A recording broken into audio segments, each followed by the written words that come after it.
Good afternoon, everyone. Hereby reconvene this meeting of the Government Administration and Elections Committee. Item number, or Roman numeral number 2 is remarks by the chairs. Does my co-chair have any remarks? Moving to, and no remarks from rankings, I'm assuming. Moving to Roman numeral number 3, bills and resolutions for final action. First up is item number 1, HB 7221, an act concerning municipal campaign finance filings. This is a straight JF to the floor. I will entertain a motion. Moved by Senator Flexer, seconded by Representative Morin-Bello. This bill would do exactly what it says it does. It would provide for all campaign filings, including municipal campaign filings, going on SEEK's online system. Is there further comment on the bill? Representative Master-Francesco. Thank you, Mr. Chairman. This bill is 22 pages long, and I do understand that it is requiring municipalities when they do the municipal elections to file with SEEK on the ECRIS system. Am I correct in saying that to you, Mr. Chairman? To you, yes. Okay. I just had a couple questions on this. Would this be for all municipal candidates running for office? To you?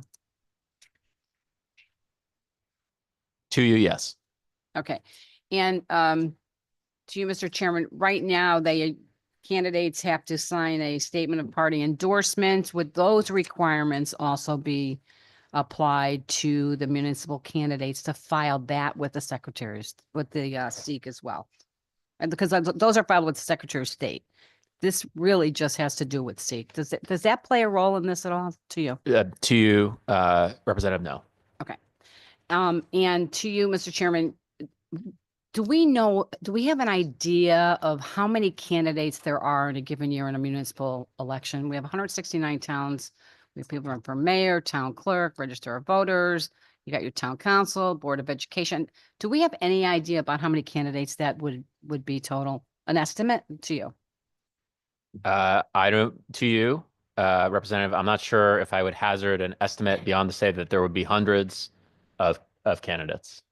To you. Okay, thank you. Yeah, the concern I have with this is a couple of things. One is I think we have many candidates obviously running for municipal office. You know, some of them don't always run with their party, where maybe the party can file that paperwork. Some candidates may run on their own and they may have to have obviously a treasurer. So I'm assuming they would follow the same exact guidelines that we do here on a state level. Is that accurate statement to you? Representative, I'm going to defer a couple of your questions to my co-chair, Senator Flexer. Thank you, Mr. Chair. So right now, the current practice is many people who run for local municipal offices end up running through their respective Democratic or Republican town committees, and they often file a form saying that they're running their committee through those committees or their candidacy through those committees with the State Elections Enforcement Commission. So for them, the process would be unchanged. This is really trying to get at people who are forming their own candidate committees. Right now, those records are maintained in some communities by the town clerks. And it really limits access to the public in knowing how money is being raised and spent. And so SEEK has, put together a study. They've looked at this issue for a number of years. We've debated it here in this committee before. And I will point out that the implementation date is 4 years out from now, so that SEEK has the time to develop this system for maintaining these records on their online existing ECRIS system, and so that they can get all of the political players up to speed on what the due process would be for filing this information. But the broader goal is for transparency, so that people can know how candidates that are running for local municipal office are raising their money and spending their money the same way they know how state offices are raising and spending their money. Through you, Mr. Chair. Representative. Thank you. Thank you for that answer. So this would also be for individual candidates running their own campaign, setting up their own campaign fund, as well as the town committees that are running their campaigns. I would assume they would follow the same procedure, but it would just be it would be do one campaign for all the candidates. Is that correct to you? Through you, the party committees already file their the campaign finance statements with the State Elections Enforcement Commission. Okay, thank you. And I'm wondering about training for all of these candidates. You know, a lot of times there's a town, maybe the town clerk would run separately from their town committee. Their treasurer would run a separate campaign from their town committee, endorse slate. What about training for all of these candidates to you?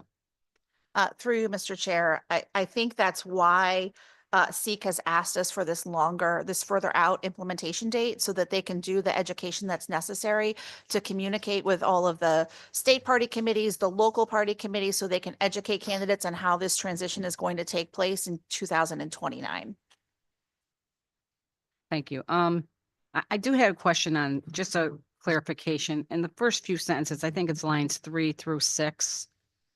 It talks about the party committees, political committees formed to aid or promote the success or defeat of a referendum. And then taken out in brackets are proposing a constitutional convention, a constitutional amendment.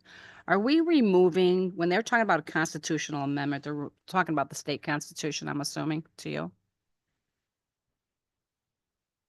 And why are we removing that, I guess? Thank you. Because this is dealing with the local political committees, and local political committees would not be formed to address those kinds of issues. Thank you. And then when we talk about a referendum question on lines 5, we're talking about local referendums. Is that correct to you? That's correct. Okay, thank you. So I appreciate the transparency. When people file in their campaigns that we need transparency, although anybody can just go to their town clerk's or town hall's office and get that information. Let's just say there was a complaint filed with one of the candidates, and that would, I assume, would go through the same normal process as it does today. They would have to file with SEEK. Is that correct to you? Yes, that's correct. Okay, thank you. And then also on lines 224, it talks about a penalty for any violation. Is that the current process right now for any candidate? If they're filing with their local town, their campaign committee, would they still be under this? Would this still apply to them as a penalty? On lines 224 to 227?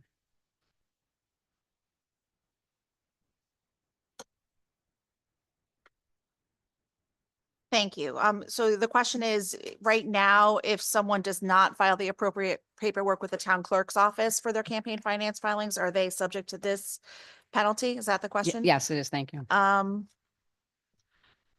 believe it is the penalty. I perhaps will defer to LCO if I'm mistaken about this, but I believe it is.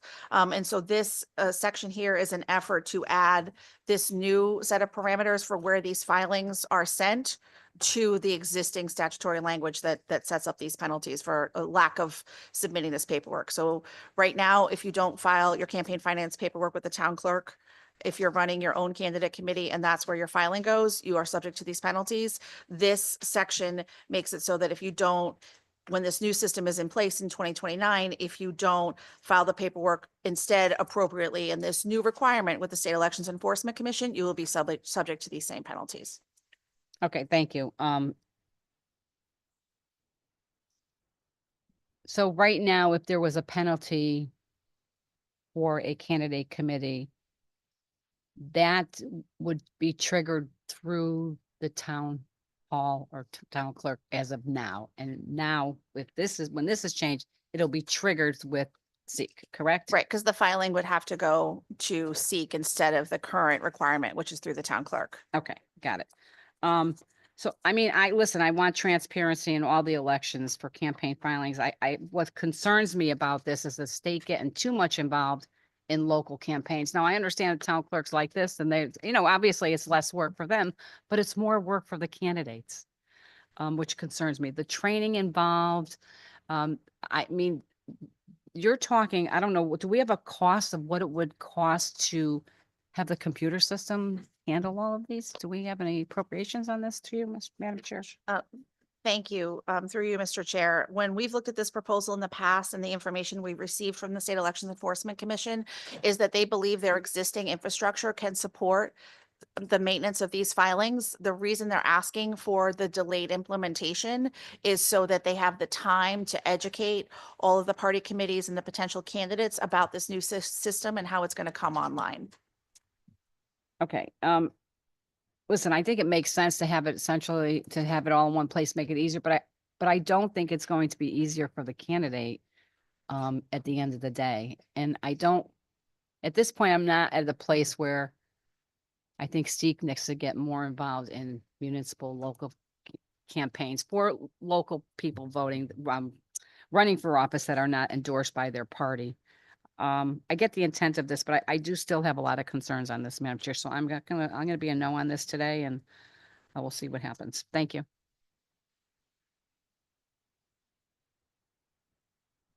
Further questions from the committee? Senator Sampson. Thank you very much, Mr. Chairman. My colleague covered a lot of the same ground that I might have asked. Just two things. First and foremost, I noticed in a number of the sections of the bill, there's changes that show that we're replacing either proper authority, which is bracketed, or appropriate authority in some places, with the SEEC. And I would assume that in most of those cases, if not all of them, that they're referring to the town level department that would maintain these records. Is there any exceptions to that?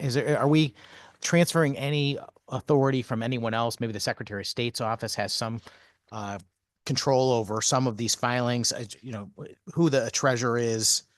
Maybe that's not a good example, but I'm just curious if there's any other changes other than what's happening with the towns. Is the Secretary of State affected?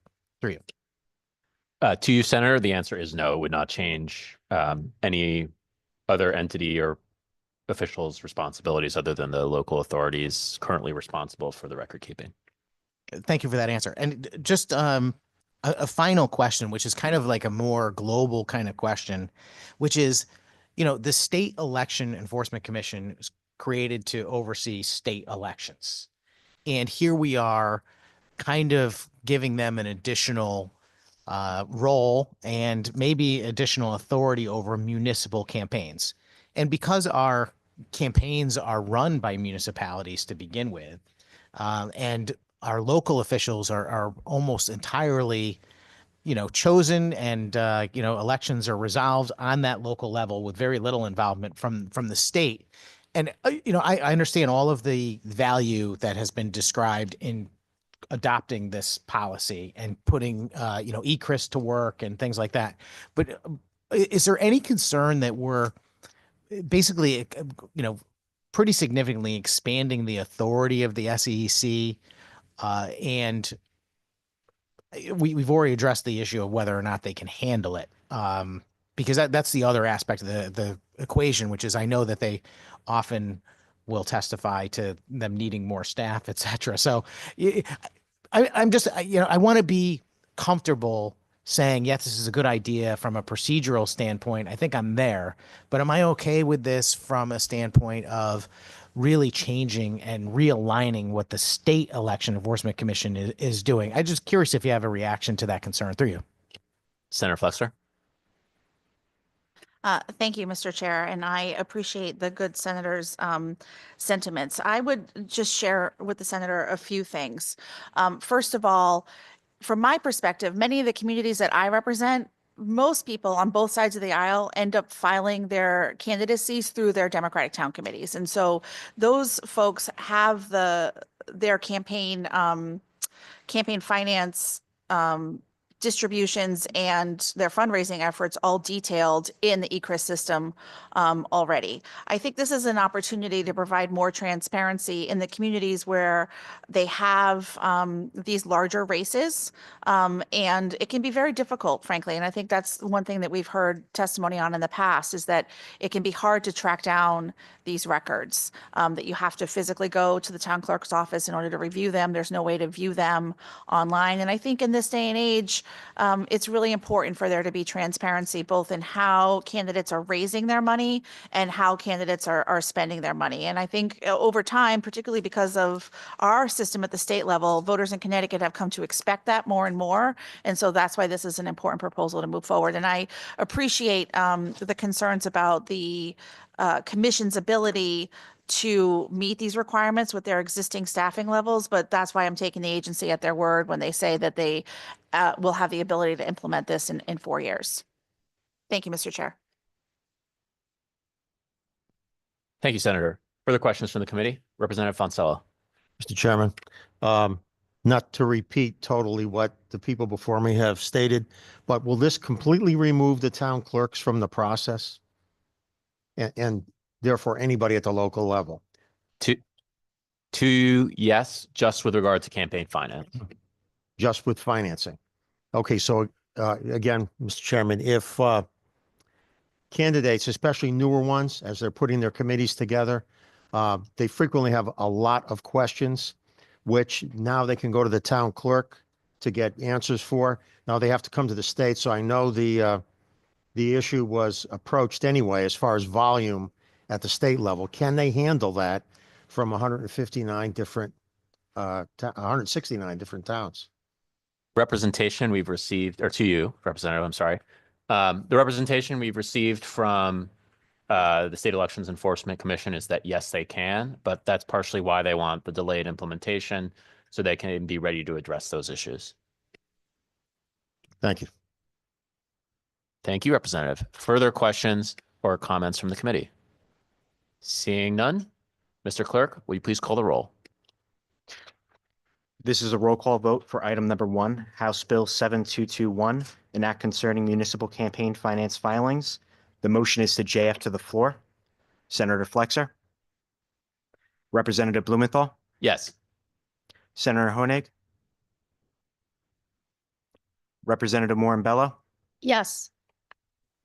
Representative Osborne. Yes. Senator Sampson. Sampson is yes. Representative Master Francesco. Master Francesco votes no. Representative Branco. Representative Carpino. Representative Fonsello. Yes. Representative Gauthier. Gauthier, yes. Representative Haddad. Representative Hoxa. Rep. Hoxa votes no. Representative Johnson. Representative Menapace. Yes. Representative Rosario. Representative Santiago. Yes. Representative Shannon. Shannon votes yes. Senator Winfield. Thank you, Mr. Chair. Thank you, Mr. Clerk. And votes will be held open on all bills until at least the end of the meeting, and we'll announce a time after the end of the meeting at some point later in the meeting.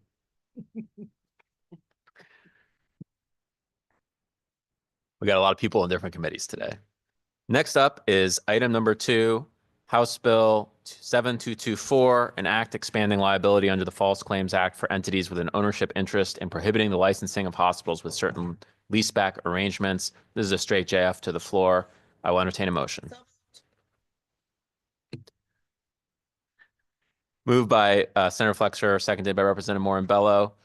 This bill is one of several attempts in the legislature to address the really outrageous Prospect medical situation, which has functionally incapacitated 3 vital community hospitals in the state of Connecticut.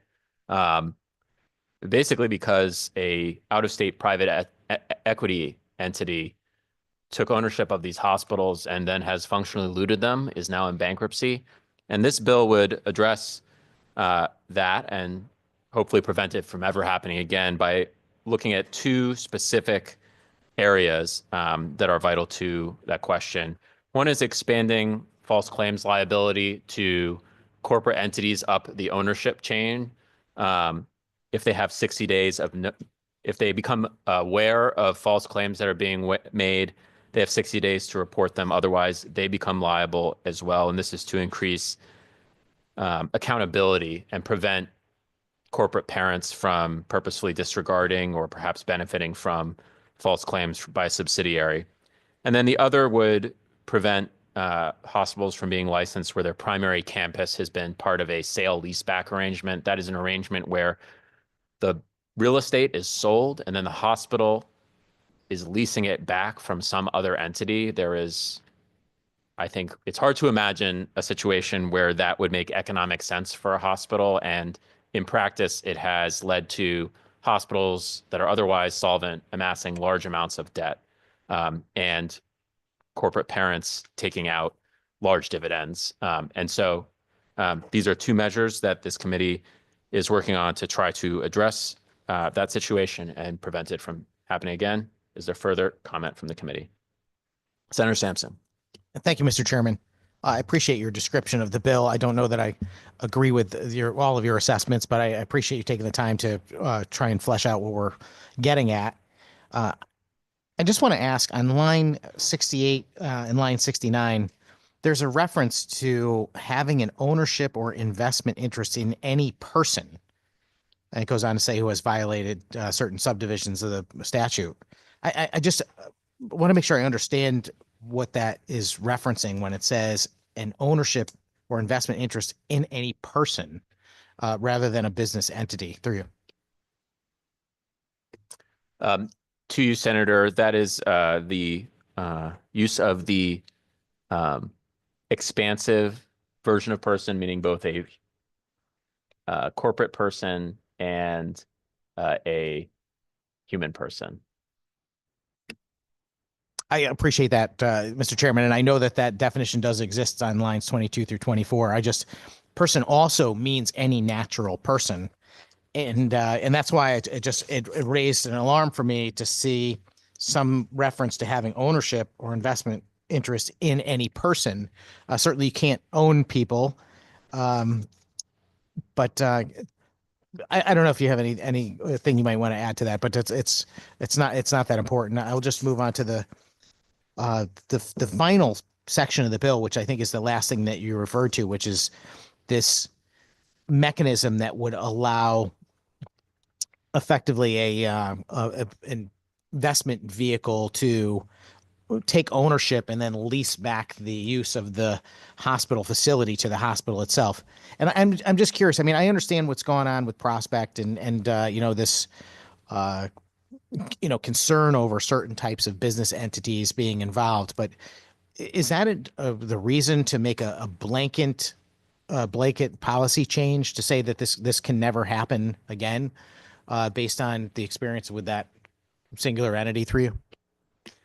To you, Senator, I think the focus of this bill is less addressed to the specific kinds of entities that may have an investment or ownership interest and more to specific types of transactions that they may engage in, or certain shielding of them that may happen currently from accountability. And so this has been identified in the literature and in other states that have enacted similar legislation in response to similar problems in the past as, at least in the healthcare context, a particularly damaging form of transaction and one that really has no economic justification for the hospital. And so that is why we've addressed it in this bill. To you. Thank you very much, Mr. Chairman. I appreciate your response, but clearly, I mean, a lot of that is your opinion, and I don't know that you can just make a blanket statement, since I'm using that reference repeatedly, that this is the hospital would have no economic reason to do so, et cetera. I think that the circumstances present themselves sometimes, and as they did in the Prospect situation, and certainly that did not work out to the advantage of the community. But the situation here that I'm concerned with is a couple of things. This bill seems to now broaden the potential liability to participants that are not truly active participants in an investment. It's going to extend in some ways to passive participants, people that are not, truly involved in the decision-making process. And that concerns me. I don't want to have a chilling effect on people investing in these different types of corporate layouts, because that's where money comes from. I mean, maybe there is no hospital at all because there's no investors because of the fear of this increased amount of liability. And that's what I'm hesitant about. And as to the last paragraph, again, I can't say that I'm an expert on this topic or can conceive of ways that this is beneficial to the participants, but I also don't think that's reason enough to preclude it or to forbid what would otherwise be a voluntary contractual relationship between these business entities. I just think this bill is more of a statement of that we don't like private equity or real estate investment trusts or things like that. And you can make those statements, but when you start to make policy, I think it's very dangerous because you cannot judge the actions of all equity firms based on the actions of one. And for those reasons, I'm gonna be a no today. I really just don't see the benefit from a public policy perspective to potentially really chill the availability of what's the word I'm looking for? But capital being invested in these types of complicated business arrangements, frankly. And I just don't want to see additional liability placed on folks that are only passive investors. So I'll be a no today. Thank you. Thank you, Senator. Further question or comment on the bill? Seeing none. Mr. Clerk, would you please call the roll? This is a roll call vote for item number 2, House Bill 7224, an act expanding liability under the False Claims Act for entities with an ownership interest and prohibiting license of hospitals with certain leaseback arrangements. The motion is to JF to the floor. Senator Flexer. Representative Blumenthal. Yes. Senator Honig.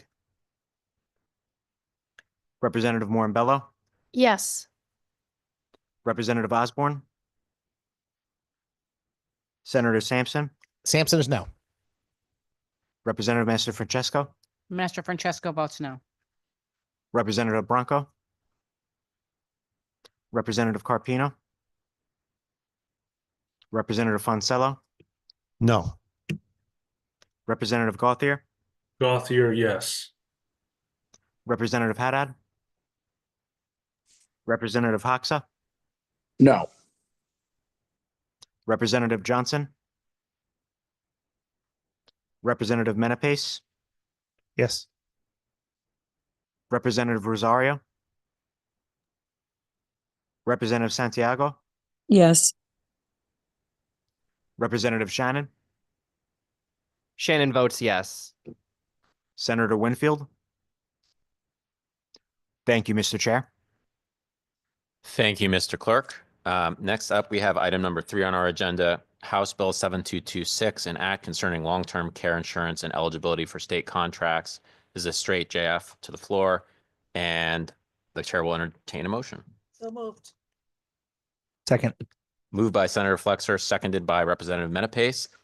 This bill addresses another issue that's been a focus of the legislature this session, which is very large and consistent and unexpected and frankly not previously advertised increases in premiums in long-term care insurance policies. This has created huge problems for premium holders and led many of them to drop their policies.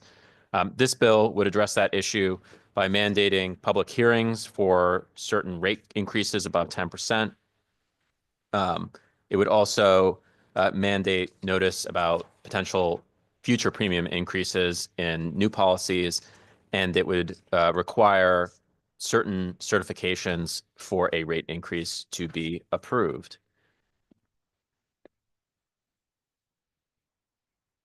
Is there further question or comment on the bill? Representative Master Francesco. Thank you, Mr. Chairman.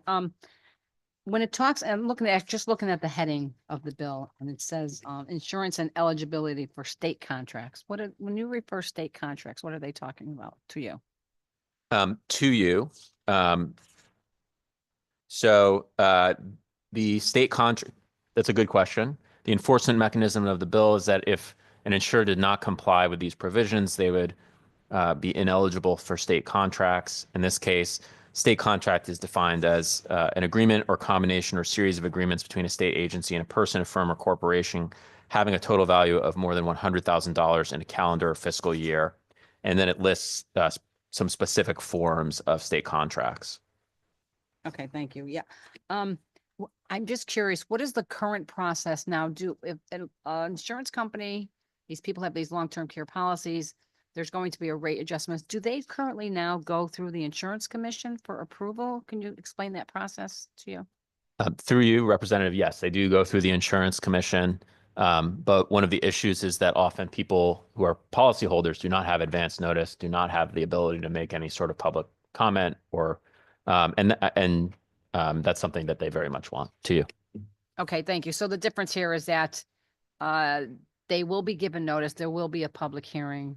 They will be able to express their concerns to it, where that's a process that we don't do right now currently. Is there anything else here that would, that it does differently than what the process is now? So is it really just for a public hearing if if the increase is over 10%? Is there anything else that it does? To you, Representative, yes, for certain increases, a carrier would have to certify that the increase is necessary to prevent a material risk of insolvency in the proceeding.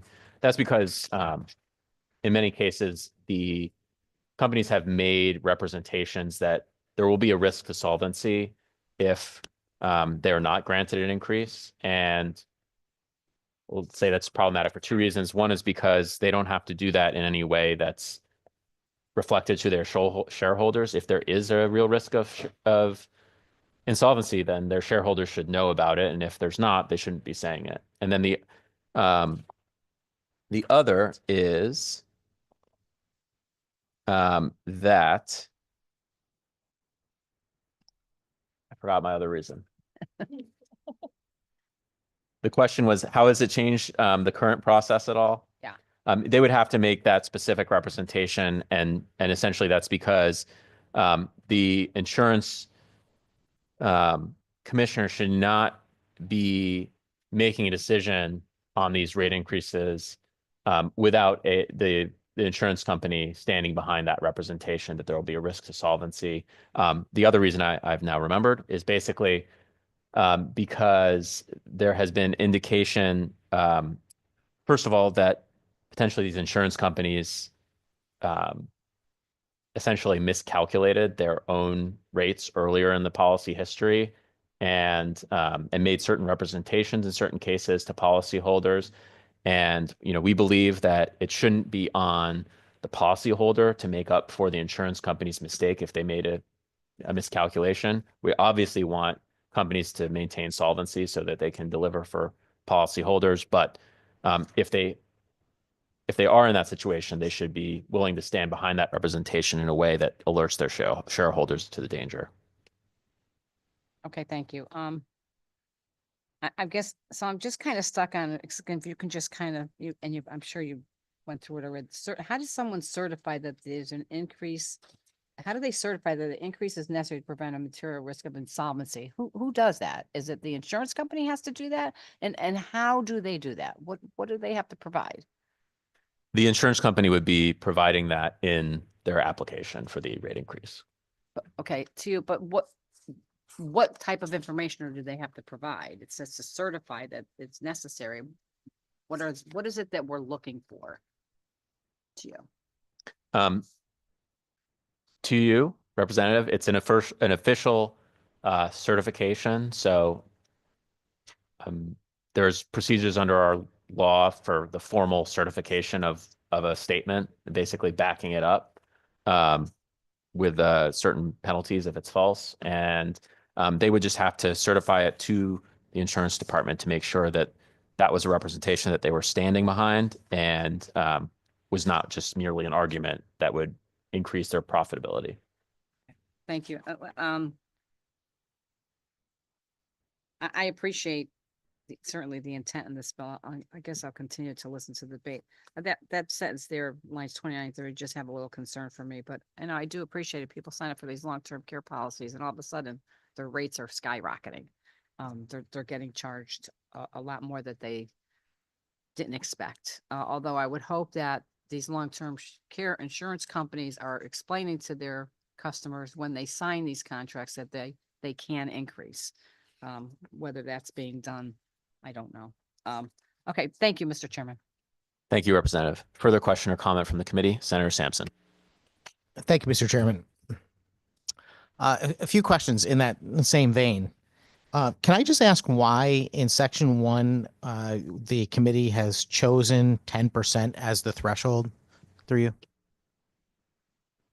To you, Senator, we thought it an appropriate amount to allow for increases related to inflation or slightly increased related costs, while setting a line that would provide for a increase that would potentially be problematic for consumers. Thank you very much, Mr. Chairman. Does that number ever change? Or it's, if this bill passes, it's going to be 10% in perpetuity unless, the bill is, or the law is later amended. Does that mean that number is always going to be the correct number through you? To you, as a policy matter, I think we would have to take a look as a legislature, and that's something that we can and do in many areas. The thing I would note is that this provision is applicable just for the mandatory public hearing. It doesn't mandate any result to you. Thank you very much, Mr. Chairman. And is this based on an annual rate increase, or is it less than a year, or is it over the course of a period of time? It doesn't really specify, just as a long-term premium rate increase that exceeds 10%. It doesn't even say per year. I mean, is it 10% over the course of 10 years? Does that bill still apply to that through you? To you, it would be over annual period to you. I appreciate you saying that, Mr. Chairman, but can you show me where it says that in the bill? No, although that is I think the implication. If we want to, we can certainly talk about making that more specific in the language of the bill. Well, thank you very much, Mr. Chairman. I mean, at this point, it doesn't say in the bill, and I have some concern that this 10% could be implied many different ways, both in a negative or a positive fashion. If it's any rate increase at any point, what's to stop the insurer from having a rate increase of 9% one day and then another 9% the following day to avoid this? And if it's 10% over a relatively long period of time, then that would seem onerous to me. So to not specify that in the bill doesn't seem logistically sensible. And what's doesn't the insurance department review rate filings to make sure that they are legitimate and based on the costs that the insurer is faced with through you? To you, Senator, they do have the ability to review rate filings. They are not always able to review all of the data on which a carrier is basing its representations to you. Thank you very much, Mr. Chairman. I don't know how much you know about this subject specifically, but I'm under the understanding that the Connecticut Insurance Department does an extremely thorough review of rate filings for all insurance products to verify the claims history, the loss data, the expenses. Healthcare obviously is something that has exponentially increased over time, which is driving up the cost of healthcare insurance, and it's also certainly driving up long-term care insurance. It was mentioned a moment ago about I think you said something to the effect of if the insurer had made a mistake in holding the customer accountable for it. But am I to understand that the insurance companies did not put provisions in these policies to warn consumers that the rates may be impacted by rising costs through you? To you, Senator, I can't speak for every policy, but I know that in some policies they did not. And in fact, with regard to some policies, and there's been some reporting on this across the country, they made specific representations about rates not increasing, or at least not increasing by certain amounts to you.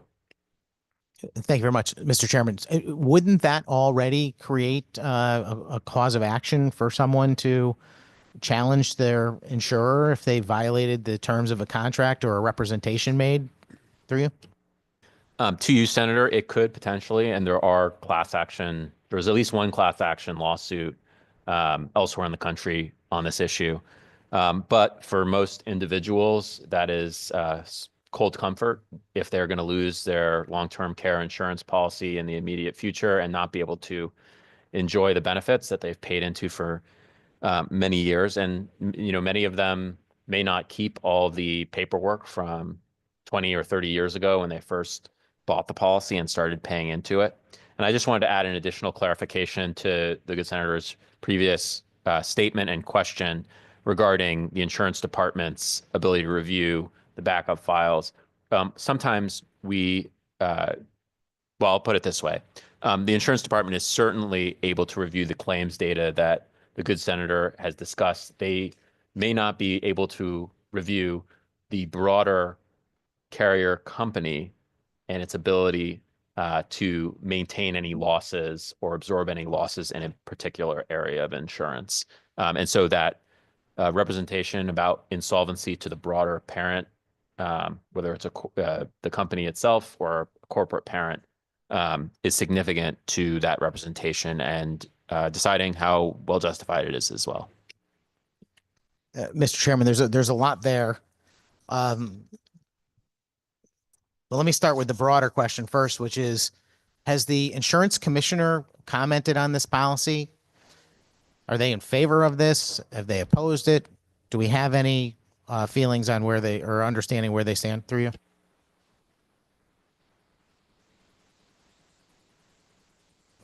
To you, I am not aware of the insurance commissioner's commentary on the bill, if it exists, but we are certainly amenable to meeting with the insurance commissioner to make sure that it works for them and for the people of Connecticut. Thank you very much, Mr. Chairman. I asked because there's no testimony online. In fact, all of the testimony is in opposition that is online to the bill. And I think it's partly because the way this is structured, again, not leaving a time frame means it's not even workable in its current form. The comments that you just made about the factor of whether or not a parent company of maybe a larger insurance company that sells different types of products might be in the long-term care industry as well. And this, if I'm understanding correctly, the addition of this provision on lines 29 and 30 that they must certify that the increase is necessary to prevent a material risk of insolvency. Would this mean that like the broader company would have to risk insolvency, or just the long-term care arm of that insurer through you? To you, Senator, the broader corporation, to you. And Mr. Chairman, can I just ask, is that changing the rules of the game for insurance companies that have properly noticed their customers that the potential for rate increases is there because of the rising cost of healthcare through you? To you, I'm not sure what the good senator means by properly notice their customers, but it would certainly change the rules of the game as they currently exist to you. But what I'm trying to say, Mr. Chairman, is I get what we're going for here, which is to create pressure on these long-term care insurers by having a public hearing, which effectively is going to amount to a dog and pony show with folks upset about their bills. I'm completely and utterly sympathetic to those folks. And you've already mentioned the concern that folks have about these rising costs. I do too. I know I have people in my family that have these policies, and they're experiencing unbelievable increases that are just, burdensome to the point where they cannot continue them. And that's a terrible tragedy. There's no question about that. But at the same time, these were contractual agreements.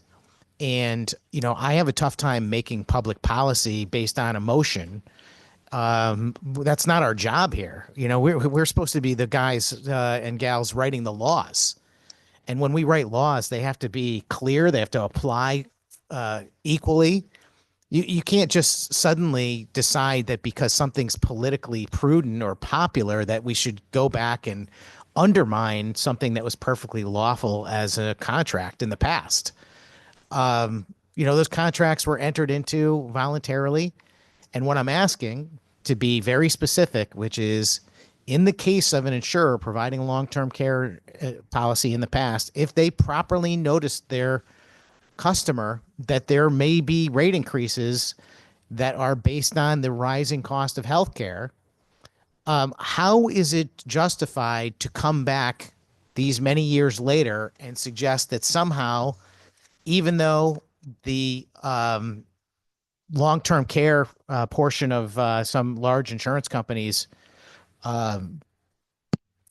structure is going bankrupt because of the claims, that they wouldn't be able to recoup the premiums that they already had agreement from the consumers, and instead they will be forced to only be able to make a increase if they can show that the whole company is going to go under.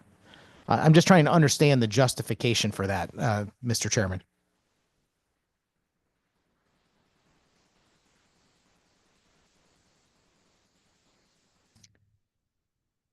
To you, Representative, I believe that if they properly advise their premium holders of the increases that were coming, they would likely be able to still get them, but that's just certainly not been the case as been reported. If we need to tweak this language going forward on the floor to make it more precise and differentiate between these kinds of situations, then we're certainly amenable to doing so. Thank you very much, Mr. Chairman. I mean, we've uncovered a few things in this bill already that I think need to be addressed. We have to put a time frame for the rate increase. I believe there ought to be a justification for the amount of the rate increase. 10%. I mean, that's an arbitrary number. I bet you didn't say that, but I'm going to just guess that it was pulled out of thin air. It could have easily been 9% or 15%. We just said 10%. That's a good number. You know, we've seen things increase by dramatically more than 10% eggs, you know, but then they're coming back down now, thank heavens. And then, you know, the price of gasoline, you name it. And the fact is that, you know, we live in a society where economics, you know, drives the prices of things. And sometimes these costs are out of the control of the insurance provider because of decisions made in this body, for example. You know, when this body decides to pass additional requirements on hospitals or additional requirements on insurance companies or healthcare providers of any level, and their costs go up as a direct result, that means that the long-term care insurance company's premiums got to go up as a direct result. So to me, it's like completely disingenuous to come back and say, oh, well, we're going to hold the long-term care companies' feet to the fire and we're going to embarrass them by having public hearings to get them to do something about their rates. I just, you know, it's like playing politics. And playing politics is okay when you're outside, you know, talking to the press. But we're here talking about policy. The policy of the state of Connecticut, in my view, shouldn't be that we just arbitrarily pick people that offer and sell products in the state of Connecticut to make examples of because of their costs. I don't want you to take any part of this to mean that I'm not concerned about the people that are faced with these premium increases, because I am. And I'd like to find a mechanism to help them. But the fact is that if an insurance company entered into a contract and they disclosed to the customer what the rate increase potential was, and they did it honestly, and the costs have risen due to market forces and government intervention, then I don't see why you'd need a policy like this to bring them forward for a public hearing, which I don't know the insurance department is even in favor of, because they didn't testify. It seems very odd to me that the insurance commissioner wouldn't even weigh in on such a thing to say it's either good or bad. I don't know. Is he, you know, not interested, or just didn't get a chance to see this? But in my view, you know, this committee should have asked him, said, hey, Mr. Commissioner, we are proposing this bill. Want to get your feedback. What's a good threshold? Should it be 10%? Should we do this at all? What's the real problems here? This is like the state of Connecticut creating some pretty onerous policy for the sake of in my view, political reasons. Now, I get it. It might be politically popular to go after long-term care insurance companies. I'm happy to go after them too if there's a legitimate reason for it. But I don't know that suggesting that somehow they have to prove that their parent company is insolvent in order for them to collect the appropriate premium is the right thing to do. That seems like a very, very onerous thing to do to any entity, regardless of where they stand in the world. What is this? What is the end game here, Mr. Chairman? What does this hope to achieve? You know, to require these public hearings, for example, what is that going to achieve? So company X is going to have a rate increase. It's 11% up. Now they've met the threshold. They've got to come before the public in a public hearing format. What's going to happen there? I mean, how does that change the problem through you? To you, Senator, it would allow the insurance commissioner to better understand the effects that the requested rate increase would have for the policyholders, which is something that they should be taking into account. And I would just, in response to the senator's other statement, I would just say that, I think that the current situation with these increases is just unsustainable and unfair, and we should take strong action within our power to try to counteract those. And we're certainly amenable to working with the insurance commissioner, who does not appear to have testified on any of the at least 3 long-term care insurance bills that are in the General Assembly, and with the senator on trying to find the appropriate balance to protect consumers and also not to unduly burden carriers who are doing the right thing. To you. Thank you, Mr. Chairman.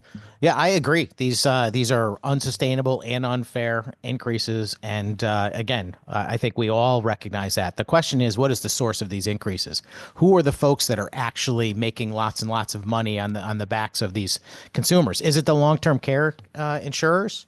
Or is it the hospitals? Or is it the individual practitioners?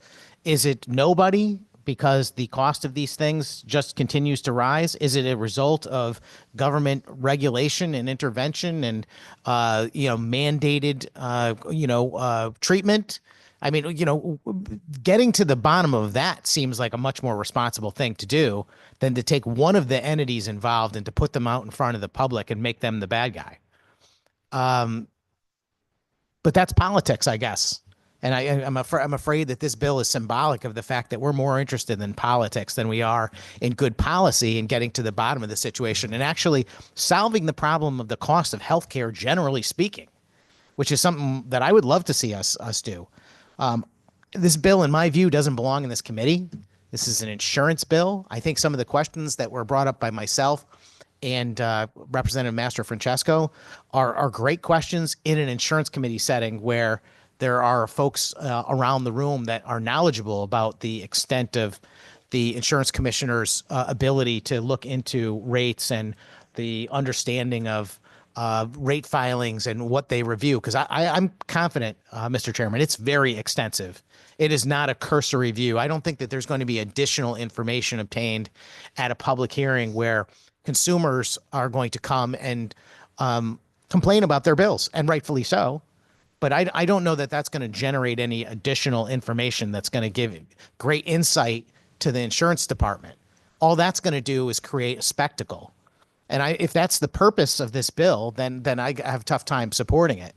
If there is an actual goal here to, find out whether or not these insurance companies are dishonest or they're taking advantage of these consumers by overcharging them well beyond what they had, explained in their original literature when these policies were originally produced. I'm with you, but I don't know that there's any evidence to support that claim. And the public hearing that we're talking about is not going to reveal any, in my view. And the Section 3 language to me is it's out of bounds. Mr. Chairman, you mentioned that you were going to continue to work on this bill. I'm going to take your word at that.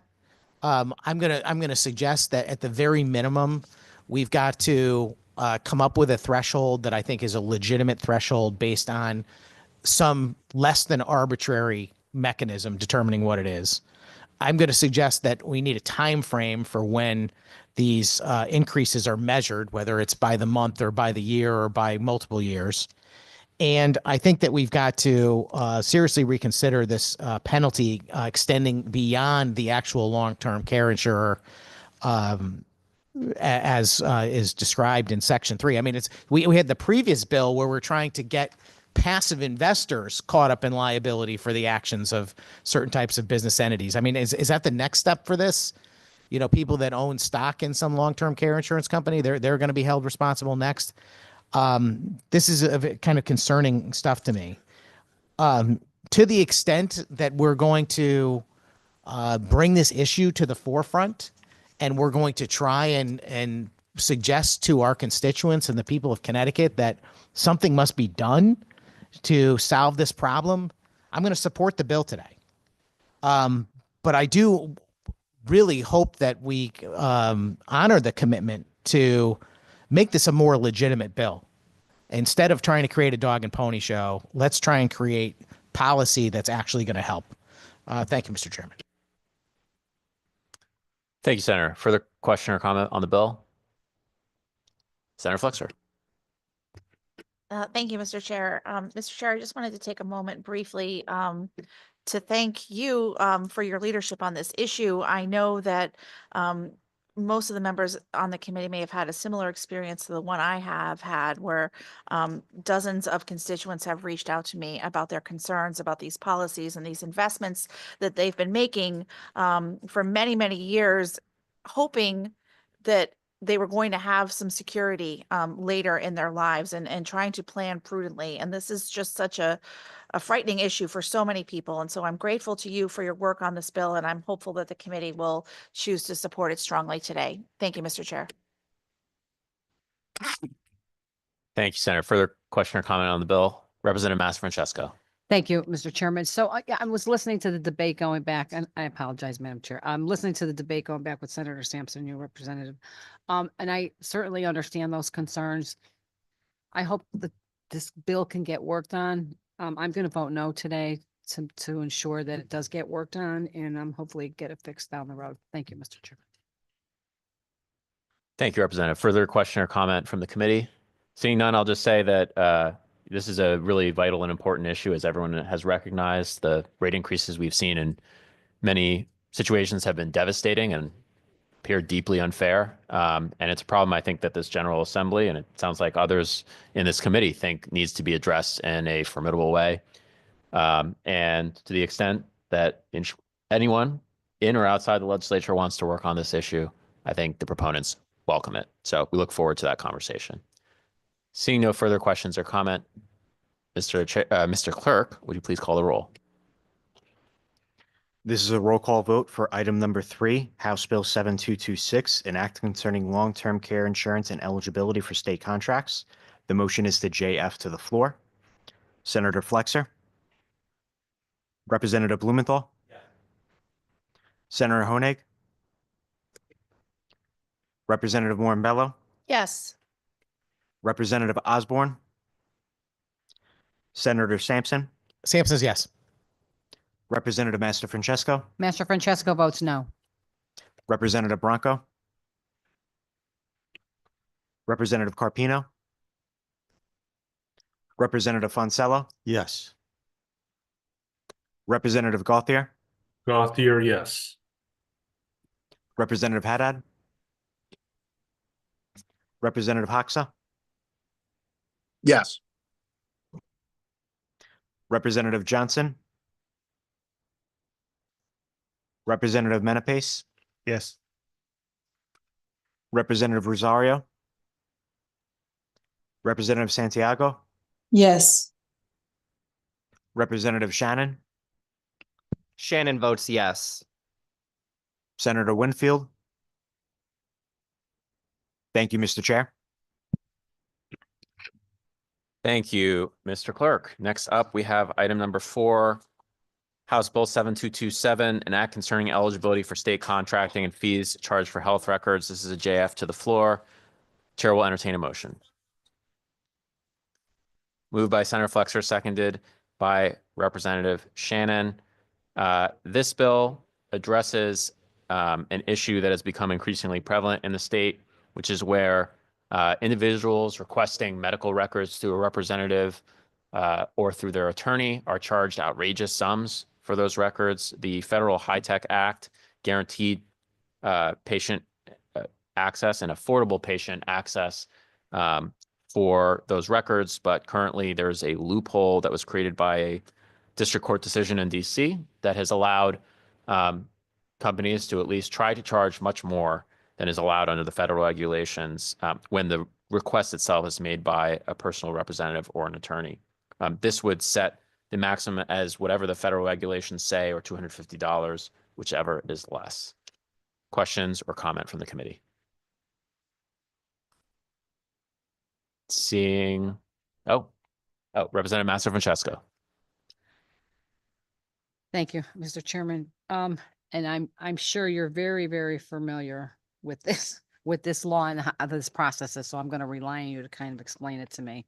Are you saying on a federal level, they're only allowed to charge a maximum amount for copying records for cases? Am I understanding that correctly? So there's federal law and regulations mandating how much someone's allowed to charge for providing a patient's medical record. The HITECH Act took a kind of holistic solution to the problem of taking us into the 21st century with medical records. It both provided large subsidies and also, shall we say, restrictions on healthcare entities to get them to move to electronic healthcare records. So it happens that producing an electronic healthcare record for a patient, as we heard during the testimony on this bill, is pretty simple because it's on a computer, it's a couple clicks, and almost always the patient, the representative, or the lawyer wants an electronic form. And so currently under the federal regulations, there is a maximum fee in most cases, not all, of $6.50. There have been bills that have been being charged to people here in Connecticut in the $3,000, $4,000, $5,000 range for a single patient's medical record from a single institution.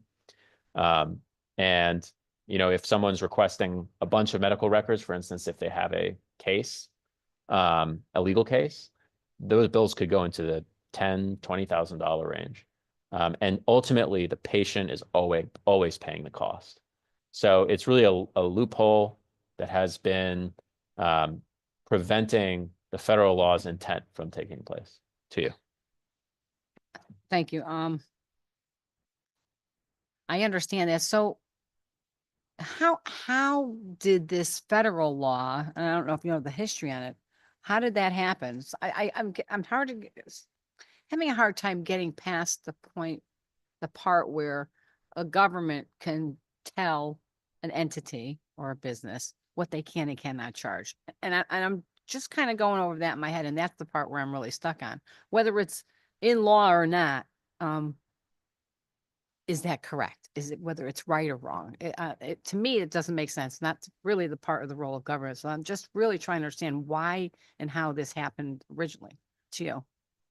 To you, Representative, I think that's an interesting question. I think part of it was the policy determination that we needed to move to electronic health records to make health information more interchangeable to ensure that people are getting good and safe care. And so as a result, the federal government gave these large subsidies to try to ensure that all health entities were adopting electronic medical records. And I think the other side of it is that if it's your medical records, it's your private healthcare information. It belongs to you, the patient. And so I think the philosophical policy judgment that was made by the federal government in enacting this law was that it's your information, it's your record, you have a right to it, and you should be able to get it at a reasonable price to you. Thank you for that explanation. And if I understand correctly from the testimony, you are able to get it from yourself at a very reasonable cost. Was it the $6.50? Is that the figure that we heard in testimony to you? To you, Representative, I believe that's the figure for most records in most cases, if it's requested directly by the individual. But the individual may not be in a position to request the records themselves. We heard from at least one witness who talked about a situation where someone was incapacitated and had been very seriously injured and couldn't request the records.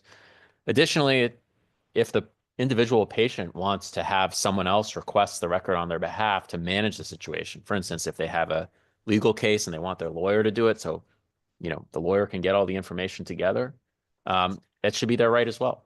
That's at least what I believe philosophically, and I think that was the belief of the members of Congress who passed this legislation. To you. Thank you. Yeah, and I was looking at the testimony, obviously, that this is not something the hospitals, they're saying that it could cost them a lot of money to provide these. I can't get, and maybe it's just me, but I just can't get past the part where we're dictating to an entity that this is the max you can charge. But I do understand that fee obviously gets passed down to the client, if it's being requested by the law firm. So, I certainly understand that. We don't tell entities, when we have to go look for copies at our town hall, we have to pay a fee on those, correct? To you? To you, the town halls are generally allowed to charge you for copies. I think we have passed. Did we? I'm pretty sure we've passed legislation saying that you can take pictures with your phone. That being said, these copies at town hall are not your personal information that belongs to you about your body and your healthcare. Correct. So I think there's a philosophical difference there. And again, the fact that these electronic healthcare records are pretty easy to produce, they don't take that much time, I think justifies having a limit on the price. Certainly understand if you have a philosophical disagreement. Thank you. And obviously I understand that these are your personal records, and I on that concept, I do agree with you. Okay, thank you. I don't have any further questions. Thank you, Representative. Further questions from the committee? Seeing none, Mr. Clerk, will you please call the roll? This is a roll call vote on item number 4, House Bill 7227, an act concerning eligibility for state contracting and fees charged for health records. The motion is to JF to the floor. Senator Flexer, Yes. Representative Blumenthal, Yes. Senator Honig, Representative Morambello, Representative Osborne, Senator Sampson, Sampson is no. Representative Master Francesco, Master Francesco votes no. Representative Bronco, Representative Carpino, Representative Fonsello, No. Representative Gauthier, Gothier, yes. Representative Haddad, Representative Hoxa, Representative Johnson, Representative Menapace, Yes. Representative Rosario, Representative Santiago, yes, Representative Shannon, Shannon votes yes. Senator Winfield. Thank you, Mr. Chair. Thank you, Mr. Clerk. Next up, we have item number 5 on our agenda, House Bill 7229, an act concerning accessibility to absentee ballots for electors in state custody. This is a JFS to the floor of LCO number 6820. The chair will entertain a motion. Second. Moved by Senator Flexer, seconded by Representative Menapace. I'll explain the bill. This bill would provide a procedure for allowing voters in state custody, so folks who have retained their right to vote under current law and are in either jail or other state custody, to get an absentee ballot. This is a process that the Secretary of the State's office has been working with DOC on, and this would help formalize that process to ensure that everyone eligible can vote regardless of their location. Further comment on this bill? Senator Sampson. Thank you very much, Mr. Chairman. To be honest, I've been back and forth on this bill. Every time I read it, I change my mind. It's terrible. I mean, on the one hand, I'm certainly desirous of making sure any eligible voter has the opportunity to vote. On the other hand, I'm a little concerned about making sure that the process works in a way that does not encourage or allow for fraud to occur. And I'm not satisfied just yet. And maybe you can give me some information that might help me feel more comfortable about this process. But I noticed just looking at some of the testimony, while the majority of it is in favor of the policy as it's written, I noticed that the Register of Voters Association of Connecticut testified in support, but with concerns about the way the process works. Because they feel that supervised absentee voting in settings like this is more appropriate. And I have to agree. I mean, it's like the idea of just, dropping off a bunch of absentee ballot applications and or ballots at some point at a location, whether it's a nursing home or a prison, to me is problematic unless there is some sort of mechanism that allows for supervision from both, Republican and Democrat folks to make sure it's happening in a legitimate way. Can you just fill me in? Because this doesn't look like there really is much of a mechanism. It says the Secretary of State shall prescribe and furnish the Department of Correction an application and so on. But it doesn't really get into anything beyond furnishing the application and then later providing the ballot. So is there any more detail to that process, Mr. Chairman? To you, there is a little bit, first of all, if the individual is transferred to another facility, the ballot has to be transferred as well. And additionally, the municipal clerk who sends out the ballots, who has received the applications, that is, and sends out the ballot, must maintain a log of all applications of incarcerated absentee ballot applicants that they've received, the receipt of acceptance of the application, the date that they mailed the absentee ballot, and the reason why it was rejected, if it ultimately was. And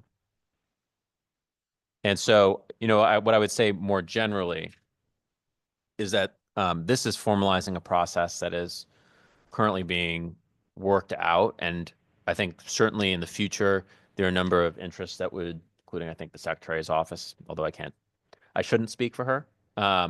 But in going even further towards the measures that the good senator has described, but this is the procedure that is practicable right now that ensures that somebody who's in state custody actually gets an absentee ballot without creating an administrative hurdle for the agencies involved that would make it completely impracticable to you. Thank you very much for that, Mr. Chairman. And I appreciate the response and the desire to get to a positive result. I think I'm going to be a no today on this, just because I don't think it goes quite far enough in protecting the security of the process. And I just want to dig into it a little bit more, and hopefully this is something that we can talk about if this bill makes it out of committee today, to kind of improve upon that, to make sure that there is a proper protocol in place going forward. I might suggest to anyone who's incarcerated to, try and do their absentee vote or ballot before that happens. Might be the best solution. Through you, Mr. Chairman. Thank you for the good senator's response and question. And are there further questions or comment from the committee? Seeing none, Mr. Clerk, would you please call the roll? This is a roll call vote for item number 5, House Bill 7229, an act concerning accessibility to absentee ballots for electors in state custody. The motion is to JFS LCO number 6820 to the floor. Senator Flexer. Representative Blumenthal. Yes. Senator Honig. Representative Morin-Bello. Representative Osborne. Senator Sampson. Sampson is no. Representative Master Francesco. No. Representative Bronco, Representative Carpino, Representative Foncello, No. Representative Gauthier, Gothier, yes. Representative Haddad, Representative Hoxa, Representative Johnson, Representative Menapace, Yes. Representative Rosario, Representative Santiago, Yes. Representative Shannon, Shannon votes yes. Senator Winfield. Thank you, Mr. Chair. Thank you, Mr. Clerk. Next up, we have item number 7 on our agenda, House Resolution number 10. Oh, I'm sorry. I stand corrected. I preemptively crossed an item off my list. Next up, we have item number 6 on our agenda, House Bill 7230, an act concerning election statutes relating to filings with the Superior Court and petition circulation. This is the JFS to the floor of LCO number 6823. The chair will entertain a motion. In a second. Moved by Senator Flexer, seconded by Representative Haddad. This bill would put into place 2 measures that we've considered in the past. One is creating, I guess, several geographically focused dockets for elections matters. There would be one in Bridgeport and one in Hartford under this bill. And then the other is to enshrine into law the results of a federal court decision. Oh, never mind. And that is it. Further comment or question on this bill? Representative Master Francesco. I'm gonna ask you to finish that statement, but I said I better not. It wasn't necessary for this. Can you tell me why we are limiting to, what is it, Hartford and Bridgeport to file those complaints? Why there? What about people that live in the other parts of the state? To you. Yes, good question, and thank you for it, Representative. To you, the Secretary of the State is currently, I would say, understaffed. I think they have 2 full-time elections lawyers who generally deal with these complaints, and it's very difficult for them to go to all the places around the state where a complaint may be filed and may be adjudicated, to follow it and take whatever appropriate measures are necessary. And so this is a proposal from the Secretary to, at least from their perspective, make these proceedings a little more practicable for them and to allow them to attend whatever proceedings are happening so that they can follow them. To you. Thank you, Mr. Chairman. So for me, they're understaffed. They may not be understaffed forever. And you're putting something into law. I get it. They're understaffed. They don't want to be traveling all over, but quite honestly, that's their job. My concern is more for the people of Connecticut as opposed to the Secretary of State's office. I understand their concern, but that doesn't really make any sense. To me, this bill is not warranted just based on that reason to put something into policy. So thank you, Mr. Chairman. Thank you, Representative. Further question or comment from the committee? Seeing none. Mr. Clerk, would you please call the roll?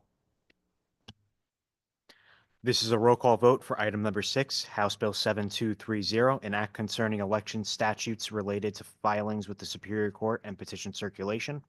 The motion is to JFS LCO number 6823 to the floor. Senator Flexer. Representative Blumenthal. Senator Honig. Representative Morambello. Representative Osborne. Senator Sampson. Sampson is no. Representative Master Francesco. No. Representative Bronco. Representative Carpino. Representative Foncello. No. Representative Gauthier. Gothier, yes. Representative Haddad. Representative Hoxa. Representative Johnson. Representative Menapace. Yes. Representative Rosario, Representative Santiago, Yes. Representative Shannon, Shannon votes yes. Senator Winfield. Thank you, Mr. Chair. Thank you, Mr. Clerk. Next up on our agenda is item number 7, House Resolution number 10, resolution recognizing the culture and heritage of Taino descendants in this state. This is a straight House favorable to the floor, and just a reminder to everyone that only House members will be voting on this resolution. The chair will entertain a motion. So moved. Moved by Representative Menapace, seconded by Representative Shannon. Is there further question or comment on this bill? It does exactly what it says. Can you explain it though in detail? What is the history to you, Mr. Chairman? Representative, the Taino people are a people indigenous to the Caribbean, and in particular Puerto Rico, and they are a people who there are many individuals who have Taino heritage here in the state of Connecticut. We have a very significant and very important population of immigrants from the Caribbean and of citizens from Puerto Rico. And this would simply recognize their cultural contributions to our state and foster greater understanding of their contributions and history to you. Thank you, Mr. Chairman. I don't have any further questions. Thank you, Representative. Further questions from the committee? Seeing none, will the clerk please call the roll for only the House members of the committee? This is a roll call vote for item number 7, House Resolution number 10, resolution recognizing the culture and heritage of Taino descendants in the state. The motion is to House favorable. Representative Blumenthal, Yes. Representative Warren Bello, Representative Osborne, Representative Master Francesco, Yes. Representative Bronco, Representative Carpino, Representative Foncella,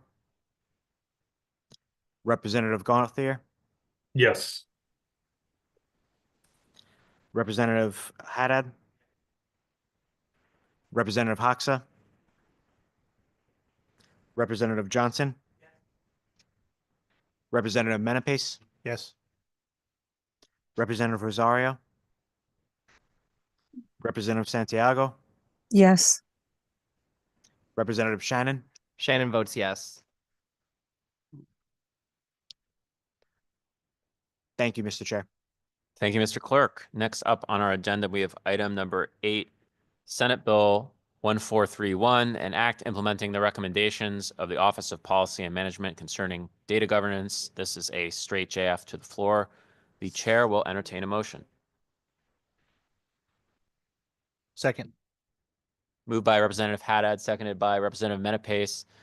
This is a bill that comes from us, as it says, comes to us from the Office of Policy and Management.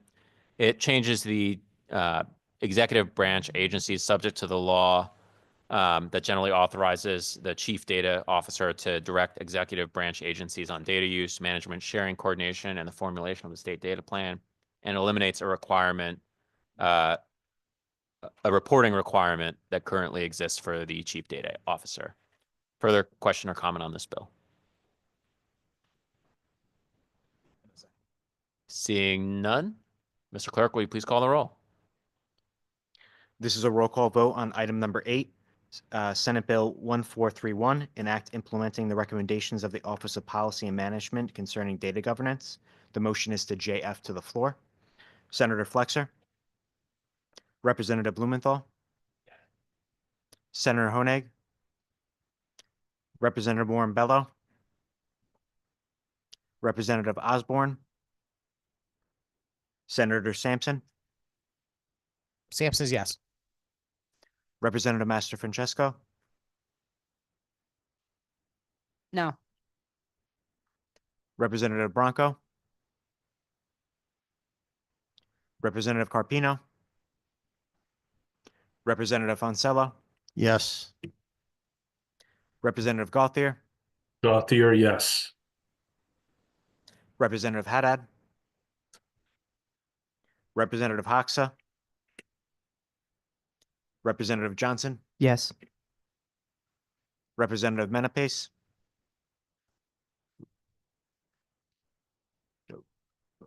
Yes. Yes. Representative Rosario, Representative Santiago, Yes. Representative Shannon, Shannon votes yes. Senator Winfield. Thank you, Madam Chair. Thank you. Next on our agenda is item number 9, Senate Bill 1519, an act designating various days, weeks, and months. The chair would entertain a motion for JFS with LCO number 6851. So moved. Motion has been made by Representative Menapace, seconded by Representative Shannon. This bill before us today contains a variety of proposals that came to this committee to designate certain days, certain weeks, and certain months as important commemorations for various issues, various people and historical events. And it is a bill that this committee looks at just about every year. And with that, the JFS language adds 2 things that came to the committee a little bit later in the process, including Brain Tumor Awareness Month and Lobster Roll Day. Is there any further discussion on the bill? Senator, I had a very quick question. Representative Menapace. Have we prefaced if that will be hot lobster rolls or cold lobster rolls?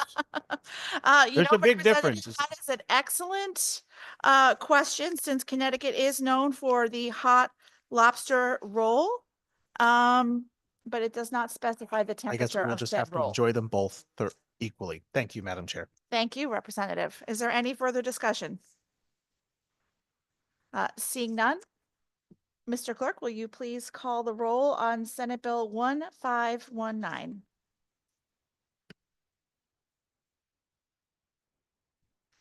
This is a roll call vote on Senate Bill 1519, an act designating various days, weeks, and months.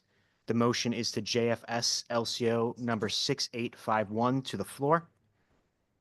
Senator Flexer, Representative Blumenthal, Senator Honig,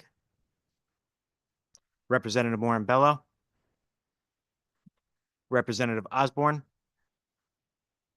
Senator Sampson, Sampson is yes. Representative Master Francesco, Yes. Representative Bronco, Representative Carpino, Representative Fonsello, Yes. Representative Gauthier, Gothier, yes. Representative Haddad, Representative Hoxa, Representative Johnson, Yes. Representative Menapace, Yes. Representative Rosario, Representative Santiago, Yes. Representative Shannon, Shannon votes yes. Senator Winfield. Thank you, Madam Chair. Thank you, Mr. Clerk.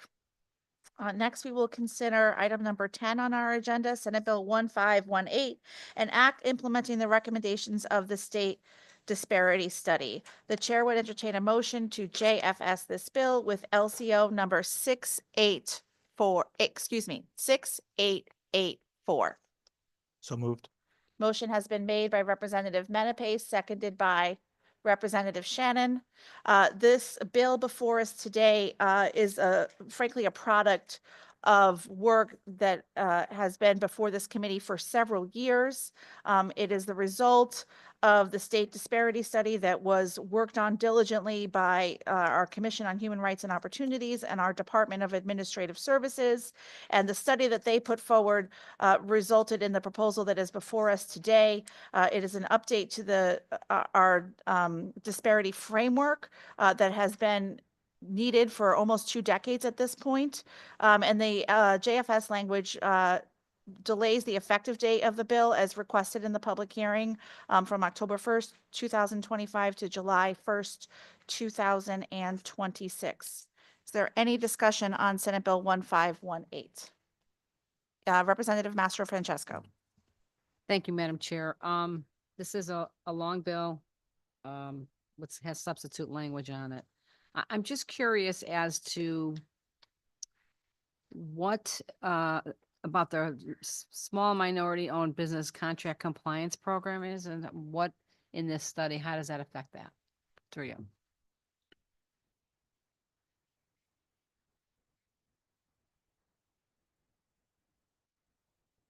Yes, I am. Thank you. The small and minority owned business contract, for the contracts for the compliance program, what came out of the study when it regards to that? Yes. So the recommendations from the study asked that the contract values be increased, that triggers the requirements of the program from 50,000 to 150,000. It also changes the current 25% requirement, that be deliberated by DAS. Thank you. That be deliberated by DAS and CHRO on an annual basis, in order to make sure there's parity with the percentage of contracts that are available to minority-owned businesses in a variety, in that particular industry in the state. Okay, thank you. Thank you for that answer. So if I'm understanding it correctly, it's currently, there's currently it's at 50,000, and in this particular bill, it is being raised to 150,000. When they talk about the minimum threshold for a construction project, and they're talking about going from 50,000 to 150,000, exactly what is it that they're targeting here? Is it the awarding of the contract would start, it was at 50,000. We are jumping it to 150. That's right. And I suspect that the work of the study determined that based on an inflationary estimation, that what was $50,000 when the disparity thresholds were put in place more than, I think, 20 years ago, that value today is more akin to $150,000. So if it was increased to 150,000, there would be less people qualified for the contract? Is it possible? I'm not sure what you mean by less. Well, it starts at 50,000, right? In order for the compliance requirements to receive the contract. Am I understanding that incorrectly?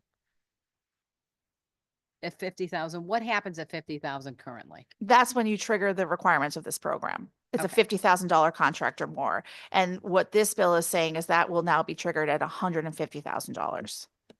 And that is because of inflation. This was done many, many years ago. Things cost more money today and so forth. Am I understanding that That's correct? part of it. And I think it's also part of the study was looking at at what level do these requirements need to come into place in order for the set asides to have a meaningful impact in terms of having a broader representation of ownership of the companies that are entering into these contracts. Okay. And then I thought I saw something in there about paving contractors.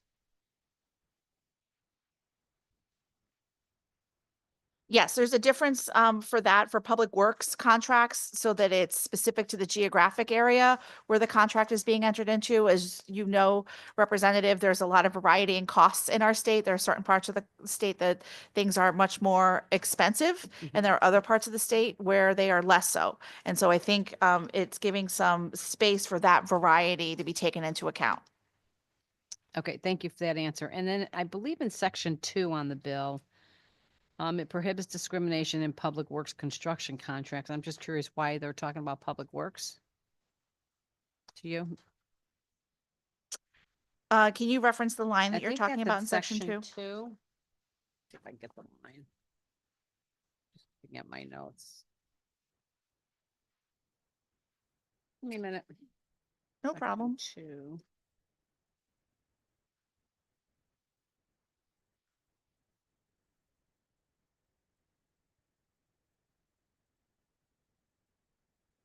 Should have wrote the line number down. Hold on.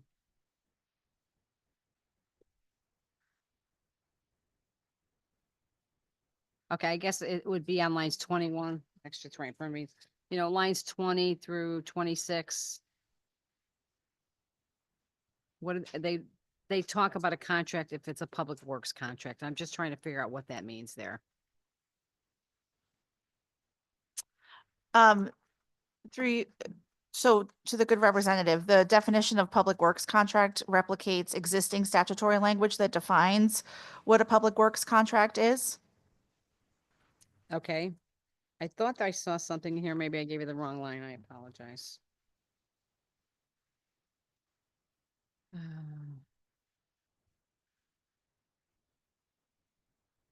Okay, I'll go back to that. I'm sure I'll find it. They- To you, representative, if it's helpful, so this applies to all public works contracts. Any publicly entered into public works contract would be covered by the requirements set forth in this bill, and and those contracts are already covered by the existing scheme that this updates, Okay. if that's helpful. Yep, thank you. And then also on, I believe it talks about sexual orientation.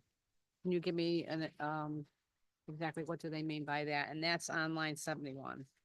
Yes, sexual orientation would be the existing definition of sexual orientation. This is just replicating the existing statutes with regard to CHRO.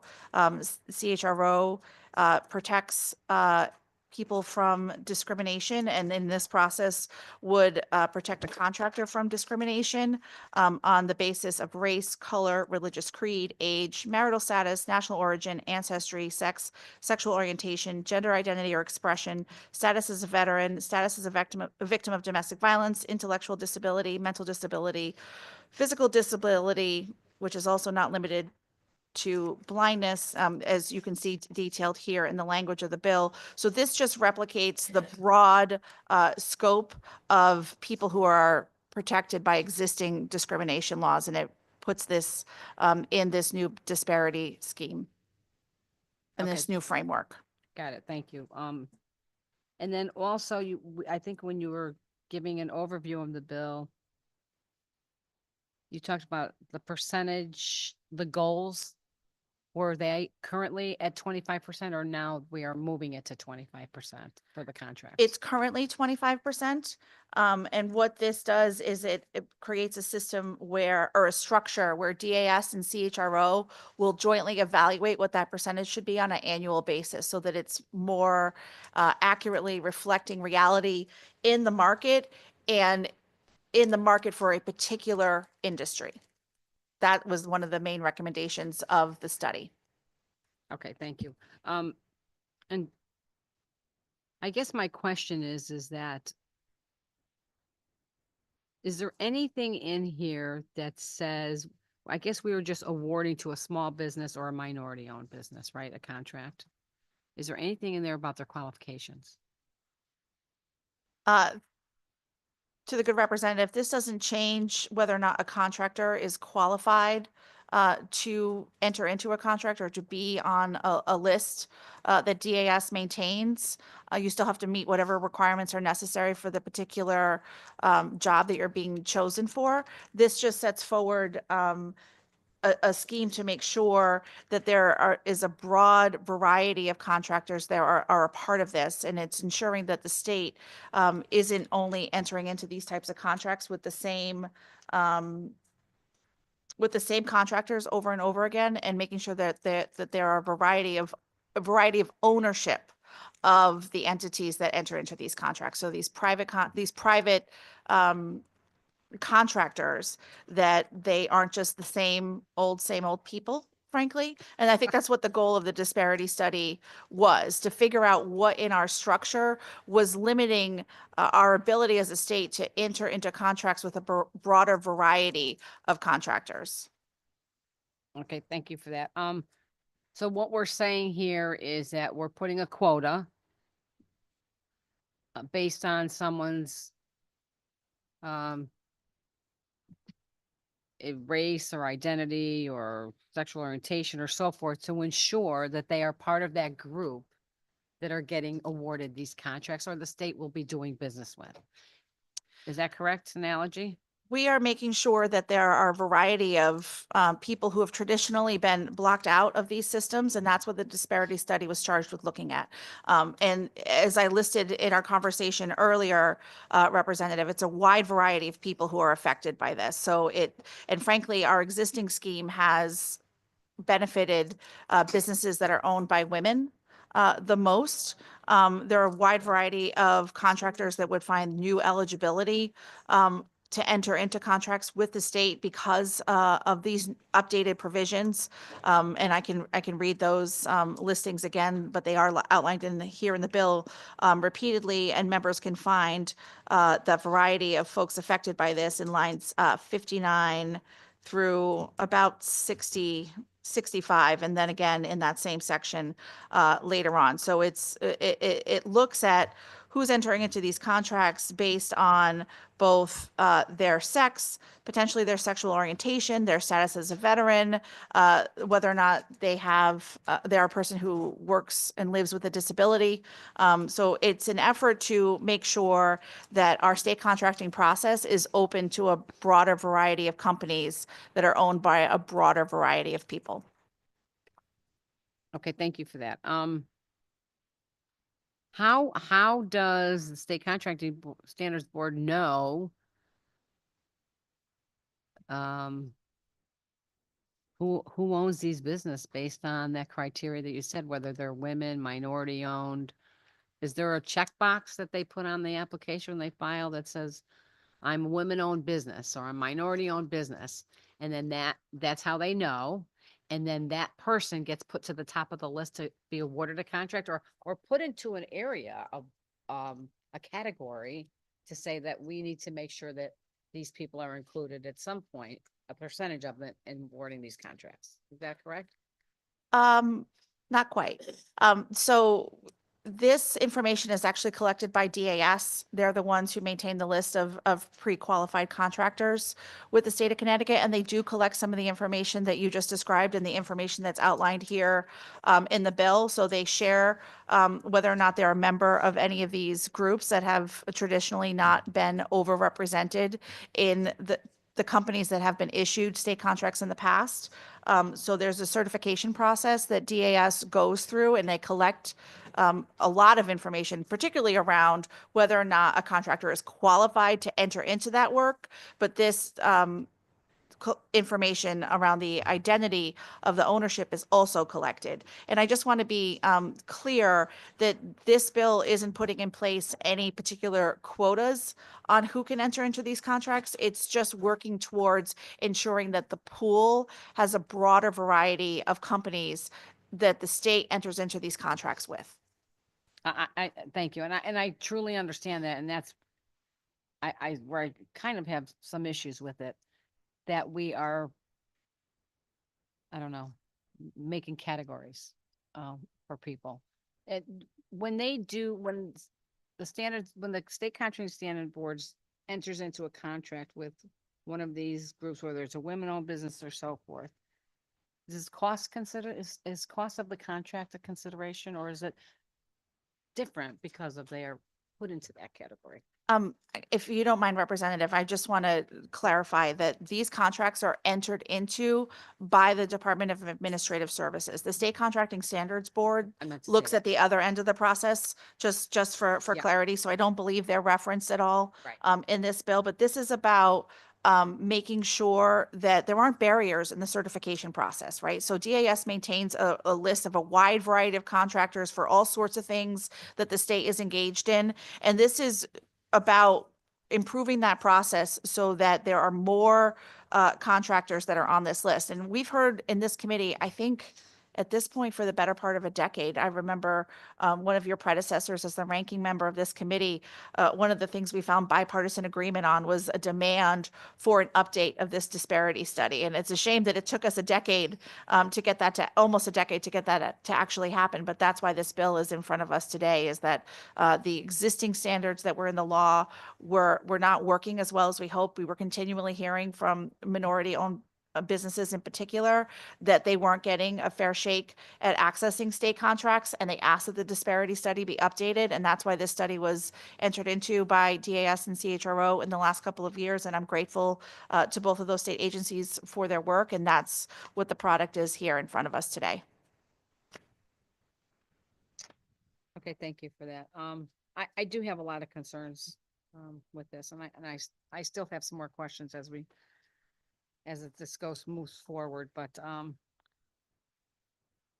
I don't, we do a lot of this here in this building. We're always putting people into categories. People get better preferences than other people.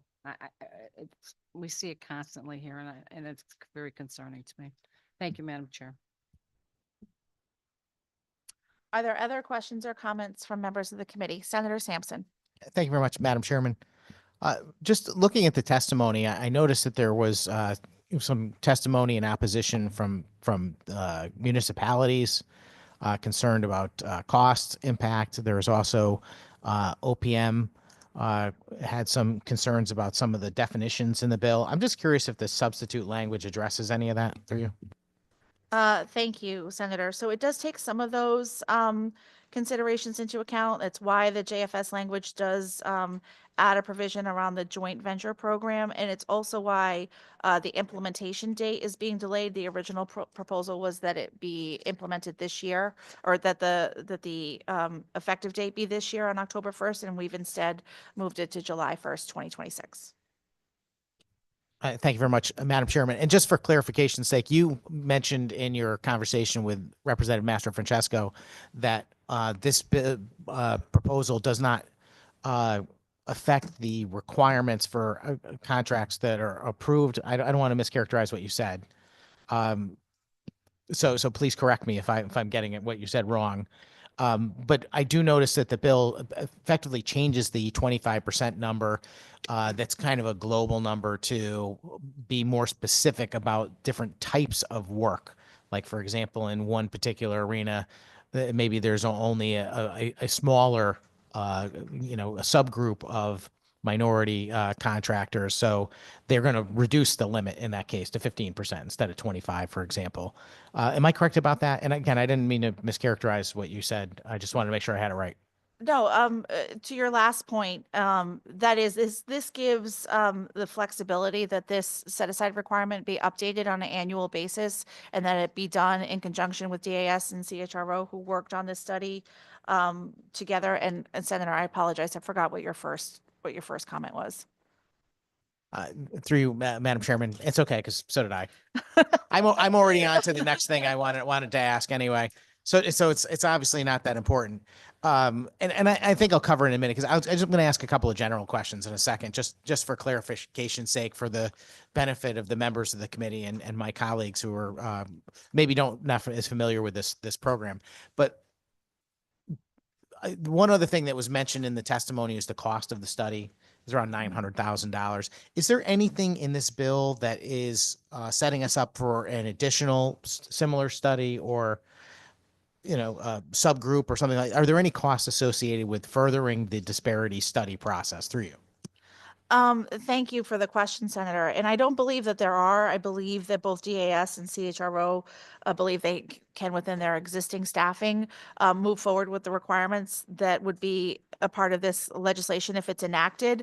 And I would also just point out, I'm grateful that you referenced the cost of the disparity study, because that was a big part of the reason why it's taken us 10 years to get it. When I, first became chair of this committee, and I was working with your predecessor as ranking member of this committee, and he was arguing vociferously for this disparity study update. The reason that it wasn't able to get through, despite such broad bipartisan support, was the cost. And so that is a one-time cost that's already been endured by the agencies that entered into the study, and the outside firm that they worked with. Thank you very much, Madam Chairman. That's good information. Yeah, this is a long bill, and I took a lot of time to go through each section, and I have some concerns with certain parts of it. I think there's a section in there that has to do with, and I'm trying to just find my notes about the closeout documents. I think it's in section 7. I wanted to ask something about that, but for our purposes today, I think it's just more appropriate to kind of cover what this program is about. And we've kind of already established how it's changing. But what this program does is it effectively manages the lists of available contractors and makes sure that certain folks are accounted for on those lists. Is there anything that suggests that certain number of contracts are approved for folks that qualify for the program, or merely that they have an opportunity to bid on them through you?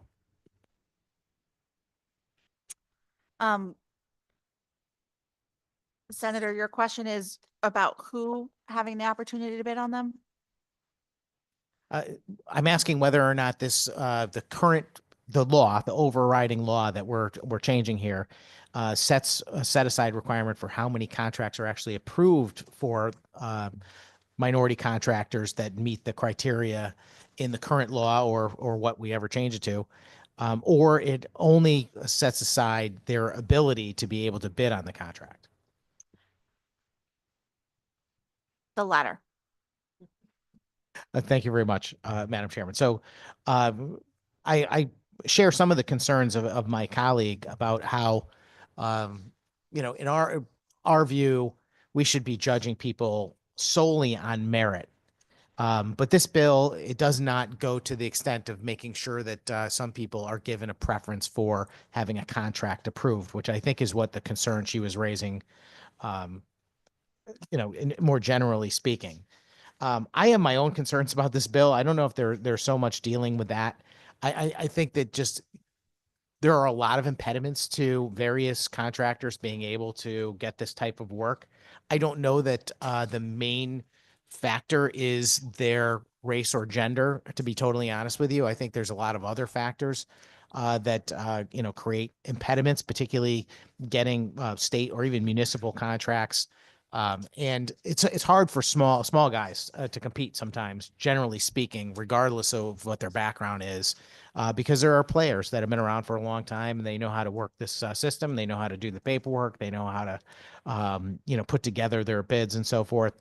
So I'm not going to support this bill today, just because I've never supported the program generally, because I don't believe that this is the way we should go about trying to ensure that people have an equal ability to get these contracts.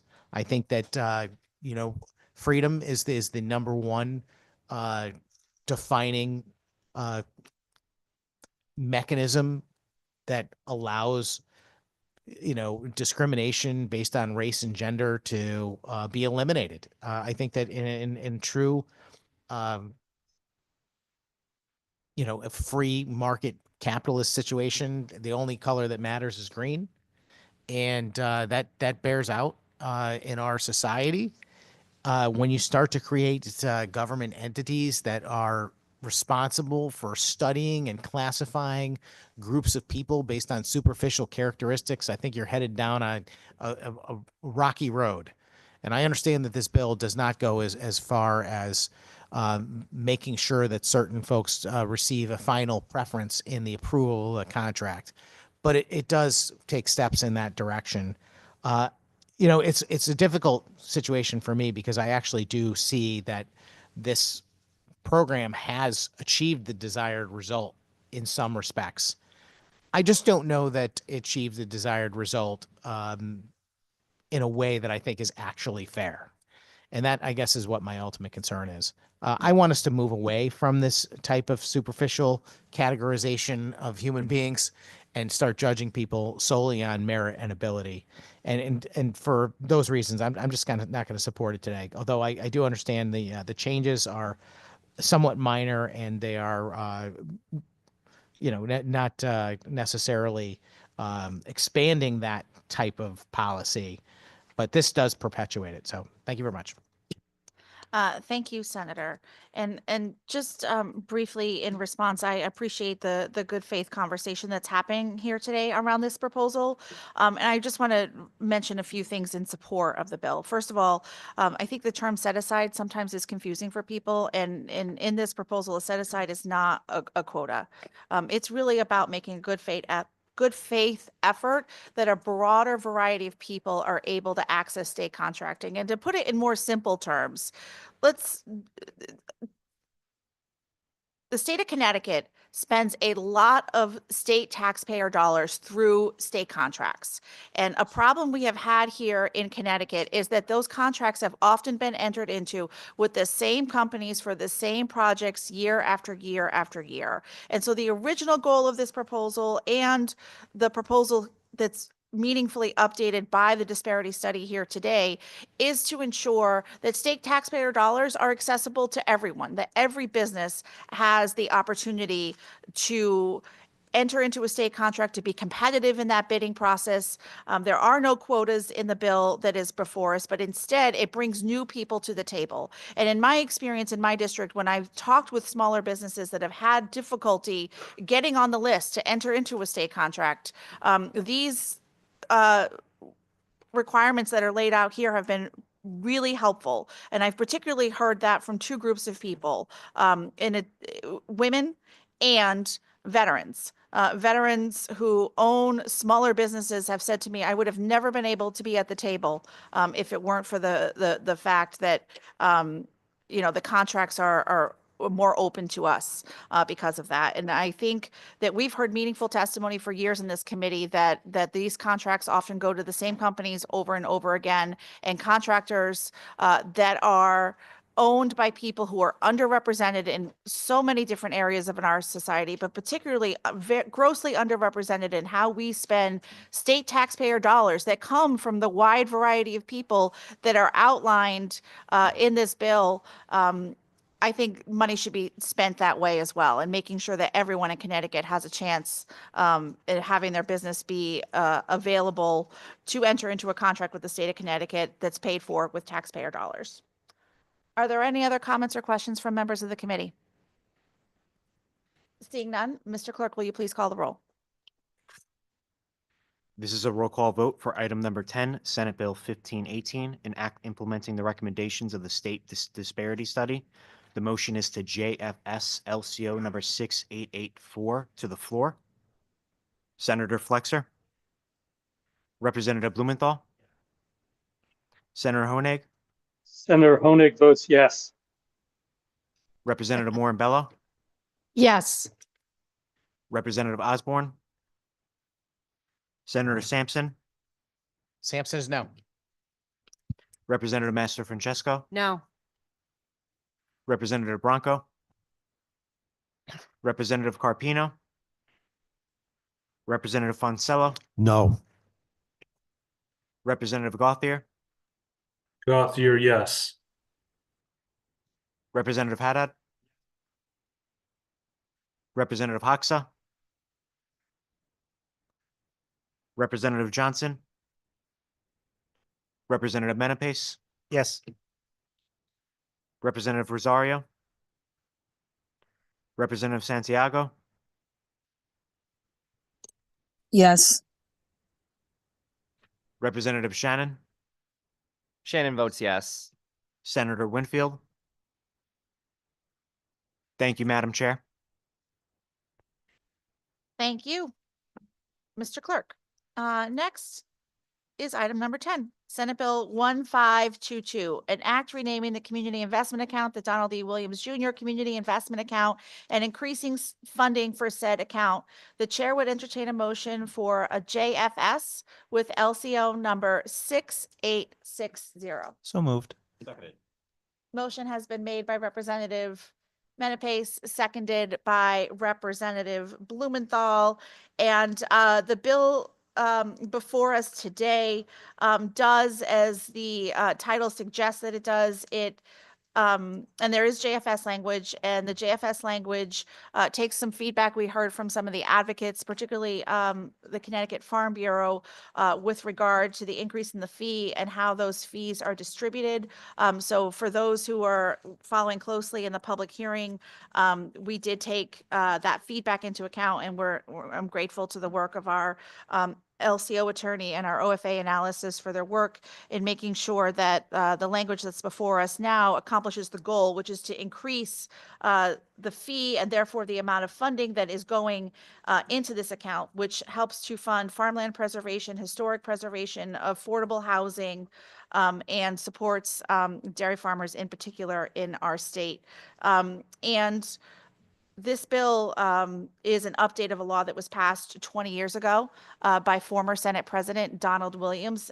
The impact that the monies that have been raised through the community investment account can be seen all across our great state. So many projects have been funded because of this legislation and the impact it's had over the last 20 years, whether you're driving through a rural area and there's a farm that's been preserved because of monies that have been raised by this act, or you're in a more urban area and there's a piece of historic property that has been preserved and that funding has come through the Community Investment Act, or if you are looking at an affordable housing project that has been partially funded by monies from the Community Investment Act. And so the bill before us today does rename this account in his honor, and recognizing the incredible impact this act has had on the state of Connecticut over the course of the last 20 years. And I'm hopeful with the increased funding that comes through the proposal here is today, if enacted,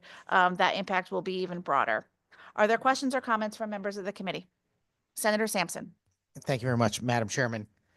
I have a few concerns about the policy that is before us. And I guess the first one goes to the last thing that you said, which is, renaming the community investment account in the name of Donald E. Williams Jr. And I'm just curious how that happens. I mean, is that something that, is acceptable in the legislature, that we begin to rename government programs and funds after individuals? I mean, is that historically acceptable? Are there other examples where that's happened through you? Thank you, Senator. Yes, there actually are many examples of where this has happened. Perhaps the most well-known is the Roberta Willis Scholarship Fund, which funds access to public and private higher education in our state. That renaming, I believe, was enacted about 10 years ago. And also last year, this legislature, and Representative Haddad, correct me if I'm wrong, this legislature appropriately renamed the PACT Act in honor of former Senator, God rest her soul, Marianne Handley.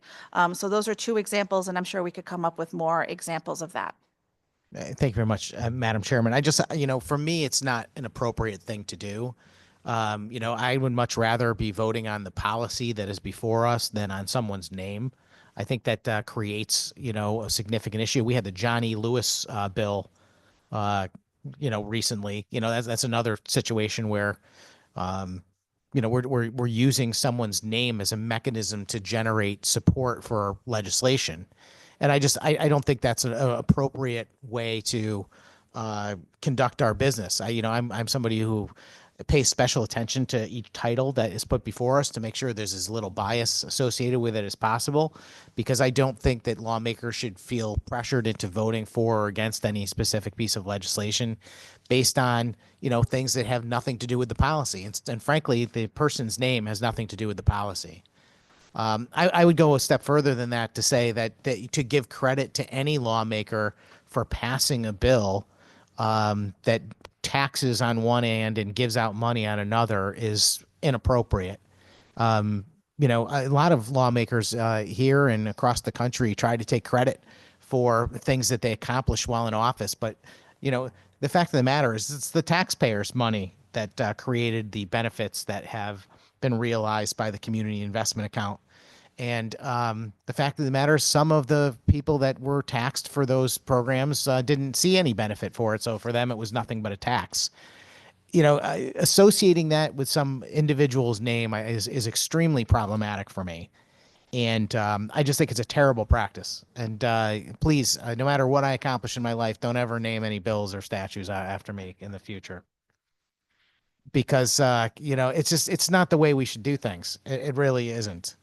And certainly not government programs. Somebody, famous like the founders of our great nation who, risked their lives, fortunes, and sacred honor to provide the freedoms that we have and make sure that we get to live in this great country. That's one thing. But, to pass a law that taxes people to give out money and in fact goes around the budget process to do so, for me, is not something that should be lauded. This bill, from a policy standpoint, raises fees to folks that are conducting regular business with their town clerk's office. In my view, these fees shouldn't even exist. I think that taxpayers pay enough taxes in other forms that they shouldn't have to pay certain taxes for documents and that type of thing. That's something, if the government requires these documents to exist, then they should provide them free of charge in my view. I just don't agree with this policy. I didn't support it last year when there was no name change, and for the same reason that it increases these fees. And for those reasons, I'll be a no again today. Thank you. Thank you, Senator. And Senator, I would just say in response a few things. First of all, we can certainly have a respectful disagreement on the work of the General Assembly and whether or not that work should be honored in any particular way. And I think that you can ask any person who served in this legislature when the Community Investment Act was passed that it was the work of Senate President Don Williams. And he invested a lot of time and effort into both crafting the legislation and ensuring its implementation in a way that was going to have the impact that I described in my introduction of the bill. I'd also share with you that there was first a proposal to rename this community investment account to the Don Williams or Donald E. Williams Jr. Community Investment Account 10 years ago. That proposal was made by our current Senate President, Marty Looney. And I would also just add that in the intervening time since Senator Looney first put forward the proposal to rename this account in honor of former Senator Williams, there has been a new entity in state government that's been created, the Community Investment Fund. And so right now, when many of us are speaking with our constituents on a variety of projects and where funding is coming from, there's sometimes some confusion whether you're talking about CIA or CIF, because they both use that term community investment. So I actually think this new name not only is an appropriate honor to the person whose work has had such a great impact on our state in the last 2 decades, it also provides some clarity when people are talking about different programs that make important and sizable investment in our communities, but through 2 different mechanisms. Are there any other questions or comments from members of the committee? Representative Mastro Francesco. Thank you, Madam Chair. Can you tell me what's different in the proposed substitute language as to what originally was proposed to you? Yes, thank you, Representative. So the initial proposal was an effort to increase the fee and therefore increase the revenue across all of the entities that can get investments through the community investment account, but it wasn't quite worded right. So we took some of the feedback from the public hearing. And so the language before us here today increases the amount from $40 to $50 and ensures that that distribution is given out equally across those entities. And it also increases the fee by $1 that the town clerks who take in these fees get to keep for themselves. Thank you for that. Do we know how much revenue the state, because some of this money goes to the state, right, and the town clerks and the municipality, how much the state takes in for fees for recording on land records? Do we know what that total is? I don't know what the total is on an annual basis, but I can tell you that over the course of the 20 years that these fees have been assessed and collected and the account has been giving out money, it has been millions of dollars to support farmland preservation, historic preservation, affordable housing, and open space grants. And I also can tell you that there are dairy farms in particular here in the state of Connecticut, since dairy farms were added to this act in, I believe it was either 2011 or 2014. that have told me that they would not exist anymore if it weren't for the resources that became available to them in helping to make dairy farming continue to be viable here in our state. And I would also point out that the investment we make here in Connecticut is still less than other states make in some of these industries. And so this is an effort, the reason this is increasing is an effort to catch up and to make sure that some of these industries, when it comes to farming in particular, that I believe make Connecticut, can continue to thrive. Thank you, Madam Chair. This is for recording in land records. What is the process? I mean, I haven't recorded anything in the land records. I've never had to pay this fee. Can you kind of just give me an overview exactly what it does, how it works? Yeah, I think it's, you go into a town clerk and you're asking for a copy of these records. They are sometimes assessed when you're, in the process of buying a house, assigning a mortgage, and other similar records. And you go into the town clerk and that's when you pay this fee. Okay, thank you. So yeah, we're paying a fee for documents that belong to us. We own the home or so forth. It kind of reminds. Well, not necessarily. I mean, there are a variety of people that might come in and pay the fee. It can be when you're buying a home, but it can be when you're looking for these records for other purposes. Okay, thank you. And it could be for surveys. If their survey was being done on your home, I would assume that would qualify as well, or no? A surveyor? I am not certain about that, actually. I don't believe surveys are referenced here in the bill.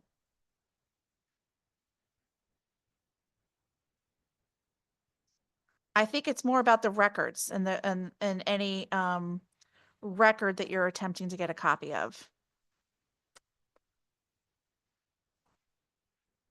And filing it, yeah, and filing the record. So I don't think a survey would qualify, Okay. but I would defer to the expertise of a town clerk to be certain about that. Okay, thank you.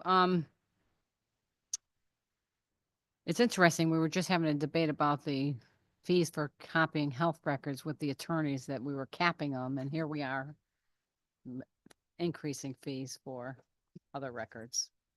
One's personal health records, I get that, but these are also, they're records, you know, at the end of the day, we're increasing the fees. So here we're increasing them, and that last bill we did before we were capping them. We didn't want to be paying much for them, so I understand. So what concerns me really about this bill, obviously, are the fees. I mean, don't you think taxpayers are paying enough? I mean, we got to squeeze them for another $10. And then $2 of that, I guess, goes to the town clerk. $3 goes to the municipality for local capital. I mean, you're talking a few dollars. I mean, I just think that the people in the state are overtaxed, taxed enough. I get where the money goes. It's for probably a good cause, but I don't know. Find the funds in another way. So I'll be a no on this today. Thank you, Madam Chair. Appreciate you answering my questions. Thank you. Are there other questions or comments from members of the committee? Seeing none, Mr. Clerk, will you please call the roll? This is a roll call vote on item number 11, Senate Bill 1522, an act renaming the Community Investment Account the Donald Williams Jr. Community Investment Account and increasing funding for said account. The motion is to JFS LCO number 6860 to the floor. Senator Flexer. Representative Blumenthal. Yes. Senator Honig. Representative Warren Bello. Yes. Representative Osborne. Senator Sampson. Representative Master Francesco. No. Representative Bronco. Representative Carpino. Representative Fonsello. No. Representative Gauthier. Gauthier, yes. Representative Haddad.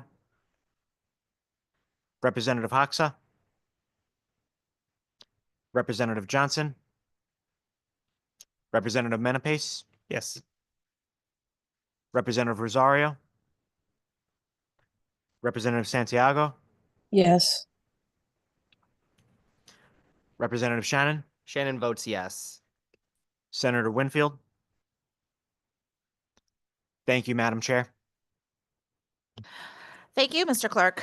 Next, we will move on to item number 12, Senate Joint Resolution number 57, and a resolution proposing an amendment to the state constitution to make references to individuals gender neutral. The chair would entertain a motion to JF this resolution. Motion has been made by Representative Blumenthal, seconded by Representative Morin Bello. And the resolution before us today removes all gendered language from our state constitution and makes all references to individuals in our state constitution gender neutral. So for example, it uses the term persons instead of men or man. It uses the term governor instead of he or him. The entirety of our state constitution is gendered in a way that only lists men. And this proposal before us today removes all references to gender and instead uses language as I just described, like governor, like person, so that this document that is charged with representing all of the people of Connecticut uses language that does represent all of the people of Connecticut. Is there any discussion on the resolution? Senator Sampson. Thank you very much, Madam Chairman. This is a perennial favorite. I don't know how many times we've seen this particular bill, but it's been a couple times anyway. And I've always opposed it on the grounds of the English language, which is that, when we see the term men, for example, in line 7, all men when they form a social compact, I think the word men implies men and women. And that's true for just about each case that exists in this document. And I don't know that it's necessary to include any additional clarification to make it understood that it refers to men and women.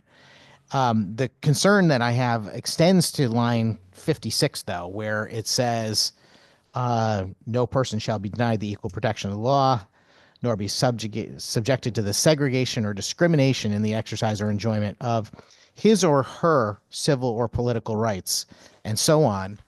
And I'm wondering what's wrong with his or her that we have to change it to such persons through you.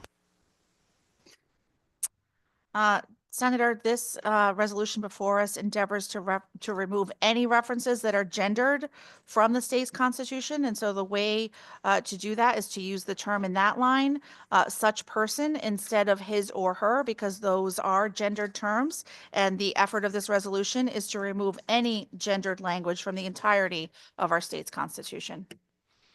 Thank you very much, Madam Chairman. But why are we endeavoring to remove any gendered terms from our Constitution?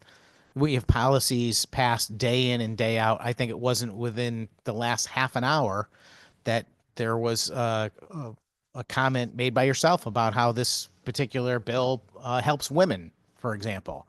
So why is our Constitution a place where we don't want to include gendered language through you?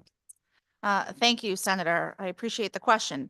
Frankly, when I read our state's constitution, and I don't know if other people who identify as the same gender as me feel the same way, but when I read he, him, his throughout this document, I don't feel represented. And that is why I think it's important that we remove any language that is gendered in our state's constitution to have this be a document that is truly representative of all of the people here in Connecticut. And that's why the resolution that is proposed before us removes any gendered language so that this can be a document that any person in the state of Connecticut can read and not just have pride in its contents and what it outlines here, but that they can also feel like they are represented in the document and that the document wasn't just written in a way to reflect the leadership of men.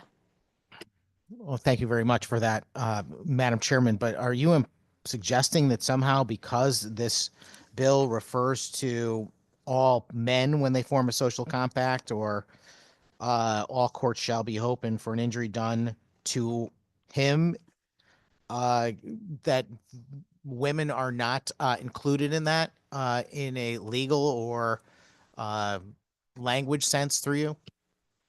To you, Senator, I do not think it's saying that in a legal sense, but in a language sense, yes. I think this document, because of its gendered references that only include male references, men, he, his, him, the language does not represent the totality of the people who live in the state of Connecticut. Thank you very much, Madam Chairman. I am not a language scholar, but I did do enough research to discover that in the English language, references to men and references to him, such as those that appear in this document, do and are inclusive of females as well. So I think that you're, frankly, I'm just incorrect when you suggest that this is not an inclusive document based on language. We already acknowledge that it is lawfully inclusive of men and women.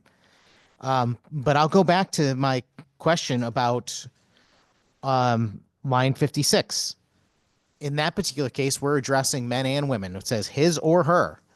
And I'm not satisfied that there is a compelling interest in going to change our foundational document. This is the state constitution. Okay. We need a compelling reason before we're going to go doctor up our constitution, in my view. And,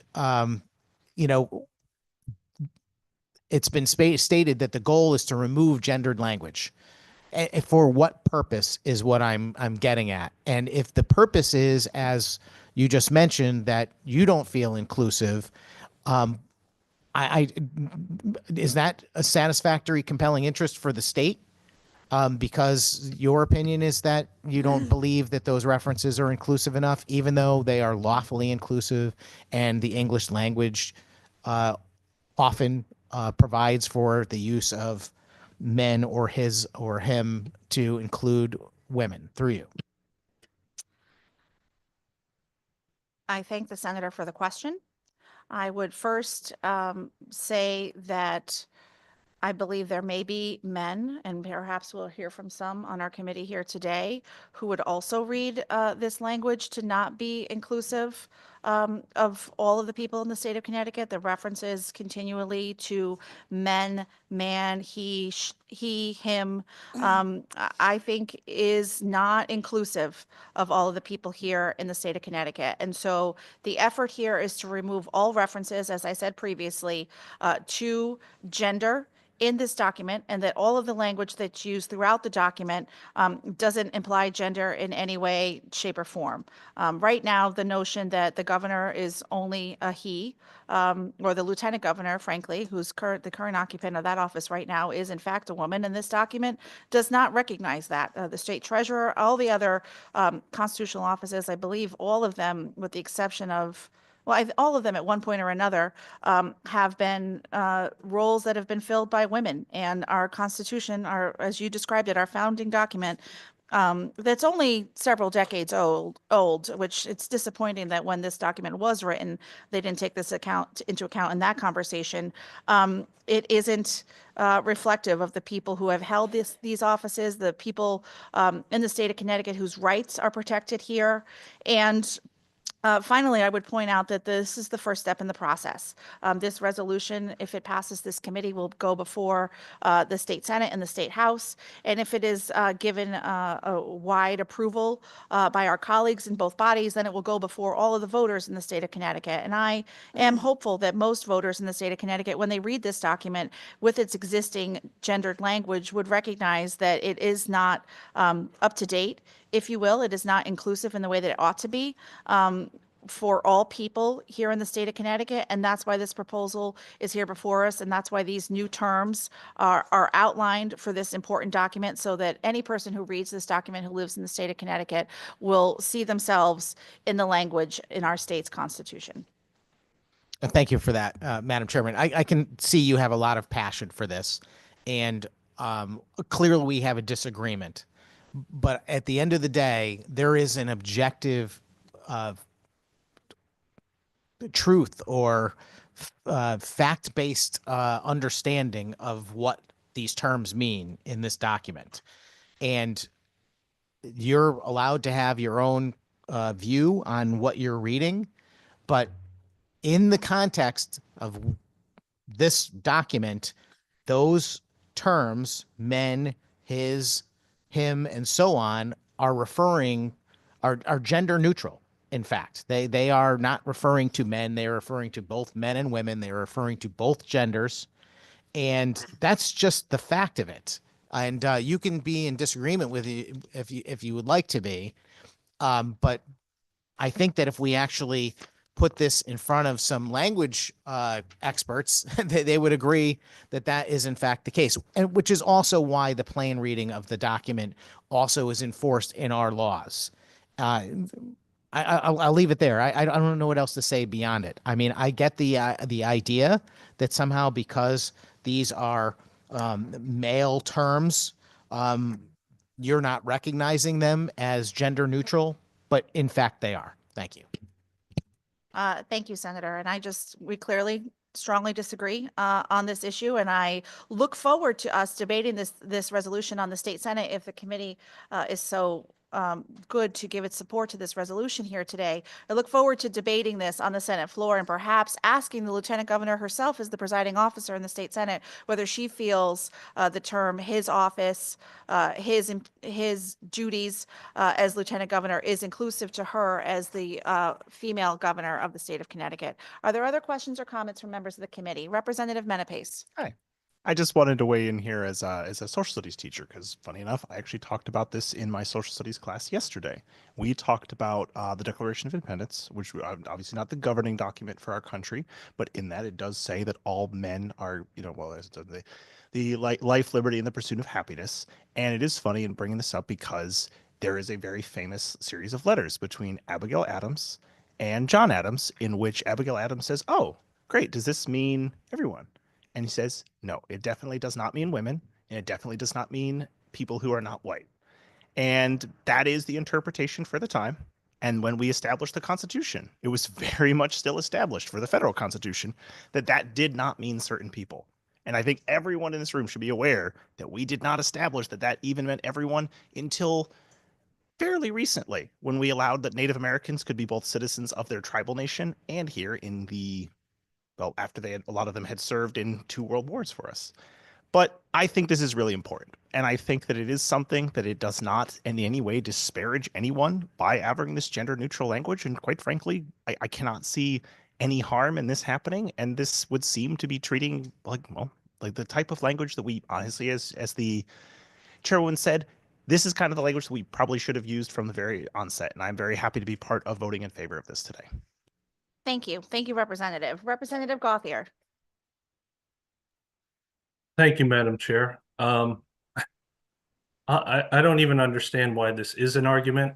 And I certainly don't see this as a zero-sum argument because I, as a man, do not lose anything by us making this change in our state's constitution. So if we make this change, and more people in our state, or all people in our state, feel more included and more well represented by our founding document and by our representative body and procedure, I don't even understand why that would be an argument against making this change. So yes, I am also very much in favor of this bill, and thank you for putting it forward. Thank you. Thank you, Representative. Are there other questions or comments from members of the committee? Representative Haddad. Thank you, Madam Chair. Briefly in favor of the resolution, we're all aware that English language changes over time. I'm not as well versed in the history of it as Representative Menapace, but I will say that I think we've moved past the time where it's acceptable to refer to all people merely using gendered language of men and him and her. And him and his. And so I would hope that we can make this change. We see this a lot with young people, especially, and I see it personally as a father to a young daughter. My 11-year-old and I have had this conversation about why the state constitution seems to only apply to men, and to have to go through that explanation, I think is something that is archaic, frankly. And so it's time to update and modernize our Constitution and use the words that we mean when we when we read the document as a living document that is reflective of the language as we use it today. And I strongly support the changes. Thank you, Representative. Are there other questions or comments from members of the committee? Representative Master Francesco. Thank you, Madam Chair. Oh boy. I won't spend a lot of time on this topic. I think that I agree with Senator Sampson. I think our founding fathers, when they put the word his or him in the Constitution, clearly there were women in that time, and it did not only apply to men. I think it's a reach. Personally, that's my opinion. Of course, here we are. Everybody's got their opinion on what it should be. I definitely think it's a reach. I think today, in today's day and age, we are too sensitive to language. I mean, do we start taking the word man out of woman? Is that offensive? Do we take the word man out of mankind?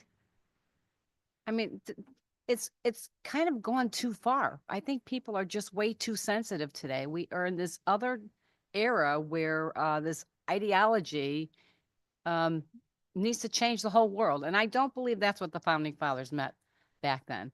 But I do have a question to the chairman of the committee, that you had mentioned that the way our document is written, you didn't find that you were inclusive.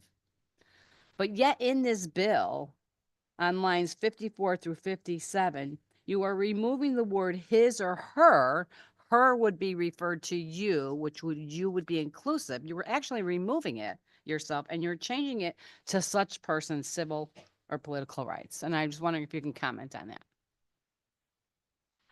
Thank you, Representative. Representative, the resolution before us endeavors to remove all gendered references from this document, from our state constitution. And so in that line and other lines, any references that are gendered are being removed and being replaced with language that is gender neutral and appropriate given the section of the document that the change is being made to. Thank you for that answer.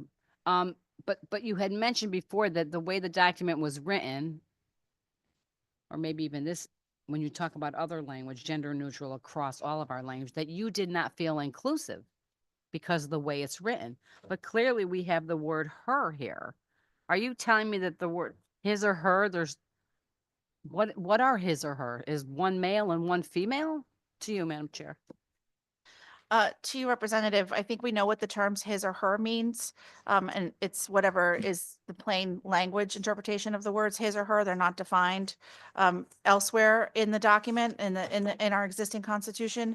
However, the language before us is removing all gendered references. And that is what this resolution is proposing to do, to take out any existing language in our state constitution that is gendered and change it to terms that are gender neutral. Thank you, Madam Chair. So I'm just curious, what does that mean, gender neutral?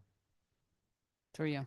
To you, Representative. So through the document, it means person, such person, the accused, such person's self. If you look throughout the document, elector, governor, such elector, such member, treasurer, lieutenant governor. These are the terms that are being used to replace the variety of existing gendered terms that are in our Constitution. I could go on and list more examples. For example, judge and justice, comptroller, there's a variety of terms that are used, the Secretary of the State, but it changes all of the existing language in our state's Constitution that is gendered and instead uses a term that is gender neutral. Thank you for that answer. Okay, so if you're removing the word he, whenever you references governor, because people are offended that, not politically correct today. It could be a female governor. Oh, okay, I get that. But you're removing the word her. If it references his or her, you're replacing that with such persons. I find that offensive. You're either a male or a female. It's very simple. You can call yourself whatever you want. In your mind, you could be whatever you want. But you either are his or her. Bottom line. And you're removing her. It makes absolutely no sense to me. We are now such persons. It's crazy. I don't agree with it at all. I understand your reference to, the governor, because it's an office, but the governor has a gender, whether it's male or female. When you're referring to the office of the governor, it says his office.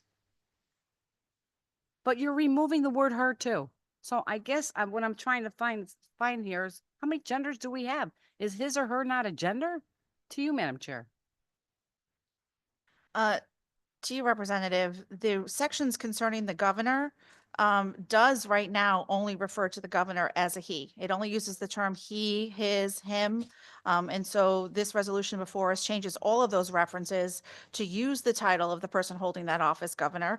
And as the good representative, I'm sure, is aware, there have been 2 women who have served our state very well as governor of the state of Connecticut. And while they were serving, our state constitution did not recognize their service in the same way, in that this document referred to the governor only as he.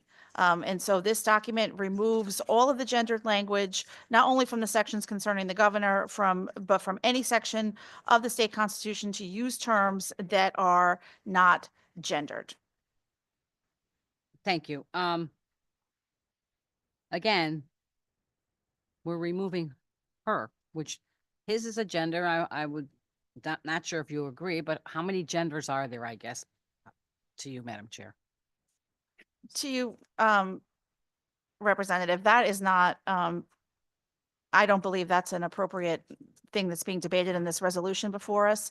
The resolution before us changes the existing language of our state constitution to remove any gendered references so that all of the terms that are being used are gender neutral. And that is what we're debating here today, is whether or not those changes are appropriate.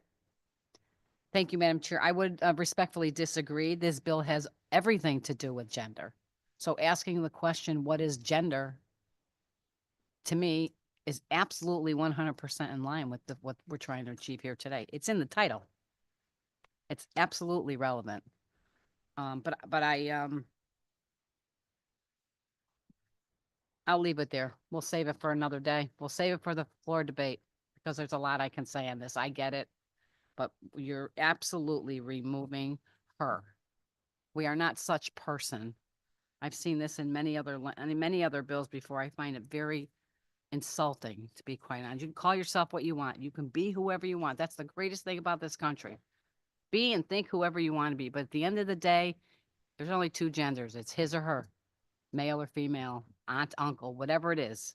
I mean, do we start removing that terminology too? It's ridiculous. Thank you, Madam Chair. Thank you. Are there other questions or comments from members of the committee? Representative Blumenthal. Thank you, Madam Chair. I just wanted to close out offering very briefly my thoughts on this resolution. I've noted the arguments back and forth. I would say, first of all, that I think some on the other side of the aisle are opposed to making a change because of how seriously they take this document. And I take it just as seriously, and for the same reasons think that it's vital that it reflect everyone in this state.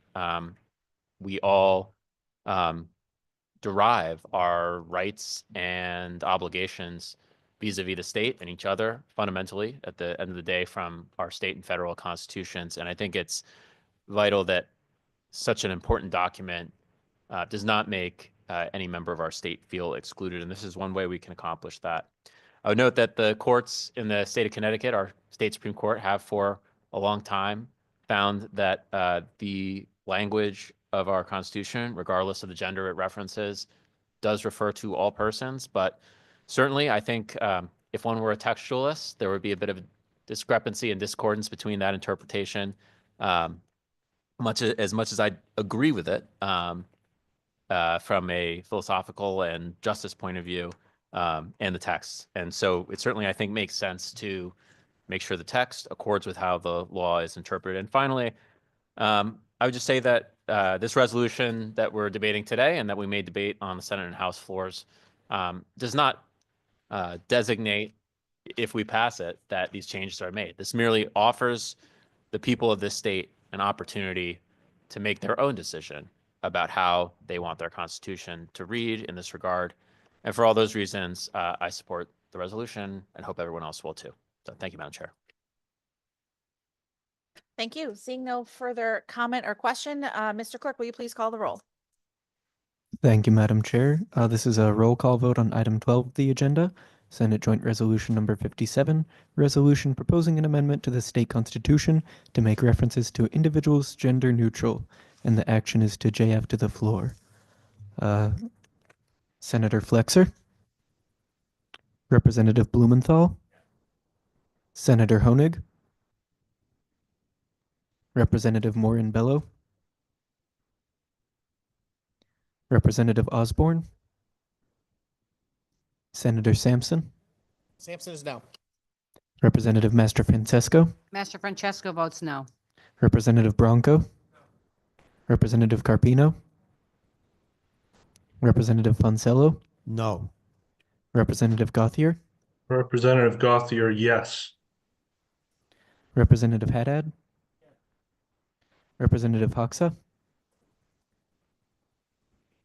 Representative Johnson, Yes. Representative Menapace, Yes. Representative Rosario, Representative Santiago, Yes. Representative Shannon, Representative Shannon votes yes. Senator Winfield. Thank you, Madam Chair. Thank you, Mr. Clerk. Next up is item number 13 on our agenda, House Bill 6477, Act requiring a plan for the translation and review of all forms and applications required to access state agency services or benefits by limited English proficient individuals. This is a straight JF to the floor. The chair will entertain a motion. Second. Moved by Senator Flexer, seconded by Representative Menapace. This bill does exactly what it says. It establishes a process to ensure that translation services are provided and that they're accurate. That plan will be formulated by the Department of Administrative Services by January 1, 2026. Further question or comment on this bill? Representative Master Francesco. Thank you, Mr. Chairman. So I'm just curious, it says in here about the 12 most common languages is, who determines that, and do we know what they are at this point through you? To you, Representative, the Department of Administrative Services will determine that, and I could not list them to you right now as we sit here. Okay, thank you. That's all I wanted to know. Thank you, Representative. Further question or comment from the committee? Seeing none, Mr. Clerk, will you please call the roll? Thank you, Mr. Chair. This is a roll call vote on item 13 of the agenda, House Bill 6477, an act requiring a plan for the translation and review of all forms and applications required to access state agency services or benefits by limited English proficient individuals. And the action is to JF to the floor. Senator Flexer, Representative Blumenthal, Senator Honig,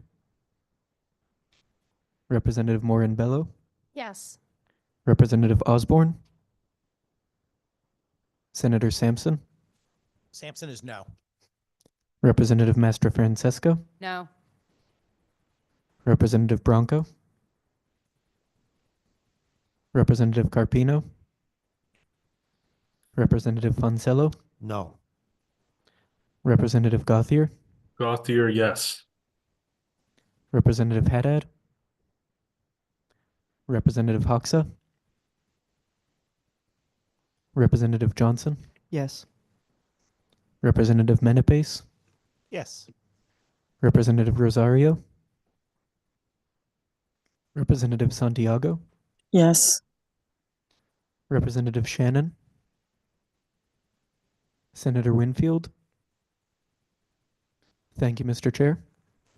Thank you, Mr. Clerk. Next up on our agenda is item number 14, Senate Bill 1432, an act implementing the Department of Administrative Services recommendations for revisions to provisions concerning contracting, real estate, state construction services, and probate court notifications. This is a JFS to the floor of LCO number 6809. Chair will entertain a motion. Moved by Senator Flexer, seconded by Representative Moore Imbello. This is a bill in the JFS that implements some of the recommendations of DAS, and specifically it raises the threshold for a state construction services panel from 5 to 7.5 excuse me, 7 million, 5.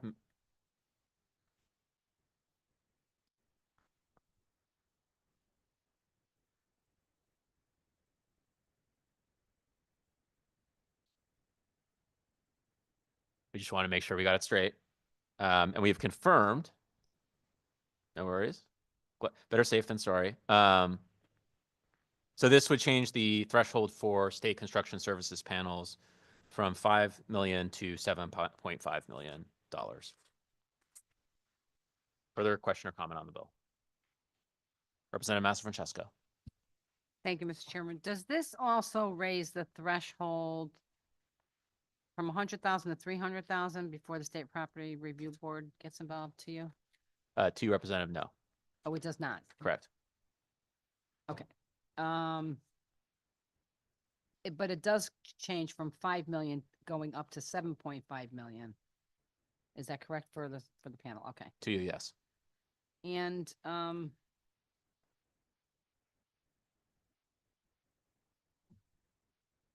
there was substitute language on here on this particular bill. Can you tell me what the substitute language did and exactly what it changed through you? To you, Representative, it removed everything except the provision I just described, including provisions that would have increased the value threshold that you indicated of certain consultant contracts subject to approval by SPRB from $100,000 to $300,000. Also removed a provision requiring DAS to post certain notices on its website rather than a newspaper, and it removed requirements for DAS to receive certain conservatorship notices from the probate court. Okay, thank you. And then I guess I don't know what the purpose is from changing it from 5 million to 7.5. What is the purpose of that? It is a reflection of inflation, the effects of inflation over the time since it was last changed to you. Thank you. And is this amount fluid? So if inflation changes, it can go down? To you, no. Okay, thank you. I have further questions. Thank you, Representative. Further questions or comment from the committee? Seeing none, Mr. Clerk, will you please call the roll? Thank you, Mr. Chair. This is a roll call vote on item 14 of the agenda, SB 1432, an act implementing the Department of Administrative Services recommendations for revisions to provisions concerning contracting, real estate, state construction services, and probate court notifications. And the action is to JFS to the floor with LCO number 6809. Senator Flexer? Yes. Representative Blumenthal? Yes. Senator Honig? Representative Morin-Bello? Yes. Representative Osborne? Senator Sampson? Sampson is no. Representative Mastrofrancesco? No. Representative Bronco? Representative Carpino? Representative Fonsello? No. Representative Gauthier? Gauthier, yes. Representative Haddad? Representative Hoxa? Representative Johnson? Yes. Representative Menapace? Yes. Representative Rosario? Representative Santiago? Yes. Representative Shannon? Senator Winfield? Thank you, Mr. Chair. Thank you, Mr. Clerk. Next up on our agenda is House Bill 7205, an act establishing a pilot program for the public financing of municipal chief executive officer campaigns in certain distressed municipalities for the 2027 municipal election. This is a straight JF to the floor. Chair will entertain a motion. Second. Moved by Senator Flexer, seconded by Representative Menapace. This bill does what it says. It would establish a pilot program for campaign financing for municipal chief executive officer campaigns in distressed municipalities of less than 25,000 people. Further question or comment on this bill? Representative Massafrancesco. Thank you, Mr. Chairman. So this program would actually, you would start a pilot program. They would use the Citizens Election Program funding for a campaign, and this is more for a mayor's position to you? To you, yes. And through you, why, what is it? It says distressed municipality. What does that mean? Why is there a pilot program only targeting a distressed municipality to you? To you, Representative, the definition of distressed municipality in this bill has the same meaning as that in section 32-9P of the general statutes.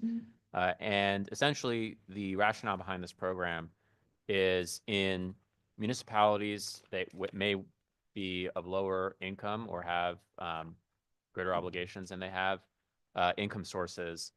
There may be a particular difficulty for candidates to raise money, and obviously a chief executive role in those municipalities is extremely vital, and it's important that the ability to raise money not be so vital to a person's ability to run. Additionally, in such communities, it may be that there's a particular danger of moneyed interests determining who the mayor may be if, there are fewer individuals in these municipalities who can raise money through their own personal networks. There's a greater danger of improper influence. To you. Thank you. And to you, they can go out of their own municipality to raise funding. Is that correct through you? To you, Representative, yes. Okay. And do we know the exact towns, what the distressed municipalities are through you? A list? We do have a list here, actually, in fact, although not all of these are lower than 25,000, but there are 28 towns. Some of them. So, for instance, some examples are Putnam, Montville, Plainfield, Sonia, Chaplin, Mansfield, Derby, Plymouth, Winchester, Griswold, Sprague, Sterling.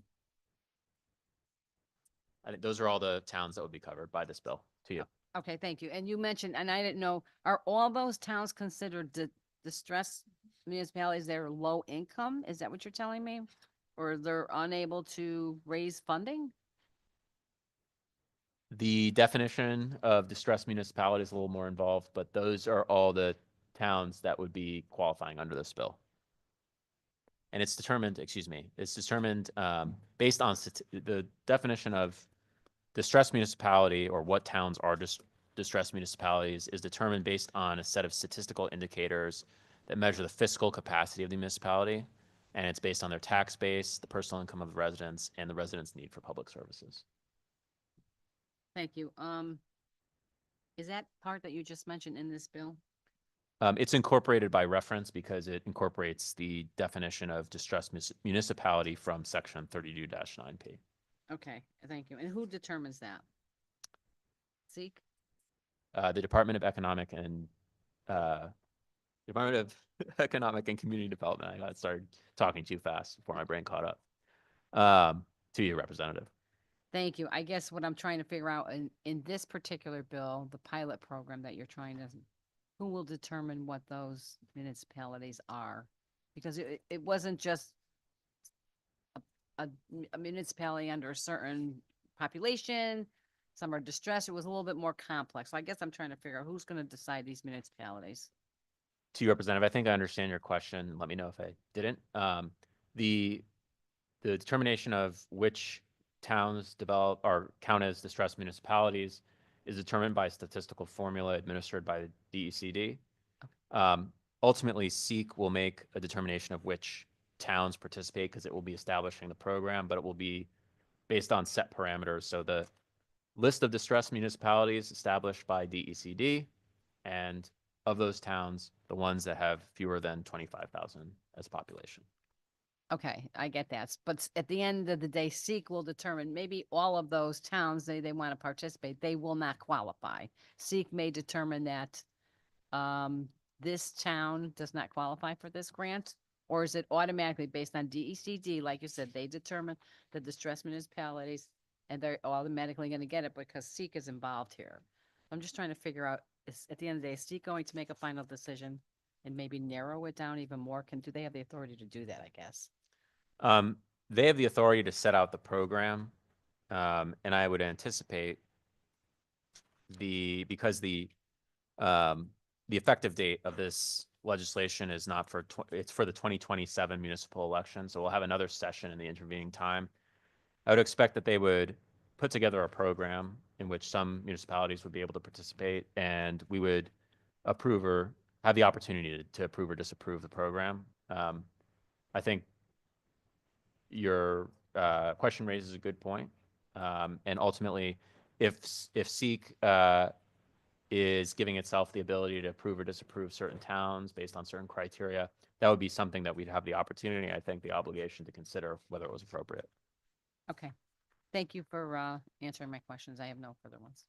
Thank you, Representative. Further questions or comment from the committee? Seeing none, Mr. Clerk, will you please call the roll?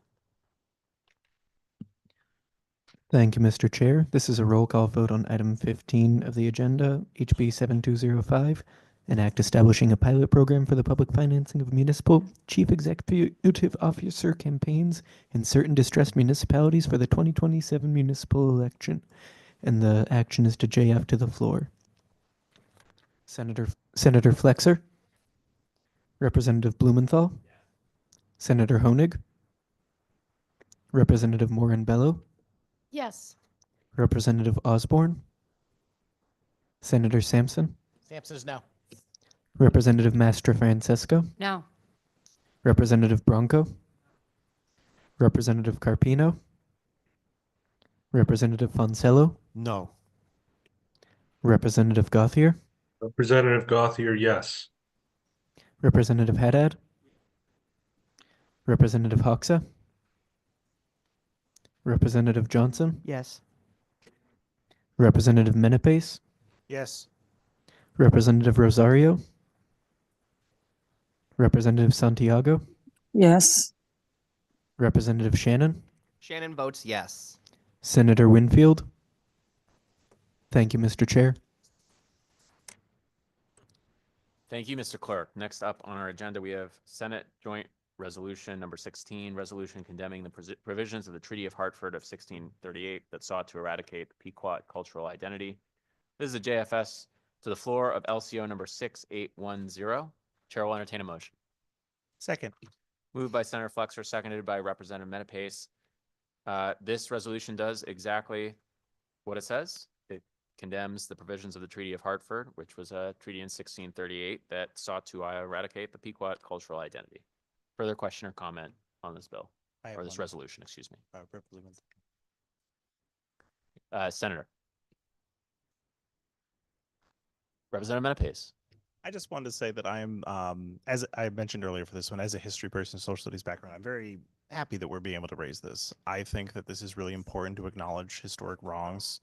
And I think that from a historic standpoint, not only was this wrong, it was just actually correct. This is an attempt to eradicate the Pequot people. And then like less than 50 years later, the United States like allies with the Pequot tribe, openly acknowledging that they still exist. So this is a really good thing, and I think it's important to have this one. We shouldn't be afraid of our history, and I think that we should absolutely acknowledge when we have, as a state, or as in this case in a colony, have done something that is wrong. We're not going to heal from it unless we do acknowledge the wrongdoings. And like I said, I love being part of this state. I love being part of this country, and I think that acknowledging something like this is a really good thing to be doing, and I'm very proud to be voting yes on this. Thank you, Thank Mr. Chair. you. Thank you, Representative. Senator Sampson.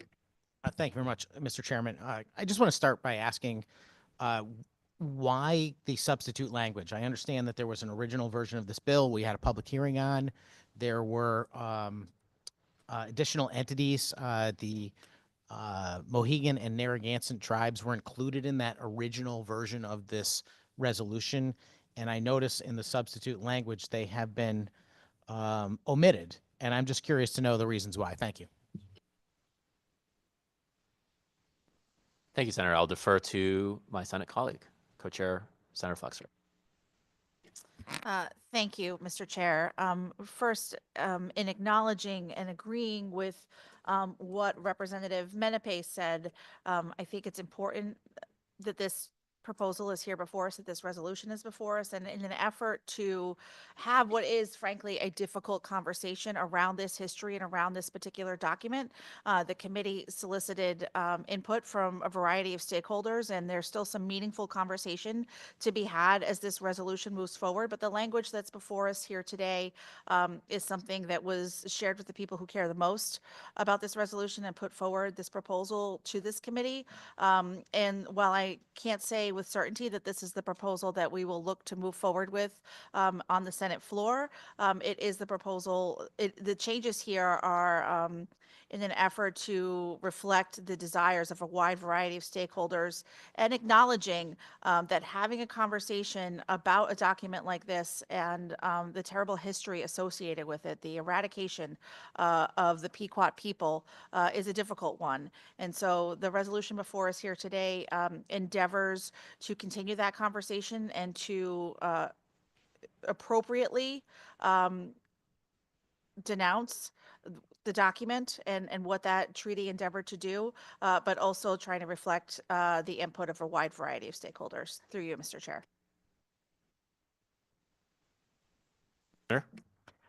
Thank you very much, Mr. Chairman, and I appreciate that answer. Although it doesn't really give me any insight into what changed between the public hearing and today, because clearly somebody said something to require the change in the document. And I suspect it has to do with the parties that were mentioned and their concerns over whether or not they were included. And that I have a few questions on this, but all of it's going to come back to the same thing, which is none of us are historians. We don't know the facts. There's a lot more to this story than we could possibly understand in a brief committee meeting. Even if this went on all day or all week, we would still not have enough facts. We're not historians. We shouldn't be making strong condemnations of anyone without a true understanding of what actually transpired. And I'm just not comfortable with the Connecticut General Assembly being used to make a non-binding resolution for nothing other than to make a political statement on things that we know very little about. Let me start with this. I mean, given that the state of Connecticut did not exist, at least as the state of Connecticut, a part of the United States of America, in 1638, nearly 150 years before our country was even formed, what legal or moral authority does this legislative body have to issue a formal resolution, a condemnation of a colonial treaty signed into by parties that don't even exist in the same form and that we had no direct involvement with, or even the history cannot be accurately determined? Through you, Mr. Chairman. To you, Senator, I think the senator makes a good point, which is that, first of all, the treaty does not condemn any existing parties. It addresses the English inhabitants in Connecticut in the time, and it addresses the Pequots, but it does not, or the Pequots still exist, obviously, but it does not address the United States of America or the state of Connecticut or even the colony of Connecticut. And I think my answer to his question would be twofold. One is that we have the authority vested in us by the people of Connecticut who elected us, and they expect us to make not only laws, but statements. And additionally, I think the history is fairly well established because the provisions of the treaty are established and well known, and I think we can condemn the provisions of the treaty without addressing any of the other actions or history around it that may be attending. To you.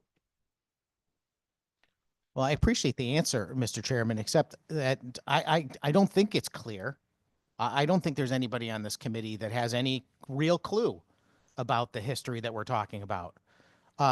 Even I, who have dedicated several hours to researching and reading a bunch of articles on this, would never consider myself an expert or a historian who has any real background in this area.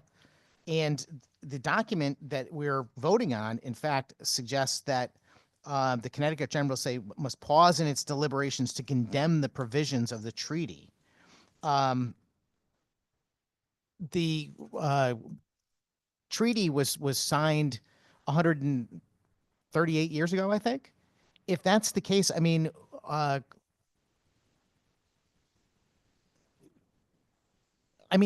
guess, are we the appropriate body to pass judgment on this complex, geopolitical thing that occurred 138 years ago, not understanding all of the tribes that exist at the time, the dynamics of what was going on in the early settlement of this part of what came to be our country.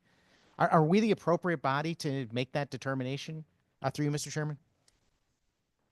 To you, Senator, I think it would be debatable whether we're the most appropriate body or there are other appropriate bodies, but I can't think of one more appropriate than this body. And I would just respond to the question and the comment of the good senator by saying that, again, we're not passing judgment on the historical situation or actions or what happened in the historicity of those matters, but merely we're looking at the document, which I actually have on my computer right in front of me, which is a treaty on pen and paper that was signed at that time.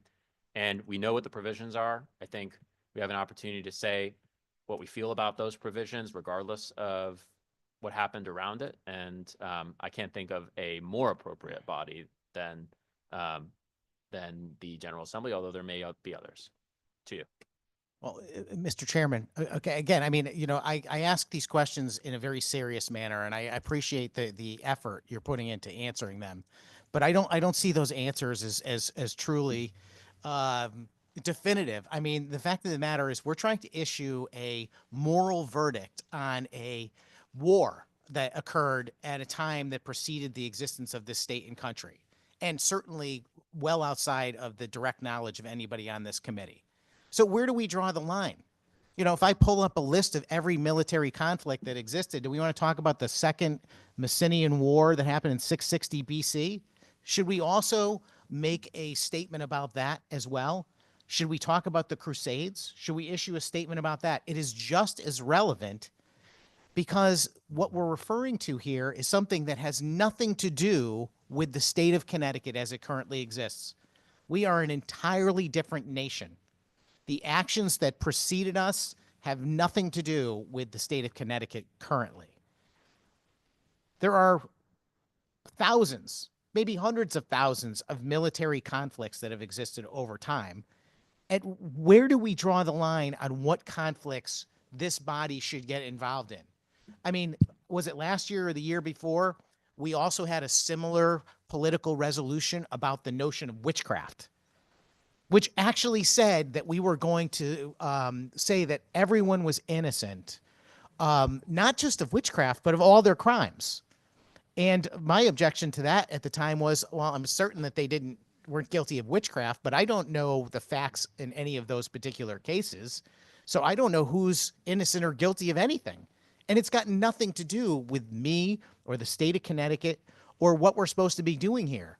We have constituents that can't afford to pay their bills, who have, you know, ridiculous electric rates. We have crime in our streets. We've got a cannibal that's a town over from me. You know, these are things that maybe the legislature should be addressing instead of making these political statements, which I consider to be somewhat divisive, because I can guarantee you, Mr. Chairman, that there are people that are not going to agree with this statement based on its historical accuracy or lack thereof. And that's going to create a problem. And what's going to happen in the future? Will we be expected to revisit and, you know, pick new people to condemn a year from now based on new information provided to this committee? This is the kind of debate that belongs in a historical context among people that are experts in that arena to talk about the facts of what was transpiring at the time. For us in a vacuum to simply condemn anyone being killed is an oversimplification of the fact. There's a lot more to this history than meets the eye. I mean, maybe you can tell me, Mr. Chairman, who were the Pequot tribe? Through you. To you, Senator, the Pequot tribe were a group of people indigenous to the land that became Connecticut, and they had a tribal and cultural identity and governed themselves. I would say, ultimately, again, I respect and hear the senator's points about blaming individuals and about complicated historical conflicts. But that's not what this resolution is addressed to. This resolution is addressed narrowly and purely to the document itself. And so while there may be debates to be had about the context around the document or other actions or historical sources, ultimately this resolution before us is addressed purely to the document itself and the provisions of the document. And I would note also, the senator made a good point about electric rates in particular, and we have some bills on that subject later in this agenda. To you.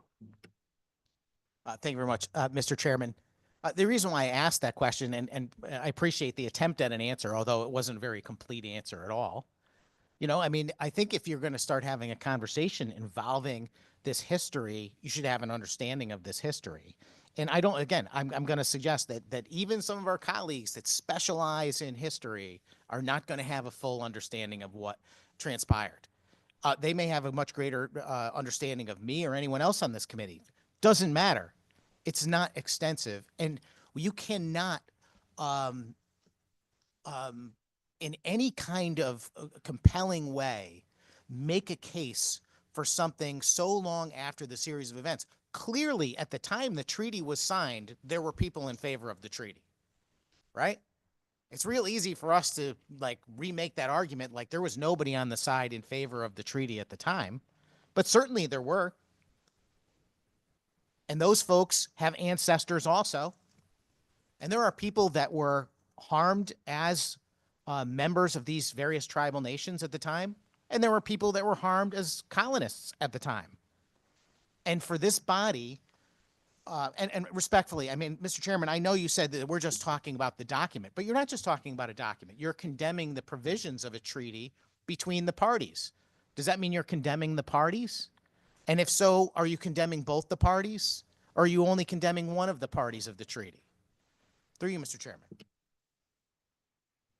To you, Senator, as I said before, this resolution addresses only the document, only its provisions. It does not condemn any parties or any individuals. To you.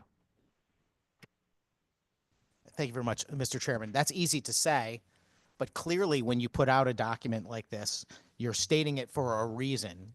If you wanted to just have a resolution condemning selling, murdering, or maiming of people, any people, then I'd support it all day long. But you're not doing that. You're taking a side and you're making a political statement about an actual point in history, an actual thing that happened. The Treaty of Hartford was agreed to by the English and the folks involved back on September 21st, 1638 to end the war. And presumably, it was agreed to because it was a satisfactory resolution for all the parties. And maybe one side had a much greater advantage than the other. But nonetheless, that resolution is nothing more than a historical fact. It doesn't have a, it doesn't live on solely as a document. It lives on as the actions of the persons involved. And our choice to bring it up as a resolution is, in fact, a choice to condemn one side or the other in that agreement.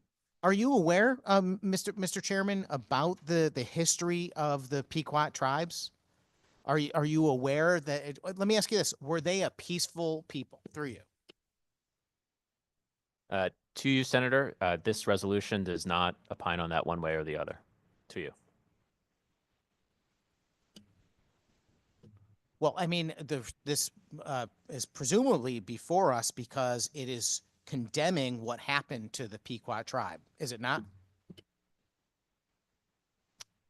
To you, Senator, it is condemning the Treaty of Hartford of 1638. To you. Thank you very much, Mr. Chairman. The document says, whereas said treaty sought to eradicate the Pequot cultural identity.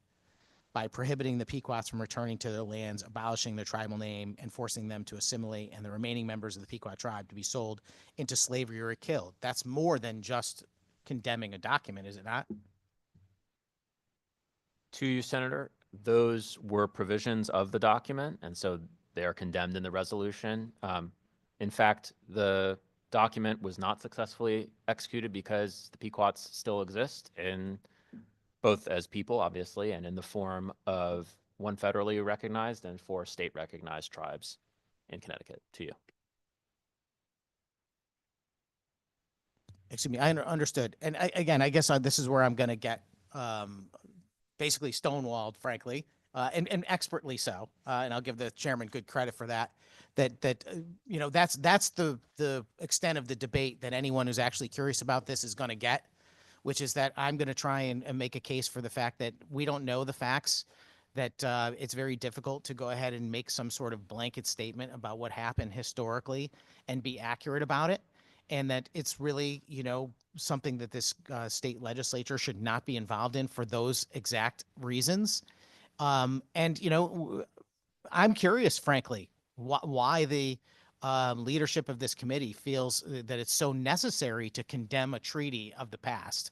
And I can ask that question too if I'm inclined to get an answer. What is so important about condemning this treaty if it doesn't have anything to do with the parties involved through you?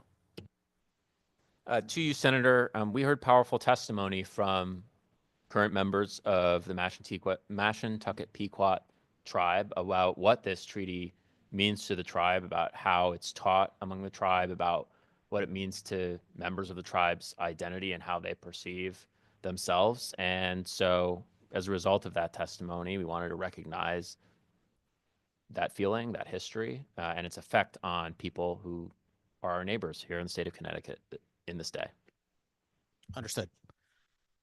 I appreciate the response, except, you know, if any group of people came before this committee and suggested that we should make a resolution condemning, you know, the actions of the United States during the first Gulf War, for example, would that be a compelling enough reason for us to draft a resolution to do so? To the senator, while I believe it's an interesting question, I don't think it's germane to this resolution. And someone may propose such a resolution someday, and we can have a conversation about it then, but it's not before us now. To you. Well, I appreciate that, Mr. Chairman, but I bring up the point because I'm quite certain you could find a group of people that would want to condemn the actions of the United States, and then you'd find some other people that would agree with the actions of the United States. Would you agree with that?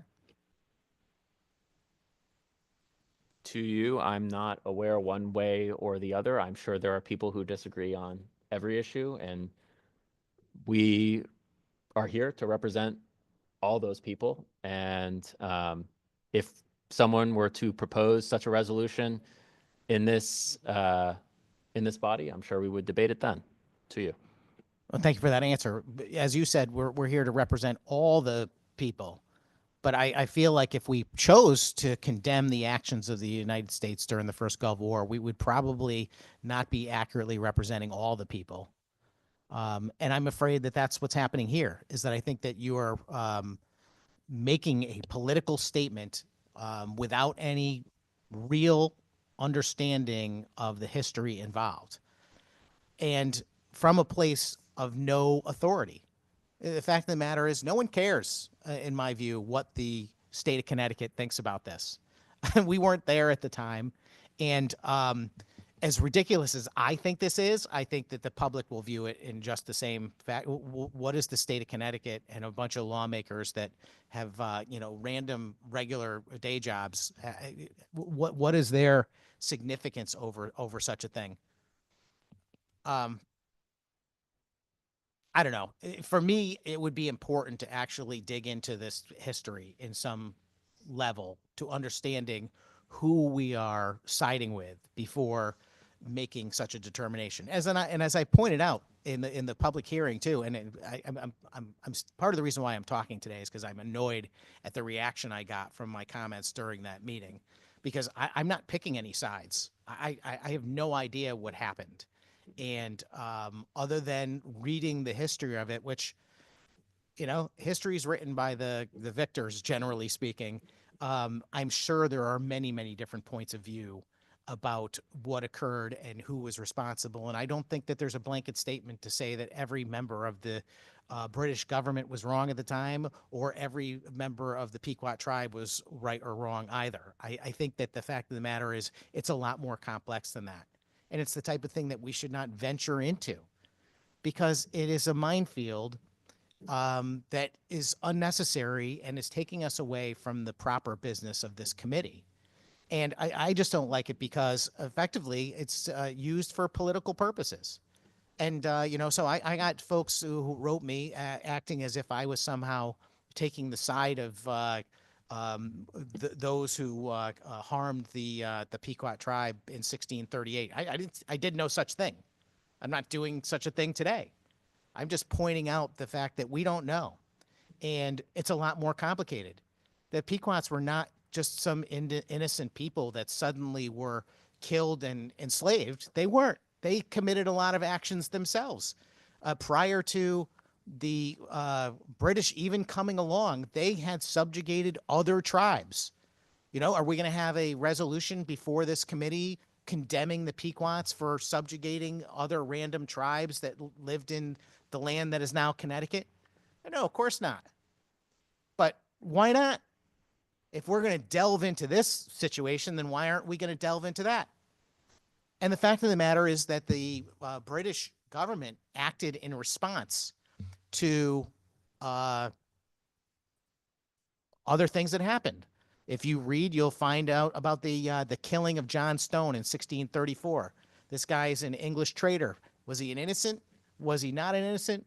He might have been a slaver, for example, I'm hearing across the room. But nonetheless, was he rightfully murdered by the Pequots? Should they be contemned for that? Should they be lauded for that? I don't know. And subsequent to that, there was an attack on the city of Wethersfield. Of course, not the Wethersfield we know today. It was a British city and a British colony at the time. But Pequots attacked that settlement, and they killed 6 men and 3 women. How come we don't have a resolution about that? Why is there no resolution about condemning the actions of those Pequot warriors for killing those innocent civilians? Mr. Chairman, why wouldn't we have such a resolution? Through you. To you, Senator, I don't know if I can comment on why we don't have resolutions before us.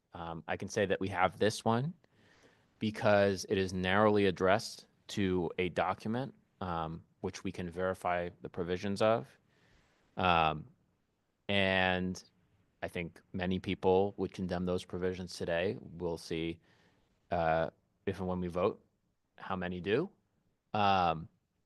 And we have it before it because it's important to people who came and testified before us, who are voters and constituents in many of our districts, who are our neighbors, and much like many provisions of many laws and resolutions we pass in this body. Bless you. Bless you. It's important to people we represent. And they came here, they testified, they made it clear how important it was to them. And so I think it's something that we can do while acknowledging the complexity of history, and also providing, I think, something that's important to people who many of us represent here in this body. To you.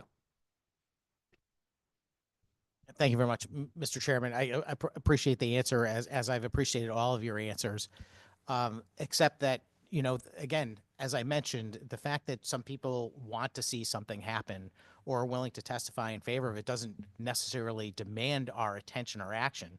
I mean, what criteria is going to be used to determine which historical events are going to deserve formal condemnation in the form of resolution? I mean, if we're not going to do a resolution about those innocents that were killed in the town of Wethersfield, then what is the difference? What is the criteria that determines which thing is going to rise to the level of a formal condemnation by this committee? To you, Senator, this resolution doesn't speak to that. It only speaks to this specific document. And that's because that's how the legislators who've been involved have developed it, and the individuals who are constituents, stakeholders have developed it. But I would say that we do have another bill that would establish a state historical commission to allow professionals in the field of history to examine these issues and provide recommendations to us. So that could be something in the future that that commission could contemplate. To you. Thank you, Mr. Chairman. If that commission was made up solely of people that were actually knowledgeable about history, I might even agree with you. But I like to stick to the resolution at hand. So if we are not going to establish a set of criteria and there's no answer to my question about what criteria we're using, then what precedent are we setting here for when the legislature should weigh in on historical conflicts? Are future, elected members of this General Assembly going to be expected to pass judgment on other violent episodes from Connecticut's colonial or our revolutionary past? I mean, lots of people are killed in wars and military conflicts on both sides. Should we be condemning all of that? Should we picking and choosing which side of each one of these military conflicts throughout history we want to decide on? Should we have a series of resolutions where we tell the world what we think about every last military conflict? Where is the limitation on what this body's role is, I guess, is my question. To you, Senator. While I understand the senator's question and respect it, I do think we're getting a little far from the language of the resolution before us, but I will answer it. I think the bounds are determined by the people of Connecticut who elect us or don't elect us to serve them here in the legislature. One of the beauties of this General Assembly is that the laws that we make, the resolutions we make, can be done and undone every year in session. There are no precedents that bind us. We represent only the voters who send us here, or I should say all the voters, but all the voters based on the voters who send us here. And that is our real only true obligation. It's democratic accountability at the end of the day that determines what we do, what we don't do, and establishes the limits on everything we do, including what resolutions we discuss and vote on. To you. I appreciate that answer, Mr. Chairman, and I couldn't agree more. The question is what is actually prudent, what we should be doing versus what we shouldn't be doing. And one of the reasons why I'm drawing attention to this today is because I want the people of Connecticut to realize what we're doing up here. Because I want them to understand that this bill is before this committee, not addressing their electric rates, that it's not before this committee trying to resolve our election integrity issues, that we are busy debating the relevance of a treaty signed 138 years before the beginning of our country, and now almost 400 years ago. So I'll stick to the bill. So, Mr. Chairman, what practical or legal effect does this resolution have on current tribal relations or governance or treaty rights? Is there any impact that this will have? I understand it's just a non-binding resolution, but is it going to have any kind of practical or legal effect through you? To you, Senator, it will have no legal consequences. Thank you, Mr. Chairman. Are you positively certain of that? Are you certain that this resolution cannot be used in some manner to legitimize or delegitimize any historical incident or the rights or recognition of any group of people through you? To you, as a legal matter, yes, I am sure. Well, I appreciate that, and I hope you're right about it, but I'm not so convinced. I have a feeling that, once you do something like this, obviously, it's going to be memorialized as a resolution taken by the state of Connecticut, an act which you're committing to everyone as a resident of this state, whether they even know about it, to make a virtue signaling political statement about something that this committee has not even begun to delve into. I guess I've made my point, Mr. Chairman, which is that I regret that this is on our agenda today, because I don't believe this is the type of legislation that the people that elected us want us to be dealing with. I think they would much prefer that we're dealing with the issues that affect them as people living and going about their business in the state of Connecticut. And I think it's just a frustration, because I think it shows the willingness of the majority party to basically interject themselves into anything and everything, even where they don't belong. I mean, there are policies on our agenda today and in every committee across this building where we're interfering with private contracts, we're interfering with the right of people to engage in business in the way they choose. We're telling people how to live all the time. And it's an unbelievable frustration for me, because I don't believe that any of us were elected to be the lords over other people in any way, shape, or form. And frankly, that's what happens on a day-to-day basis in this legislature. And this is just another example where, for whatever reason, whatever political reason is the impetus behind this resolution is enough. It doesn't matter whether it's the just or right thing to do. It is just the actions of the majority, once again, showing off their ability to make any statement about anything, regardless of its accuracy or justification. And I don't know. I find it offensive from that standpoint.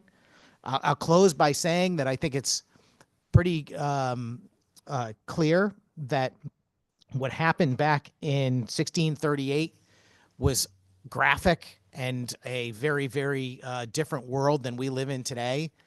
And I think that we would be right to condemn the actions of almost every military conflict that's ever existed. But you can't just across the board say that people don't have the right to defend themselves or to, in fact, kill their combatants in times of military conflict. Sometimes it's them or you. And I wasn't there. Don't want to put any judgment on any of the parties involved. I'm not going to absolve the British of their actions in any way, shape, or form. It sounds horrendous to me that they engaged in slavery and murder and maiming and so forth. And those actions I would always condemn. But whether or not they need to be condemned as part of the resolution in this military conflict, which was in fact a war, and there's an argument about who even started that war and who was just in that war. And I'll remind everybody that, the fact of the matter is there's nobody innocent. I mean, if you look around the globe throughout history, that's what happens. People go to war and they take territory and they replace other populations of people. It's just a matter of fact. And, we can pick and choose which ones we want to say were rightfully or wrongfully displaced or murdered. And we might even get it right some of the time. But that doesn't mean that we should, as a body, interject ourselves with such a resolution based on a limited amount of information in an area that has nothing to do with this state government. It just doesn't. The state government does not need to be involved in this decision.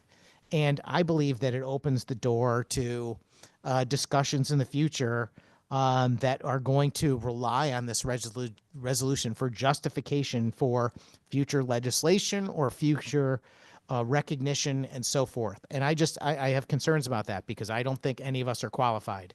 And I'm going to vote no today, but I'm voting no, not because I refuse to condemn people that are murdering and maiming. I'm voting no because I don't believe I have the right, nor do I believe any of us have the right, to go ahead and make blanket political statements about historical events that we know nothing about. Thank you, Mr. Chairman. Thank you, Senator. Further question or comment on the resolution? I will just reiterate again, two things. One, this resolution is addressed only to the provisions of the Treaty of Hartford of 1638. And the other is that the good senator mentioned some of the other issues that are very important to residents of the state, including energy and voter security. And we do have other bills on this agenda addressed to those issues, and I look forward to debating them or discussing them anyhow as well.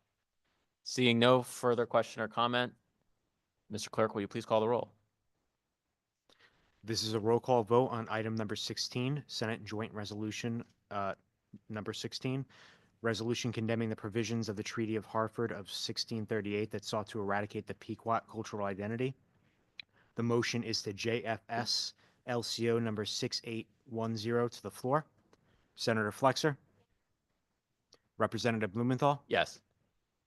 Senator Honig. Representative Morin-Bello. Yes. Representative Osborne. Yes. Senator Sampson. Sampson is no. Representative Master Francesco. No. Representative Bronco. Representative Carpino. Representative Fonsello. No. Representative Gauthier. Representative Gauthier, yes. Representative Haddad. Representative Hoxa. Representative Johnson. Yes. Representative Menapace. Yes. Representative Rosario. Representative Rosario in the affirmative. Representative Santiago. Yes. Representative Shannon. Senator Winfield. Thank you, Madam Chair. Thank you. Next, we will move on. If I could have committee members' attention to item number 17, House Bill 7130, an act requiring the review of the State Properties Review Board for municipal real estate acquisitions funded by certain grants in aid. The chair would entertain a motion to JF this bill. Motion has been made by Representative Osborne, seconded by Representative Menapace. The bill before us would require the State Property Review Board to review any real estate acquisition that is funded through state aid to municipalities through the Urban Act program or through the Small Town Economic Assistance Program. Is there any discussion on the bill before us? Seeing no discussion, Mr. Clerk, will you please call the roll on House Bill 7130? This is a roll call vote on item number 17, House Bill 7130, an act requiring the review of the State Properties Review Board for municipal real estate acquisitions funded by certain grants in aid. The motion is to JF to the floor. Senator Flexer. Yes. Representative Blumenthal. Senator Honig. Representative Morin-Bello. Representative Osborne. Yes. Senator Sampson. Sampson is yes. Representative Master Francesco. Yes. Representative Bronco. Representative Carpino. Representative Fonsello. Yes. Representative Gauthier. Yes. Representative Haddad. Representative Hoxa. Representative Johnson. Yes. Representative Menapace. Representative Rosario. Representative Rosario in the affirmative. Representative Santiago. Yes. Representative Shannon. Senator Winfield. Thank you, Madam Chair. Thank you, Mr. Clerk. Next, we will consider item number 18, Senate Bill 1514, an act concerning curbside voting accessibility for electors with disabilities or other incapacities. The chair would entertain a motion to JF this bill. Motion has been made by Representative Osborne, seconded by Representative Johnson. This bill, I think, is an important measure to deal with some concerns with regard to voting for people who are dealing with a disability or are dealing with another incapacity. And I would just start out discussion on this bill by saying more broadly that I think there's a lot of work to be done and that we're trying to do in this committee to make sure that access to voting is not limited for people who have disabilities in our state, and that we're also doing everything we can to ensure that voters with disabilities have the same level of privacy that those of us who do not have disabilities have when we are casting our ballots. Some of our systems right now do not provide the level of privacy that I think all voters deserve. And so this bill before us endeavors to tighten up some of the protocols around voting curbside. It eliminates the requirement that a person's incapacity be temporary in order to use curbside voting. It also requires that the registrar of voters designate a specific area for curbside voting to occur. And I think perhaps most importantly, it establishes restrictions and penalties for certain political activities occurring near someone who is casting their vote curbside, including anyone who may be in the vehicle with the voter who needs to cast their ballot using curbside voting. I would encourage the members of the committee to support this important measure. Are there any further questions or comments on Senate Bill 1514? Representative Mastro Francesco. Thank you, Madam Chair. I'm just curious, are there any measures in place in this bill for people just using curbside voting because the lines are long? Obviously, we need this for people that are have a hard time getting around. Oh, I'm sorry, Representative. That's okay. At the beginning of your question, it was quiet and loud in the room. So can you just say the beginning again? thank you. Are there any provisions in this bill to prevent people from using curbside voting that are not, really should not be using it? I do think that there are provisions in this bill to make sure that you have to actually have demonstrated that you have a disability or an incapacity at the time that you present yourself for curbside voting. And the bill also allows the Secretary of the State to develop further regulations to tighten up some of those protocols so that they're being used consistently by all registrars when they're putting together curbside voting at each particular polling place in the state.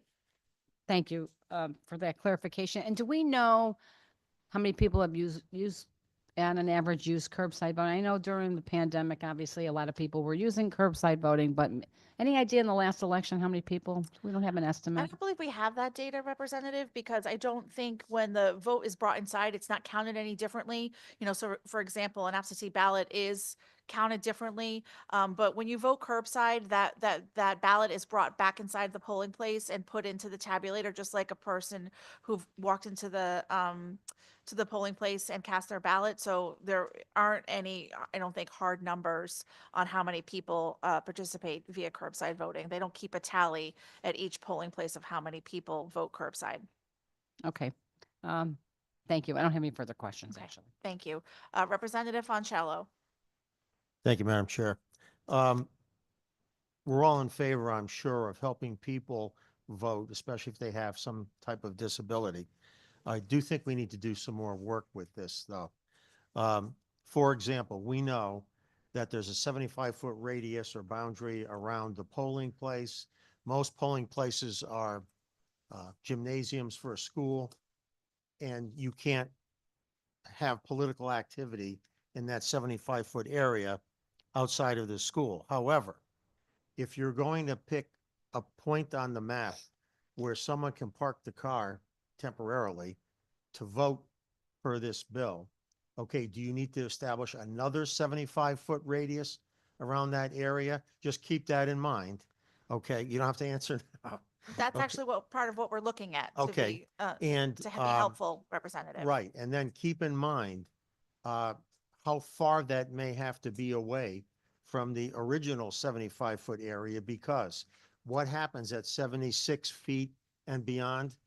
Every party has a table and a tent and signs for candidates, and the person, and I'll add, when you go into the building to vote, you can't have any kind of identifying anything, buttons, hats that say you vote for one candidate or the other. The person parked at the curb voting under this we'll see how many people may flock to a specific candidate's tent, let's say, and it may influence their vote. So I think there's not only that, and they get to hear the chatter for the people, because 75 feet's not very far. Okay, so a little more work has to be done to perfect this, but generally speaking, I'm in favor of helping people who are trying to get to vote. Thank you, Representative. I appreciate your comments, and I don't think you're necessarily asking me for strategic political advice, but I've always thought that those efforts are such a waste of time outside the polling places. But perhaps they're as persuasive as you're suggesting that they are. I think it's something we could look at further. Are you suggesting, Representative, that, and I don't mean to put you on the spot, I'm genuinely soliciting your input. Do you think that the radius around the location for curbside voting should be larger than 75 feet? I think the issue is you're creating a separate polling place in the car at the curb. And if the purpose of the 75-foot zone in the old days, we'll say, was to keep people from influencing people who are going in to vote, I think you need to apply that same theory to the person parked at the curb. Maybe they have to park on the other side of the school building or something. But more work needs to be done. Discussion needs to be had on the topic. I thank you, Representative, and I appreciate your comment. And I would just say, in response that, I think you raised some important points, but I'd also say that we have to strike a balance here. And I don't believe many of our systems are accessible enough for people with disabilities. So we don't want to be putting too much of an undue burden on someone who has a disability and trying to exercise their sacred right in voting. So thank you, Representative. Just another comment on it too. Again, part of this has to do with, let's just say, traffic flow in the area of either the school or the firehouse or wherever the voting takes place. So a lot has to be done. As I say, I'm happy to sit with people to discuss it, but we'll help these voters. Thank you. Thank you, Representative. Representative Rosario. Thank you, Madam Chair. A few questions, if I may. Yes, please proceed. Thank you. Let's say a candidate for state senate were to pick up a voter and bring them to the voting place, polling place, and they decided to use curbside. If they leave the vehicle and step away, is that permissible? Thank you, Representative, for the question. I think as long as anyone who's engaged in a political purpose is not in the vehicle during the time the ballot is cast. So once the election worker comes out to the vehicle with the ballot, delivers the ballot, the voter is filling out the ballot, and the ballot is on its way back into the polling place to be entered into the tabulator. As long as the political actor was away from all of those activities, they would be in compliance with what's before us today. Okay, another question. What does it matter what kind of office they're running for? Let's say a candidate for town committee was bringing a voter to the polling place and they wanted to use curbside. So it doesn't matter if it's somebody running for town committee, state senate, state rep, city council. It doesn't matter what office they're running for. To you, Representative, the bill in lines 77 through, well, let's just say 83 to be inclusive, details any person soliciting on behalf of or in opposition to a candidacy of another or themselves. So I think that the person you just detailed in your example would not be allowed to be present while this voter was casting their ballot.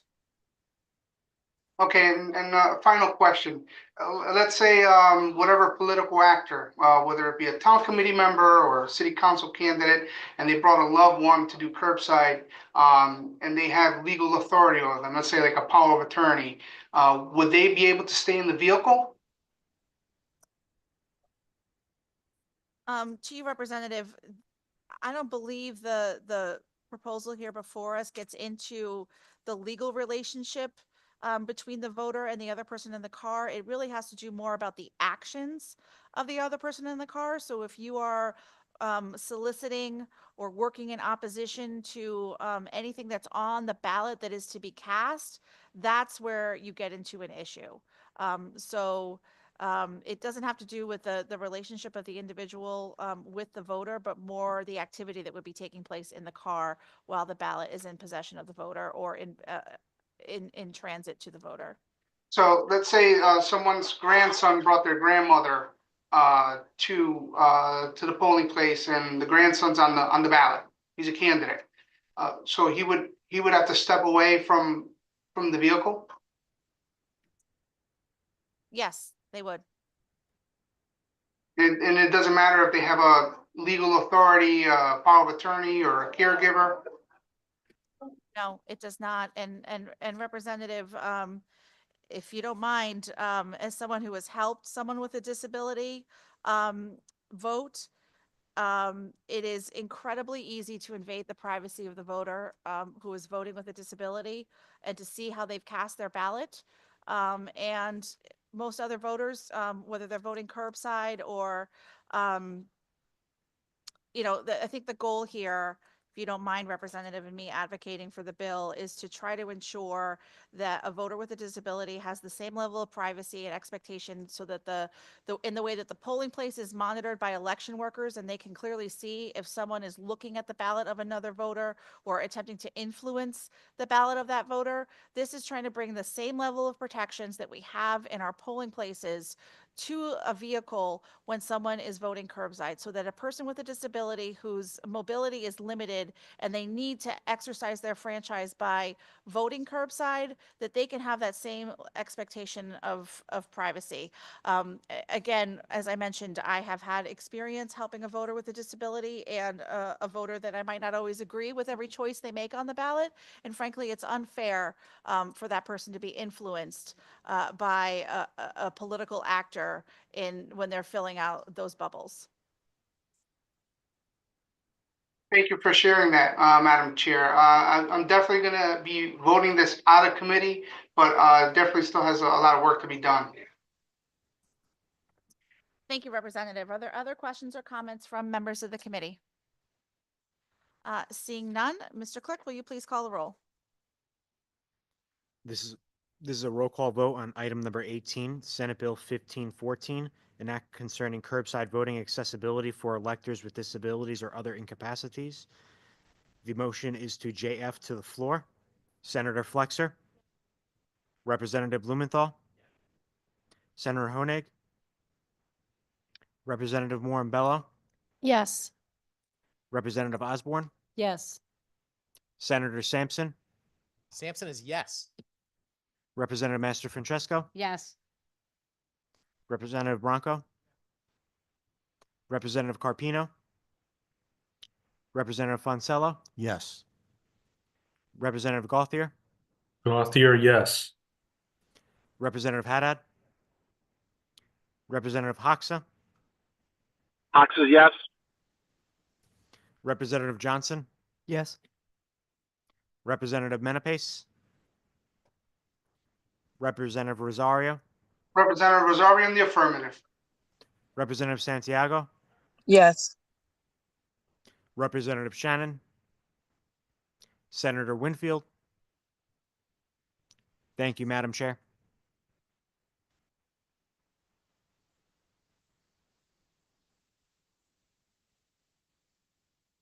Thank you, Mr. Clerk.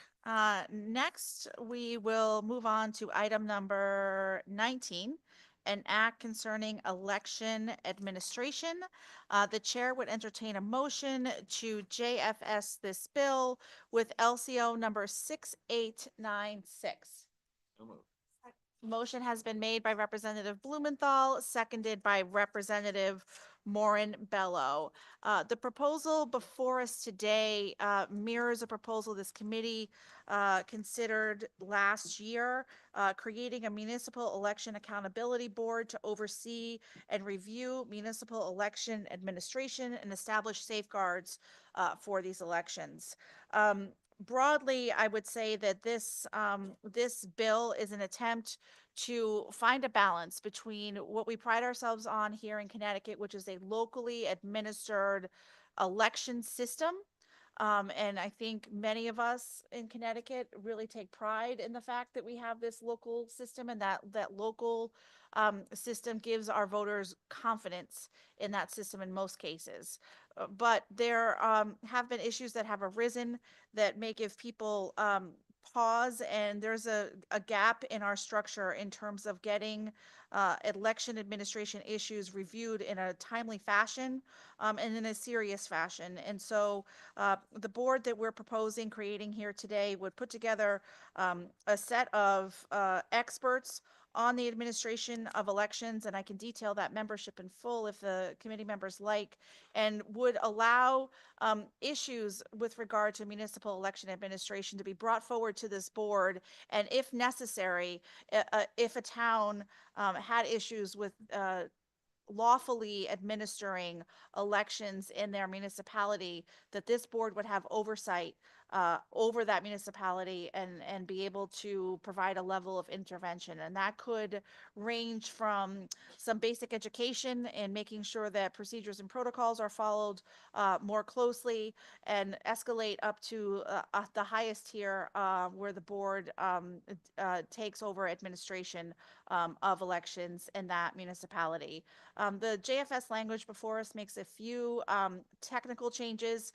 It clarifies that a quorum is based on the total membership of this board. It gives the board subpoena power to compel witnesses to testify and to produce relevant documentation, and it makes a few other technical changes.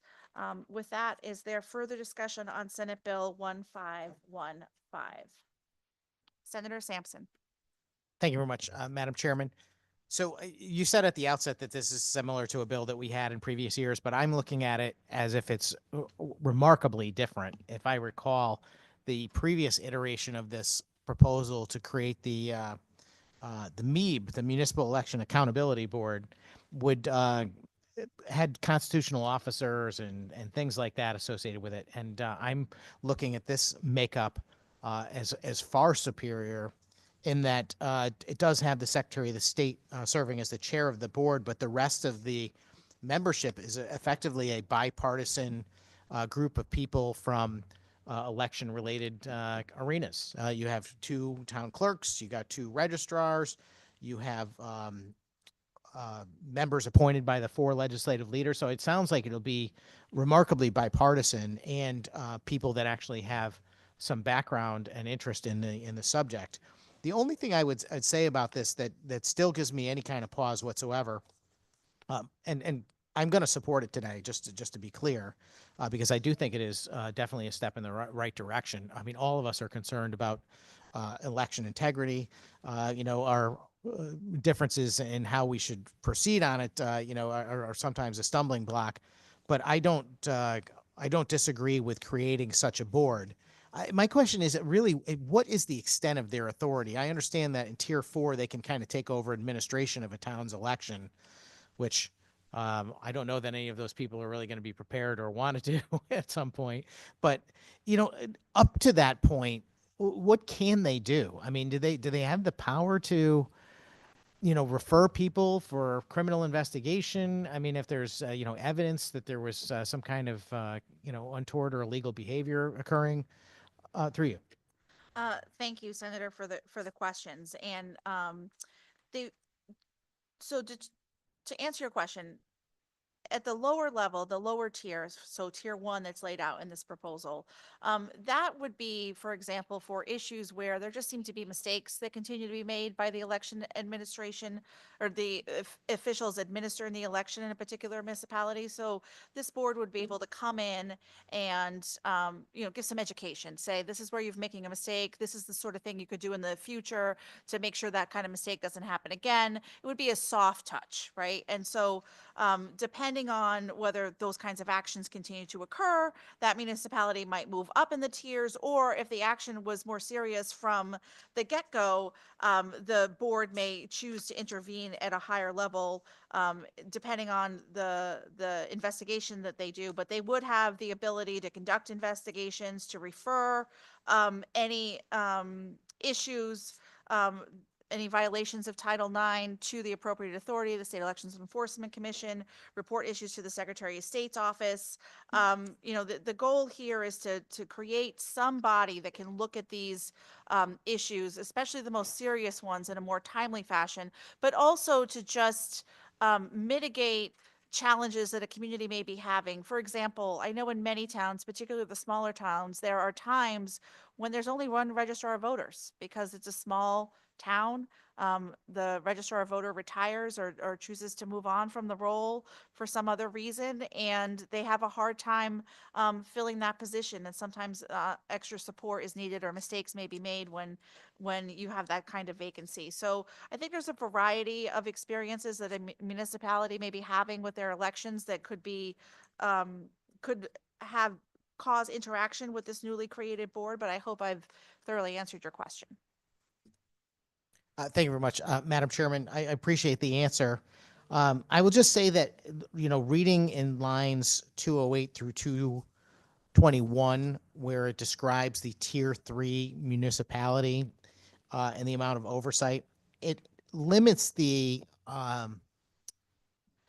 authority of the board to, in line 216 says, item number 3, immediately report to the Secretary of the State any irregularity or impropriety in the performance of any duty or responsibility. So I don't think it does allow the board to report to even to the State Election Enforcement Commission or to law enforcement.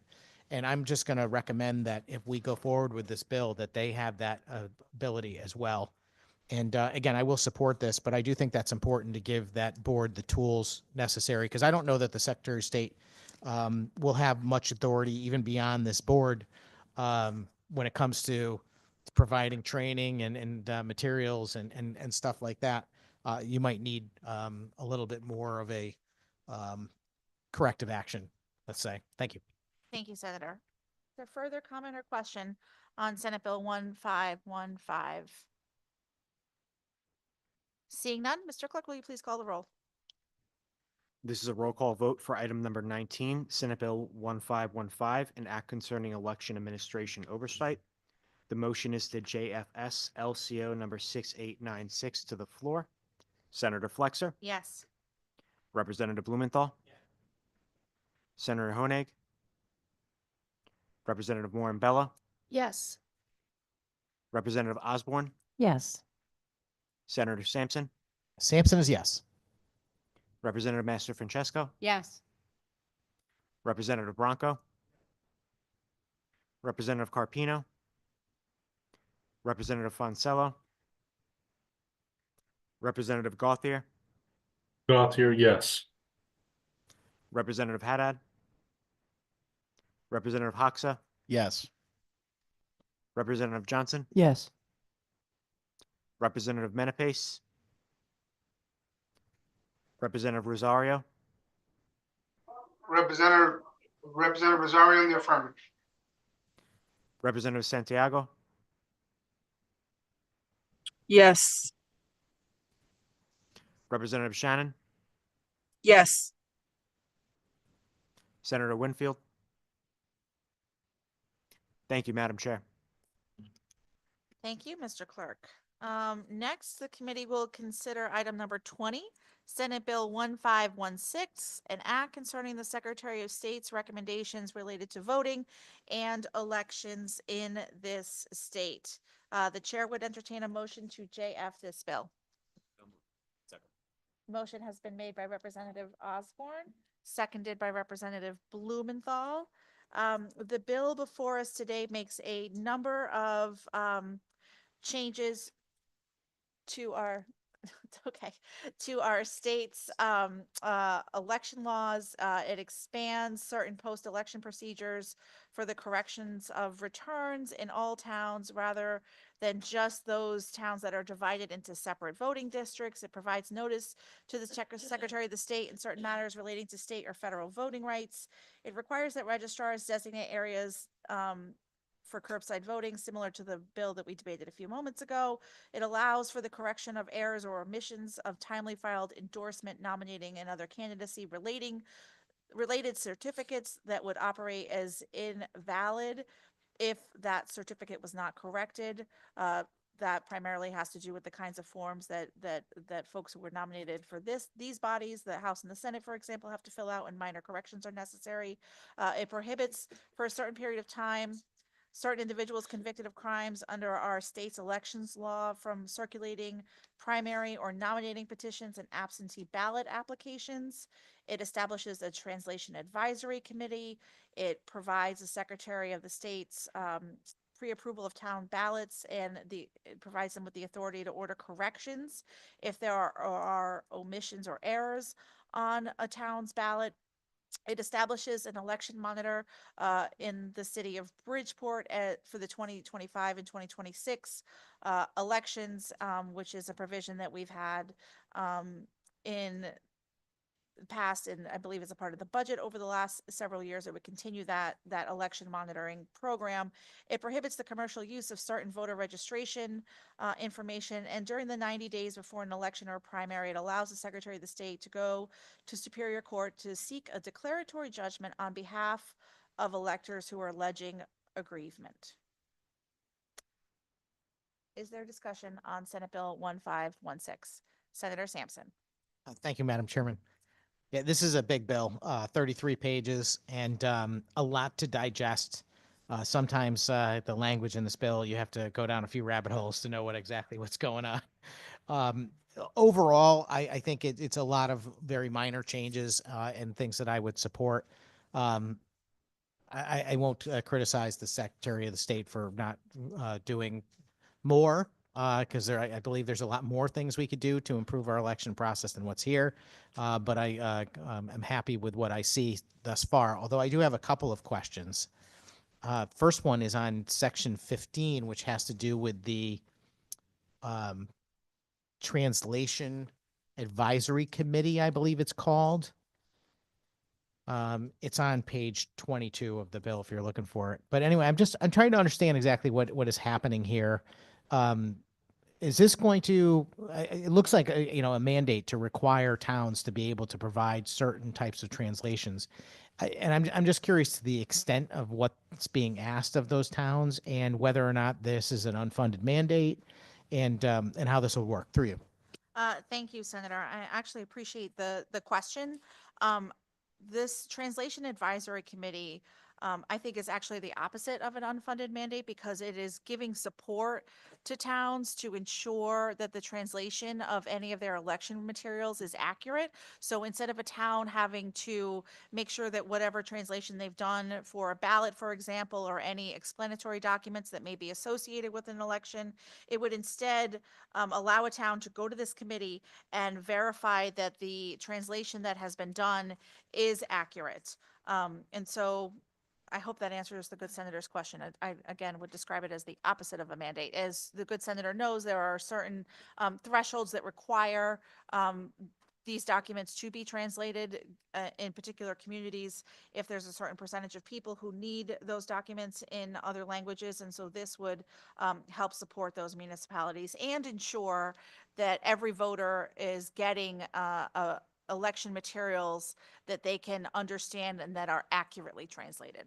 Thank you very much, Madam Chairman. So to clarify, the language that is here is meant to apply only to municipalities that are already required pursuant to federal or state law to make these materials available in other languages.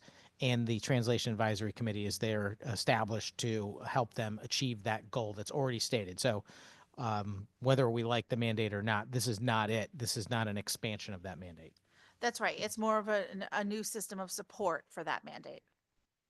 Understood. Thank you very much for that. My other question has to do with the commercial use of voter registration information, which of course I had in front of me until I started moving my documents around. Oh, here it is. It's on line 918 through 929. It looks like the changes are included. It says that voter registration information may only be used for election-related, scholarly, journalistic, political, or governmental purposes. Should not be used for any personal, private, or commercial purpose. And I understand the other caveats about you not using it for harassment of any voter's household, advertising, solicitation, and so forth. I appreciate, what's here. I'm a little concerned that some of these terms are, in some cases, overly broad. In other cases, the specificity seems to conflict with the more broad statements. For example, I might say that,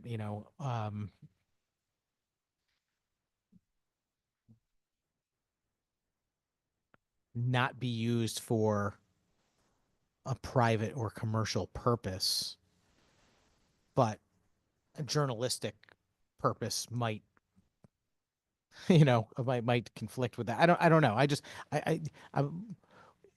Can I just ask, what's the reason for this section? Maybe that's the simplest way to get at it through you.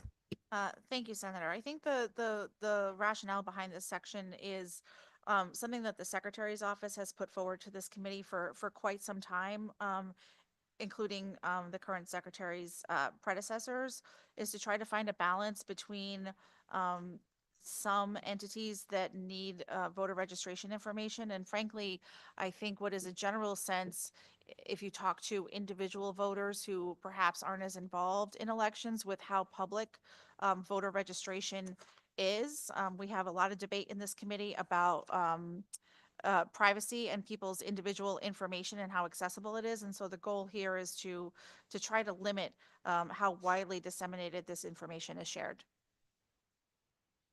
or this information is. Yeah, thank you very much, Madam Chairman. I don't exactly share that same view. I think that, voter registration information is pretty limited as far as, name and address and that kind of thing. And of course, it's publicly available now, and it's been, on the internet for some time. And maybe there's folks that would like to change that trend and to make this more private. But certainly that information does exist currently. And is available to people, and I don't know that you can really police how it's being used. But I appreciate the answer. Overall, again, the 33-page bill, and to be honest with you, with the amount of stuff that we had to go over, this is not one that I was able to get through every last word of. And as much as I don't foresee any real significant issues in the bill, I think I'm going to vote no on it today, just because I want to make sure that I am not endorsing something that I'm not completely 100% familiar with. Thank you.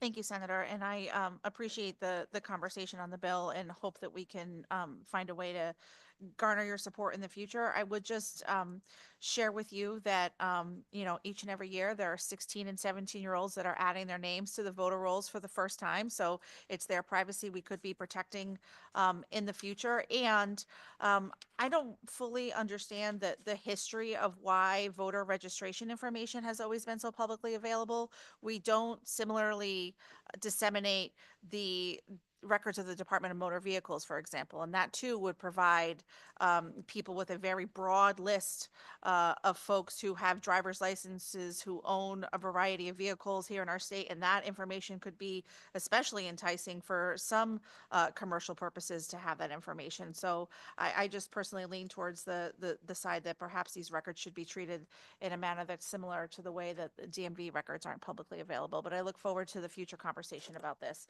Is there any further comment or discussion from members of the committee on Senate Bill 1516? Representative Mastro Francesco. Thank you, Madam Chair. Yeah, I'm going to agree with my colleague.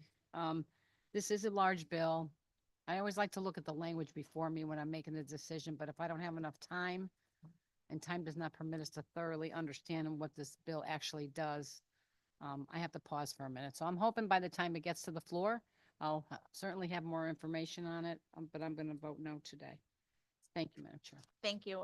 Are there other questions or comments from members of the committee? Seeing no questions or comments from members of the committee, Mr. Clerk, will you please call the roll on Senate Bill 1516? This is a roll call vote on item number 20, Senate Bill 1516, an act concerning the Secretary of the State's recommendations related to voting and elections in the state. The motion is to JF to the floor. Senator Flexer? Yes. Representative Blumenthal? Senator Honig? Representative Moran-Bello? Yes. Representative Osborne, Yes. Senator Sampson, Sampson is no. Representative Master Francesco, No.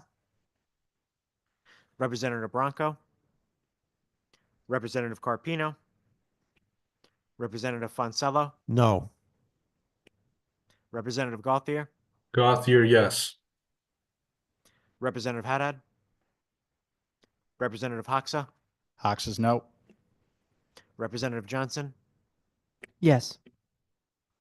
Representative Menapace, Representative Rosario, Representative Rosario in the affirmative. Representative Santiago, Yes. Representative Shannon, Senator Winfield. Thank you, Madam Chair. Thank you, Mr. Clerk. Next, I would ask for the committee's attention on item number 21, Senate Bill 1517, an act concerning referenda, independent expenditures, and other campaign finance changes. The chair would entertain a motion to JF this bill. Motion has been made by Representative Blumenthal, seconded by Representative Morin Bello. The bill before us today is a proposal that this committee has seen several times in the past. If I'm being candid, it actually is the remnants of a broader bill. The parts that have not garnered bipartisan support in the past, the parts that have garnered bipartisan support passed the legislature last year. But these proposals before us come to us from the State Elections Enforcement Commission. It makes a number of different changes concerning independent expenditure, political committees.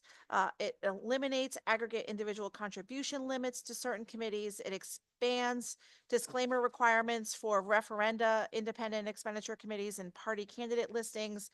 It narrows the circumstances under which SEEK must dismiss a complaint in 1 year.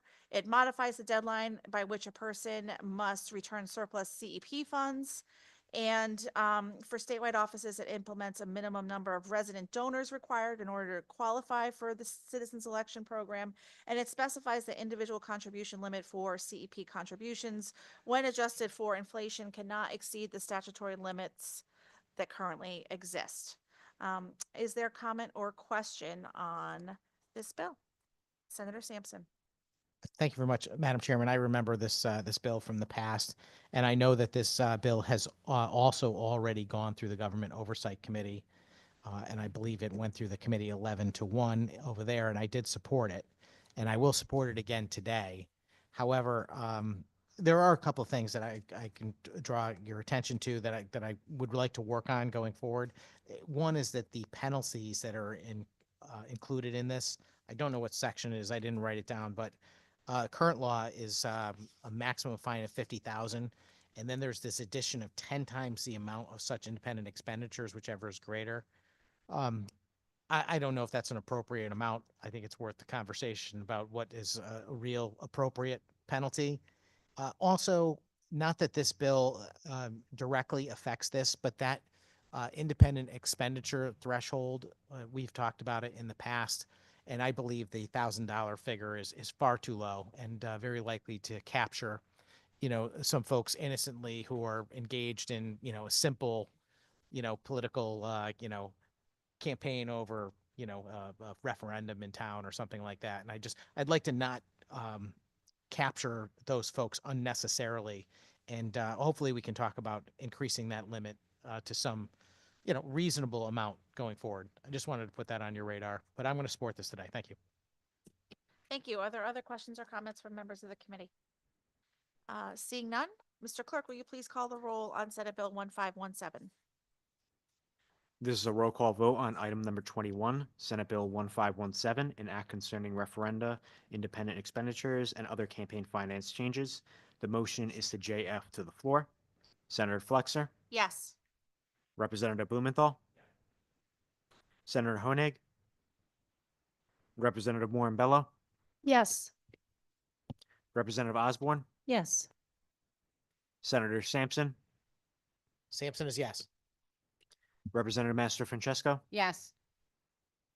Representative Bronco, Representative Carpino, Representative Fonsello, Yes. Representative Gauthier, Yes. Representative Haddad, Representative Hoxa, Yes. Representative Johnson, Yes. Representative Menapace, Representative Rosario, Rosario in the affirmative. Representative Santiago,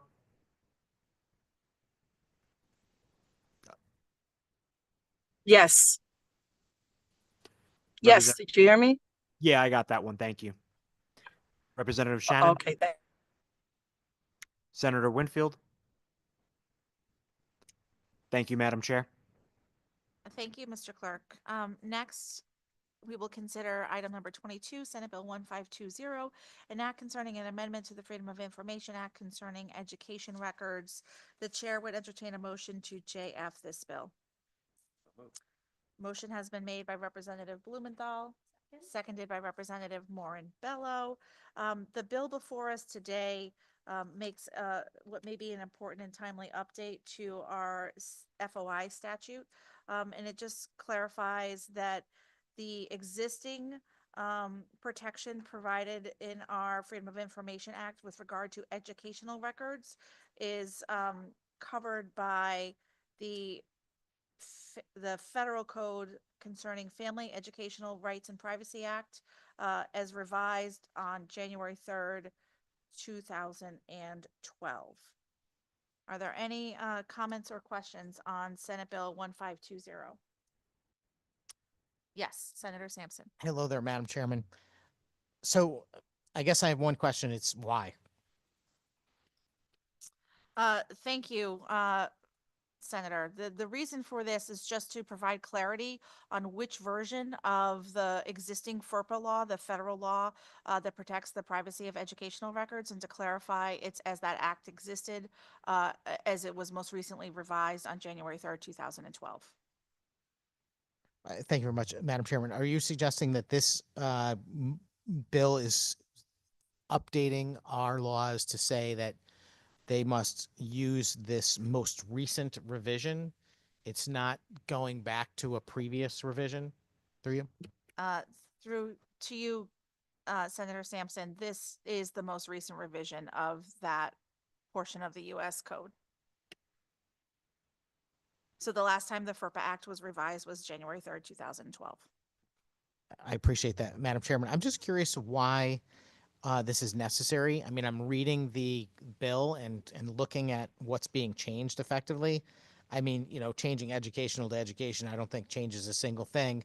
And then referencing the Family Educational Rights and Privacy Act, 20 U.S.C. 2032G, seems to me to be sufficient to be referring to the most recent document. I just find it curious that we would feel it's necessary to add this revised to January 3rd, 2012 language. Is there something happening? Is there going to be another future revision to this document that we want to avoid the state of Connecticut using as a reference, for example, through you? Thank you, Senator. So I think when we were looking at our existing FOI statutes, coming upon the realization that in terms of the privacy of education records, that limitation on disclosure of those records was tied directly to this federal code, and that's the only definition of what that protection from these records from disclosure was. We wanted to clarify that it was the version of the act that is most recent to ensure that any educational records would maintain the same level of privacy protection when it comes to use of our Freedom of Information statutes as it exists right now. And thank you, Madam Chairman. Okay. Those are all very valuable answers because, you know, obviously looking at this, you know, independent of any guidance or understanding, I'm looking at it and trying to figure out exactly why we're saying we have to focus on just this particular version of this federal law. But that does make sense if that our statute is tied to that version and we don't want to have that definition changed in the future. I think it might be better to actually include that definition in the statute as a just a suggestion going forward. But I understand and thank you. Thank you. Is there further comment or question on Senate Bill 1520? Seeing none, Mr. Clerk, will you please call the roll on Senate Bill 1520? This is a roll call vote on item number 22, Senate Bill 1520, an act concerning an amendment to the Freedom of Information Act concerning education records. The motion is to JF to the floor. Senator Flexer. Representative Blumenthal. Senator Honig. Representative Warren Bello. Yes. Representative Osborne. Yes. Senator Sampson. Sampson is yes. Representative Master Francesco. Yes. Representative Bronco. Representative Carpino. Representative Foncella. Yes. Representative Gauthier. Yes. Representative Haddad. Representative Hoxa. Hawks is yes. Representative Johnson. Yes. Representative Menapace. Representative Rosario. Rosario in the affirmative. Representative Santiago. Yes. Representative Shannon.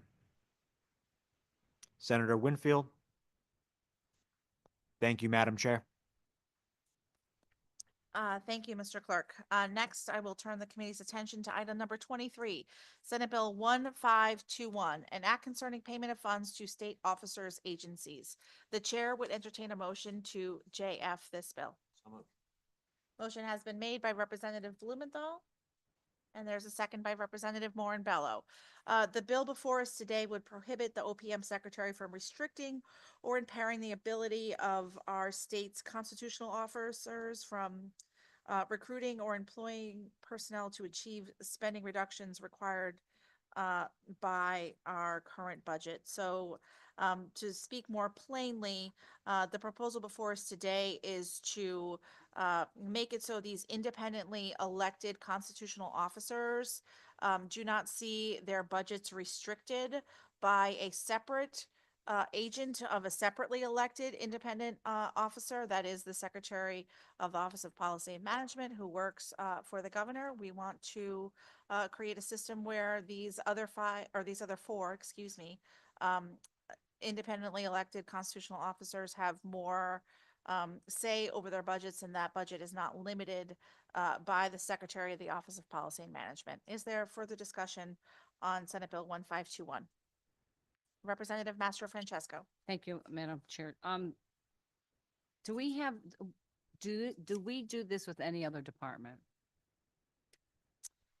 To you, Representative, I think we had a debate last week on a couple of bills that had to do with so-called watchdog agencies, and there's some independence that they're given with their budgets and they're not subject to review by OPM. I view this as somewhat similar to that, and I would, just argue that these constitutional officers are independently elected, and frankly, from my personal perspective, in our state, we constantly have a lot of debate on our budget and how our budget should run and how many resources should be given to a variety of state programs.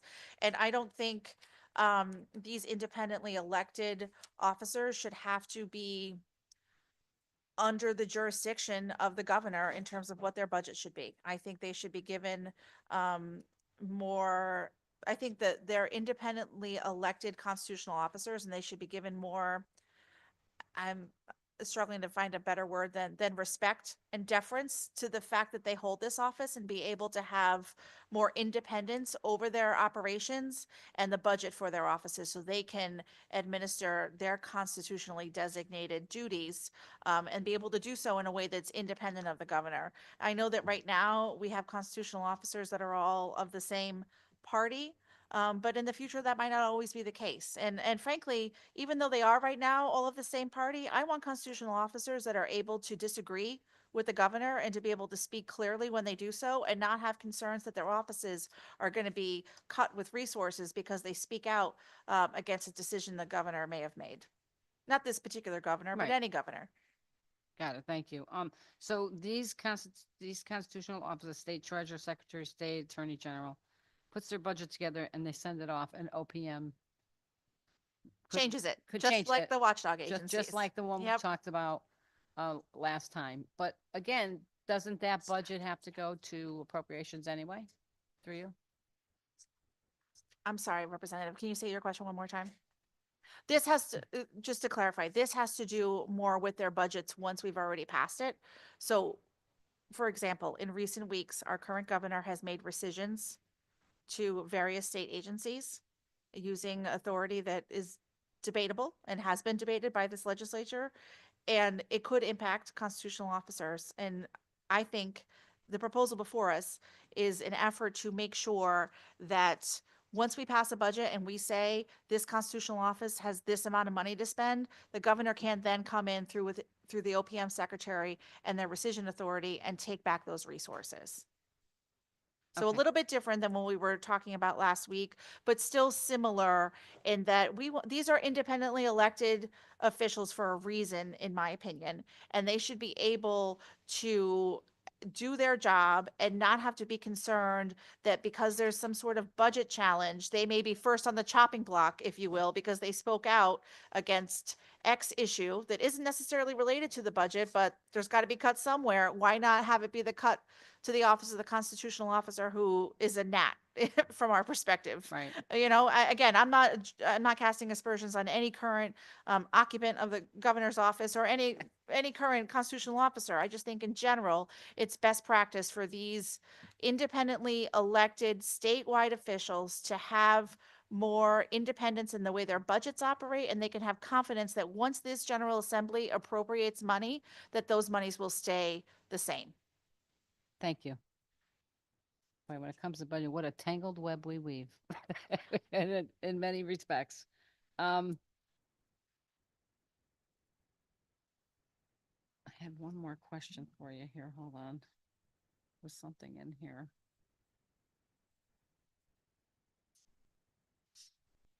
Yeah, I mean, it's kind of is similar to the one we talked about last week. Somewhat similar, not exactly the same. So they put their budget in, and it's possible the governor or whenever they go through, it could be increased, right? Well, again, and I get through where- you, Representative, I hope I didn't mean to make a comparison that wasn't completely fair. It's somewhat similar to what we talked about last week, but last week what we were talking about with the watchdog agencies was about budget proposals that are submitted to the Office of Policy Management. What we're looking at here today is about the existing budget for these constitutional officers and their agencies, and the OPM secretary's ability to come in now and take money from their budgets. And thank you for that and for the clarification. Yeah, listen, things do happen. Whether they're justified or not is a whole another topic. So thank you for giving me those answers. Thank you, Representative. Is there further comment or question from members of the committee on Senate Bill 1521? Seeing none, Mr. Clerk, will you please call the roll? This is a roll call vote on item number 23, Senate Bill 1521, an act concerning payment of funds to state officers' agencies. The motion is to JF to the floor. Senator Flexer? Representative Blumenthal? Senator Honig? Representative Morambello? Representative Osborne? Yes. Senator Sampson? Sampson is no. Representative Master Francesco? No. Representative Bronco? Representative Carpino? Representative Fonsello? No. Representative Gauthier? Gauthier, yes. Representative Haddad?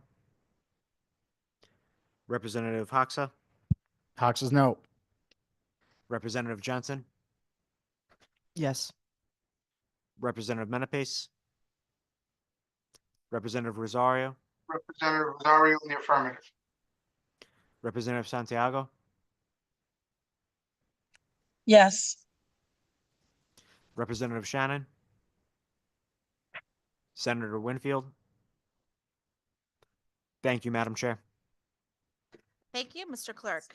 Next, we'll move on to item number 24, Senate Joint Resolution number 14, a resolution proposing an amendment to the state constitution, increasing the legislative term of office. The chair would entertain a motion of a JFS with LCO number 6857. Is there a motion? Motion has been made by Representative Blumenthal, and there's a second by Representative Osborne.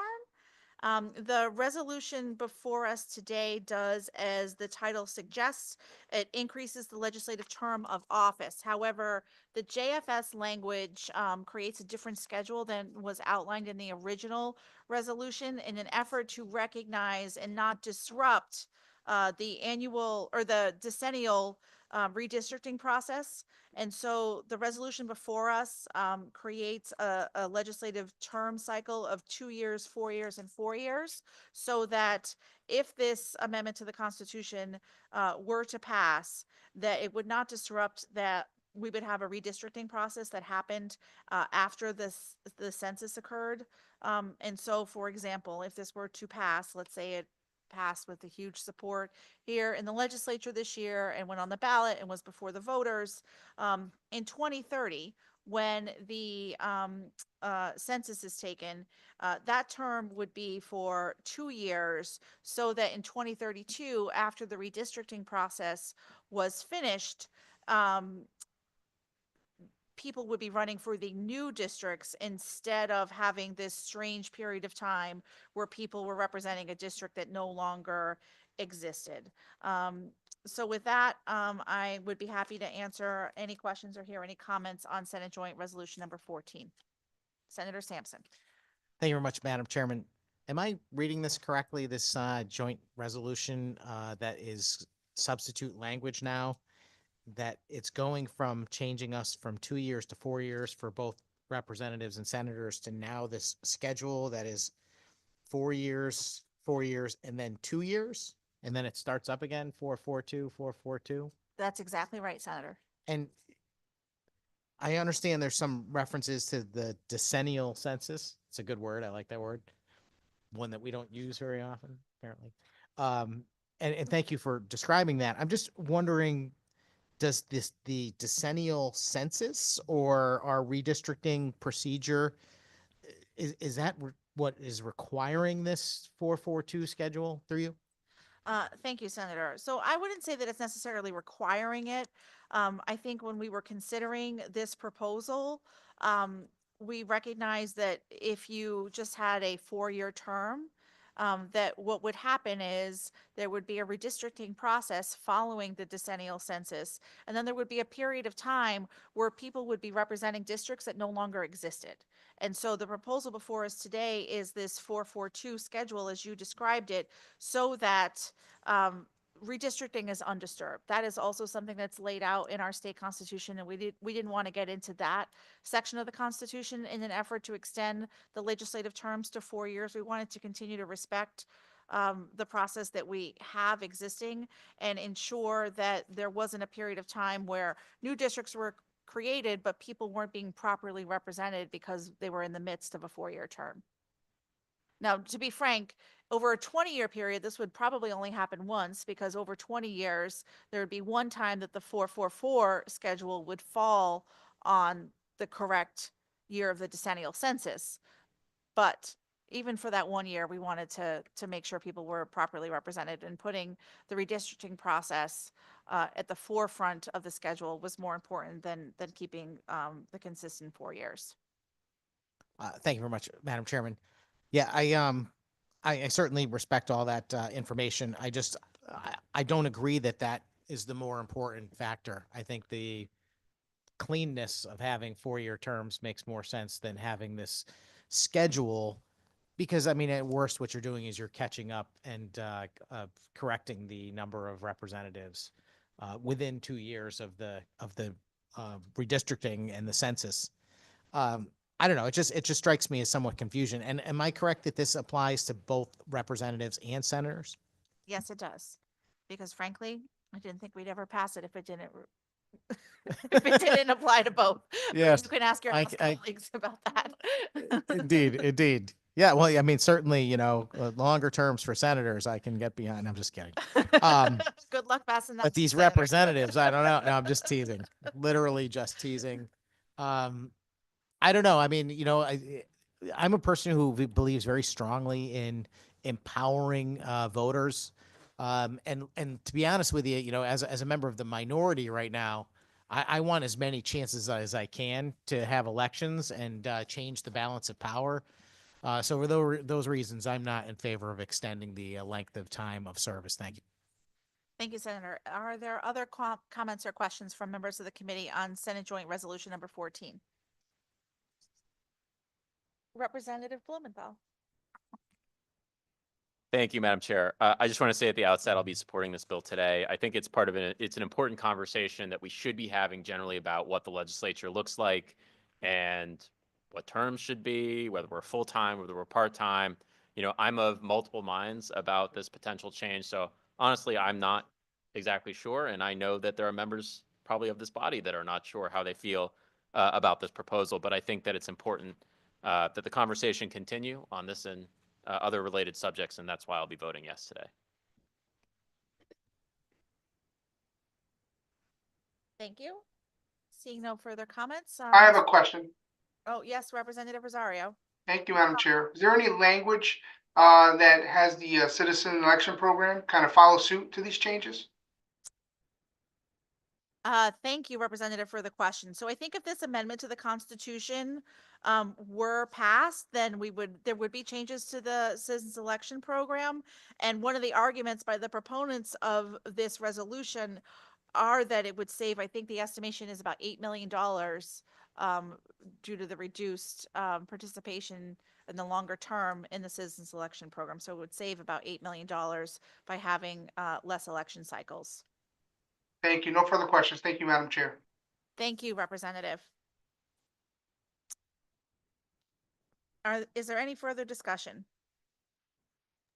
Representative Gauthier.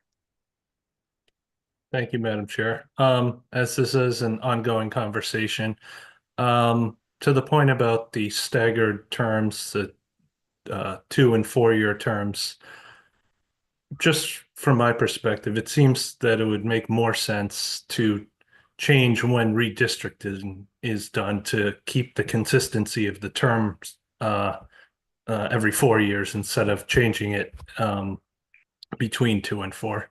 That's just my thought on as we're discussing this as a topic and idea. Thank you. Thank you, Representative. Representative Osborne. Thank you, Madam Chair. And I adopt the good chair's comments about this being an important conversation. I think there are a lot of things that we should discuss about how our legislature is formed, whether it's full-time, whether we have staggered terms, whether we go from 2 to 4, 4 to 6. But whether this particular proposal is one that would ultimately be supported is not the point. I think the point is to carry on this conversation. I think it's one that is long overdue to be had in this building. And for that reason, I'll be supporting this bill out of committee to continue this important conversation. Thank you very much, Madam Chair. Thank you, Representative. Are there further questions or comments? Seeing none, Mr. Clerk, will you please call the roll on Senate Joint Resolution number 14?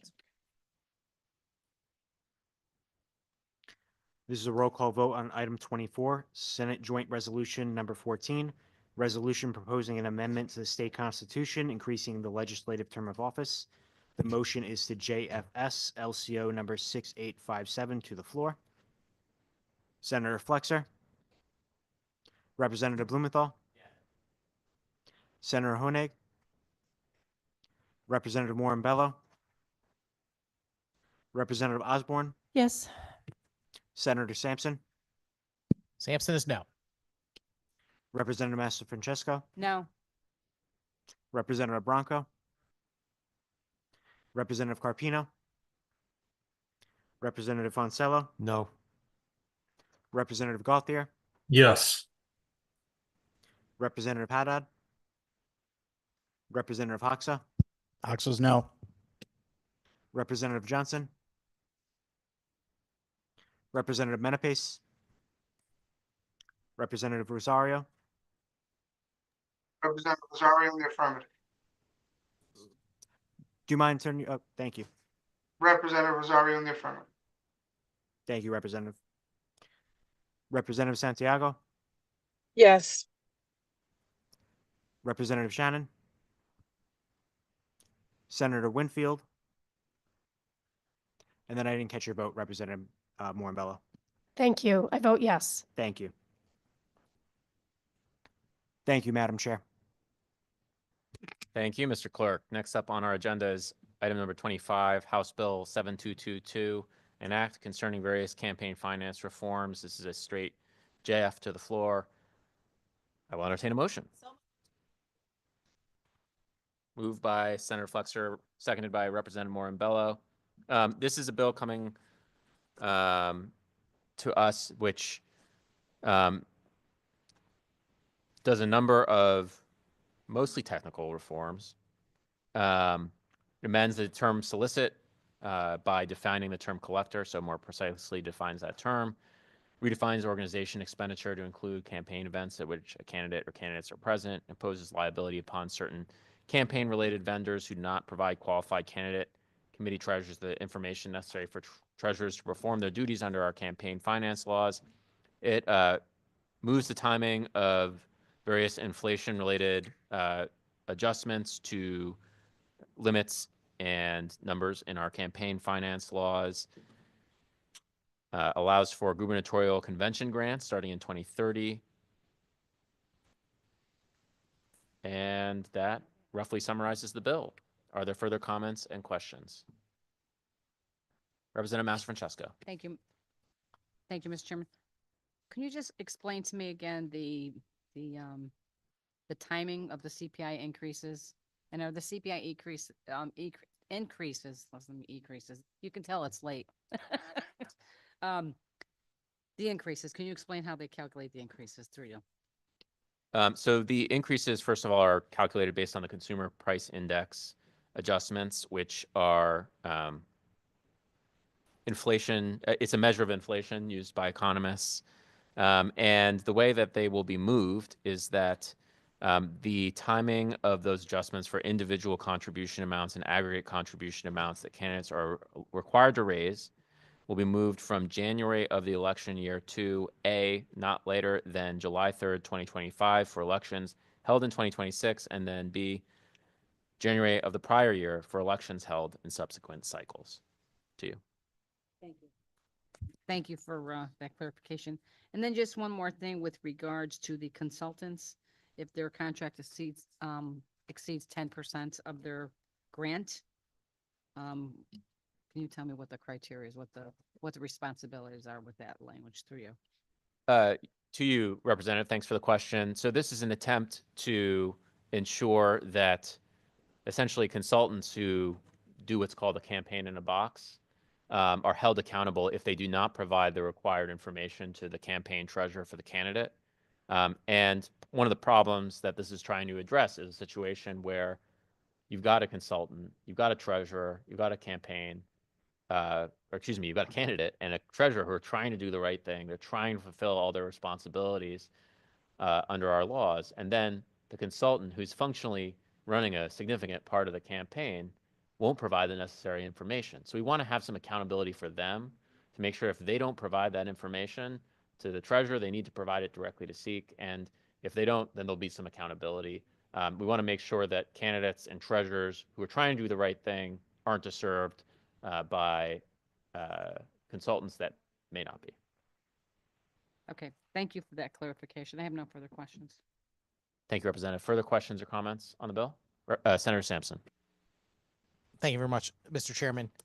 Yeah, I mean, looking at this bill, I think that there are a lot of good things in this particular item. Very much in favor of that disclosure process for the consultants that you were just referring to. I think that is a step in the right direction that I'd like to see. I mean, I think right now you have treasurers kind of in the hot seat sometimes about things that they really don't have a lot of control over. And the last thing we want to do is discourage people from taking on the sometimes paid, but not in a big way, job of being a treasurer for a state rep or state senate campaign, for example. I do have a question The CPI increase and timing is something that I brought up a number of times and have tried to address as well. I just want to understand what is happening, and I'm looking at, I believe it's really lines 326 through maybe 345. The end of section 8 is where it's covered. Does this say that we're going to change the price increase, the price index biennially, starting in the 2027 election cycle for offices that will begin in 2028? Is that what I'm reading here? And it will no longer revert back to the $250 figure, for example, in between these campaigns? Am I right about that? I'm going to try to answer the question. If I have misunderstood it, I hope the senator will let me know. The intent of this bill is not to change, or excuse me, of this provision is not to change the amount per se. It's to change the timing of the changing of the amount. The problem that this provision in the bill seeks to address is that on the current schedule with campaigns starting earlier and earlier, you can end up with a situation where there's an adjustment during a campaign, and you could have some candidates who start their campaign before the adjustment who are required to follow certain strictures, and then certain candidates who start after that change deadline who have to follow different rules. And that could provide a competitive advantage to when that person starts campaigning, and who knows what the CPI is going to be on that date anyway. So what we want to do is start it early enough and make the change early enough so that everyone has an expectation of what all the amounts are going to be, and it doesn't change during the campaign. To you. Thank you very much, Mr. Chairman. That's pretty much what I was getting at, and thank you for confirming it. I think it's good, although I don't know why we're going to wait till the 27 cycle to do that, and also why January 15th is chosen versus a date before that. Although, wait a second, now that I think about 2027, you're right, may be as soon as we could do it based on the current cycle ending when it does. Okay, well, that I suppose makes more sense. For me, I don't know if January 15th is the most appropriate date. I know a lot of campaigns begin even in December of the prior year.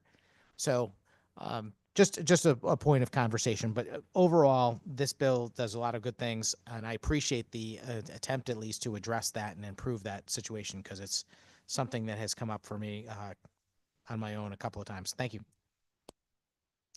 Thank you, Senator. Further question or comment on this bill? Representative Hoxa. Thank you, Mr. Chair. Very quickly, I was just wondering if you can provide just an example of what this bill is, like a real world example of what this bill alleviates through you, Mr. Chair. To you, Representative, I'm assuming you mean the question that Senator Sampson just asked, that provision? Well, you in your remarks when you described the bill said that it would make it so that if this bill were passed, that it would make it so that consultants on campaigns would be more accountable relative to their level of accountability now, where it's really just all on the treasurer's shoulders. In what sort of scenario are they more accountable? I generally would like to know through you, Mr. Chair. Understood. Thank you for the question, and thank you for clarifying. So to you, essentially you have now in many cases campaigns where you're paying a single consultant to do a number of things, and they're spending a fair amount of the campaign's money. And according to our current laws, the campaign treasurer is accountable to keep track and report on all those campaign expenditures. And the consultant may be making those decisions and maybe taking those actions. And if they don't report everything that they're doing to the treasurer is going to be on the hook under our law, and there's no accountability for the campaign consultant. So, an irresponsible campaign consultant could get a responsible campaign treasurer in a lot of trouble. And we already know that campaign treasurer is one of the toughest jobs in politics. We certainly don't want to dissuade any more of them, any more people from taking on that role. Thank you, Mr. Chair. That is a great answer. Thank you. Thank you, Representative. Further questions from the committee? Seeing none, Mr. Clerk, would you please call the roll? This is a roll call vote on item 25, House Bill 7222, an act concerning various campaign finance reforms. The motion is to JF. To the floor. Senator Flexer. Representative Blumenthal. Senator Honig. Representative Warren Bello. Yes. Representative Osborne. Yes. Senator Sampson. Representative Master Francesco. Yes. Representative Bronco. Representative Carpino. Representative Fonsello. Yes. Representative Gothier. Yes. Representative Haddad. Representative Hoxa. Hox says yes.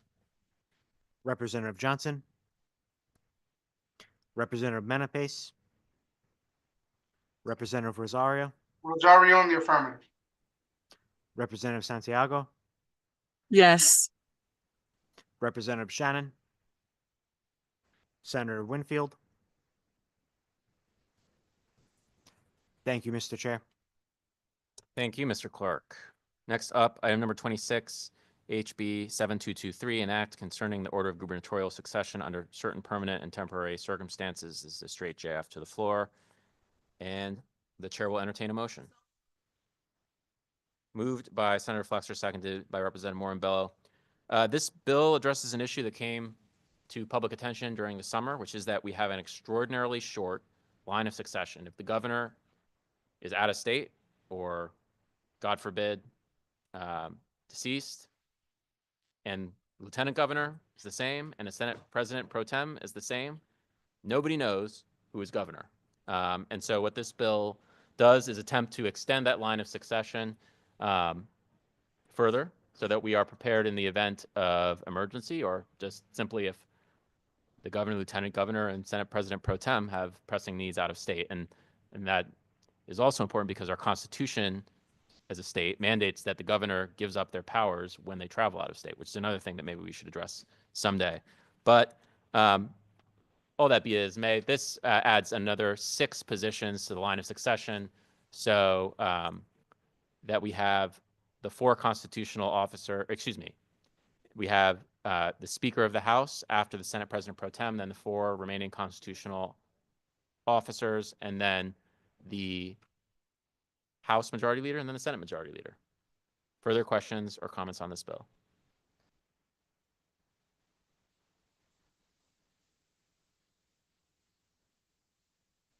Senator Sampson. Thank you very much, Mr. Chairman, and enjoying the debate on and offline. It's all been good. I'm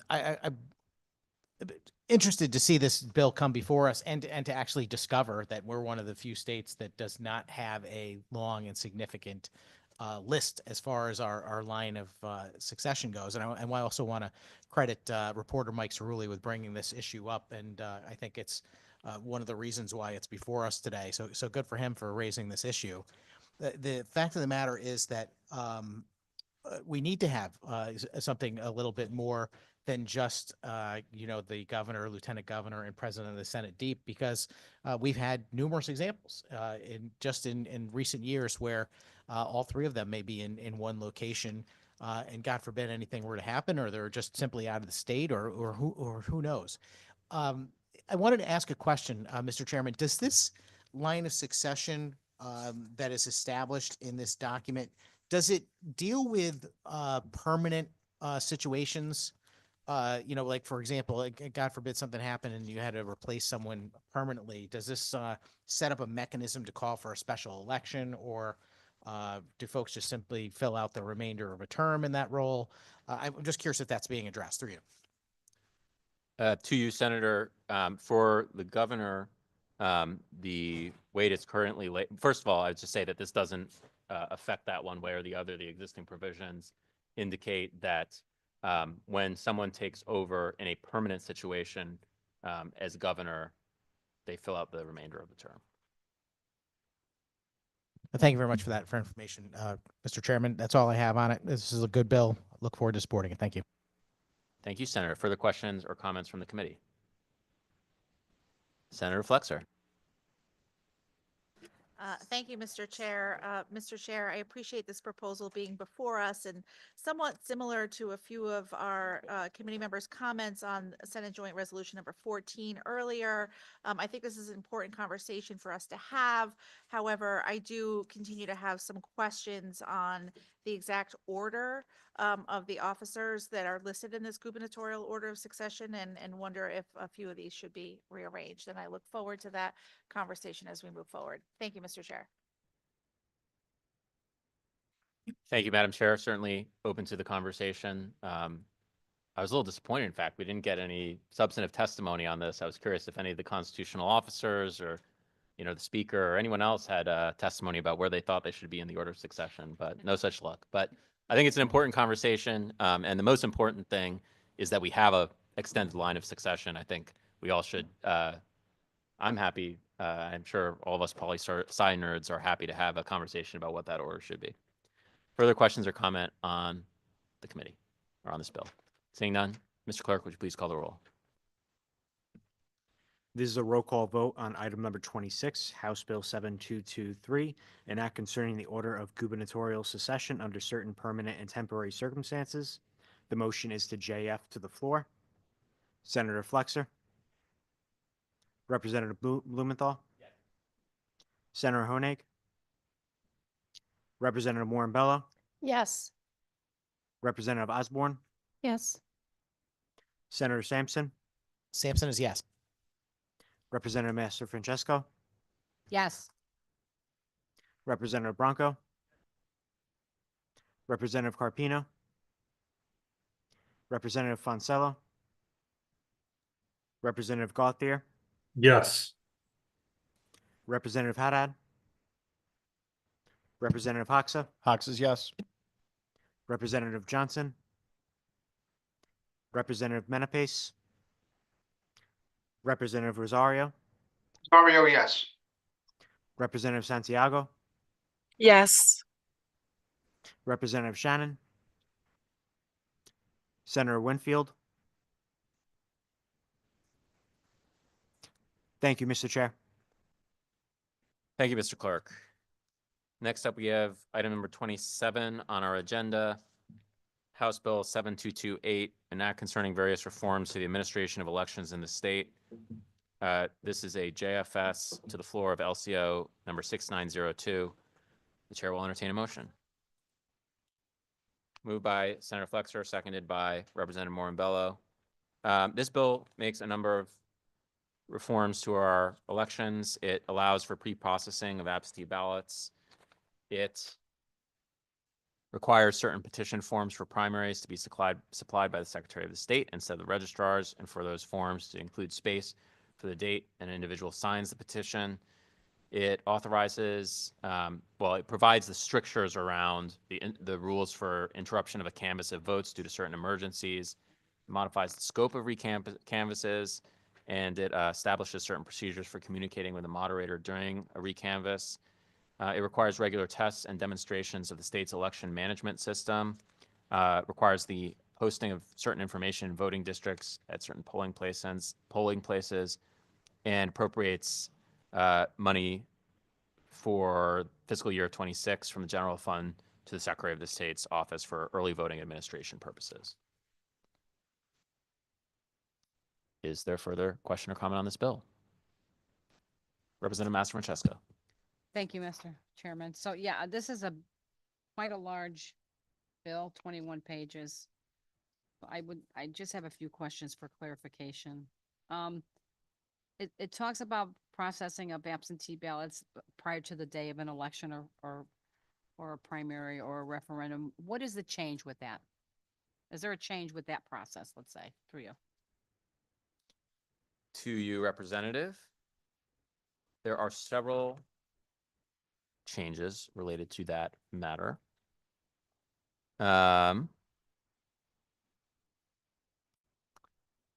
It changes from 7 days to 14 days before the election when absentee ballots received by the municipal clerk may be sorted into voting districts by the municipal clerk and checked as provided in the subsection, so that pre-processing. It says that ballots received, sorted, and checked prior to 5 p.m. on the fourth day before the election, primary, or referendum may be delivered by the municipal clerk to the registrars at 5 o'clock p.m. on such fourth day. And it allows essentially town clerks on either the fourth day before the election, the third day before the election, or the second day of the election to deliver those ballots to the registrars.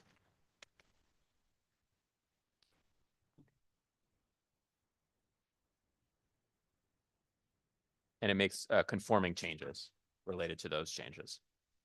Okay, thank you. So it's going from the 7 to the 14-day process.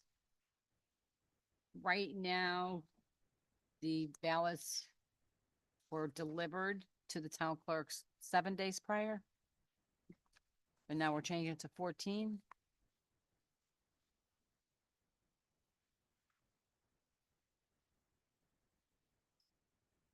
Do you? Yes. Okay. Sorry, excuse me. That's for the sorting to you. Sorting by voting district without opening the outer envelopes. And checking of the names on the outer envelopes on the official checklist to be used at the election. Okay, thank you, through you. And that would give the town clerks more time? Because right now it's 7 days, right? To you exactly. Okay, so I'm understanding that. Through you, Mr. Chairman, is there anything, any provisions in here that would allow ballots to be opened up prior to election day at 8 p.m. or 8 o'clock a.m.? I'm gonna say 8 o'clock a.m. because I understand they feed absentee ballots through the machine starting in the morning. But anything prior to that, is there any provision in here allows them to open them earlier? Through you.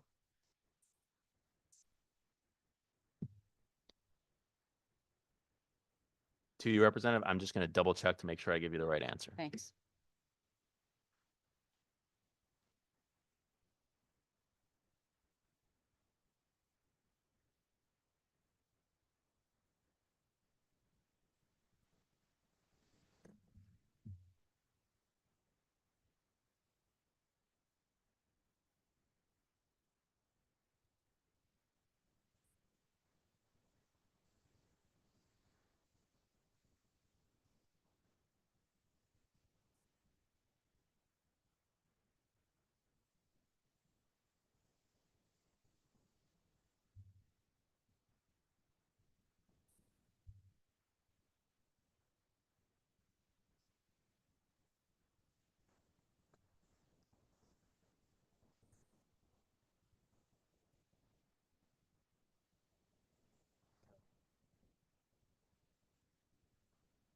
To you, Representative,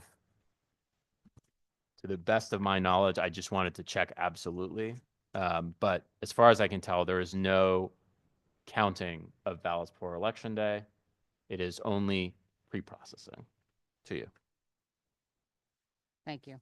I'm looking on lines 165 through 169. It says whenever absentee ballots are to be processed before the day of the election or primary, the absentee ballot counter shall process in the manner provided in Section 3 of the, and each group of absentee ballots upon receipt of the register. And I guess when they talk about absentee ballot counter shall process is what I'm concerned about. Is that being counted prior to 8 p.m. To you. To you, thank you for the question, Representative. And processing is separate from counting. It does not include counting. To you. Thank you. Thank you for that. And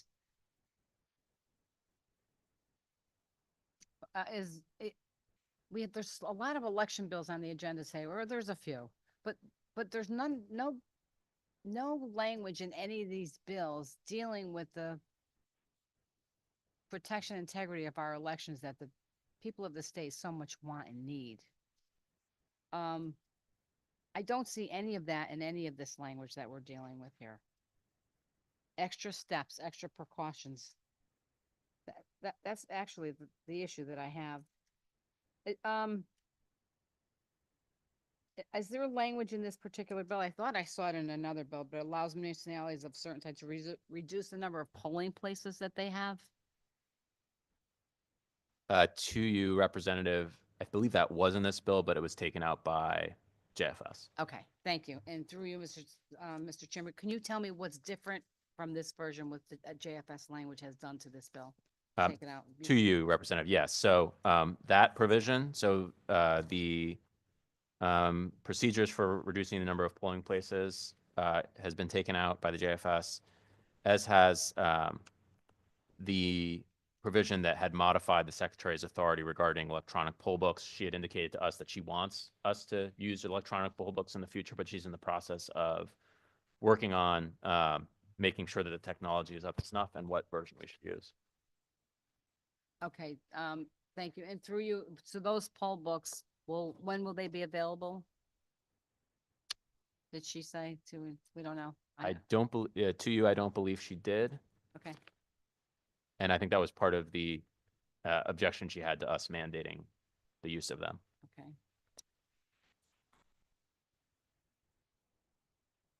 And is there anything in this particular bill that deals with the machines that for on early voting, that they will be processed through the machine To as you, opposed to just ballots? no, but that is in another bill. Okay, so there's nothing in this bill that talks about that.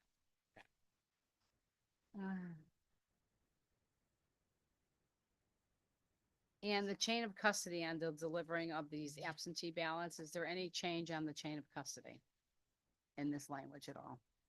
To you, only the change in the timing between the town clerk's ability to transfer the custody of them to the registrars, Okay, which is starting the fourth day before election day. They may be allowed to do that. thank you. I mean, it's a large bill. There's a lot in here. I'm sure I'll have more questions on it, but I'm good for right now. Thank you. Thank you, Representative. Further question or comment on this bill? Senator Sampson? Thank you very much, Mr. Chairman. Yeah, again, this is a 21-page bill, and we have a number of election-related bills on today's agenda. One frustration is that they're kind of all over the place. Like this bill has a lot to do with absentee voting, but then the final section is about a budgetary item for the purpose of early voting. It says section 16, it's the final section of the bill, a sum of $1,320,000 appropriated for the Office of the Secretary of State for purposes related to the administration of early voting. I'm just curious if we have any idea about that number and where it comes from. I mean, obviously the Secretary of State's asking for it, but do we have any other additional information on why she says that's the amount that's needed to process early voting through you?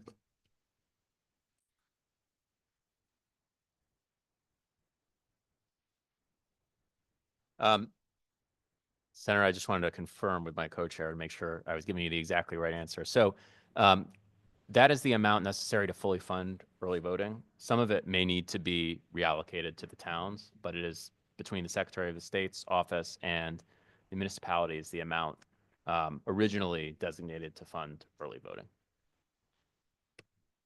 Thank you for that answer, Mr. Chairman. And I know that there are later bills on the agenda. I don't want to get ahead of ourselves or start talking about other bills on the agenda. But as far as I can tell, there's nothing that's been proposed by this committee at this point to change the length of time of early voting or make any other significant changes. Those things, obviously, if they did happen, and I believe they should, would certainly impact that amount.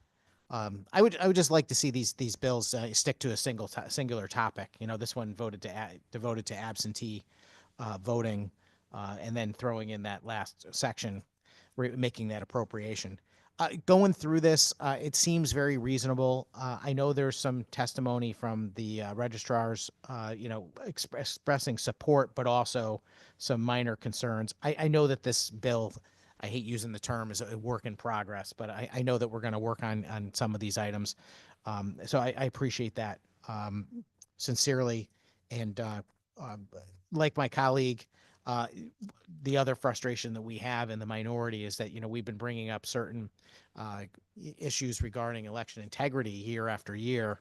And you'll hear them before the end of today. Maybe not on this bill, but we will get to a point where we're going to bring that stuff up. I just want to make everyone very aware, every one of these bills is a vehicle for those amendments. And we're going to keep pushing for them because I think they're important. Thank you, Mr. Chairman. Thank you, Senator. Further questions from the committee or comments? Seeing none? Mr. Clerk, will you please call the roll? This is a roll call vote on item number 27, House Bill 7228, an act concerning various reforms to the administration of elections in the state. The motion is to JFS LCO number 6902 to the floor. Senator Flexer. Representative Blumenthal. Senator Honig. Representative Morin-Bello. Yes. Representative Osborne. Yes. Senator Sampson. Sampson's no. Representative Master Francesco. Master Francesco votes no. Representative Bronco. Representative Carpino. Representative Fonsello. No. Representative Gauthier. Gauthier, yes. Representative Haddad. Representative Hoxa. Representative Johnson. Oh, yes. Representative Menaface. Representative Rosario. Representative Santiago. Yes. Representative Shannon. Senator Winfield.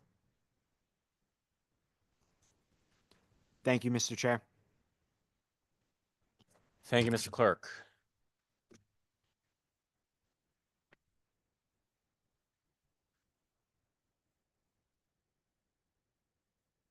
Press on. Next item, number 28, Senate Bill 1530, an act concerning government administration and provision of reproductive and gender affirming healthcare services to patients. This is a straight draft to the floor. The chair will entertain a motion. Moved by Senator Flexer, seconded by Representative Morin-Bello. This bill would make certain conforming changes to consolidate the codification of our current reproductive health care and gender affirming care shield laws. It would also make clear that providers providing telehealth would be protected under those laws. It would provide for certain non-enforcement of federal law should it be reinterpreted. Is there further question or comment from the committee? Senator Sampson. Thank you, Mr. Chairman. Yeah, so this is the bill that would clarify that gender affirming healthcare services, I believe is the definition on line 26, that it will be further included in that protection that was described by the chairman. And I just have a few questions about this. The first one I have is, do we make other exceptions for medical malpractice in any other case besides the items that are included in the underlying statute that we're addressing here, which includes reproductive health services primarily, but then will now include gender affirming healthcare through you? To you, Senator, I wanted to make two things super clear. I don't think I was clear enough in my description of the bill. So the gender affirming care protections are already in law. They're just codified in a different set of statutory sections. So this would just take care of that duplicative nature of it and put them in the same set of statutory sections just based on a definitions change.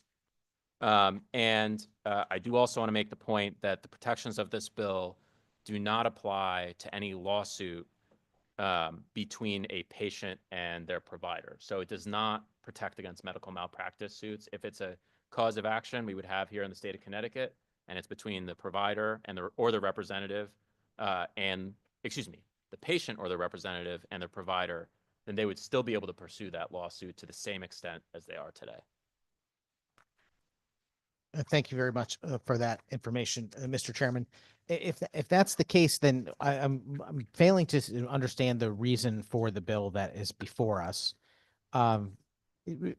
Is there any substantive change in the current law by adding this statute if this becomes law through you?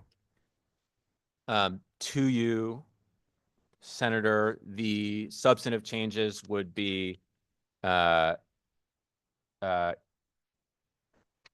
it would improve privacy protections. It would, the federal the non-enforcement of certain federal procedures would be substantive, and the clarification or explicit inclusion of telehealth. Those would be the substantive changes. Explicit inclusion of telehealth, which I believe is already included in the law, but this would make it explicit.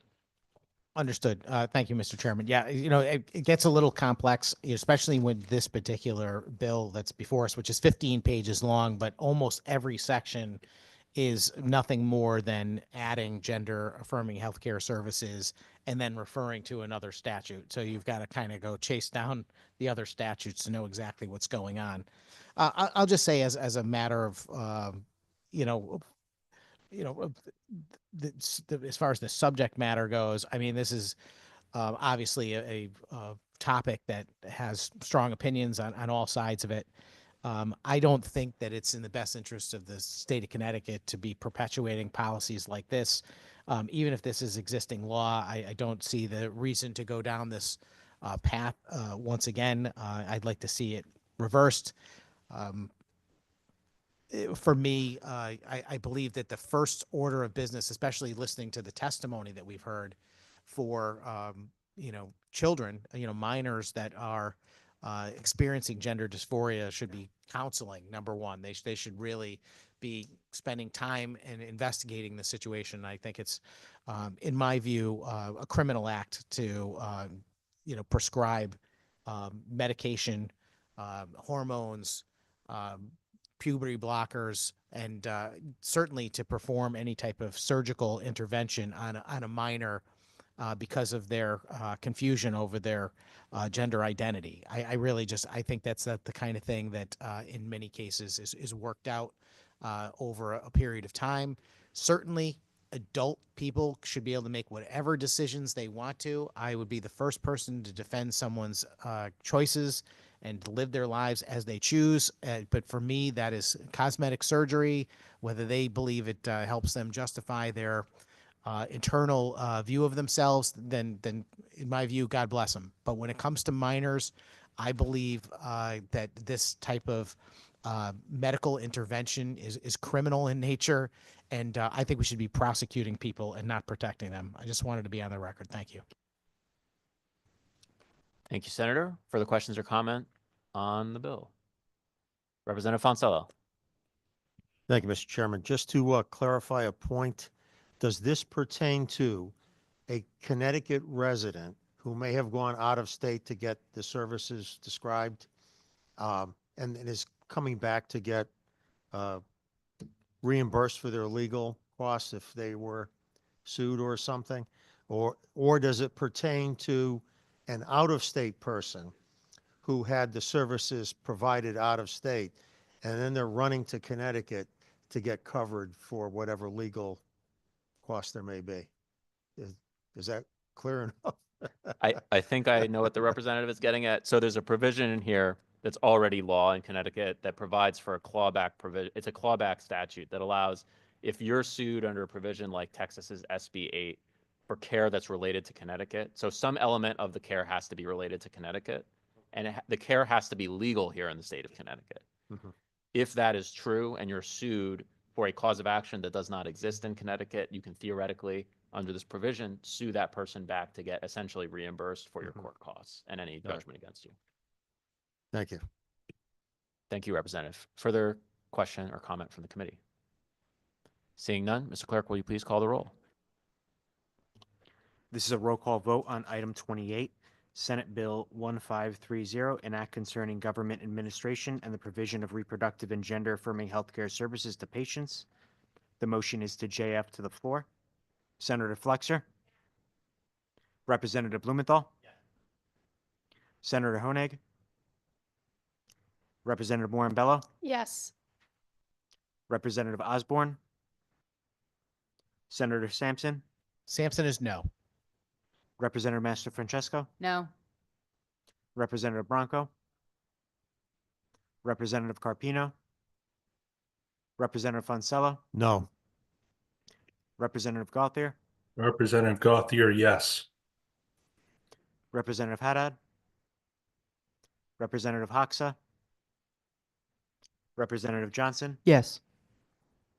Representative Menapace, Representative Rosario, Representative Santiago, Yes. Representative Shannon, Senator Winfield. Thank you, Mr. Chair. Thank you, Mr. Clerk. Next up on our agenda, we have item number 29, Senate Bill 1531, an act concerning public utility transparency and accountability and proceedings of the Public Utilities Regulatory Authority. This is the JFS to the floor of LCO 6892. Chair will entertain a motion. Moved by Senator Flexer, seconded by Representative Morin-Bello. This bill would expand FOIA coverage to pure regulated electric distribution companies that serve, electric distribution companies, pipeline companies, water companies, with more than, and gas companies with more than 200,000 customers for any portions of their business subject to PURA's regulation. It would prohibit rate recovery of those costs of compliance unless PURA recognizes them as proper business expenses. It would require the Home Energy Solutions audit program to have a biennial financial and performance audit by the auditors of public accounts. It would require the auditors of public accounts to hire an additional auditor to conduct those audits by July 1, 2026. It would require additional notice regarding a PURA hearing to rescind, reverse, or alter a decision. It would increase notice that PURA must provide for all hearings. It would subject certain communications between PURA commissioners to FOI. It would cap electric distribution companies' allowed rate of return as its weighted average cost of capital as determined by PURA. It would require PURA to hold hearings related to rate decreases if it finds an excessive rate of return. It would prohibit certain consolidations of public utility companies or require the divestment of gas and electric utilities owned by the same utility holding companies by date certain. It would bar state agencies, quasi-public agencies, and municipalities from offering PURA regulated utilities a right of first refusal for conveying real property prior to being offered to the public or other sale. It prohibits fees that would discourage adopting grid enhancing or energy efficient technologies as long as that is not construed to discourage capital investments in the grid. And it would prohibit unauthorized fees from being imposed by electric distribution companies. Further question or comment on the bill? Representative Massafrancesco. Thank you, Mr. Chairman. So, this is a lot of information. This is the first time I've seen a bill like this come to our committee when it has to deal with electric rates, PURA, and so forth. I don't sit on the Environment Committee, so this is really a new territory for me. I'm curious why it's in our committee. I guess let me just start off by asking you that question through you, Mr. Chairman. To you, Representative, this committee has cognizance over the structures and processes of government. So how PURA or other government agencies should be structured, how their processes should work, what FOI scope applies to them or to highly regulated entities. So those are the ways in which our cognizance intersects with the bill before us. I think just more generally, as we all know, there has been extreme concern and sometimes outrage about our energy rates here in Connecticut. And this has brought together a number of proposals from a number of legislators who are looking to have a conversation about how we can have an impact on that. And so that's why this bill is in this committee, and we anticipate that the conversation will continue on the scope and provisions of this bill. Thank you for that clarification. Yeah, because some of this stuff, I'm probably going to drive you crazy. I have probably questions just to understand the whole technology portion of it that's before us today. And certainly I understand the state and the consumers And we want to make sure that there's fairness and efficiency to our ratepayers. Obviously, that's important. And obviously, our utility companies provide essential life needing services that taxpayers here in the state need to survive. And that's very, very important. So I truly understand what you're trying to do here, but I do have some questions and I do have some concerns, and I guess I want to clarify, just so I can understand what we're trying to actually accomplish here. On page 2, all right, let me just go to page 1. So are we saying that the utility companies now, and maybe I'll just use Eversource or UI as an example, are not a private company? Are we assuming that they are no longer a private company? Because we made them a public agency? We're defining them as a public agency now? To you, Representative, only for the purposes of our freedom of information laws. And I think the justification behind that is that, as you noted, we have 2 major utilities that provide life-sustaining services to almost all the residents of the state. There are exceptions and smaller utilities that also work in our state, but we have very significant corporate monopolies, and having increased transparency to make sure that those life-sustaining and essential services are provided at a not excessive rate and not excessive costs to the ratepayers is vital. So this would subject the regulated parts of those businesses, or regulated by PURA parts of those businesses, to freedom of information, just as elements of PURA are often subjected to information requirements. I just saw today that there was a request in a lawsuit for certain commissioners' cell phone data. So it would be helpful for transparency, for the regulated aspects of these utilities to be subject to the Freedom of Information Act and that public transparency. To you. Thank you. I guess since we're talking about freedom of information, I see that in lines 56 through 63. So if they would fall under freedom of information, we'll say they're still a private company, right? They're shareholder owned. It's still a private company. So would someone be able to get information from them through freedom of information that's right now confidential to them? Would they find out information about employees, any potential contracts or bidding, or anything private that they need to run their business? Would that be able to be requested through freedom of information? Where now it is not through you. To you, I think I understand your question, Representative. Certain information that is currently private or confidential would be subject to FOI, and someone could gain access to it. Yes.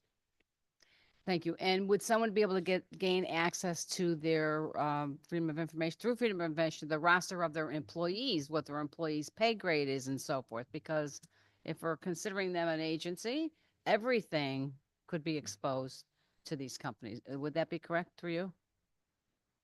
To you, I don't want to say in every circumstance, but based on the language of the bill, it's only the aspects of the business that are regulated by PURA that would be subject to FOI. So broad-based lists of employees, I don't know how those would be subject to FOI under those circumstances, but I wouldn't conceive of it happening, but I don't want to give you an absolute answer.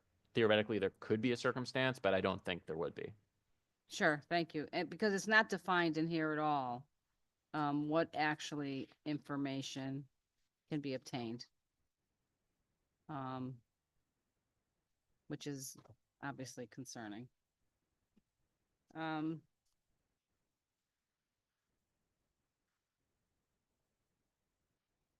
I guess on section 13, let me see if I can find it here. It talks about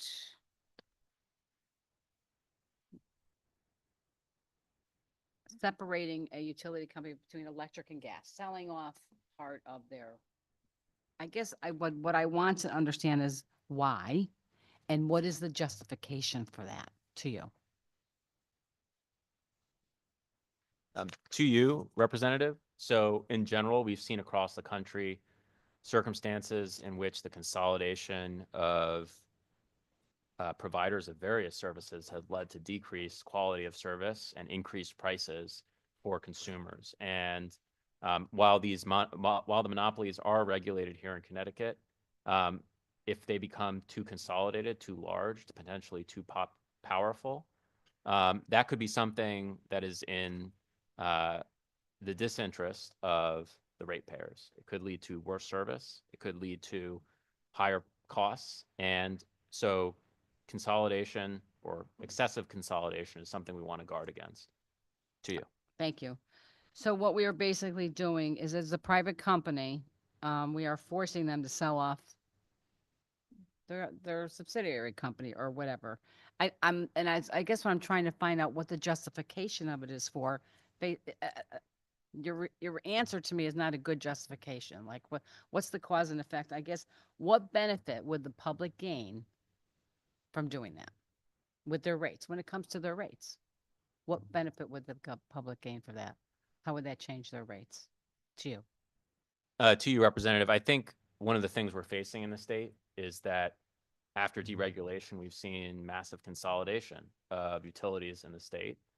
And that can lead to a decrease in potential competition, whether between each other or before us here in the General Assembly or before PURA. Mm-hmm. It can lead to potential collusion.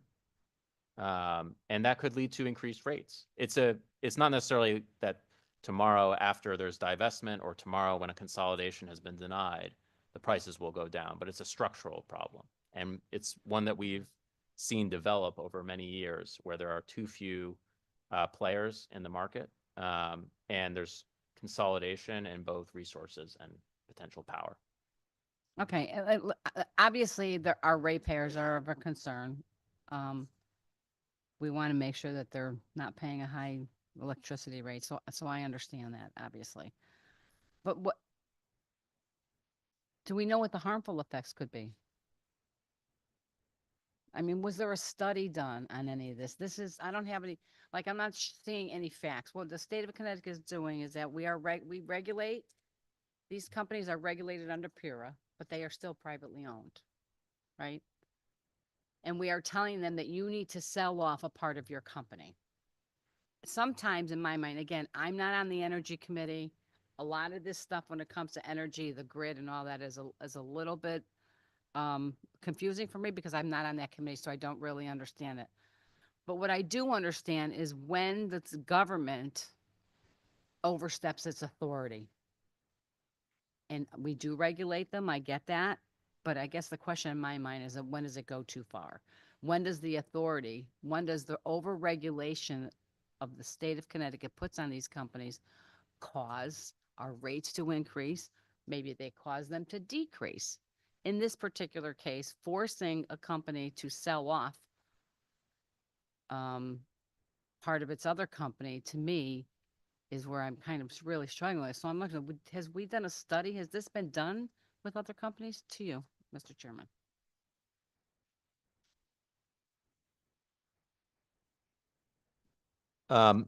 Well, it's, I guess, impossible to provide provide a randomized controlled experiment because we haven't done it yet.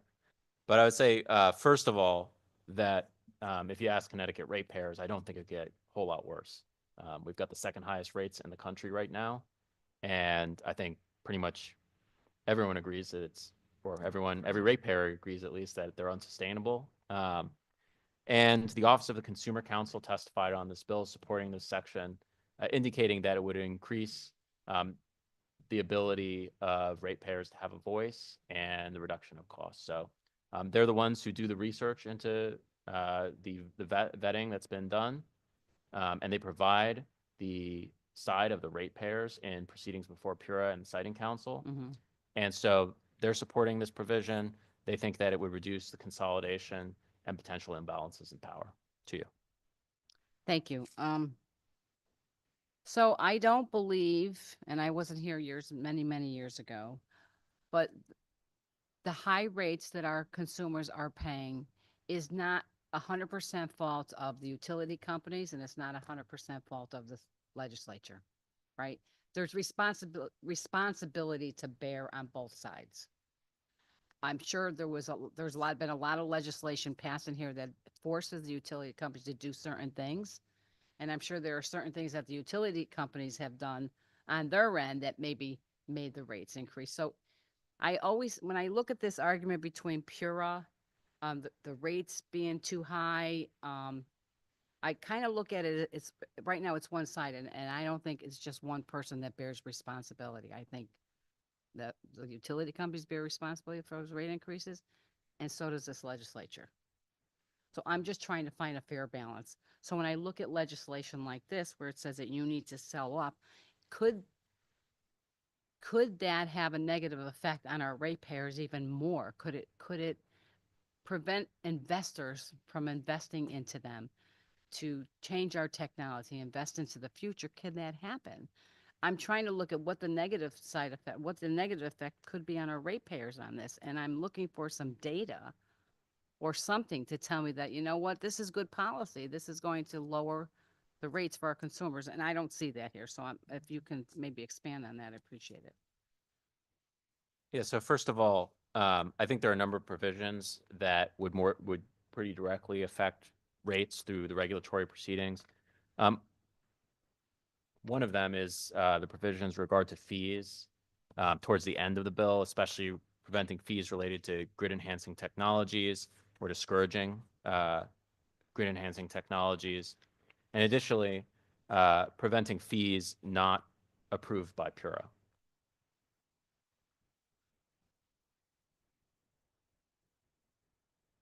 Additionally, I mean, this is probably a much more direct way of reducing energy rates. Section 8 of the bill would cap an electric distribution company's allowed rate of return at its weighted average cost of capital as determined by Pura.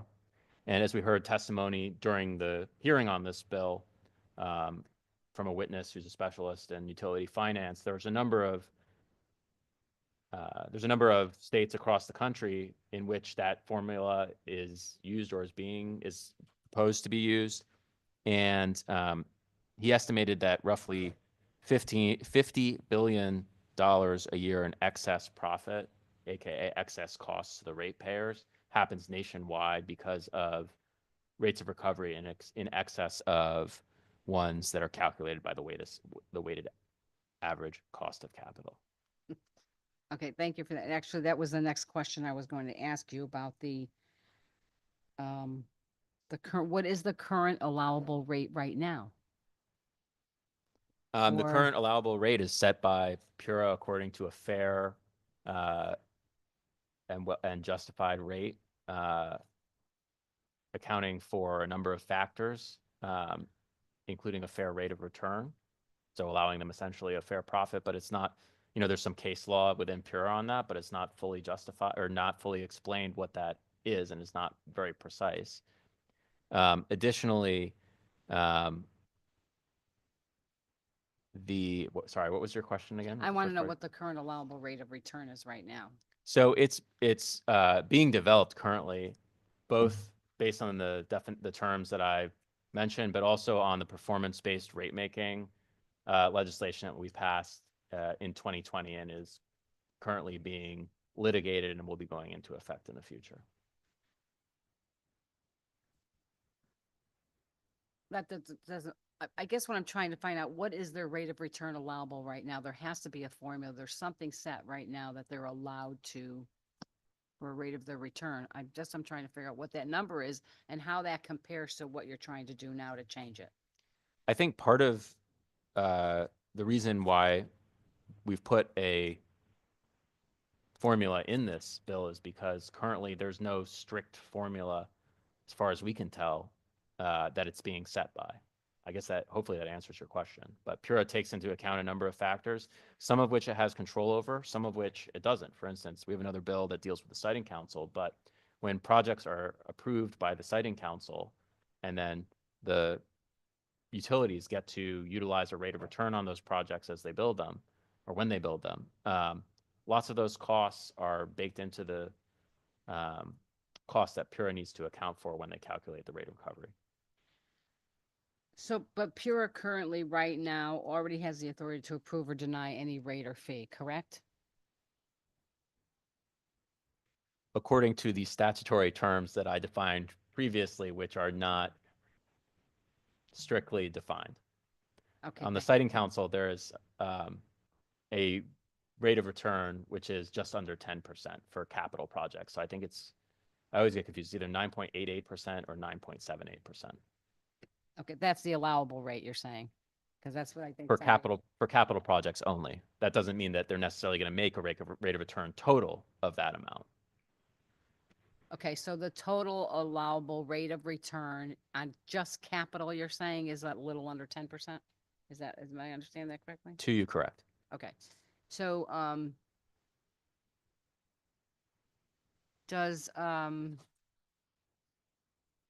do the utility companies make any money off of the other services they provide? Like, we Energize CT, let's say?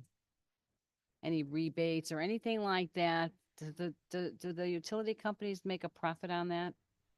Because I noticed in some of our bills, again, I'm not on energy, so these questions may seem kind of like really generic to people, and they're like, really, what is she talking about?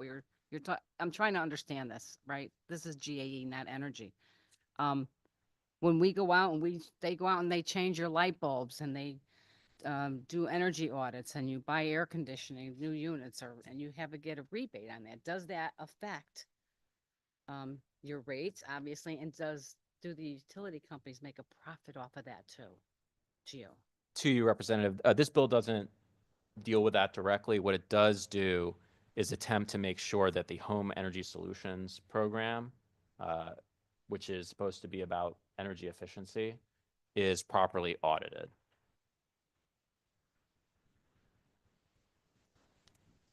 I saw something in here on testimony and I want to find it because I think it's important.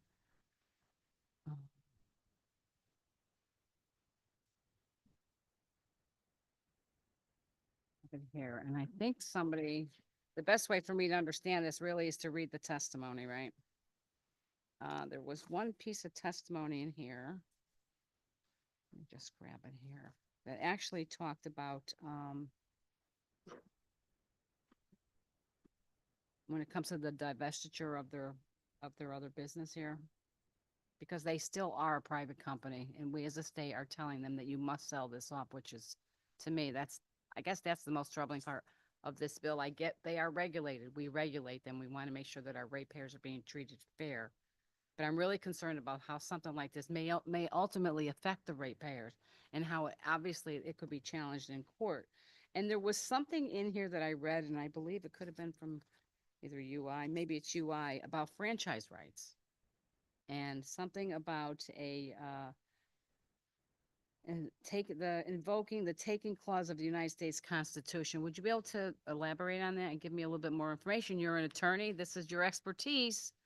If you can kind of shed light on that for me. Well, I'm not an expert in the takings clause. Okay. Anyway, but I can try to give a description of, I think, what the testimony is getting at. And if you could, when you give me a direction to the specific testimony you're referring to, that would be helpful as well. It was actually sent in by United Illuminating, I believe. Okay. Well, the taking clause of the Fifth Amendment, the U.S. Constitution, essentially says that when the government either takes property or takes certain actions that would destroy value in privately owned property, that the state may be responsible for reimbursing certain costs of that property. Okay. So this obviously is a concern of mine, and I'm still trying to find for this particular part here, what is the justification for doing that? I'm still not clear on your answer. Do we know that this is gonna help the ratepayers or hurt the ratepayers? Do we have a study? Has anything been done? Not looking at really what other states are doing, I guess. But do we have any studies or anything? Is anybody, or do we just arbitrarily say, you know what? I heard that if they sell off their divestitures, if they sell off their other assets, then this will help the ratepayer. I'm looking for something. I can't point to a specific study right now. Office of Consumer Counsel did submit supportive testimony of these provisions. I can say that there are studies across the country, not necessarily in Connecticut, but across the country, showing that consolidation among public utilities, among other elements of utility economic position can contribute to increased rates, or is associated and correlated with increased rates to you. Okay.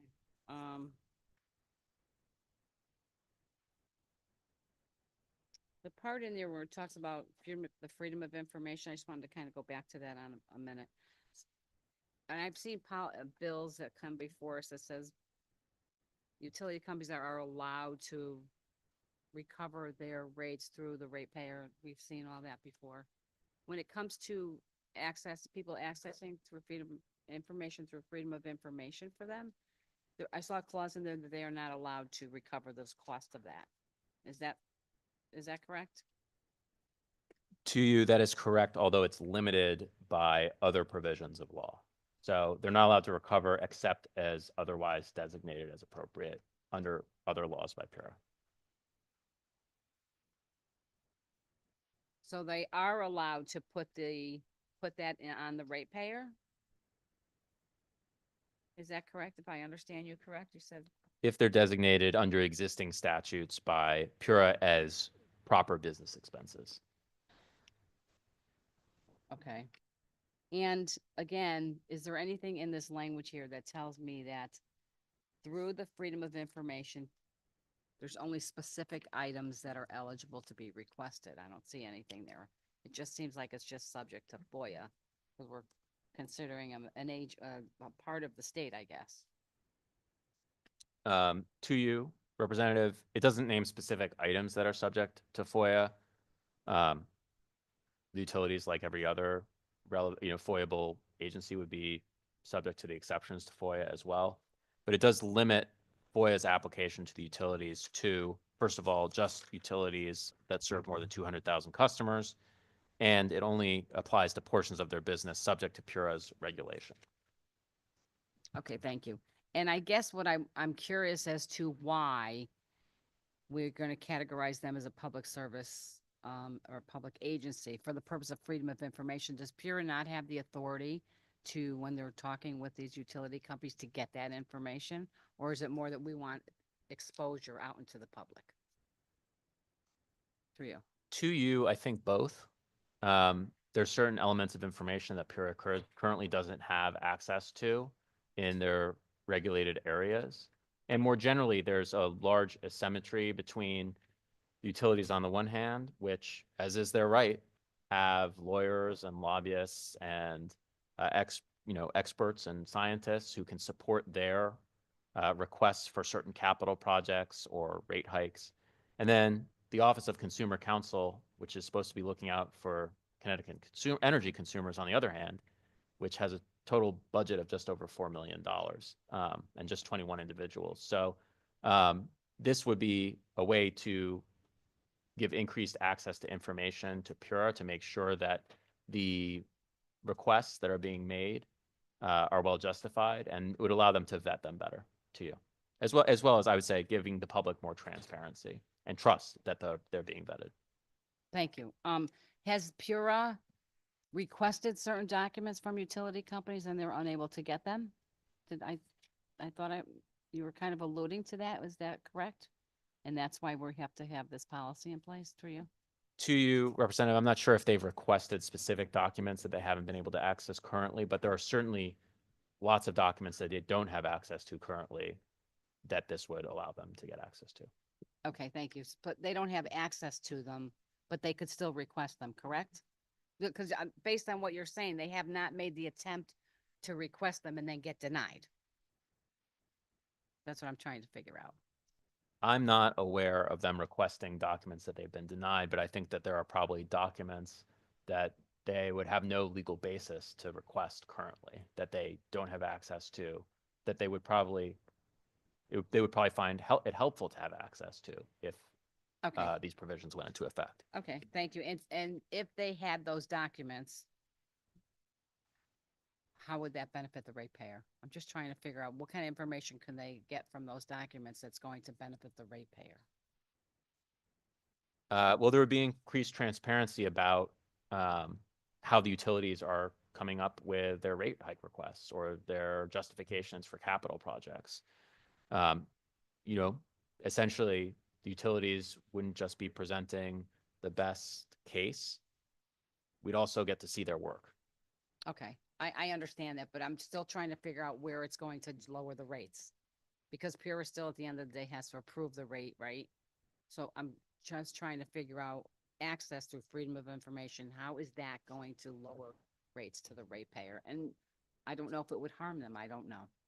Yeah, so the idea is basically if the rate requests or the capital projects are not ultimately well justified, Pura would be able to see in the communications or documents that were shared under FOI better that that's the case.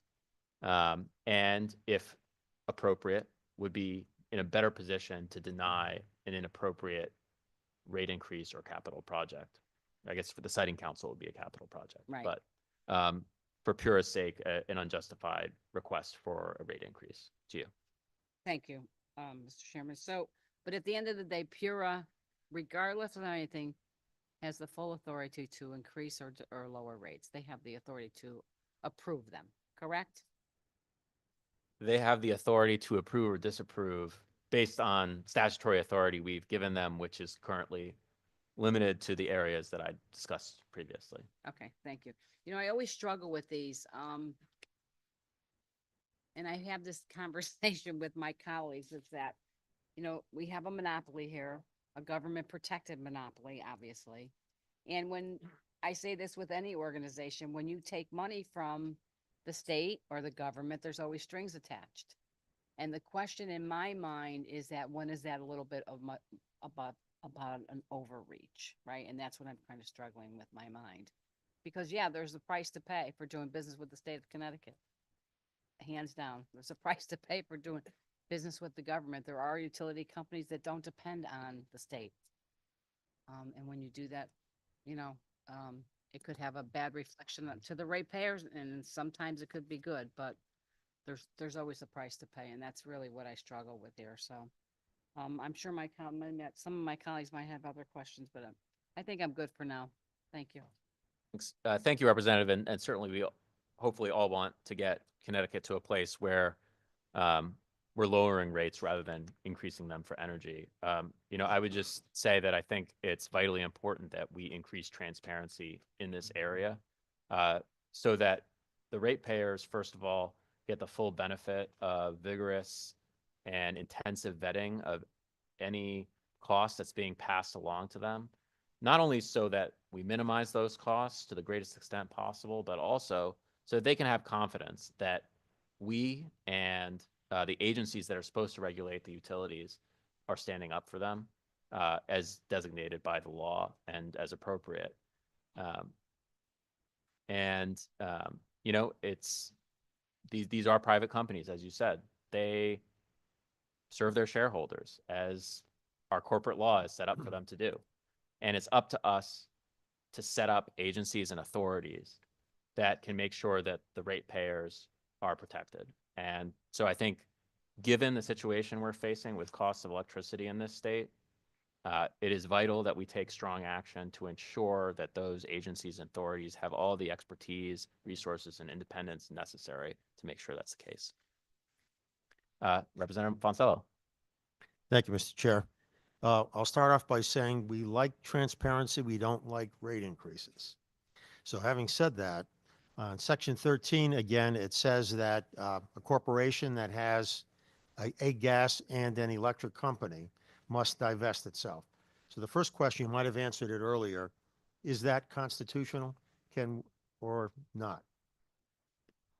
It would be constitutional depending on the circumstances. If it Okay. were ultimately determined to be a taking, the state, yeah, no, classic lawyer answer, it depends, but it would depend on the circumstances and whether the utilities were properly compensated as the Constitution requires for any destruction in value. Okay, so the scenario where you have two large corporations, each one has an electric component and a gas component. Now, they're being required to split off one. So let's say one of the two ends up with all the electric. The other one ends up with all the gas. All right, that would comply with what this bill is saying they have to do. But my question is then, how would we be saving any money?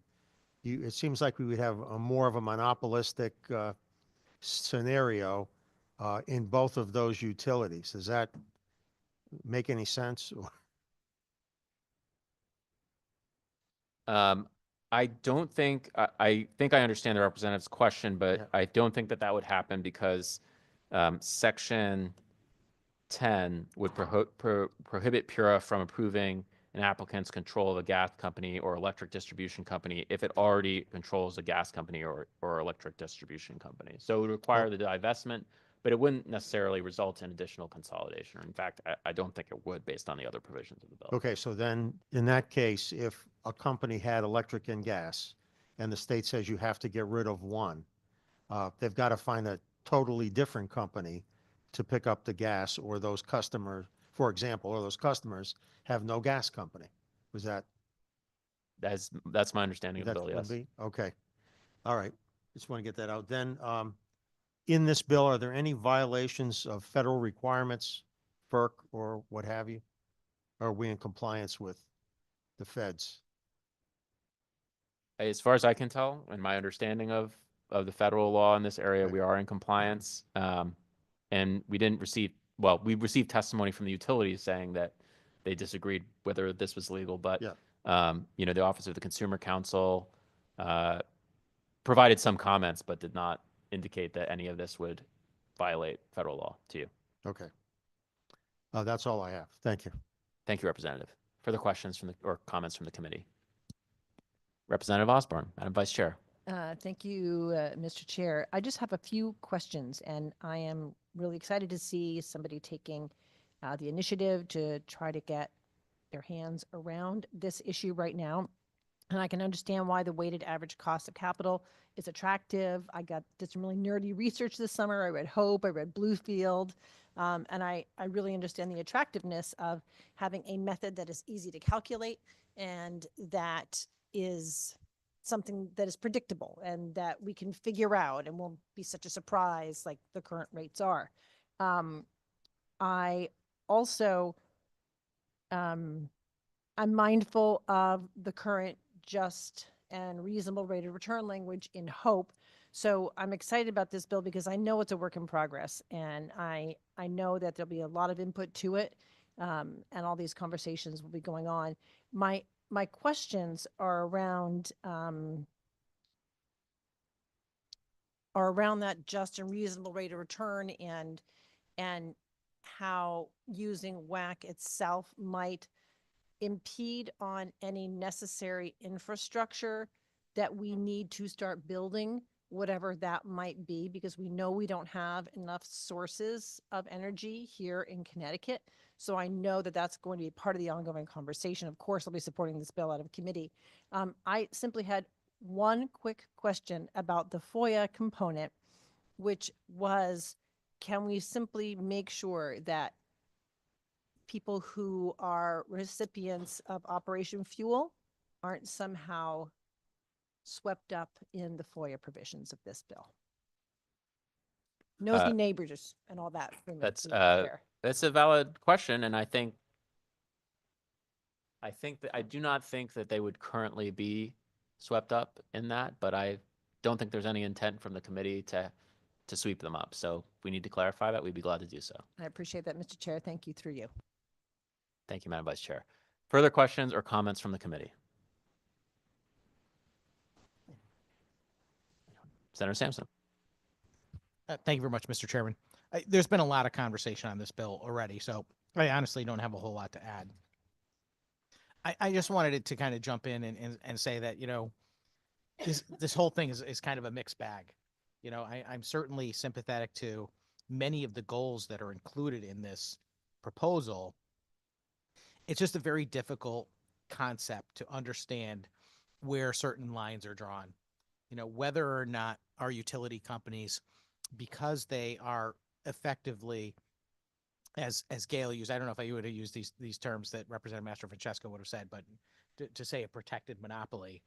But in a sense, they exist and are allowed to operate certainly under the authority of the regulatory authority of the state of Connecticut, but they also are protected in many ways by that same regulatory authority. The question is, where do we consider whether or not they are arms of the government or they are independent private companies? And I think, you know, some of this bill is well intentioned to try and get toward more transparency to figure out exactly, you know, where costs come from and so forth. But you have to remember that this Eversource, UI, any of these utility providers are not government entities. They don't have the same protections that the government has. The government has sovereign immunity for just 1 point. It can be guilty on 1,000 counts and get away with it because it's the government. But when you open up a private entity that does not have that protection, you may be opening a can of worms. And that's all I'm you know, reading when I read in between the lines on some of these things. I hear both sides of the divestiture between gas and electric. And in some respects, I look at it and I say, well, aren't consumers saving money because certain entities are allowed to have customer service representation, for example, that handles both gas and electric? Maybe that actually saves money. But then I remember that gas and electric are competing in a marketplace for heating customers. And in that respect, you know, is that a good thing that may allow for some inappropriate behavior? Not saying it's happening. So this is a tough bill. And part of the problem is it's a long bill. It has a lot of parts in it. I don't know if there is the appetite for this legislature to take on every one of these pieces, I think is the problem. I think some of this could get done, and you might even find bipartisan support for some of it. But I do think it goes too far in a number of areas. I'm going to vote against it today. But I wanted to at least say that I'm certainly sympathetic to pieces of the transparency aspect of it.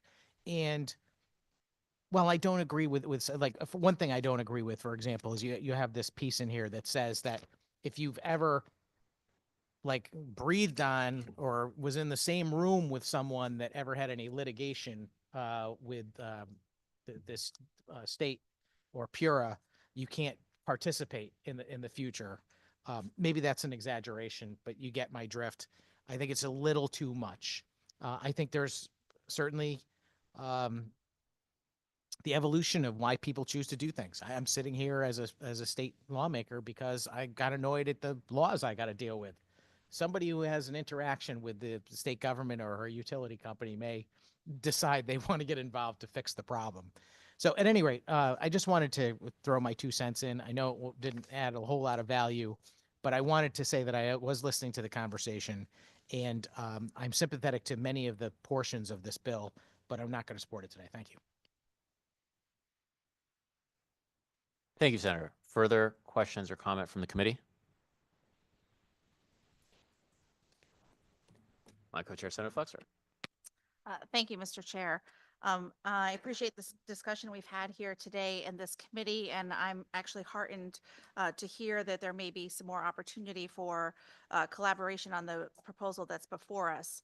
I want to thank Representative Blumenthal for his introduction of the bill and his answering of questions today. And I think that this proposal is really important, as he stated very clearly, with regard to transparency. I think the people of Connecticut are incredibly frustrated with the system that we have here. And I think the root of the frustration is the monopolies that operate our utility structure here in the state of Connecticut, that there is no competition and that there isn't enough sunlight. And so the provisions of this bill, I think, are important in trying to change that. And if not dismantling the existing monopolies that operate here in the state of Connecticut, at the very least preventing those monopolies from growing in the future.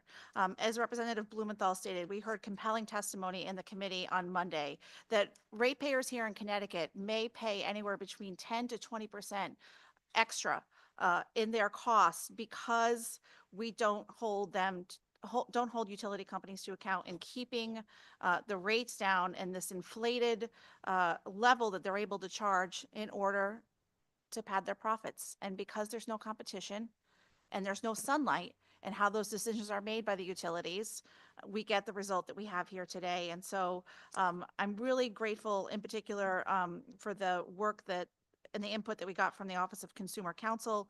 I think it's important for people to know that office, their job is to represent all of the ratepayers here in the state of Connecticut. And as Representative Blumenthal said, they have a very limited staff and a limited set of resources. But the more that we can bolster their efforts and make sure that we are adopting policy that provides transparency and sunlight into the utility rate making process and prevents what I think is the original sin in the 1990s of deregulation that allowed these monopolies to operate here in Connecticut and to grow, the better we're going to be able to give real results and relief to ratepayers and finally hold these utility companies accountable. Thank you, Mr. Chair. Thank you, Madam Chair. Further question or comment from the committee? Seeing none, Mr. Clerk, will you please call the roll? This is a roll call vote for item 29, Senate Bill 1531, an act concerning public utility transparency and accountability and proceedings of Public Utilities Regulatory Authority. The motion is to JFS LCO number 6892 to the floor. Senator Flexer? Representative Blumenthal? Senator Honig? Senator Honig votes yes. Representative Morin-Bello? Yes. Representative Osborne? Yes. Senator Sampson? Sampson is no. Representative Master Francesco? Master Francesco votes no. Representative Bronco? Representative Carpino? Carpino votes no. Representative Fonsello? No. Representative Gauthier? Yes. Representative Haddad? Representative Hoxa? Representative Johnson? Representative Menapace? Representative Menapace votes yes. Representative Rosario? Representative Santiago? Yes. Representative Shannon? Senator Winfield? Winfield, in the affirmative. Thank you, Mr. Clerk, Mr. Chair. Mr. Clerk? How would you like to vote, Representative Johnson? Thank you, Mr. Clerk. Rep. Johnson votes in the affirmative. Thank you. How would you like to vote? No? Thank you, Representative Bronco. Thank you. Thank you, Mr. Chair. Thank you, Mr. Clerk. Next up, we have item number 30 on our agenda, Senate Bill 1533, an act concerning several changes to the Citizens Elections Program. This makes similar changes to a bill we saw earlier. It makes it the same or similar change to campaign finance definition of organization expenditure. It adjusts the timing of inflationary adjustments for the CEP in similar ways, beginning with the 2030 election. It also allows major party gubernatorial candidates to apply for convention campaign grants, and it modifies when a candidate in the same way becomes ineligible for CEP funds if they change their party status.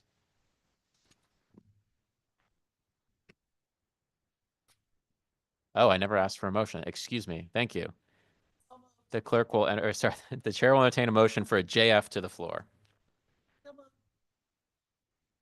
Moved by Senator Flexer, seconded by Representative Morin-Bello. And thank you for that catch.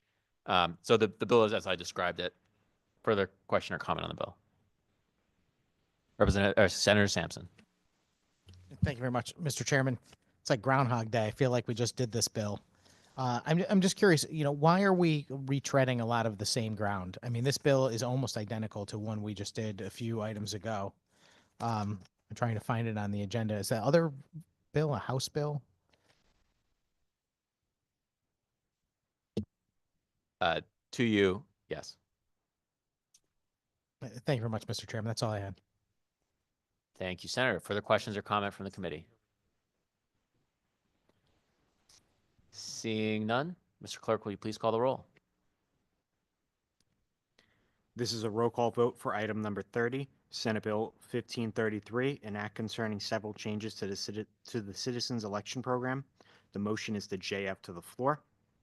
Senator Flexer. Representative Blumenthal. Senator Honig. Senator Honig votes yes. Representative Morin-Bello. Yes. Representative Osborne. Yes. Senator Sampson. Sampson is yes. Representative Master Francesco. Yes. Representative Bronco.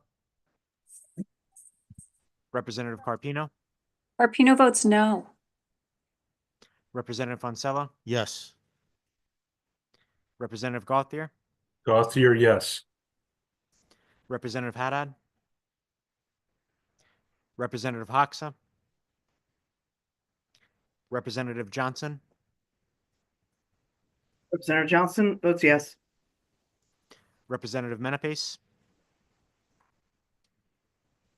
Representative Rosario. Representative Santiago. Yes. Representative Shannon. Senator Winfield. Winfield, any affirmative?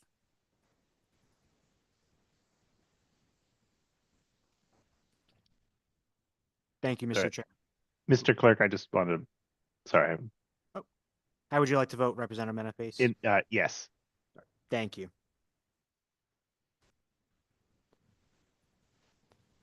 Thank you, Mr. Chair. Thank you, Mr. Clerk. Next up on our agenda is item number 31.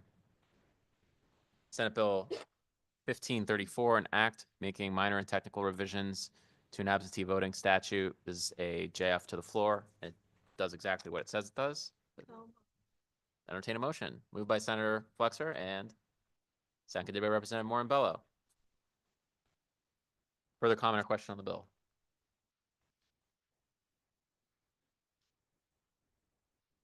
Seeing none. Mr. Clerk, will you please call the roll? This is a roll call vote for item 31, Senate Bill 1534, an act making minor and technical revisions to absentee voting statute. The motion is to JF to the floor. Senator Flexer. Yes. Representative Blumenthal. Yes. Senator Honig. Senator Honig votes yes. Representative Morin-Bello. Yes. Representative Osborne. Yes. Senator Sampson. Sampson is yes. Representative Master Francesco. Yes. Representative Bronco. Representative Carpino. Yes. Representative Foncella. Yes. Representative Gauthier. Gauthier, yes. Representative Haddad. Representative Hoxa. Representative Johnson. Representative Johnson votes yes. Representative Menapace. Representative Menapace votes yes. Representative Rosario. Representative Santiago. Yes. Representative Shannon. Senator Winfield. Winfield, any affirmative?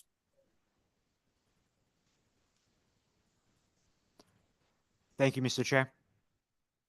Thank you, Mr. Clerk.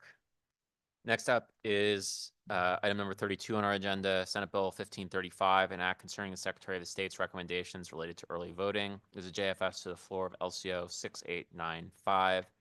Chair will entertain a motion. Moved by Senator Flexer, seconded by Representative Morin-Bello. This bill makes a number of changes to our early voting law based on lessons learned from our first iteration of early voting this past year. It would provide a mechanism for determining early voting locations when there's disagreement among the registrars. It would designate how additional early voting locations are chosen and make it the town's appropriate legislative body. It would modify certain deadlines by which registrars of voters certify information about how regarding early voting and same-day election registration locations to the Secretary of State and allow amendments to such certifications with appropriate notice. Importantly, it would eliminate the use of envelopes for early voting ballots and allow such ballots to be deposited directly into voting tabulators after being marked. It would require the designation of additional early voting locations or additional early voting location on college campuses with a certain amount of students living in campus housing, require registrars of voters to submit to the Secretary information regarding early voting and same-day election registration moderators. It would prohibit early voting and same-day election registration officials from engaging in certain partisan activities on days on which they're appointed to serve in those capacities. It would align the provisions of appointment of same-day election registration officials with those for the appointment of early voting officials, since they're doing the same jobs in many cases or in the same role at the same time. And it would make certain conforming changes and also prohibit moderators from being appointed who have certain criminal backgrounds, especially related to voting-related offenses. Further comment or question on the bill?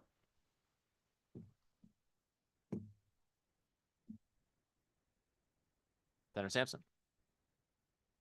Thank you very much, Mr. Chairman. Yeah, this is another lengthy bill that has a lot of moving parts to it. But I'll just start by reacting to the testimony from the Secretary of State when she was here. We had a good conversation, as we always do, talking about, her proposals and ideas to improve our election process in the state. And, I get along well enough with the Secretary of State. She and I, certainly don't agree on everything, but I believe that she's got good intentions on most things. And this bill, for the most part, I think includes items that I think are designed to improve the process and certainly make it easier for voters. And I certainly agree with her and my Democratic colleagues who are singularly focused, I think, on improving access. But again, it always comes back to the same thing for me, which is that access is only half of the equation. If you provide additional access, you also have to have security that goes along with it. And I'm just very surprised that we would get a proposal from the Secretary of the State regarding her recommendations on early voting. And the fact is that it omits any change in the length of time of early voting, which I just cannot believe that there was not feedback to the Secretary of State's office from folks involved in the election across the state suggesting that we need to change the timeframes, particularly in the case of the primary election, where so many jurisdictions had, maybe less than 10, total votes cast, by day, and they were required to sit there for a long period of time and staff those elections. Registrars, for the most part, I don't think predicted what was going to happen, and many of them were elected never knowing the full extent of what would be asked of them. And I worry that we may, have a more difficult time having folks pursue that opportunity to serve as a registrar of voters as a result. So we kind of talked offline about potentially offering an amendment to change the time frame, and we didn't come up with a solution, right here and now. I know in the past, when this was first being debated in the legislature, the minority offered several different alternatives to what we ended up with. I think we remember offering something that was 3 days of early voting within 5 days. Now there's some talk about, modifying the length of time to 5 days or 7 days, something like that. I would really like this committee to find some consensus around that topic, so that we could both provide the necessary access to our constituents so that voters, really have the methods that they would like so that they can cast their votes, while simultaneously allowing it to be a workable system, because I don't know that it's a currently workable system the way it is. I think that far too much was put on the plates of those individual communities, and many things were lacking. The number one issue I brought up during the early voting debate before it ever went to the voters was certainly providing more days to vote is providing some access, but if you're not providing more locations to vote simultaneously, what are you really achieving? Because the issue for me is not small towns where the majority of people, live in single family homes and own vehicles and are able to drive themselves to the polling location. It's the cities where a lot of people might not even own a car and they've got to find their way to the polls. And some of our larger municipalities have 20, 30, 40 polling locations on election day. But for early voting, we gave them one, town hall. And to me, that was a failure. It's like, okay, you gave people more days, but you didn't give them a way to get to those polls during those days. And I would just like to see us find a balance where maybe we don't have 14 days of early voting. Maybe we only have 7 days, but we open up some more polling locations too. So I'm just throwing that out there for the sake of dialogue. If this bill reaches the Senate floor, which I suspect it will, we will certainly talk about these things in a greater depth. There'll be amendments. But for me, I would much rather change from our previous, sessions and debates where I'm offering amendments and they're failing on party lines in the Senate to having conversations that are about making good policy where we can come up with something that we agree on.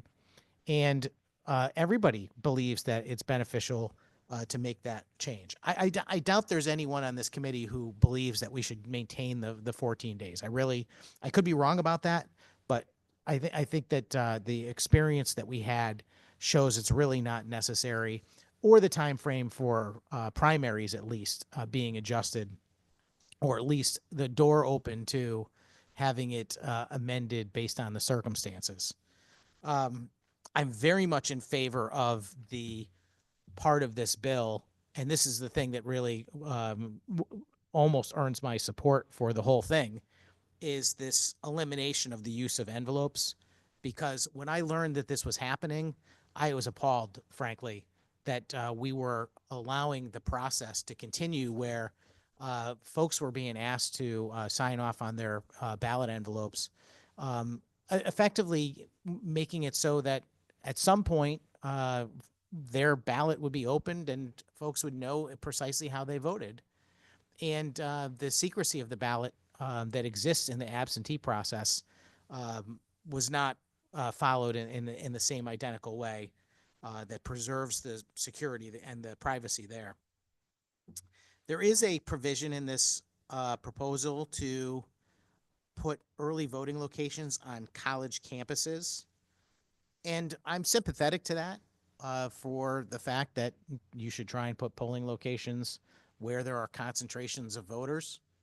But I also want to reiterate my concerns over what happened in the previous election where certain municipalities had a massive influx of same-day voter registration, even on the last day.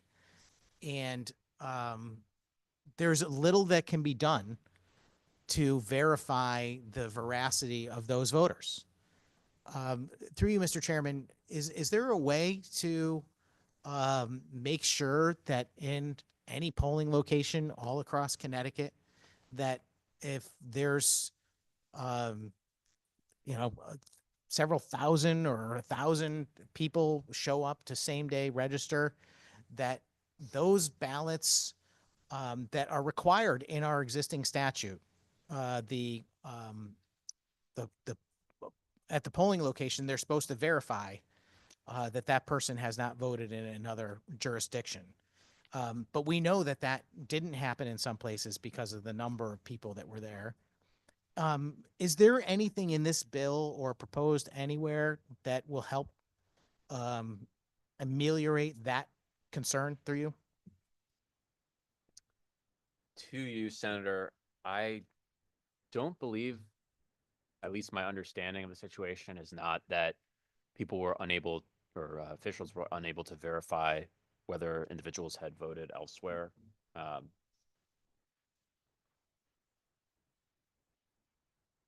But this bill does not, I don't believe, have anything specifically addressed that issue beyond the existing protections, including Connecticut's utilization of the ERIC system, which the Secretary mentioned previously.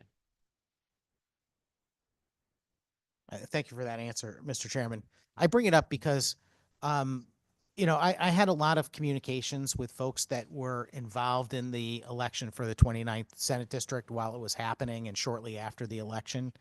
And, the things that they shared with me and that are part of the election complaint that was filed with the SEC, which I don't know where that stands right now. And I was completely shocked to have the Secretary of State tell me that she wasn't aware of it, which just seems completely out of bounds in my view. I mean, it's like, this is something that was in the news immediately following that election. It's something that rises to the level of being covered by several news sources.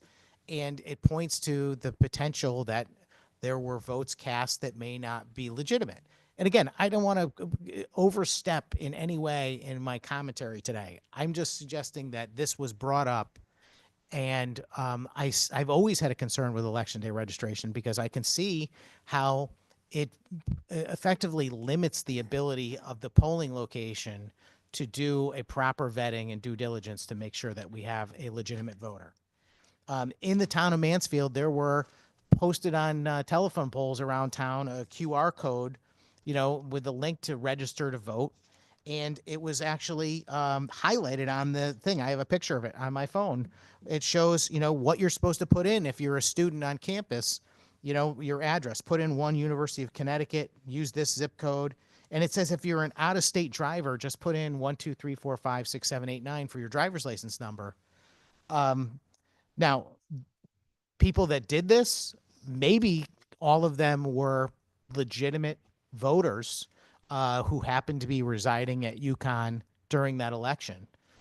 But the question remains, and I think a lot of people can see this as a potential concern, that maybe some of those folks were students that were only very temporarily residing at UConn. Maybe they were had voted in another jurisdiction or back at home in whatever state they're from. Maybe they were international students. And every time I ask these questions, I get blank stares and I get no answer to how we make sure that people that are not eligible to vote are being told that they can't vote. All I get is, if you register to vote and you're not eligible, you're committing a crime because you've signed a form saying that you've committed perjury or whatever it is, or false statement. And for me, that's just not good enough. I believe that there should be a mechanism in place to prevent that process from happening. So again, I mean, I chose to just share some of my concerns about early voting and same-day registration, which are addressed in the Secretary of State's proposal, rather than trying to prolong the conversation and ask a lot of questions here. But I believe that those are valid concerns. I think they're things that we ought to work on to improve, to make sure that people in Connecticut have confidence in our election process. I talk to people all the time, and maybe they're more concerned than they actually need to be, but there are plenty of people in this state who are absolutely convinced that there is massive amounts of fraud in our election process. Now, I'm not one of those people, but I'm also not somebody who believes our election process is flawless or good enough. Elections, as we've discussed many, many times, can be decided by a single vote. And when you have a system in place, and in our state, multiple systems that can be exploited by people that want to exploit them, you're opening the door for failure. And to just brush it aside to say it's insignificant or there's not enough problems to warrant changes in these policies is frankly not good enough. And it's not good enough certainly for the many, many people that have contacted me who are convinced that we have massive election problems. And it's not even good enough for me, who believes that most of our elections are pretty well run. So I'll just leave it there, Mr. Chairman, but I wanted to make sure that I expressed those concerns. Thank you. Thank you, Senator. Further questions or comment from the committee? Representative Massimo-Francesco. Thank you, Mr. Chairman. I think my colleague over here kind of went through the bill pretty good. I just want to make a few comments, really, as I've said earlier. Another election bill we have in front of us, but it does nothing to address the confidence that we need to get back into people about our elections running. And that will not happen until we put policy in place to require, photo ID, signature verification, the stopping the solicitation of absentee ballot applications. None of this policy that we actually talked about today addresses any of that, and it doesn't address anything that happened in Bridgeport. Nothing. It's just like, put aside, which is really frustrating. I did have a question, or let me make this comment first. When it comes to the colleges, I asked during our public hearing about the students registering to vote. How do we know if they're international students? And I couldn't get an answer. So I would urge anybody here, anybody watching, if you work for UConn or you are a student, to please get in touch with me. And I would like to know what type of identification that you show to go register to vote for same-day registration. How do we know if it's an international student? Nobody can actually give me an answer. It doesn't seem that difficult. Unless, I don't know, is anybody in this area, anybody here can give me an answer of how they do that? I have none. And those are the concerns. Let's at least address the issue. Again, it doesn't address the time frame for early voting, which I find I've received a lot of complaints from people in my district. I will say though, early voting, people thought it was a good convenience for those who took advantage of it. I think they liked it. But it certainly was a burden on the towns. There were many times I went there and I drove by the town and there was absolutely nobody there. So it doesn't address that. I think the time frame should be less. Doesn't talk about anything in here. So I think there's a lot of cleanup this bill can do, and hopefully at some point this committee will start being serious about making real election reform and protecting the integrity of our elections. Thank you, Mr. Chairman.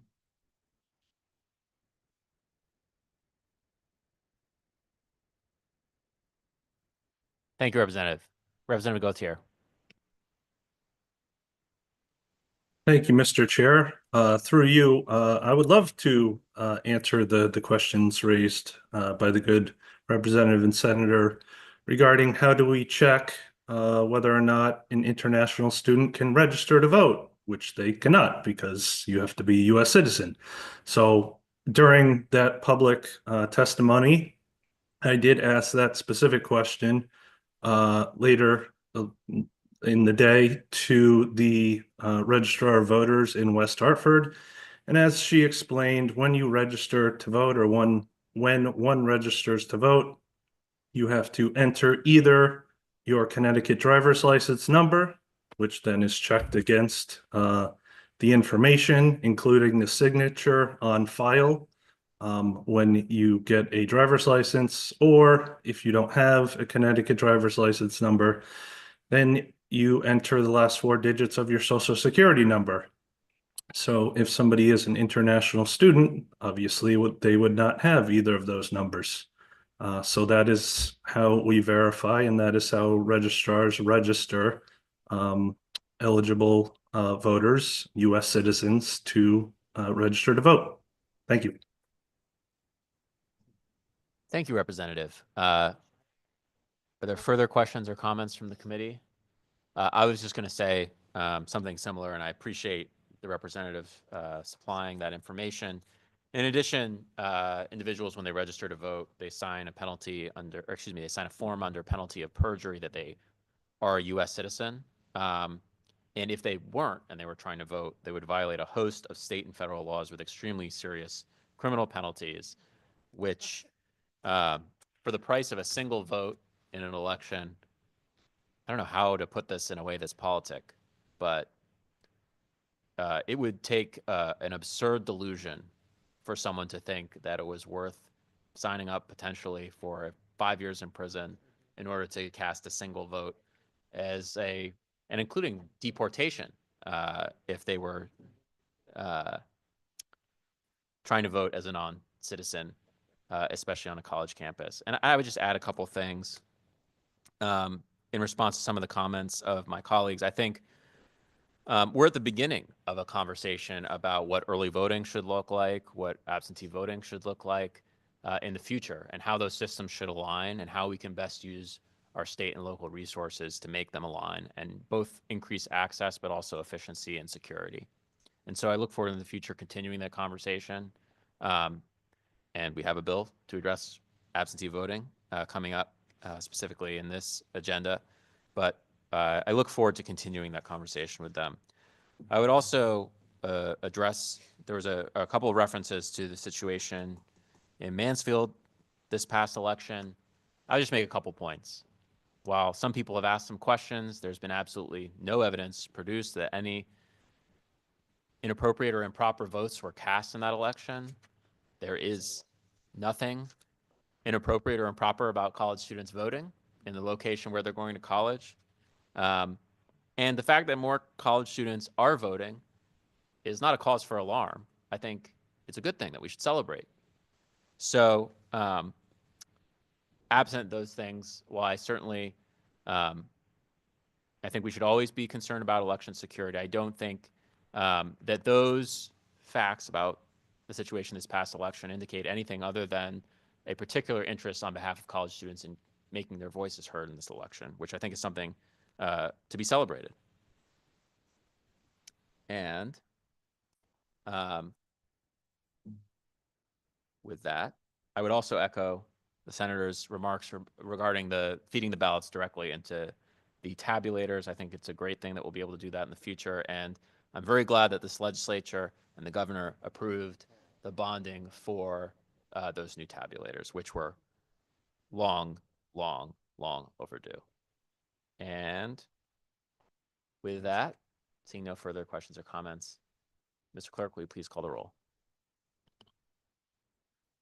This is a roll call vote on item 32, Senate Bill 1535, an act concerning the Secretary of the State's recommendations to early voting. The motion is to JFS LCO number 6895 to the floor. Senator Flexer. Representative Blumenthal. Senator Honig. Senator Honig votes yes. Representative Warren Bello. Yes. Representative Osborne. Yes. Senator Sampson. Sampson is no. Representative Master Francesco. Representative Master Francesco votes no.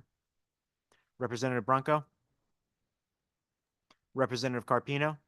Carpino votes no. Representative Fonsello. No. Representative Gauthier. Representative Gauthier, yes. Representative Haddad. Representative Hoxa. Representative Johnson. Senator Johnson votes yes. Representative Menapace. Rep. Menapace votes yes. Representative Rosario. Representative Santiago, Yes. Representative Shannon, Senator Winfield, Winfield, in the affirmative. Thank you, Mr. Chair. Chair. Thank you, Mr. Clerk. Next, we will consider item number 33, Senate Bill 1356, an act concerning the use of ranked choice voting in party caucuses, conventions, and primaries, including presidential preference primaries. The chair would entertain a motion for JFS with LCO number 6894 being the JFS language. Is there a motion? Motion has been made by Representative Moore and Bello and seconded by Representative Osborne. Thank you both, Vice Chairwomen. The bill before us today comes to us from the Governor's Working Group on Ranked Choice Voting. We heard in public hearing the other day bipartisan support for Connecticut moving forward with provisions to allow for ranked choice voting to be used in certain party caucuses, conventions, and primaries.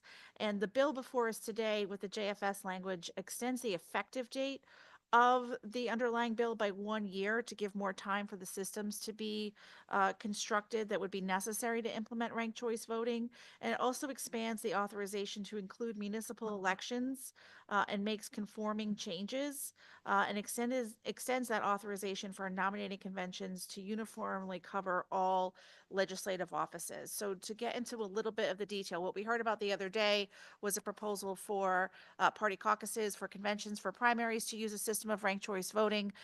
In order for ranked choice voting to be used in those processes and in presidential preference primaries, the parties would have to choose to use ranked choice voting for each of those kinds of I don't want to say elections, but each of those kinds of voting mechanisms. So there would have to be an affirmative vote depending on what level you were talking about of a local party committee, a state party committee, or a national party committee to conduct those elections or those processes where they are choosing candidates within their own party. The party rules would have to be changed in order to use a system of ranked choice voting. This enabling legislation would allow parties to make that decision and run their elections or their processes that way here in our state. The language before us today also allows for municipalities to choose to enter into a program that allows for ranked choice voting. The language before us makes some conforming changes to ensure that that opportunity for a pilot for ranked choice voting is accessible to all municipalities in the state of Connecticut. And it also contains some language to make it clear that if there were a decision, for example, by a state party, that there would be ranked choice voting used for our state primaries, that would uniformly cover all legislative offices. Under the previous version of the bill, there was some concern that perhaps legislative districts that are contained solely in one municipality might not be covered by the bill. And it was important to the committee that if we're going to have ranked choice voting, that ranked choice voting in a party primary be extended to all legislative races in that particular political party, not just legislative races that are multi-town districts.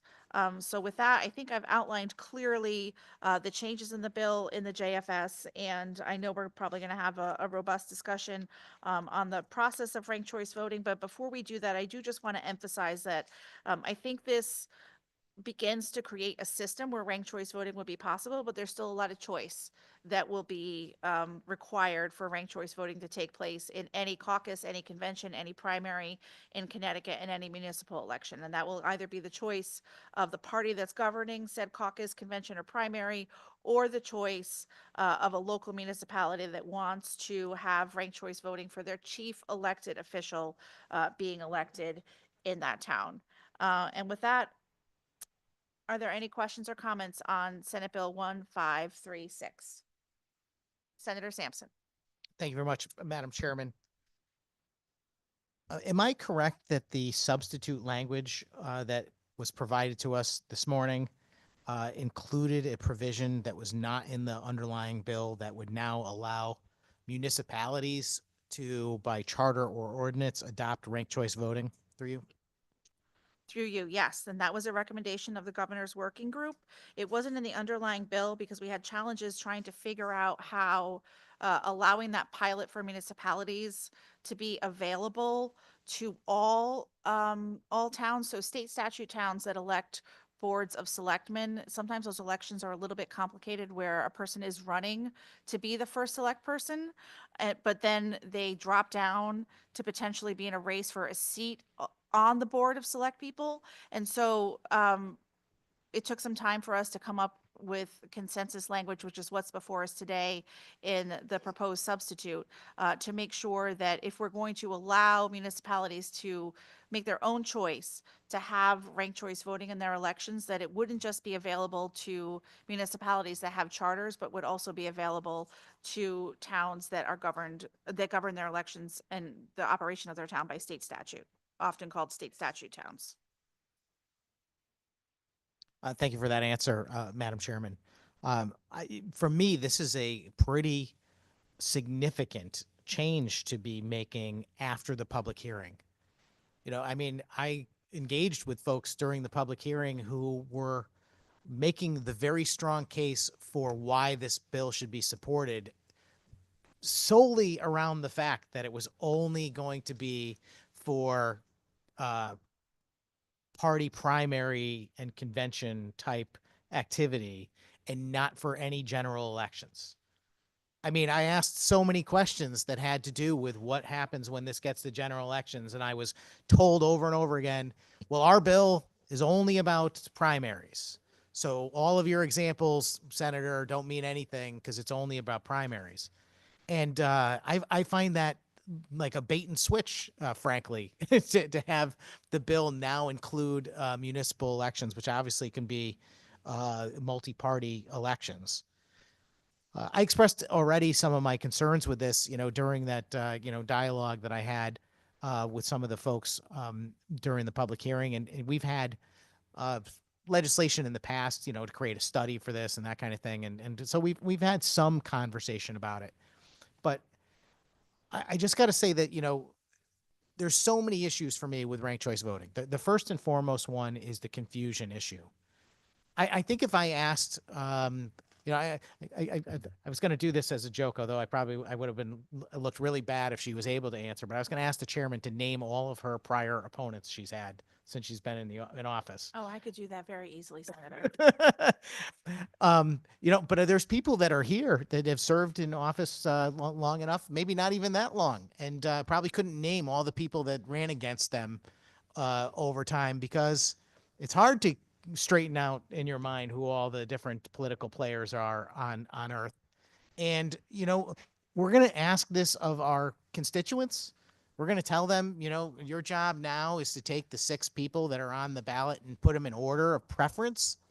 What if they don't even know who they are? You know, and I don't know that the vast majority of voters, I mean, look, some of the advocates for this legislation have said, oh yeah, well, I have faith the voters are smart enough. It's not about being smart. I have faith in the voters too. It's how much effort people are going to put in to try and determine who is running, you know, down a ballot. And the more candidates that end up on a particular ballot, the more confusing it gets. With this process, if used in a municipal election, Madam Chairman, will this allow significantly more people to run than under current circumstances where usually the parties field a certain number of candidates because of the size of the legislative body, the council, et cetera, through you? To the good senator, I just want to clarify your question. Are you talking about if a municipality chose to have ranked choice voting? Is that the provision of the bill you're talking about? So, yes, ma'am. thank you. So that provision of the bill only has to do with the chief elected official position. So, ranked choice voting would be available in a municipality if they so choose to conduct their election using this process for their mayor, their first select person, I'm not sure if there's any other title that's used for a chief elected official here in Connecticut, but those would be the offices. The chief elected official would be the offices that could be under an election using this system. There'd be no other municipal election that would be under this system. So it might, to answer the other part of the senator's question, it might provide that more candidates would step forward. You might see in a given community that chose to conduct their elections this way, you might see 7 or 8 candidates for mayor for first select person, whereas in the past you've only seen 2 or 3. That might be the result of it, but again, it would only be for that top job, the chief elected official position, not for other boards and commissions within that municipality. Thank you for that answer, Madam Chairman. I could be wrong about this, but are there towns in Connecticut where the first selectman is effectively chosen by virtue of being the top vote getter for all of the selectmen in the race through you? Thank you, Senator. I appreciate the question, and I'll let LCO correct me if I'm wrong, but I believe that all towns that use boards of select people are either state statute towns or they have charters that outline that they have a board of select people. And so there wouldn't be any change to those existing provisions.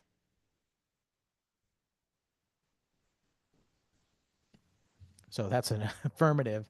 Okay, so I get it. So in my example, So, forgive me if I wasn't clear. So I think what you're thinking of is sometimes there are towns in our state that elect town councils, and the top vote getter, sometimes called mayor. I don't think there's any town in the state of Connecticut where they do something similar with a board of selectmen, and the top vote getter for the board of select people is called first select person. that answers my question. Thank you very much. Okay. All right. Well, that clears up a little bit anyway. And I see that the way this is being done in a somewhat limited process where we're going to start with primaries, then we're going to start like a day later by adding in municipal leaders. By the time this gets to the floor of the Senate, are there going to be more people included? Thank you. And can someone understand the perspective that's behind the question you just made? I would say that the language that's before us today is a product of the governor's working group on this issue, and I don't foresee it being expanded. It may be tweaked before it's debated fully on the Senate floor, but I don't see the use of this mechanism of voting being expanded beyond what's outlined here in this proposal today. Yeah, thank you for that, Madam Chairman. Yeah, this is an interesting conversation, and it's an excellent thought. What's the word I'm looking for? Like experiment. Yes, a thought experiment. That's wonderful. That's exactly what I was looking for. For me, that's what ranked choice voting is. It's an excellent thought experiment. It is not ready to be the law in Connecticut. It's just not. I see how this has worked elsewhere in the country, and I don't think it's worked well. One of the number one concerns I have about it is something that's almost never mentioned, especially when we talk about all of the forms of voting that we have in the state, which is the potential for vote spoilage or people being disenfranchised. The way that people are not disenfranchised is when they show up in person to cast a ballot on election day. Their vote counts pretty clearly. They're scratched off a list, they're verified, and their vote counts. Anything else starts to get a little wonky. If you are a seemingly perfectly educated voter, but you decide that you're going to put your husband and wife's ballots in the same envelope to return them as absentees, they might get kicked out. You might be disenfranchised as a result because of a requirement in our statutes that's not widely known or understood by the average voter. And in this particular situation, I think that there is just the element of confusion is just so great. When you're a candidate for office currently, you kick and scratch and fight for every vote that you get. In ranked choice voting, everybody gets a vote. All 6 people get their name checked off on the list. Maybe they get checked off as number 6 or number 5, but they get checked off as getting a vote in some way. And in some respects, if some people are filling out all 6 names on a ballot, for example, or 10 or 4, they're casting 10 votes or 4 votes. Whereas someone else might say, I want this candidate. I don't want anybody else. They are effectively being disenfranchised in that election. It was described over and over again that they're not through some clever word games, but they are, because effectively they are not exercising a vote for second best. I thought one of the most telling parts of the public hearing is when Mr. Monty Frank, who was one of the strong advocates for RCV, told me, and I don't want to misquote him, but it was something along the lines of, we should be looking for people that are aiming for second place, because that's a better type of candidate. I just disagree. I don't think that we want second place candidates. Elections are like the simplest thing on earth. It's like even when you're a kid and you're trying to make a decision on almost anything with your friends, you vote on it. Hey, how many of us want to go to the movies instead of, down to the arcade? Well, okay, we vote on it. We raise our hands and it's over. It's understood. Whoever gets the most votes wins. This is some thought experiment gone awry and caught up in this. We're going to legitimize the madness. It's one of the mind-boggling things about politics, really, I got to tell you, is that if you have enough people repeating the same nonsense in unison, it becomes legitimate. It baffles the mind. But that's what ranked choice voting is for me. It is a way to get around the natural way of things, the reality that the person who gets the most votes is the winner. Anything else is just absurd. Madam Chairman, I asked during the public hearing, I asked one of the folks testifying about about a potential series of events. And that was a case where you had candidate 1 who had 49% of the vote, and candidate 2 only had 35% of the vote. That of course leaves us 15-16% over. And then the rest of the 4 candidates out of a total of 6 candidates split the balance of that 16% of the vote. Effectively, they could develop enough votes to push the 35% number 2 candidate over the top to win that election. And I just don't think that that's right. On what planet should the person who gets 35% beat somebody who gets 49%? Do you have a reaction to that, Madam Chairman? Thank you, Senator. I in fact do. So let me just repeat your math: 49%, 35%, and 16% for the other 4 candidates. Yes, ma'am. So I actually think your proposition here provides a really compelling argument for ranked choice voting, because I find it really hard to believe that the people who voted for 3, 4, 5, and 6 would universally all support candidate 1, and not 1% of that 16% would support candidate 2, unless candidate 2 was so terrible in his or her conduct in that election that it turned off anybody who was supporting any other candidate. And the advocates for ranked choice voting have said over and over and over again that one of the main reasons they support this system is because they believe it changes the rhetoric, that it makes people conduct themselves a little bit differently in their elections, in that you're saying you're the better candidate, but you maybe don't demonize the other people you're running against in the same way that a lot of people do now. So to answer your question, Senator, I think it would be almost impossible for all 16% of those people to vote for the same candidate again, unless the conduct of that election was so distasteful to voters for the scenario that you're talking about to take place, where candidate 2 would be able to overcome the 49% of candidate 1. Well, thank you very much, Madam Chairman. But the key word in your response is almost impossible. It's not impossible. And I don't think it's a just solution to suggest that because it's almost impossible, that it's okay to let someone who only gets 35% of the vote somehow prevail in an election against someone who got 49%. I just don't see that as a viable voting system on any level. I'd also throw out there that, you know, the immediate desire to go to someone's behavior discounts much more likely things that are going to happen in elections. Suppose one candidate is one of one political party and the other 5 candidates are all from the other political party. In that situation, you can easily see how the other 4 candidates might have all thrown their support behind the second, the number 2 candidate with 35%. And what's even more sinister, Madam Chairman, is not the innocent example I'm giving you where it just happens that way. I think what RCV does, beyond being really confused voting, which is what I believe RCV actually stands for, it can allow people to play silly games. You can stack voter candidates. You can say, well, you know what? We want Bob to win, but you know what?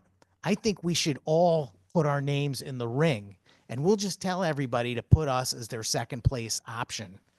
And you can maybe find a way to eke out a victory by manipulating the campaign and the election in that way. If you had enough willing participants to put themselves in as candidates. All of this is just silliness in my view. Every 5-year-old kid knows whoever gets the most gets the most votes wins. Everybody knows that. Anything else is just trying to contort yourself into some other strange worldview. And if the objective is things like, oh, well, we want better behavior from candidates, well, you can't do anything about that, frankly, Madam Chairman. You know who has control of that? And rightfully so? The voters. The voters get to decide who they want for candidates. And if they vote for a majority based on somebody that doesn't have the best behavior, well, blame the voters. Because the voters decide who the candidates are, not some game where we give people multiple ballots or multiple votes for different folks. If you're concerned about having candidates that are passionate and maybe create I guess strong feelings, for lack of a better term, in voters, then you got to beat that person. You got to get 51% of the vote to do it, in my view. You don't come up with some way to say, well, we're going to find a way to defeat this person who has a tremendous amount of extremely loyal support, so much that he'll get 49% of the vote. And those other people won't even want another candidate. They will only want that candidate. And you can get nobody that can come even close to that 49%.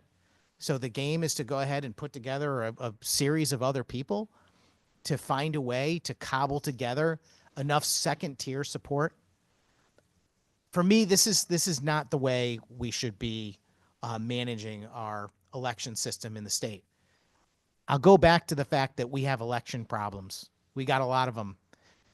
The Bridgeport stuff is in the news to this day, almost every day. I mean, I think this all really hit the front page of the papers just after the pandemic, if I'm correct. And yet it's like every week goes by, there's a new entry in the saga of the diary of what's going on with the whole Bridgeport situation. And that's not the only election problem that we're faced with, but it is maybe the most glaring one. And yet we've done nothing to fix it.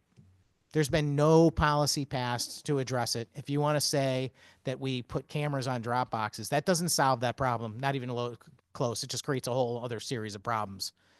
Should have got rid of the drop boxes. Never should have had the drop boxes to begin with. The things that need to be done are to properly identify and make sure of the identity of voters through voter identification, through signature verification.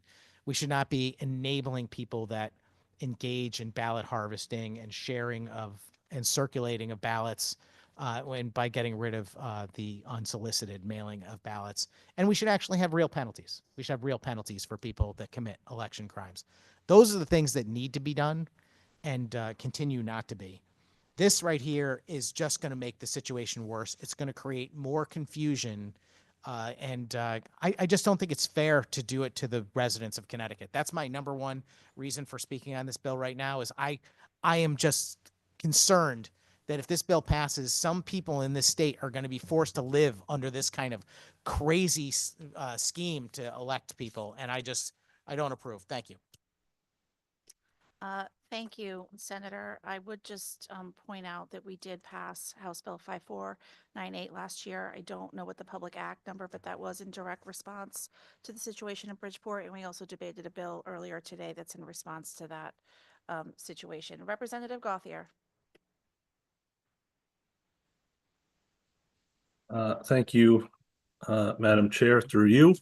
I just wanted to respond to a couple of the points that I've heard. So under our current voting system, if there are 10 candidates on the ballot, me as a voter or any individual voter, you get to choose. Do you want to vote for 1, 2, 5, or all 10?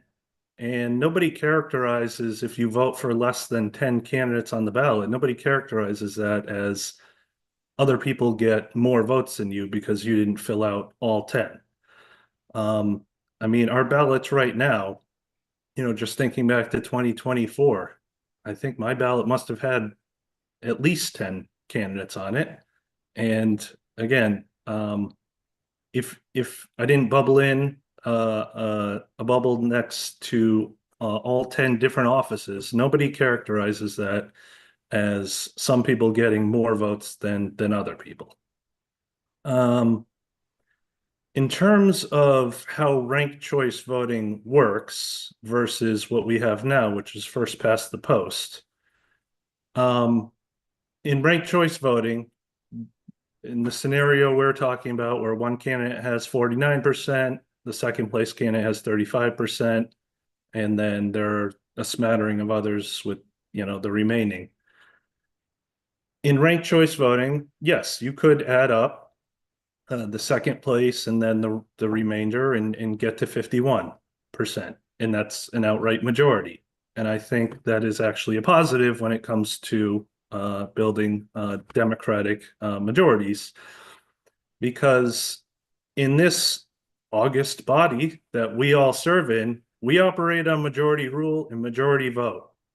And I am quite sure that if any bill in the House or in the state Senate got 49% of the vote, but passed, that the members of the minority would go absolutely apoplectic.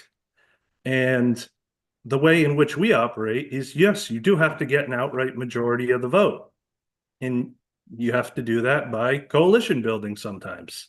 And this is exactly what ranked choice voting is and does, and guarantees that anybody who wins an election has gotten an outright majority. And again, as we've discussed during testimony, and as I want to make the point here, I think that is a more small d democratic system, that the majority rules. And again, that's how we operate in this body. So I don't see why it would be particularly concerning to have elections operate in that same way. So thank you, Madam Chair. Thank you, Representative. Senator Winfield. Thank you, Madam Chair. Madam Chair, on this bill, I support ranked choice voting. And I would say I've often experienced elections where my choices are made because of the confines of how that election is made, but it is not reflective of what actually happens. There are multiple candidates on the ballot. I always rank those candidates. How I choose is based on the fact that there's really almost a binary choice most of the time, regardless of the fact that there are multiple candidates on the ballot. I think what ranked choice voting does is something different that was described. I don't think it's silly. I actually think to suggest that people wanting to change the way in which the election works is silly is not something that any of us should be suggesting. I think people are very serious about ranked choice voting. I think in a situation of the 49% versus the 35% and the 16%, however it's split up, there isn't a situation in which the person who had 49% lost to the person with 35%. They lost to the person with 51%. How you got to the 51% meant there was an additional round, but they didn't lose to the person with 35%. They lost to someone who has 51%. That's how that works. The only thing that's happening here is the very thing that goes on in my mind about I would love to vote for that person, but I have to make a different choice because of the confines of the election is changed. And I can vote for the person that I actually wanted to vote for because maybe I'm in a system where you have a strong party, and if I don't vote for this person, the other person who I don't want to win at any cost, I don't want them to win, might win. But now I can vote for this person, and in the next round, that person who I don't want to win at any cost, I would vote for the other person. That's all that we're really talking about here. So I respect everybody's position. I think we should be a little bit more circumspect about how we describe what people are doing here, because I think, in fact, what people are asking us to do is to allow them to do what they kind of do in their head already anyway. What they wish the system that we have would let them do. And I have to say that I haven't been in that building any year of the years that I've been in there and not been talked to by people about, is it possible to do ranked choice voting? So this isn't, at least in my experience, just some rogue group of people who are trying to push everybody to do this, but it's in fact more people than I think people often think about. Anyway, I just thought it was important to put that on the record because there are a lot of folks who thought deeply about this. And even if even if they don't prevail here, the ranking is something that many of us do without even thinking about it. Anyway, thank you. Thank you, Senator. Representative Menapace.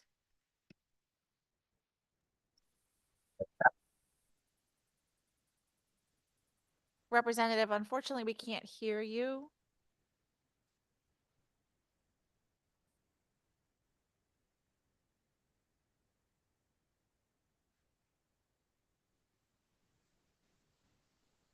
But feel free to try again.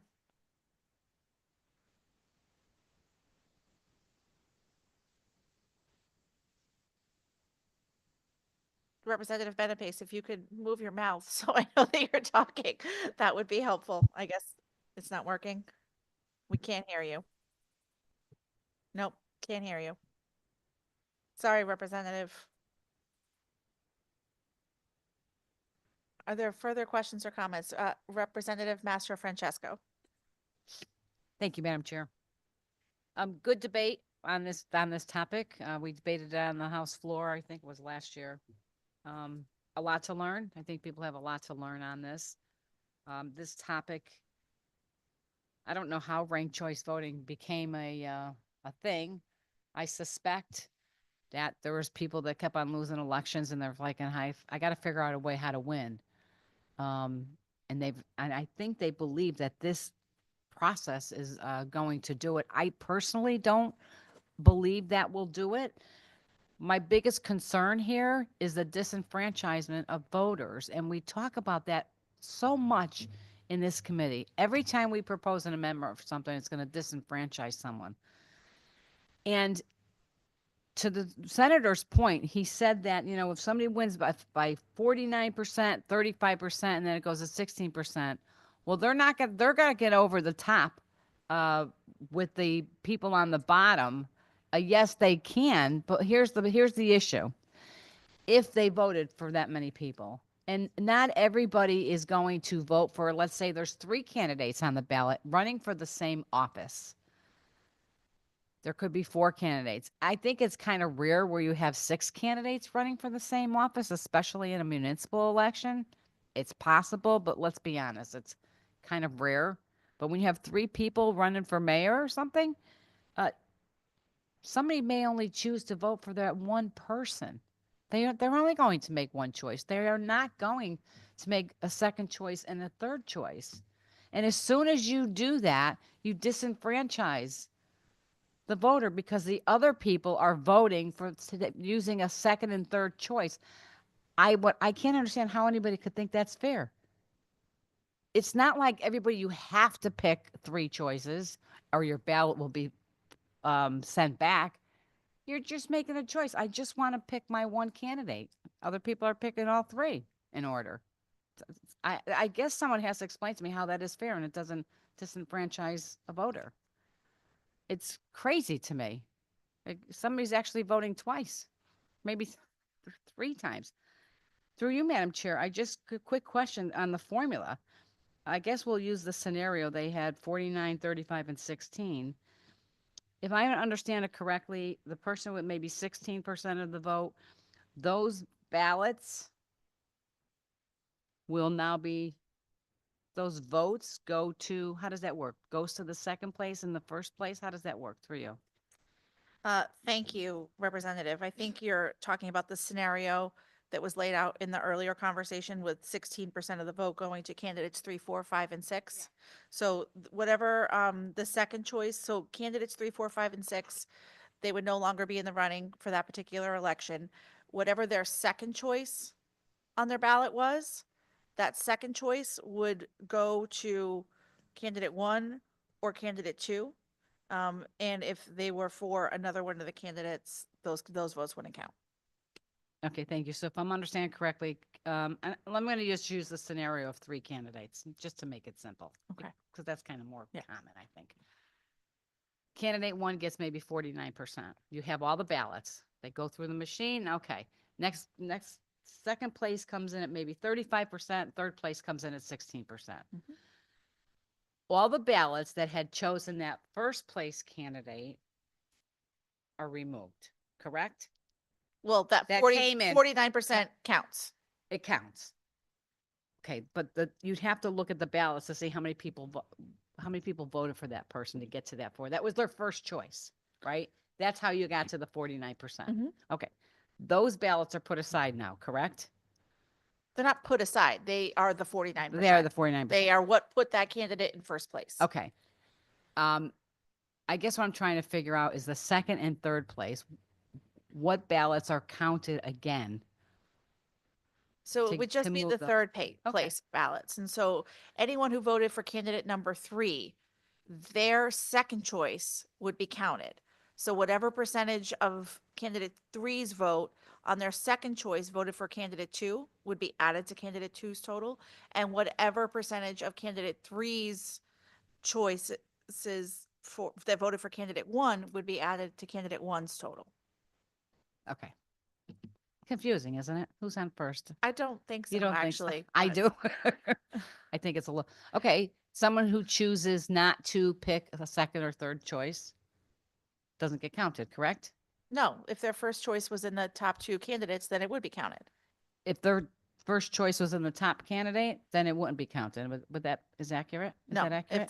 if their first choice was the top candidate or the second highest vote getting candidate, obviously those votes would count. They would be a part of those initial totals. Okay, but if somebody voted just for one candidate And it was candidate 3, and it was is that what you're candidate number suggesting? 1, it's candidate, they just voted for the person who got the 49%. Then their vote counts. It's part of that 49%. Okay. They chose not to vote to choose a second and third person. But my point is that people that go down and rank them and actually choose all the candidates are actually voting more than once. The person who only said, you know what, I just want this candidate, that's it, I'm not interested in putting the second and third place, they're voting once. These people are voting more than once. That's my concern. That to me is not fair. That to me disenfranchises voters. But they're not actually voting more than once. That candidate that voted for candidate 1, their vote would be counted in that 49% total. And it would be one of the many votes that got candidate 1 into the top tier of that election. Right, but because they only chose one candidate, they're not going into the other, their vote cannot be counted for the second and third, for the second place candidate. Anyone who voted for candidate 1 as their first choice or candidate 2 would not have their rankings considered because they voted first choice for a candidate that ended up in the top 2 of the candidates listed. And so you wouldn't look at the rankings. So those ballots are dismissed. No, they're not dismissed. They are part of the 49% and the 35% in the example that you gave. Okay, and through you, Mr. Chairman, their rankings, their number is part of the 49%. Is that what you said? Their correct? vote is Their the part vote of is that part of the 49% vote total. Okay. And someone who just went in and voted and they've just voted for maybe the third candidate.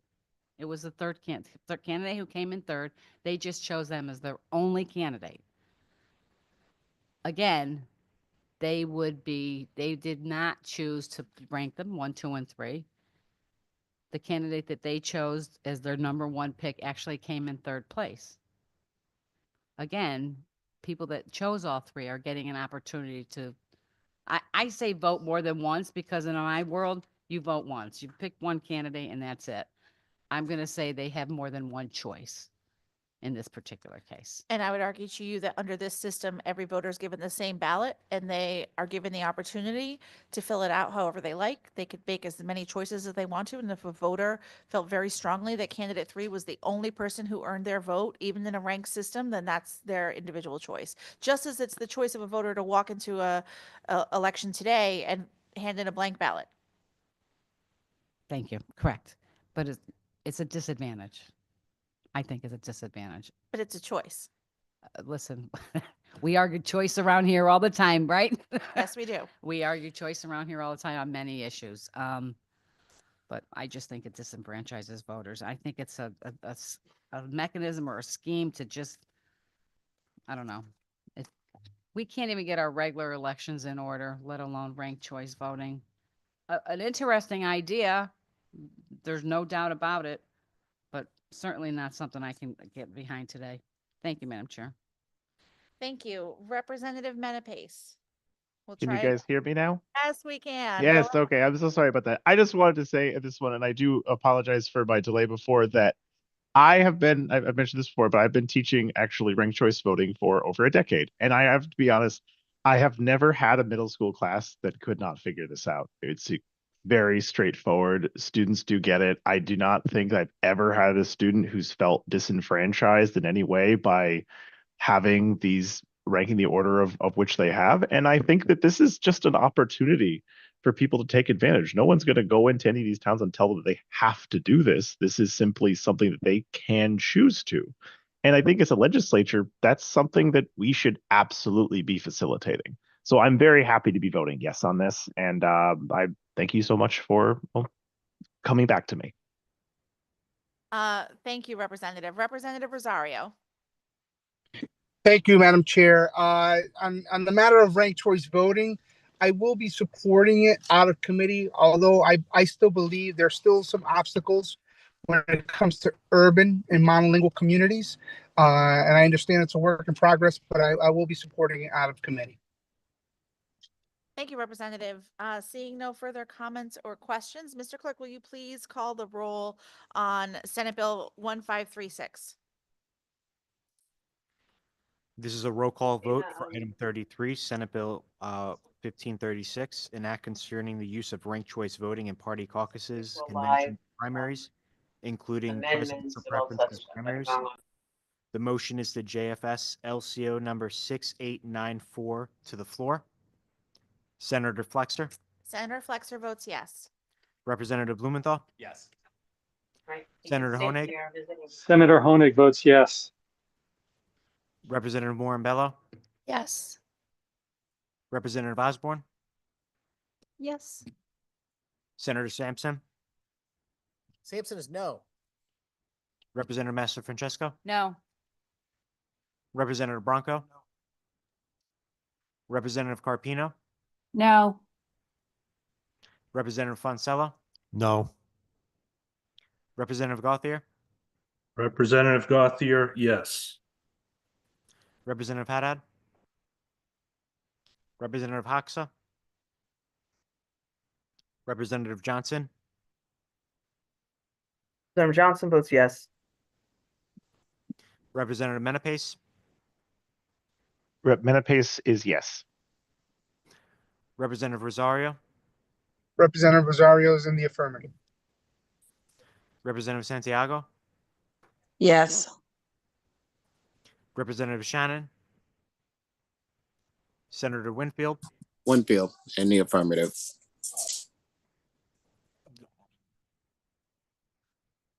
Thank you, Madam Chair. Okay, I'd like to call House Bill number 6044, an act concerning a study of accessible seating for visually impaired persons at venues that receive state funding. Do I have a motion? Thank you. Motion by Senator Flexer and second by Representative Blumenthal. Visually impaired in venues that receive public funding. Existing accessible seating doesn't always work for those with limited vision. So this bill requires the Commissioner of Administrative Services to conduct a study and report back to the Committee of Cognizance by February 1st of 2026. Are there any questions? Well, thank you. Okay, seeing none, I'd ask the clerk to please take the roll. This is a roll call vote for item 34, House Bill 6044, an act concerning a study of accessible seating for visually impaired persons at venues that receive state funding. The motion is to JF to the floor. Senator Flexer, Representative Blumenthal, Senator Honig, Senator Honig votes yes. Representative Warren Bello, Yes. Representative Osborne, Yes. Senator Sampson, Sampson is yes. Representative Master Francesco, Yes. Representative Bronco, Representative Carpino, Yes.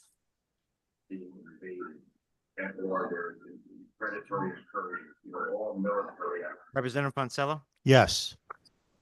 Representative Gauthier, Gothier, yes. Representative Haddad, Representative Hoxa, Representative Johnson, Representative Johnson votes yes. Representative Menapace, Menapace, oh, sorry. Menapace is yes. Representative Rosario, Representative Rosario is in the affirmative. Representative Santiago, Yes. Representative Shannon, Senator Winfield. Winfield in the affirmative. Thank you, Madam Chair. Thank you, Mr. Clerk. Next, I will call on item number 35, House Bill 7241, an act concerning absentee voting for all. The chair would entertain a motion to JF this bill. Motion has been made by Representative Blumenthal and seconded by Representative Morin Bello. This bill before us takes the changes that were passed by referendum in last year's state election, removing limitations on an elector's use of absentee ballots. This replicates that language in our existing statute and therefore opens up the use of absentee ballots by all voters here in the state of Connecticut. An important provision that has been debated in this legislature for quite some time and was advocated for by many people and saw overwhelming support by voters in this state last year. And this proposal before us takes the will of the voters from the November election and puts it into place so that we can increase access to absentee ballots and make it even easier for more and more people in our state to participate in our elections. And I would just personally highlight that differently than our early voting system, which is, I think, has been a great success in the first year or so that we've had it, is limited in its scope in what elections have early voting. And this provision opening up absentee ballots will be available to all elections, referendums, other things that voters may want to participate in, and I think may result in higher turnout in some of those smaller elections where early voting is not a part of the process. One of the many reasons that I think this proposal before us today is very important. Are there questions or comments from members of the committee? Representative Mastro Francesco. Thank you, Madam Chair. So I would agree that obviously the voters approved no excuse absentee voting. And we are here today charged with, obviously we need to change the language in the statute on that.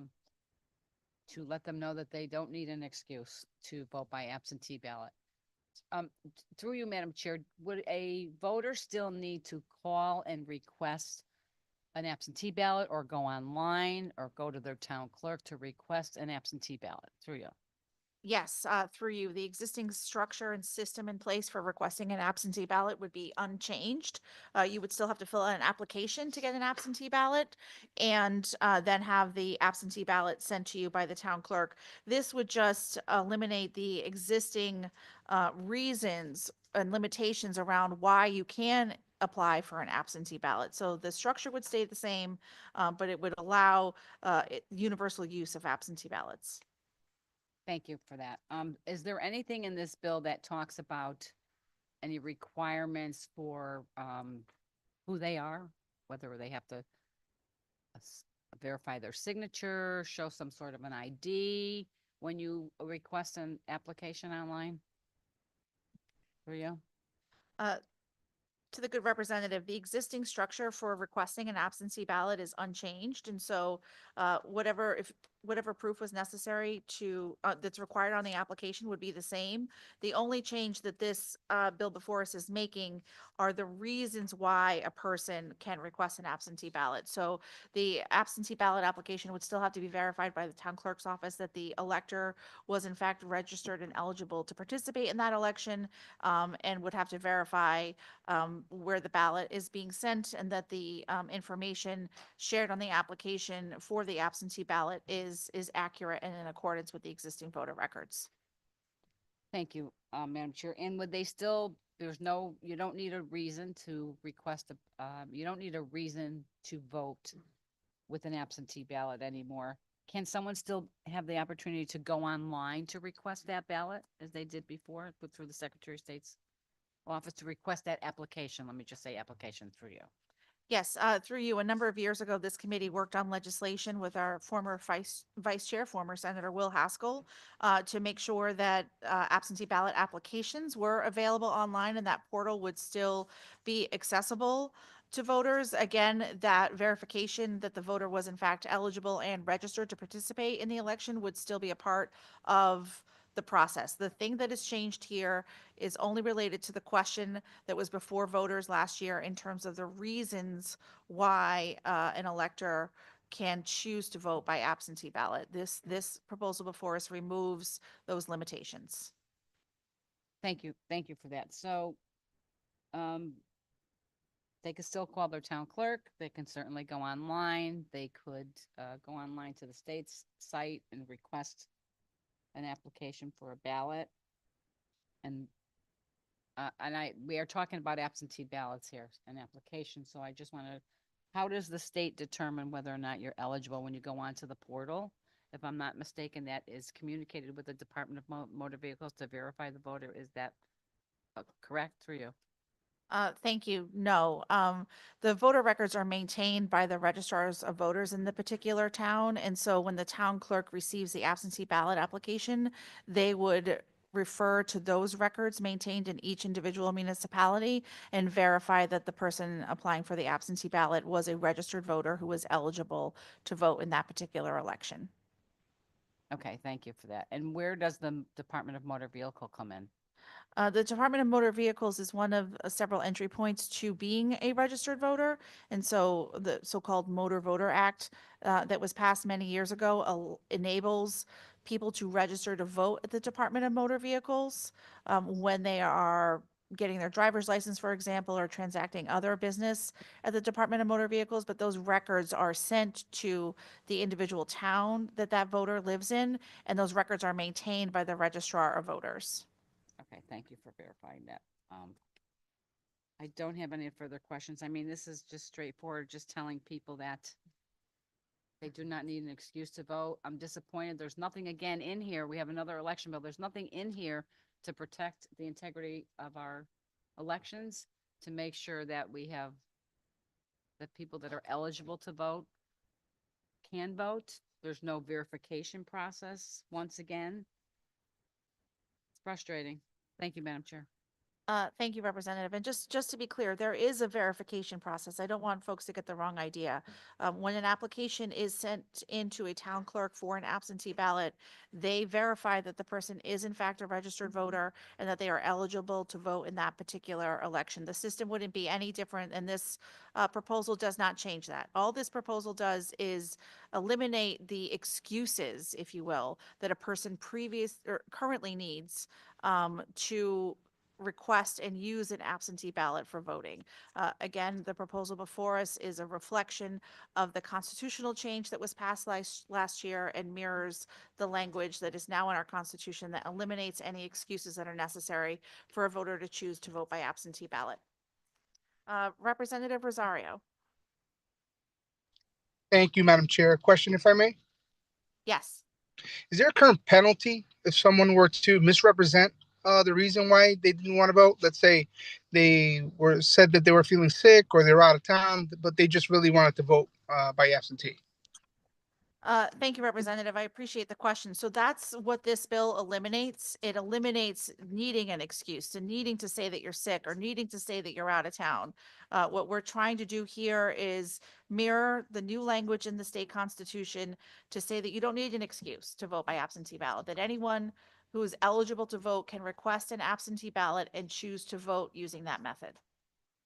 I don't think my question was answered. So is there a current penalty? So has there anyone been charged with misrepresenting the reason why? There are current penalties, and this wouldn't change any penalty for misuse of absentee ballots or absentee ballot applications. It would, however, make it so you wouldn't face a penalty because you didn't have an excuse for using it. So let's say someone misrepresented that and got, let's say, arrested, charged, and convicted. Would this be expunged, being that it's now state law? Oh, that's an interesting question. I don't believe so, Representative. It would be whatever the law was at the time the person chose to vote by absentee ballot. So moving forward, we're trying to remove excuses. But if a person in the past, when the law was that you needed one of these set of excuses that is actually still outlined in the language of this bill, it's bracketed out for its removal in this proposal. If you voted in an election where this was still the law, and it is still the law today, that's why we're looking at this bill, you could potentially face consequences if you did not have a proper excuse for the use of an absentee ballot. So it wouldn't be treated like cannabis, for example, where it was the law, and then a lot of those convictions were expunged. Yeah, I don't think that's changed. I know it's not changed, and the previous or the current statute and all of the requirements in terms of excuses that can be used to vote by absentee ballot, if those were in place at the time the person used an absentee ballot when they weren't meeting those requirements, they're still facing those provisions and the Class D felony penalties that are associated with it. Sorry, I was trying to unmute there. Thank you, Madam Chair. Thank you, Representative. Are there further questions or comments from members of the committee? Representative Foncello. Thank you, Madam Chair. I understand the process to get the ballot. If a person, after he or she gets their absentee ballot and mails it in, can they show up on election day and vote in person or not? If they're around. I'm sorry, I got slightly distracted by a okay. pronunciation So, debate over here. I'm so sorry. The voter requests the ballot, absentee ballot, Yes. gets it, sends it in. That process is complete a few weeks ago. Now on election day, can they walk in and vote at a machine? So this bill doesn't change that process. This bill only changes the reasons why someone can choose to vote by absentee ballot. There are other proposals that may affect that timeline, but under current law, any voter can walk into the town clerk's office and request to take their absentee ballot vote back until 10 a.m. on election day. Okay, then a slight variation of that. If 3 or 4 weeks ago I voted absentee, and now I say, as we approach election day, I want to vote for the other person, can I vote again by absentee? No.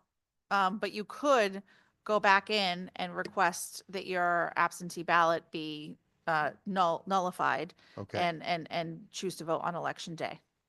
Oh, that would be the only choice then, in person if you had to change. Yes. Okay, thank you. Thank you. Are there other questions or comments from members of the committee? Senator Sampson. Thank you very much, Madam Chairman. As was already described, this bill that is before us is effectively the result of the vote that was taken by voters all across Connecticut to change our constitutional framework to allow for absentee voting without an excuse. And now we have the duty to update the statutes to match that situation. And this bill does exactly that. So I'm certainly going to support it. It is the will of the voters of Connecticut, and I've certainly got a desire to do what they're asking. I will tell you that in my travels discussing elections and voting with the people of Connecticut, while they are certainly in favor of increasing these methods of voting and access to voting, they are also very concerned. They're very concerned about the integrity of our election process. They're very concerned that there are problems that have shown up in the news. They see elections as a important national discussion as well, and that Connecticut is just one example across the country where there have been irregularities, frankly. And I don't want to beat a dead horse by bringing it up again, but the circumstances surrounding the elections in the city of Bridgeport in the most recent cycles, but going back for years and maybe decades, there is a history of irregularities and problems. And those problems tend to surround absentee voting. Madam Chairman, do you mind asking for some quiet in the room? Thank you. No, I don't. Senator, I apologize. And I'd ask that members, if you have conversations, please take them outside the room so that the members that are participating in the debate on this bill can think clearly and be heard clearly. Thank you very much, Madam Chairman. I appreciate that. So as I was saying, you know, this is an issue that has been on top of mind for people all across this country, and certainly folks right here in Connecticut. In fact, we made national news with the failures of our election process in the city of Bridgeport. And again, this is focused around the subject of absentee voting, and more aptly and appropriately mail-in voting. And the source of the problem seems to be the mechanism by which certain members of political operations and campaigns in various locations across the state are engaged in using the mail-in or absentee voting process as a mechanism to put pressure on residents, to bamboozle them into casting ballots, and a way to increase, you know, voter turnout by effectively producing ballots or causing people to complete their own. This has not been addressed, even though I have brought this issue up, and so have some of my Republican colleagues, year after year, committee meeting after committee meeting, session in the House, session in the Senate, over and over again. Years have gone by. We have made the case for why we need to address some of these problems, and yet they remain unchecked. my colleagues were just asking some questions about the process for absentee voting. I just want to clear up a couple things and ask a couple of questions to start. And that is, first and foremost, Madam Chairman, is there anything in the proposal that is before us that would prohibit the practice of campaigns or even third-party operatives providing ballot applications to a great number of people through you? Thank you, Senator, for the question. The bill before us, as I mentioned, only contains provisions that are directly related to the constitutional question that was before the voters of Connecticut in referendum last year. So the only change to existing law has to do with the excuses that a person no longer needs or would no longer need under this proposed legislation to vote by absentee ballot. It does not make any changes to the process or any changes to the existing penalties for misuse of absentee ballot applications or absentee ballots. Thank you, Madam Chairman. I will take that as a no. I just want to make sure that that would not be under our current laws a misuse of absentee ballot applications or mailings. Is that correct through you? Senator, I don't know what you mean by the word misuse. I was using the word that you just used, but I'm describing the practice of having a candidate, a campaign, a third party sending ballot applications to voters, you know, either by randomly or based on folks that they've targeted as potential supporters through you. Thank you, Senator. So as I said, what is before us in this bill here today does not change existing statute. However, last year, we did make some reforms to the absentee ballot application process. We changed the absentee ballot application itself, and the Secretary's office has just produced that new document in recent weeks. We've improved tracking of those applications and ballots, and we've also reduced the time period those applications are available and try to limit those applications so that they only are valid for a particular election period, and the application can't be used, the same application form can't be used year after year after year. So one of the requirements we put in place last year was that there be an updated form for every election year, which is every year here in Connecticut.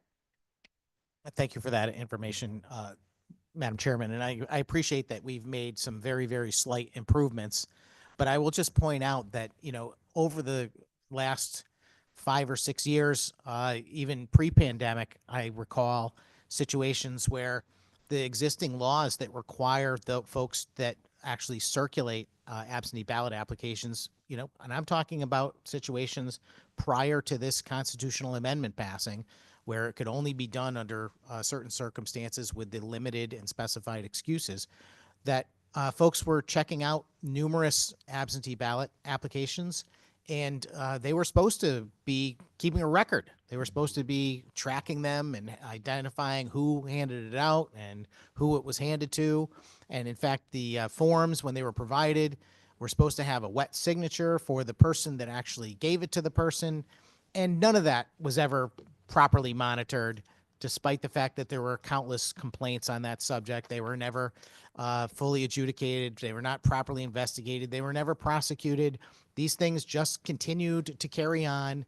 And even though there were people that were prominent members of political parties and political operations and campaigns, nothing ever happened to any of them. And they're still doing what they do. As far as I know, the activities that occurred that rose to the video of the infamous folks that were putting ballot envelopes into ballot boxes in Bridgeport, as far as I can tell, that activity will continue because there's nothing that's been done to prevent it from happening. If the argument is that there's cameras on drop boxes, well, there was a camera on that drop box. And that's how we know about it, thankfully. But there are so many ways to get around that. The fact is that you can put your absentee ballot or ballots or stack of ballots, real or imagined, corrupt or legitimate, into a post office box. There are penalties for these types of crimes, allegedly. It was pointed out in the previous conversation that someone registering to vote as an undocumented or international person, let's put it that way, would be facing a crime of perjury. But then the follow-up question is, well, who actually checks to see if that person is a citizen or if they have the right to vote? The answer is nobody. The answer is no one ever checks. And the problem with most crime that has to do with mail-in voting is that by the time you realize that things happened that weren't supposed to, if you ever truly actually reach that conclusion, because there's no real outward way to tell unless you have specific individuals who will indicate that they didn't cast those particular ballots, it's too late to catch anyone. And we've had testimony, including from folks in the minority. I remember a Bridgeport senator a number of years ago standing on the floor of the state Senate and talking about how in one of his elections, he discovered a great many absentee voters from a specific address, and he went out to investigate and found a parking lot. So I don't know the veracity of that situation, but it is similar to many other stories that I have heard. And as far as I can tell, nothing is stopping those same antics from occurring. Even under the best circumstances where everyone is doing the right thing and no one is cheating, the system is flawed. What happens is candidates or campaigns or third parties will go ahead and come up with a list of potentially sympathetic voters, and they will send ballot applications to them. And certainly their opponents will do the same thing. So here you have these candidates and campaigns targeting their voters to send them ballot applications unsolicited, people often receiving many of them in the mail, and they may or may not complete them. But the fact is that some people are not going to be targeted at all. They're not going to get one because they didn't end up on a list. So for me, this is an issue of a failure for everyone to be treated equally in our elections. And we know from the circumstances during the pandemic where there was an incredible increase in the amount of mail-in votes cast, effectively that election became no excuse absentee voting by virtue of the governor's comments and the Secretary of State at the time, their actions, which without any legislative authority, without any approval, encouraged people to vote using our absentee ballot process, despite their failure to actually meet the requirements that were in the law. And ever since then, there has been a move by the majority to get to where we are today, which is where we have no excuse absentee voting, which on its surface, I don't object to. I think that people should be given and afforded as many ways and as many easy ways to vote as possible. But at the same time that you do that, you should be making sure that people's votes are legitimate and that they count. Because every time you allow someone to cast a vote that is not an honest and legitimate vote, you are undermining and in fact erasing the vote of a legitimate voter. I don't know how many there are. People ask this all the time. I don't know if it's 7, 17, or 7,000. I got no idea. All I know is that the potential is there for it to be many. And all it takes is one to change the outcome of any individual election. And I've heard many times that, well, elections aren't perfect. We do the best we can. To me, that is not satisfactory. That may be true, and we may never actually get to the bottom and stop every last bit of fraud or errors that occur in an election process. But that doesn't mean we shouldn't try our best. And it certainly doesn't mean that we shouldn't put at least reasonable, low-hanging fruit kind of protocols in place to make sure it doesn't happen. And that's what I plan to do here today. For the last 5 years, maybe more, I've been offering a series of amendments that would improve the election process in the state of Connecticut, in particular for absentee voting. And these are things that are extremely popular with voters across the state of Connecticut, across the country, in fact. And voters in both political parties, when asked, will say that each one of these things is a good idea and that we should do them. But for the life of me, every time I offer these amendments, they fail on party lines, both at the committee and Senate level.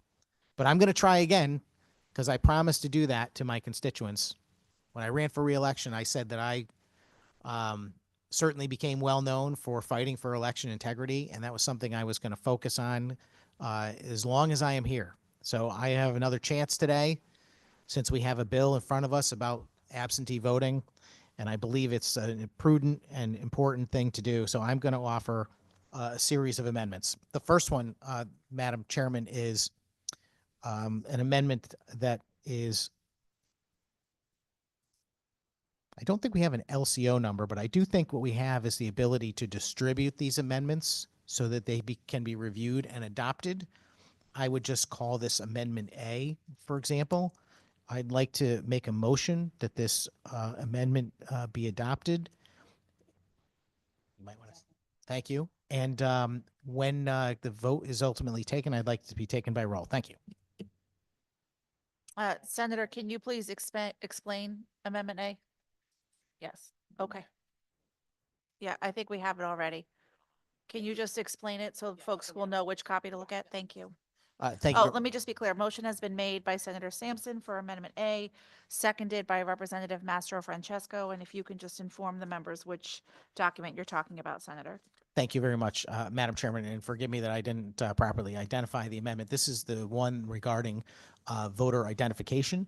This amendment would require photo identification for voting both in person and via absentee voting. It would also include a provision to provide a state ID to someone if they don't have it. The fee would be waived.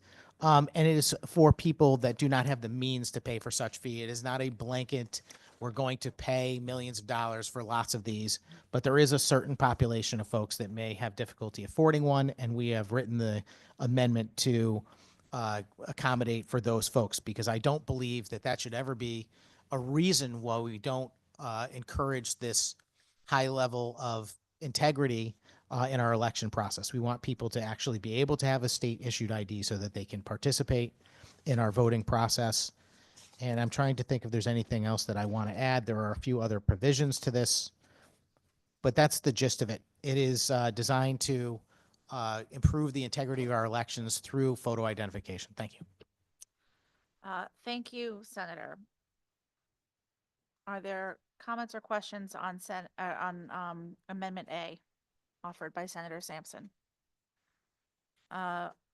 Seeing none, I would just encourage my colleagues to reject this amendment in this committee. We have heard testimony from voters of the difficulty for some communities to access photo identification, and it's these requirements will potentially limit people who are able to participate in our elections. And this committee has debated similar proposals many times over the years, and we have heard testimony from both chairs and vice chairs of this committee about personal experiences of their family members. I believe a vice chair and a chair of this committee detailed their mothers being turned away from voting because they did not present a photo ID, even though that is not in fact the law. This is especially a challenge for people who are United States citizens, but it is a barrier to get some of their documents that are required to have the state issued ID that's outlined here in this amendment. I would encourage my colleagues to reject the senator's amendment. Is there further comment on the amendment? Seeing none, Mr. Clerk, will you please call the roll on Amendment A? This is a roll call vote for Amendment A on House Bill 7241. Senator Flexer? Representative Blumenthal?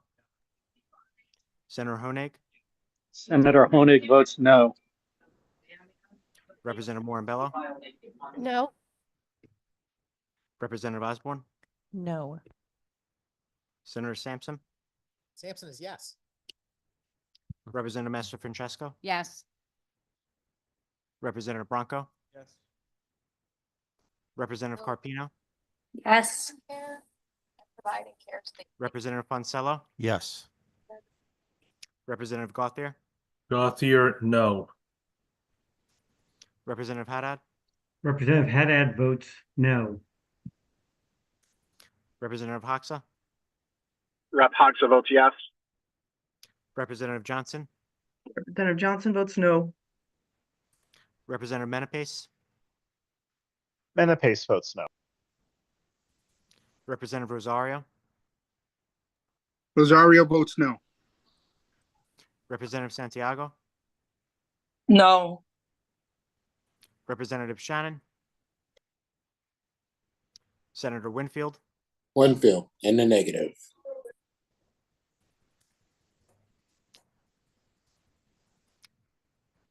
Thank you, Madam Chair. Mr. Clerk, when you're ready, if you could please announce the tally on the amendment.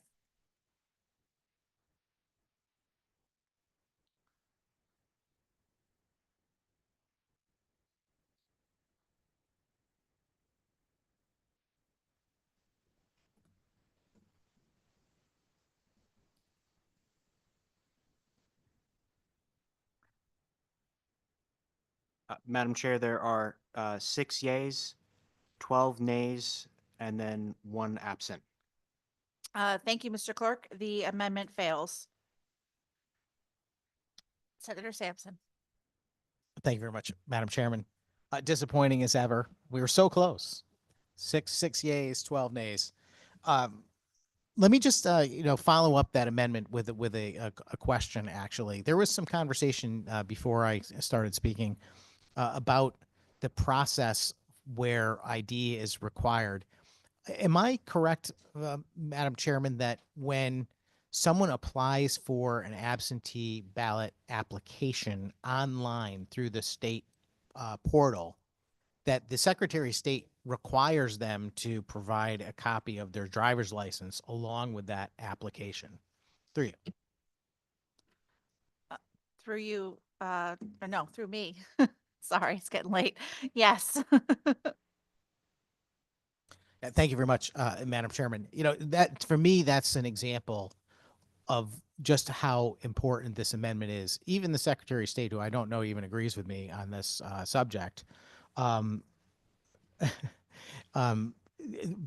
obviously went forward and included that requirement for photo identification in that particular situation. I don't know why the majority fails to agree that that should happen in every case whatsoever. And I also don't know why it would make less sense if that person was asking their local town official for an absentee ballot, or they were completing an application that was sent to them by a candidate. It really just baffles the mind why we have multiple standards, and none of those standards include a photo identification requirement that is used in the majority of states and is wildly popular with the public. If you poll this issue, you find that it's probably 90% of folks agree that voter identification in the form of photographic identification is the way to go. So I'll just leave it right there. I have another amendment, Madam Chairman, and this one, I'll try and do a better job this time now that I have some practice. Again, we'll call this one Amendment B. And this amendment has to do with signature verification, which is a process used in many states to make sure that the person who's actually signing the absentee ballot is the person that matches the voter. And in most states, they actually create a system from the word go. When you first go to get your driver's license or you go to register to vote, they capture your signature in a digital way so that it can be compared against future signatures collected in that way. And they actually have a means to verify the accuracy of that signature. Other states use a signature verification process that doesn't even include signatures. It has to do with a barcode or something like that. But there is a way to match the voter back to the person who registered in a way that is very difficult to defeat if you are not that person. And that's the problem we have, is that people find a way to cast votes in the names of other people. We hear it all the time. There is several organizations in this state and across the country that track this sort of thing, who are able to provide documentation that people who are 108, 110, 120 years old are voting in our elections. Some folks show up as double voting. There are folks voting from prison. There are people that will acknowledge that they did not cast an absentee vote. These things do happen. They don't happen in large numbers, but that's not an excuse not to resolve these issues. So, pardon me, the amendment B that I'm offering provides for a signature verification process. It's been distributed to the members of the committee, and I'll just briefly describe it as a mechanism where Can I just interrupt you for 1 minute? Is there a second to your motion? I haven't motioned. Oh, yet. okay, you haven't motioned yet. I was Okay. gonna Okay, at the end. go ahead. No, I kind of changing up the order of things here. I was going to describe it first and then make a motion. This particular amendment would require that the Secretary of State develops and implements a process by which the town clerks, registrars, moderators, absentee ballot counters, and so forth all verify the signature upon the inner envelope. That's already somewhat current law when it comes to verifying that there is in fact a signature. This would go on to say that the signature should match. And I understand that this is a process that would have to be developed beyond just the statute that we're talking about. But this amendment would go a long way to making sure that the person who's actually casting the vote is the person who registered to vote in that name. I move adoption. Thank you very much. And as before, I would like a roll call vote. Thank you. The motion for Senate amendment will be designated Senate amendment, or excuse me, Amendment B has been made by Senator Sampson, seconded by Representative Mastro Francesco. Is there discussion on the amendment? Senator, I just have a few questions for you on the amendment. Under your proposal, who would verify the signature? Who does the matching, and who would determine whether or not this signature matches in the proposal you've outlined here? I believe it's the town clerk that is the person that opens the absentee ballots. So it would be the town clerk in this case. And the town clerk would match the signature with what? They would have a signature on file that would be collected, match the driver's license of the individual, for example. Thank you. And what would happen if the documentation in the town clerk's office, many people live in one community for decades and their voter registration documents go back a long period of time, but perhaps over time they've chosen to change their signature, or their ability to sign their name has been limited due to injury or disability? How would that be taken into account in the verification process? Thank you very much for the question, Madam Chairman. Much like today, if you fail to put a signature on the envelope, it is rejected. But there is a mechanism where the town clerk or registrar may go back to that person to try and remedy that ballot. Thank you. And would a voter have the opportunity to cure that ballot if the ballot was received on election day? And how would the town clerk be able to get in touch with that voter? Well, thank you very much for the question, Madam Chairman, but I was assured several times today and during the public hearing last week that the same situation that shows up for verifying same-day registration ballots is no problem and it can be accomplished. So I imagine it's the same here. Thank you, Senator. But Senator, I asked, is there an opportunity on election day for a voter whose signature has changed and the signature has been rejected? First of all, would the voter be notified? Through you, Madam Chairman, they would be notified by a phone call from whoever's moderating that election. Thank you. And so the town clerk would have time to call any voter on election day when the ballot is received to let them know that the signature does not match their records and the ballot is being rejected?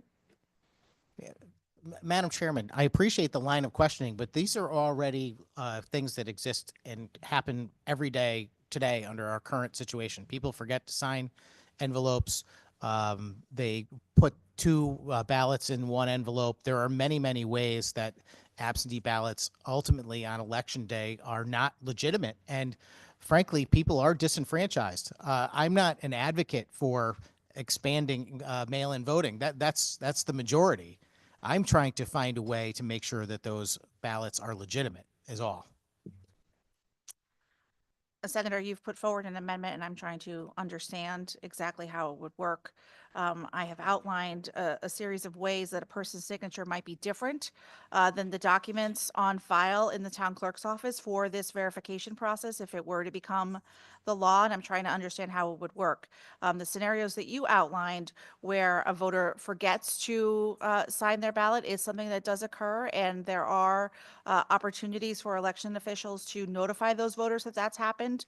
I would submit as a reason to oppose this amendment that the number of voters whose absentee ballots would be rejected would increase dramatically if this signature verification process was put in place. Because of the reasons I outlined a moment ago, where a person's signature may change over the course of their life, and signatures that are obtained by the DMV, for example, are often very different than a person's real signature. This would increase the number of absentee ballots that were potentially rejected and would require elections officials to reach out to voters. And as we heard in testimony in our public hearings, election officials do not have uniform ways to reach out to voters.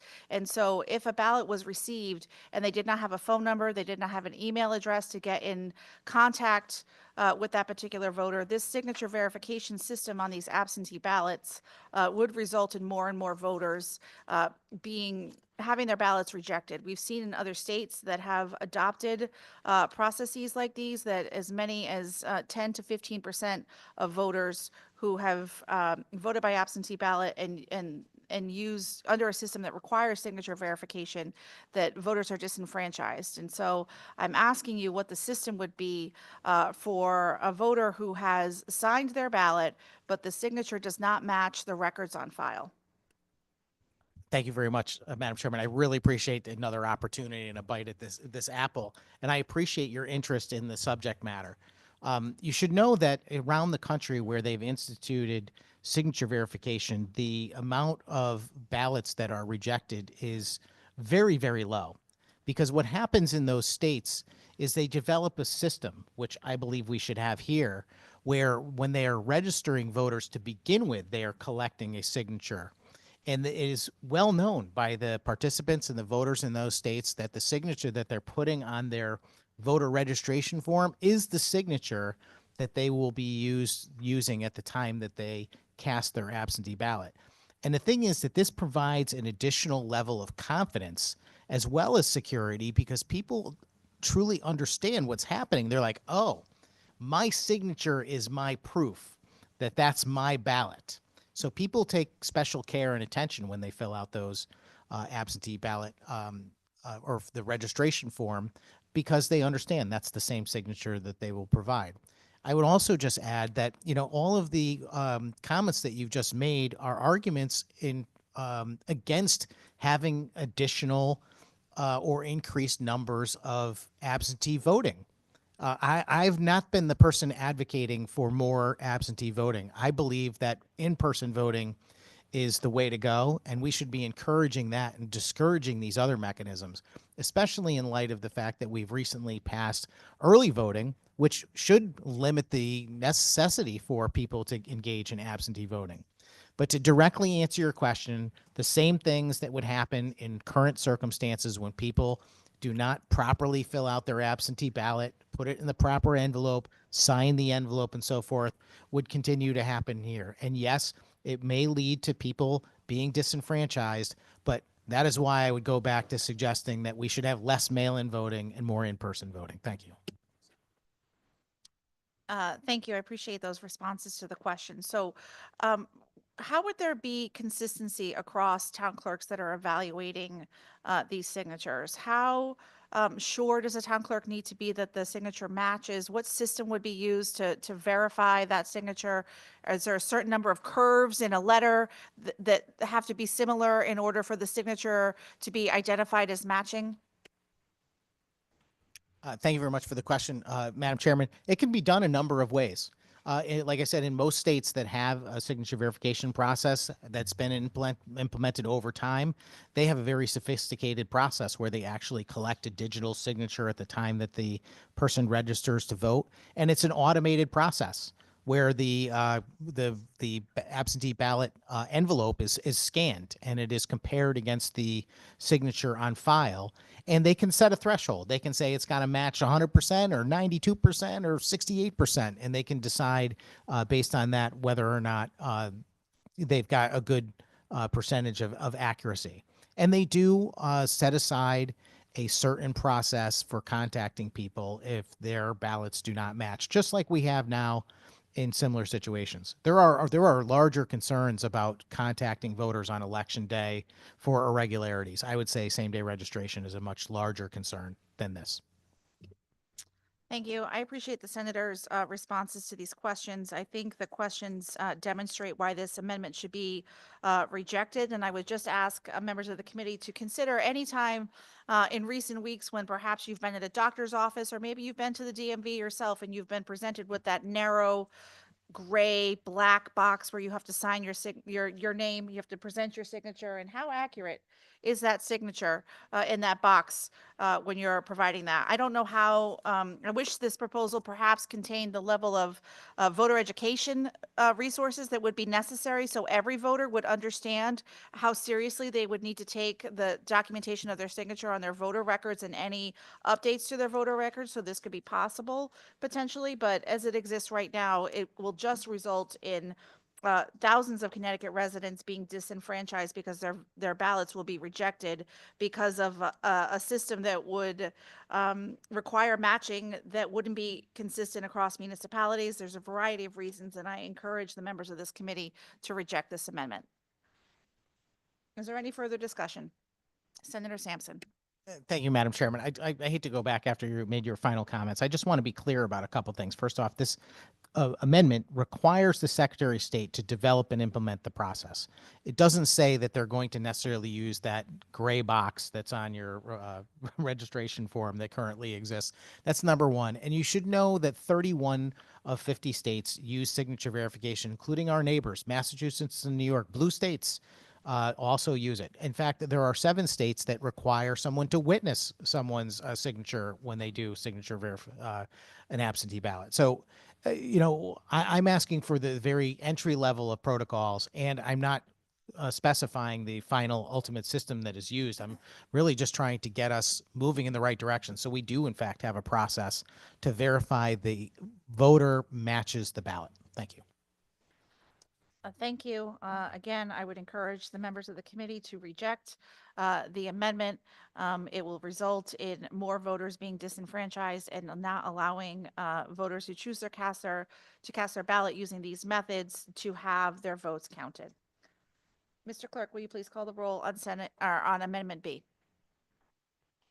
This is a roll call vote on Amendment B for House Bill 7241. Senator Flexer. Representative Blumenthal. No. Senator Honig. Senator Honig votes no. Representative Morambella. No. Representative Osborne. No.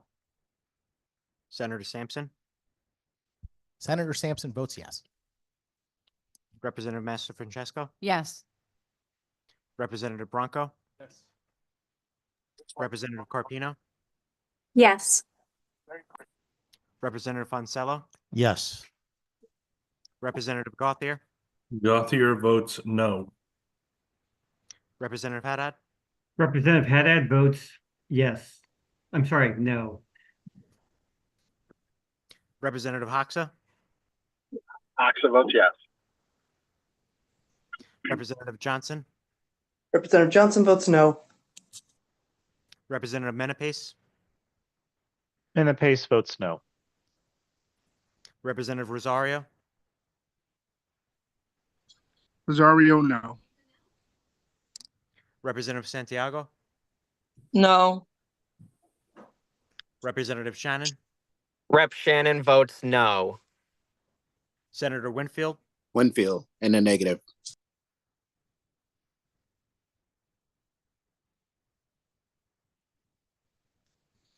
Madam Chair, 6 yeas, 13 nays. Thank you, Madam Chair. Thank you, Mr. Clerk. The amendment is rejected. Moving on, Senator Sampson.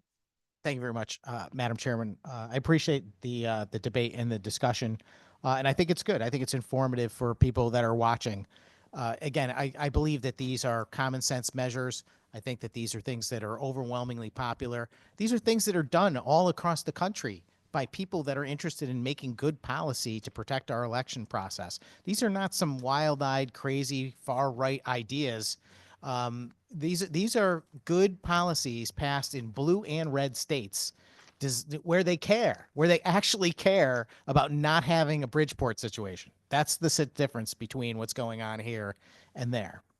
So I've got another amendment through you, Madam Chairman. This one, and Senator, I would just encourage you to not demean the motives of any members of this committee and be a little bit more careful in your remarks. Thank you very much, Madam Chairman. I don't know that I really broke that rule, to be totally honest with you, by suggesting that we have failed to address what's going on in Bridgeport, because that's a true statement. But I will. It's the verb care. Understood. Okay, so through you, Madam Chairman, I have another amendment. This one, which we will call Amendment C, has to do with same-day registration and absentee ballot audits. And I just want to explain some things at the outset. Do you know that if someone comes to vote on election day registration and they are filling out their election registration that day and they are allowed to vote and their vote counts, it's not held aside as a provisional ballot or anything like that, and then later on, what happens is, because that person is effectively registering to vote that day, the registrar of voters will complete their voter registration and send them a confirmation letter to say, welcome, to the town of XYZ. You are now a registered voter. Thank you for coming to do election day registration. You're a registered voter. Senator, can I interrupt you for just 1 second? I apologize. I just want to know which document you're talking about. You've distributed several documents to the committee, and I just want to make sure I'm reading from the right one as you're describing it. Well, mine says Amendment C at the top, but I don't think yours does. It does not. This one would begin referencing Section 501, subsection I of Section 919J. Thank you very much. Sorry for the interruption. Please continue. No problem. I was describing what happens when folks vote by election day registration and effectively are registering to vote in that municipality at that time. Later on, whether it is a week after the election or a month after the election or 2 months after the election, what happens is that registrar is going to fill out their election or their registration, and they will send them a confirmation letter. Right now, what happens is if that registration letter bounces in the mail and comes back to the town, that registrar collects them in a pile, but that's all. No one ever goes back and says, gee, I wonder if those were actually real voters or not. I believe that we should. I believe that that's a real strong indication that maybe those were not appropriate ballots cast on that day. And it's a frustration of mine that I've been asking for this for many years, because what I'm often told whenever anyone brings up the issue of election integrity is, well, Senator, there's no real evidence of that. Well, you know why there's no evidence of that? Because we don't do the proper checking to make sure that things are actually going the way they're supposed to. And this is one of those things that we should do. We should have proper audits of our elections, and we certainly should have audits of our same-day registration and absentee ballots. And that's what this amendment does. This would create a process to audit those elections. I move adoption. and I'd like a roll call vote when the vote is taken. Thank you very much, Madam Chairman. Thank you. A motion has been made for the amendment, which we'll call Amendment C by Senator Sampson and seconded by Representative Mastro Francesco. I would encourage members of the committee to reject the amendment. Is there any further discussion? Seeing no, Mr. Clerk, will you please call the roll? This is a roll call vote for Amendment C for House Bill 7241. Senator Flexer, No. Representative Blumenthal. No. Senator Honig, Senator Honig votes no. Representative Warren Bello, No. Representative Osborne, No. Senator Sampson, Senator Sampson votes yes. Representative Mastro Francesco, Representative Master Francesco votes yes. Representative Bronco, Representative Carpino, Yes. Representative Fonsello, Yes. Representative Gauthier, Gauthier votes no. Representative Haddad, Representative Haddad votes no. Representative Hoxa, Rep. Hoxa votes yes. Representative Johnson,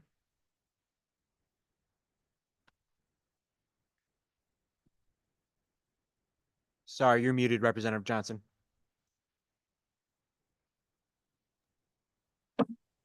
Rep. Johnson votes yes. Apologies for the delay.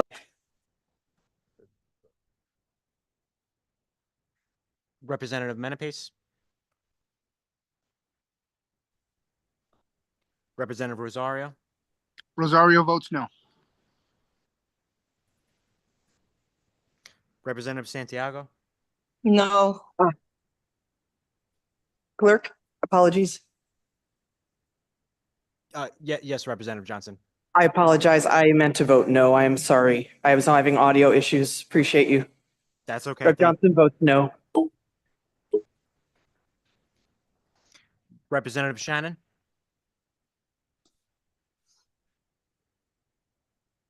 Senator Winfield, Winfield in the negative. and then I didn't get your vote, Representative Bronco. Yep.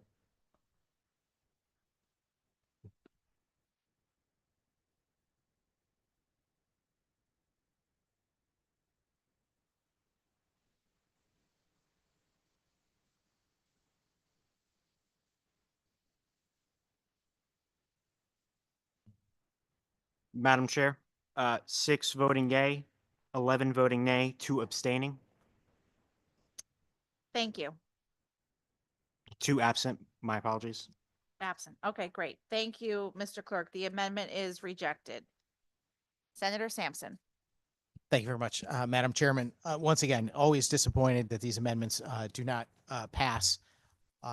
And again, it's, without casting any aspersions, I'll just say it's frustrating because I do believe these are good policy. And I would love for us to engage in some real conversation about them, even if they are rejected because of the way they're worded or there is some common ground that we'd find. I would love to hear the majority, enter into that conversation with me so that maybe we can get to a point where we start to improve some of these methods for voter confidence and election integrity. I have a 4th amendment. This one is a very short amendment. We'll call this one Amendment D. And Madam Chairman, if you're looking for it, it's the shortest one. And it's regarding unsolicited absentee ballot applications. In the building here, I think people are very familiar with this concept, but maybe if you're watching this for the first time or you're not so familiar with our process, this is relative to what I mentioned at the outset of my remarks about how there is nothing currently in our law that prohibits candidates, campaigns, third parties, random people sending absentee ballot applications to whomever they choose. We saw during the pandemic when the Secretary of the State at the time sent out absentee ballot applications basically to everyone on the voter rolls in the state, chaos ensued. And that was because the voter rolls in the state were so ill kept that there were duplicate voters, people that had already moved away, people that had passed on. There was a lot of problems. I remember vividly people contacting me complaining that they were receiving numerous ballot applications at their home for people that didn't live there. They are the prior residents, family members that had died. The dog receiving an absentee ballot application, for example. So that kind of situation reminds us that our voter rolls are one thing that needs to be addressed in a significant way. Thankfully, in recent years, I believe there has been some progress made in that area. But I do know that if you contact some of these voter integrity organizations in the state, they will tell you that there's still numerous problems, including people that are on the voter rolls that are no longer with us, either in mind, body, or spirit. And that's a problem. It should be addressed. For me, the best solution to avoid all of these problems, whether you have a situation where a state and municipality is sending out ballot applications, and they would consequently be sending all of these ones that are in error because of the failure to have properly maintained voting rolls. Also, it would solve the problem of having candidates and campaigns sending out these ballot applications to their targeted voters. The best solution is to, in keeping with our wide open, no excuse absentee voting system that we are going to confirm in statute today, in keeping with that, we should make it so that it is between the voter themselves and the town clerk when they get an absentee ballot. So effectively what this amendment would do is require that no one in the state be able to send unsolicited absentee ballot applications to voters. Basically, it would be up to the voter themselves to ask for it. It should be an easy process. It should be a wide open process, but should be a process that says if you cannot make it to vote in person on election day, you at least take the initiative to ask for the ballot application yourself.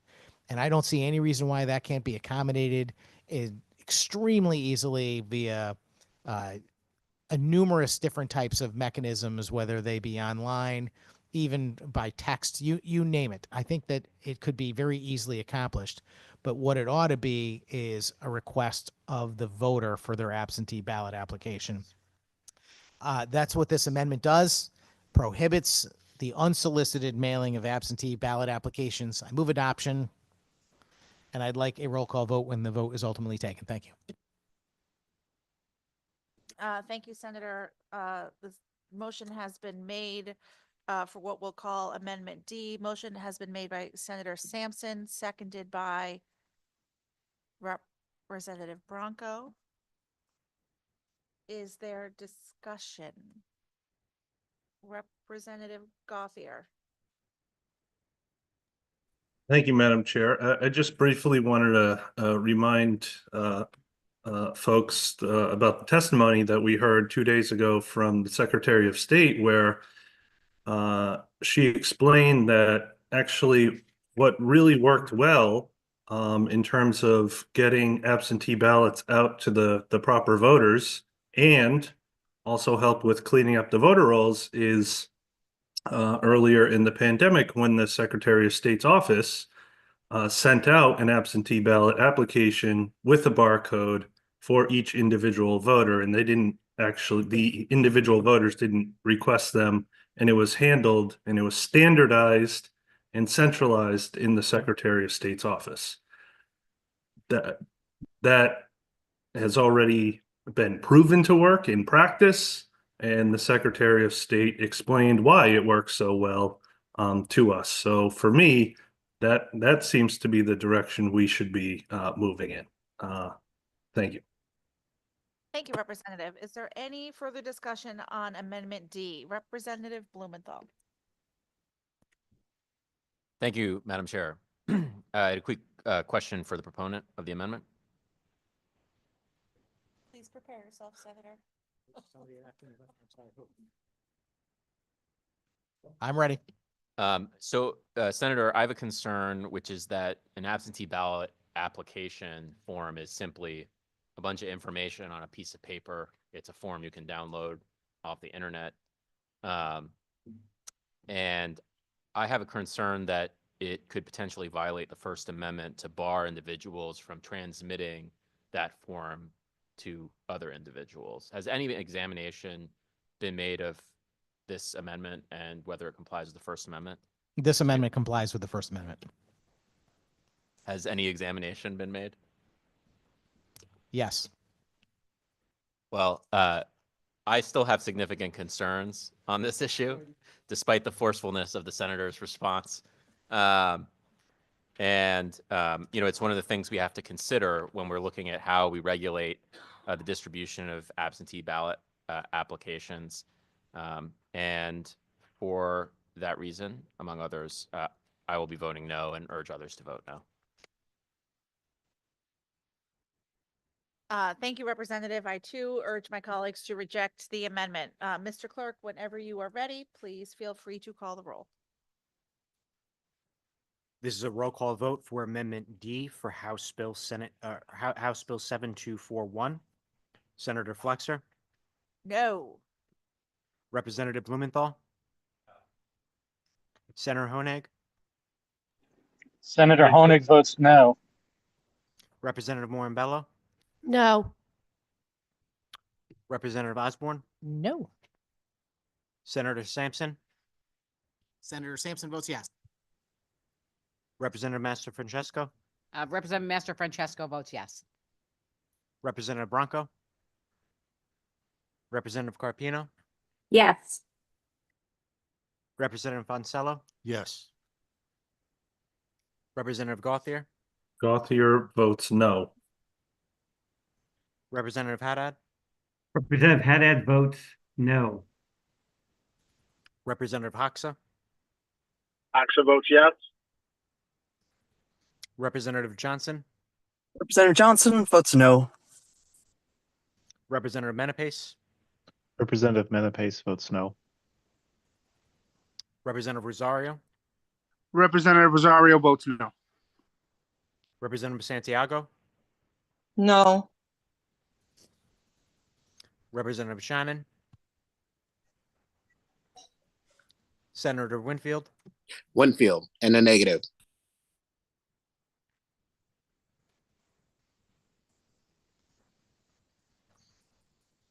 Madam Chair, 6 yea, 12 nay, 1 absent. Thank you, Mr. Clerk. Amendment D is rejected. Is there further discussion on the bill before us? Senator Sampson. Thank you very much, Madam Chairman. I have one final amendment to wrap up my series of election integrity arguments. This one is directly related to the punishment for people who commit election-related crimes. Without getting into the details of historically, when it comes to people that have committed these types of crimes, there is a record. You can go back and look. I've shared actually, and the Waterbury Republican American newspaper actually did a tremendous job. I think shortly after the pandemic, when there was the big discussion about the expansion of absentee voting, to itemize the number of folks that had been charged and convicted with election-related crimes. Almost always and exclusively, it seems that they are related to absentee ballots and ballot harvesting and people filling out ballot applications for people other than themselves and other things. And now we are learning that these individuals that were involved in the dust up, for lack of a better term, in Bridgeport have been charged with 150 different things, all related in some way, shape, or form to absentee ballots and the misleading of individuals, the completing of ballots for them, and so on. I believe that these types of crimes, because they do not currently include a significant penalty of imprisonment should, as a means to create a deterrent. And so I have an amendment, Madam Chairman. Am I still working through, Madam Chairman? And that amendment we will characterize as Amendment E. And this one goes through a series of different types of election-related crimes. I don't know that I'll list them all, but I'll just list a few anyway. But this one would be a person who, with an intent to disenfranchise an elector, influences or attempts to influence, or using deliberately deceitful means to try and prevent somebody from voting or otherwise refrain from voting, regardless of how it's done, by mail, through a Dropbox, etc., shall be guilty of a Class D felony currently. But this would add a minimum imprisonment of 12 months that may not be suspended or reduced. Similarly, an election official who, with intent to cause or permit a voting tabulator to fail to correctly register all the votes, and so on. Again, I don't want to spend a lot of time in the committee reading every detail of the amendment, but you get the idea. That also would similarly include a minimum term of imprisonment of 12 months. And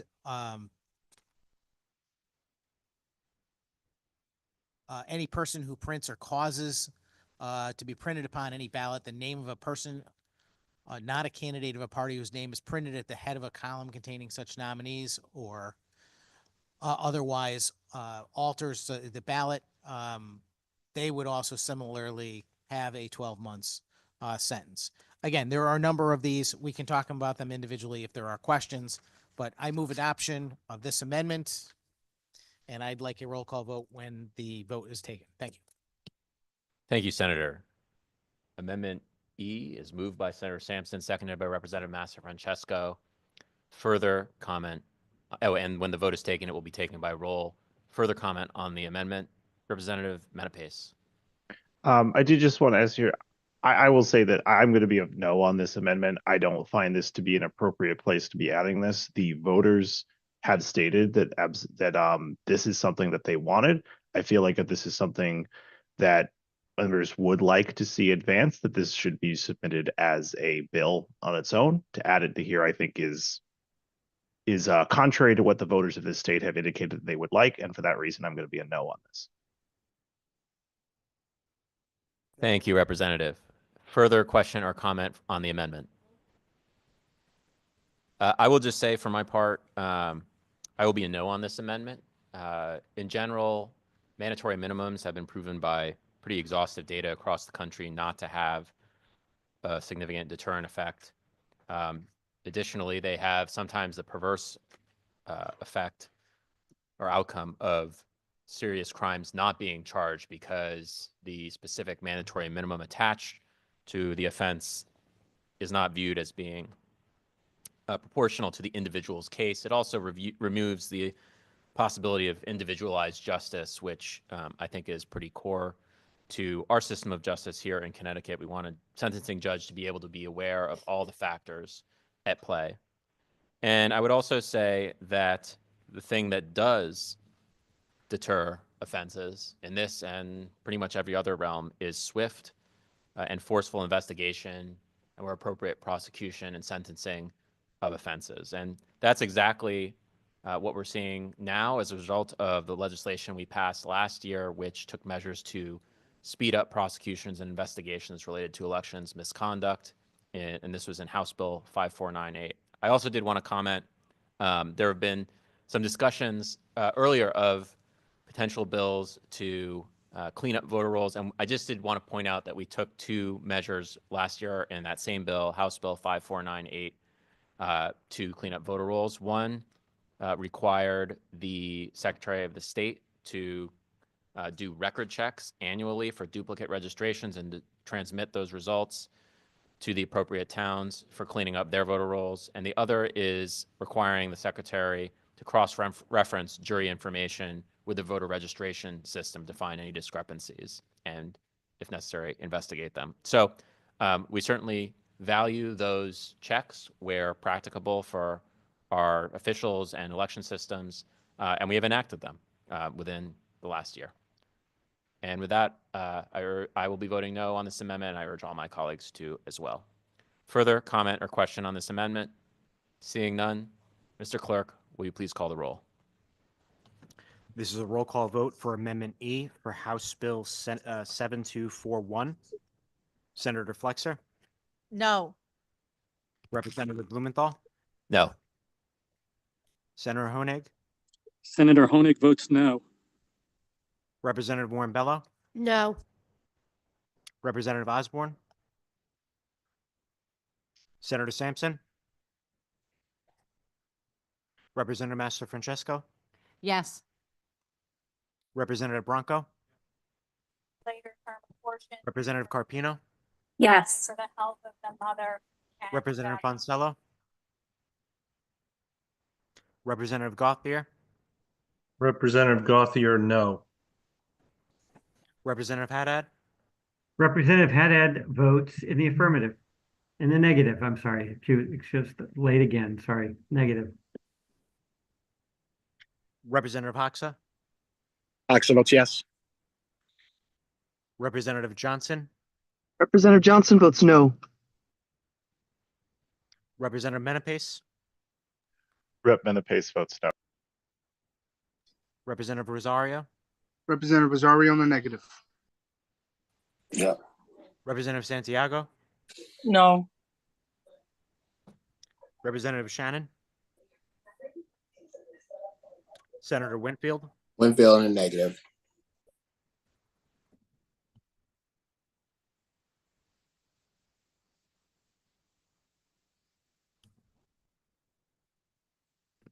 I can do it. Mr. Clerk, when you're ready, would you please read the count of the votes on the amendment? Yes, Mr. Chair. 5 yea, 12 nay, 2 absent, not voting. The amendment fails. Senator Sampson. Thank you very much, Mr. Chairman. Yeah, I'll just wrap up. That's it for the amendments that I was going to offer. Clearly, I'm disappointed that we didn't come to some sort of conclusion or support for the amendments. I appreciate the comments coming from the majority. Yeah, I also agree that the number one deterrent to crime, whether it's election crime or any other type, is a legitimate and swift acting justice system that actually creates a resolution that people actually have to fear if they break the law.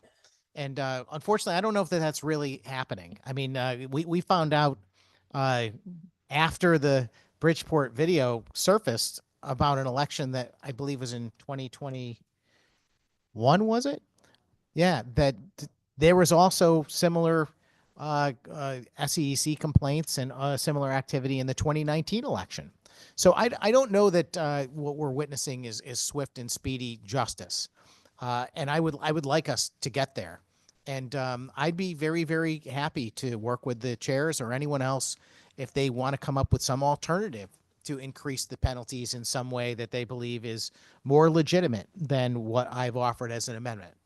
I am not closing the door to any type of negotiation. I am singularly focused on improving the quality and integrity of our election process in the state of Connecticut.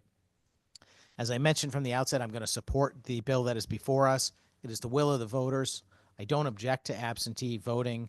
On principle, what I object to is the fact that we have opened up mail-in voting in this state without the proper protections.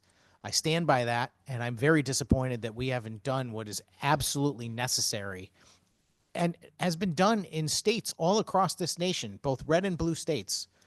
I'm disappointed that we have yet to follow suit and put the proper protocols in to maintain the integrity of that process. But I will be voting for the bill, the underlying bill as it is. Thank you. Thank you, Senator. Are there further comments or questions from members of the committee on the underlying bill? Representative Blumenthal. Thank you, Madam Chair. Excuse me. Thank you, Madam Chair. I just wanted to say on this bill that this measure is the culmination of many years of work by many people not least of all many members of this committee, many before I even got into this building. And so I just wanted to say a big thank you to all the people who have worked to make this a reality, to make it a reality that we'll be able to join the 36 other states and the District of Columbia, which already have some form of absentee voting for all, and make sure that every person who wants to vote absentee can do so regardless of their means, their other obligations, their jobs, their family, and that everyone's voices can be heard. So thank you to everyone who's made this reality, from the legislators to the advocates to the voters who have overwhelmingly approved this measure this past fall. Thank you, Mr. Chair, Madam Chair, and I look forward to supporting this bill. Thank you, Mr. Chair. Are there further comments or questions from members of the committee? Seeing none, Mr. Clerk, will you please call the roll on the underlying bill? This is a roll call vote for item 35, House Bill 7241, an act concerning absentee voting for all. The motion is to JF to the floor. Senator Flexer, Yes. Representative Blumenthal, Yes. Senator Honig, Representative Moore-Bello, Yes. Representative Osborne, Yes. Senator Sampson, Sampson is yes. Representative Master Francesco, Yes. Representative Bronco, Representative Carpino, Yes. Representative Fonsello, Yes. Representative Gauthier, Gothier, yes. Representative Haddad, Representative Haddad votes yes. Representative Hoxa, Rep. Hoxa votes yes. Representative Johnson, Rep. Johnson votes yes. Representative Menapace, Menapace is yes. Representative Rosario, Representative Rosario in the affirmative. Representative Santiago, Yes. Representative Shannon, Senator Winfield, Winfield in the affirmative. Thank you, Madam Chair. Thank you, Mr. Clerk. Moving on our agenda, item number 36, House Bill 7242, an act studying an increase in voter participation. The chair would entertain a motion to JFS this bill with LCO number 6848. Motion has been made by Representative Blumenthal, seconded by Representative Moore-Bello. The bill before us establishes 11-person task force to study increasing voter participation and civic engagement, and charges that task force with making a report to the legislature. It also allows for municipal pilot programs for achieving 100% voter participation. Is there discussion on the bill? Representative Mastro Francesco. Thank you, Madam Chair. This, I gotta be honest, this bill is kind of crazy to me. You can't legislate behavior. We can do all we can to educate voters, but you cannot legislate behavior. It's that simple. It is incredible to me that a bill like this would come. I think we had one similar to this last time. Now that actually there was a fine or a penalty if you did not vote. Now I understand this particular bill is really a task force trying to come up with a goal on how to achieve 100% participation, which we will never achieve. But there's one section in here that's I find pretty interesting, and it was the second section where it says that subject to provisions of Title IX, obviously, any municipality may, within existing resources, establish a pilot program to promote the achievement. Exactly, through you, Madam Chair, what does that mean? Thank you, Representative, for the question. So I would say that the first section of the bill, as you somewhat detailed, talks about a task force that's to look at how to achieve 100% voter participation in our state and looking at the state broadly.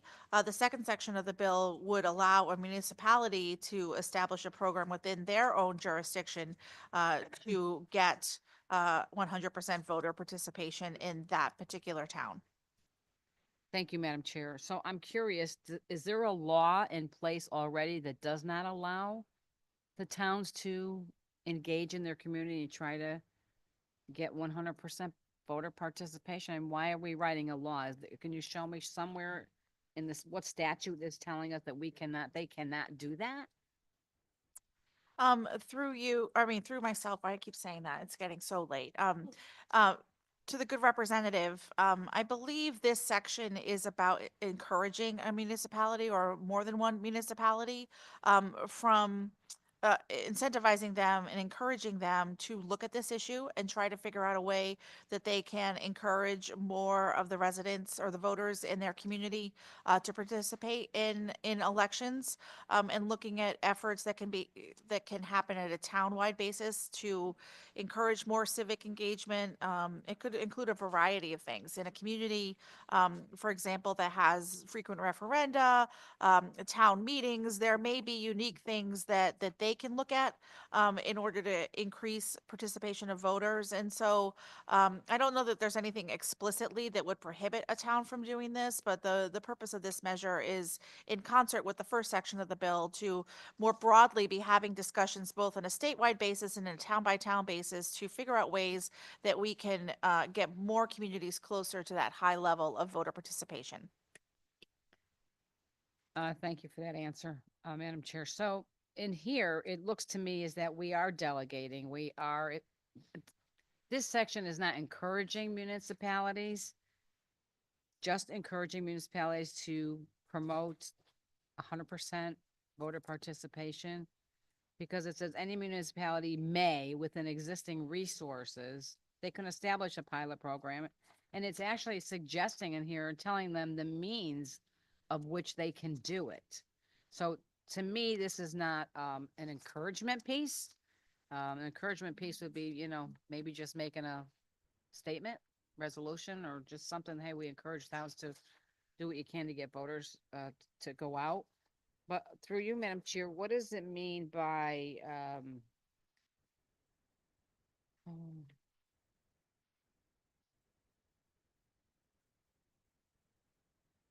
within existing resources? I'm just curious what that line means through you. Through you, to you, a town can use their own resources to establish this pilot program. Thank you, Madam Chair. It just goes to show to me how, I don't know, crazy this bill is. Of course, they can use their own resources. We're actually giving a town permission to do something, which to me makes absolutely no sense. And again, I'll say it 100 times, you cannot legislate people's behavior. So I'll be a no on this today. Thank you, Madam Chair. Thank you, Representative. Are there other comments or questions on House Bill 7242? Senator Sampson. Thank you very much, Madam Chairman. Just looking at this bill, it seems innocent on the surface. As there's going to be a task force, efforts to achieve 100% voter participation. I think the average person, if you ask them, they would say, yes, we want to increase voter participation. I would like to increase the amount of participation in government. I'd like to see people show up for our public hearings. I'd like to see people show up at town meetings. To me, that's as much or even more important than voting itself. I would like to see more people take an interest in how our system works. I concerned about this bill only because I know where it ends. The goal might be laudable, but I also know where it ends. It ends where we began, because we had the bill last year that would actually create a fine for people who failed to vote. And that's something that I don't support, simply because people are free to make their own determinations how they feel about political candidates. And in my view, they're free to not vote too. That should be up to the individual to make their decision. Is there some potential? Again, I understand that the goal of this task force is to find ways to increase voter participation, but who am I talking to? Madam Chairman? Madam Chairman, do you have any idea? Is there something that's, working in some other jurisdiction, in some other state, in some other country that we could lean on to suggest that there might be ways to increase voter participation without some sort of fine or force involved through you? I appreciate the question, Senator, and I would start by responding that I think that's what this proposal before us is attempting to do. I think it's what it does. The bill that you referenced last year that this committee heard in public hearing was a very different proposal than this one. And I think that this task force will be charged with looking at, are there systems in other jurisdictions, in other parts of the country, in other countries, as you posited, that work better in terms of getting more people to participate in the electoral process? I think that this committee has members who were very supportive of the proposal that we heard last year in public hearing, and there were members of this committee on both sides of the aisle who had concerns about that. And so I think this proposal here today is trying to find a way to reach the goal of having more people participate in our elections from a different vantage point than the previous proposal. And this is about, what are the barriers that limit people's participation? What is it that stops some people from voting? Is it something in the political debate? Or is it something in the electoral structure, the actual process of voting, the process of registering? This task force will be charged at looking at a wide variety of things, including what you referenced, Senator, in terms of other jurisdictions and what are the best practices that have increased voter participation in other areas. Thank you very much for that answer, Madam Chairman. And again, I mean, part of my, what's the word I'm looking for? Starts with an N. Anyway, it is late. We're losing our minds. We're getting a little chippy over here, and I apologize for that. The issue is that we had a bill last year that actually would have went so far as to fine people, and it was voted out of this committee. It didn't pass out of the committee? That bill last year only had a subject matter public hearing, and it was 2 years ago. Oh, interesting. Well, that's good to know. I feel better that that bill did not advance out of this committee. As I said, Senator, there were mixed opinions on that proposal on both sides of the aisle. All right. Well, that's good to know. And I appreciate that feedback, Madam Chairman. That's very useful to me. And that's all I have for questions. Thank you. Thank you. Are there other questions or comments from members of the committee on House Bill 7242? Seeing none, Mr. Clerk, if you don't mind, if you could please call the roll. This is a roll call vote on item 36, House Bill 7242, an act studying an increase in voter participation. The motion is to JFS LCO 6848 to the floor. Senator Flexer? Yes. Representative Blumenthal? Yes. Senator Honig? Representative Morin-Bello? Yes. Representative Osborne? Yes. Senator Sampson? Sampson is no. Representative Master Francesco? Master Francesco votes no. Representative Bronco? Representative Carpino? No. Representative Fonsello? No. Representative Gauthier? Gauthier, yes. Representative Haddad? Representative Haddad votes yes. Representative Hoxa? Representative Johnson? Representative Johnson votes yes. Representative Menapace? Menapace votes yes. Representative Rosario? Representative Rosario votes yes.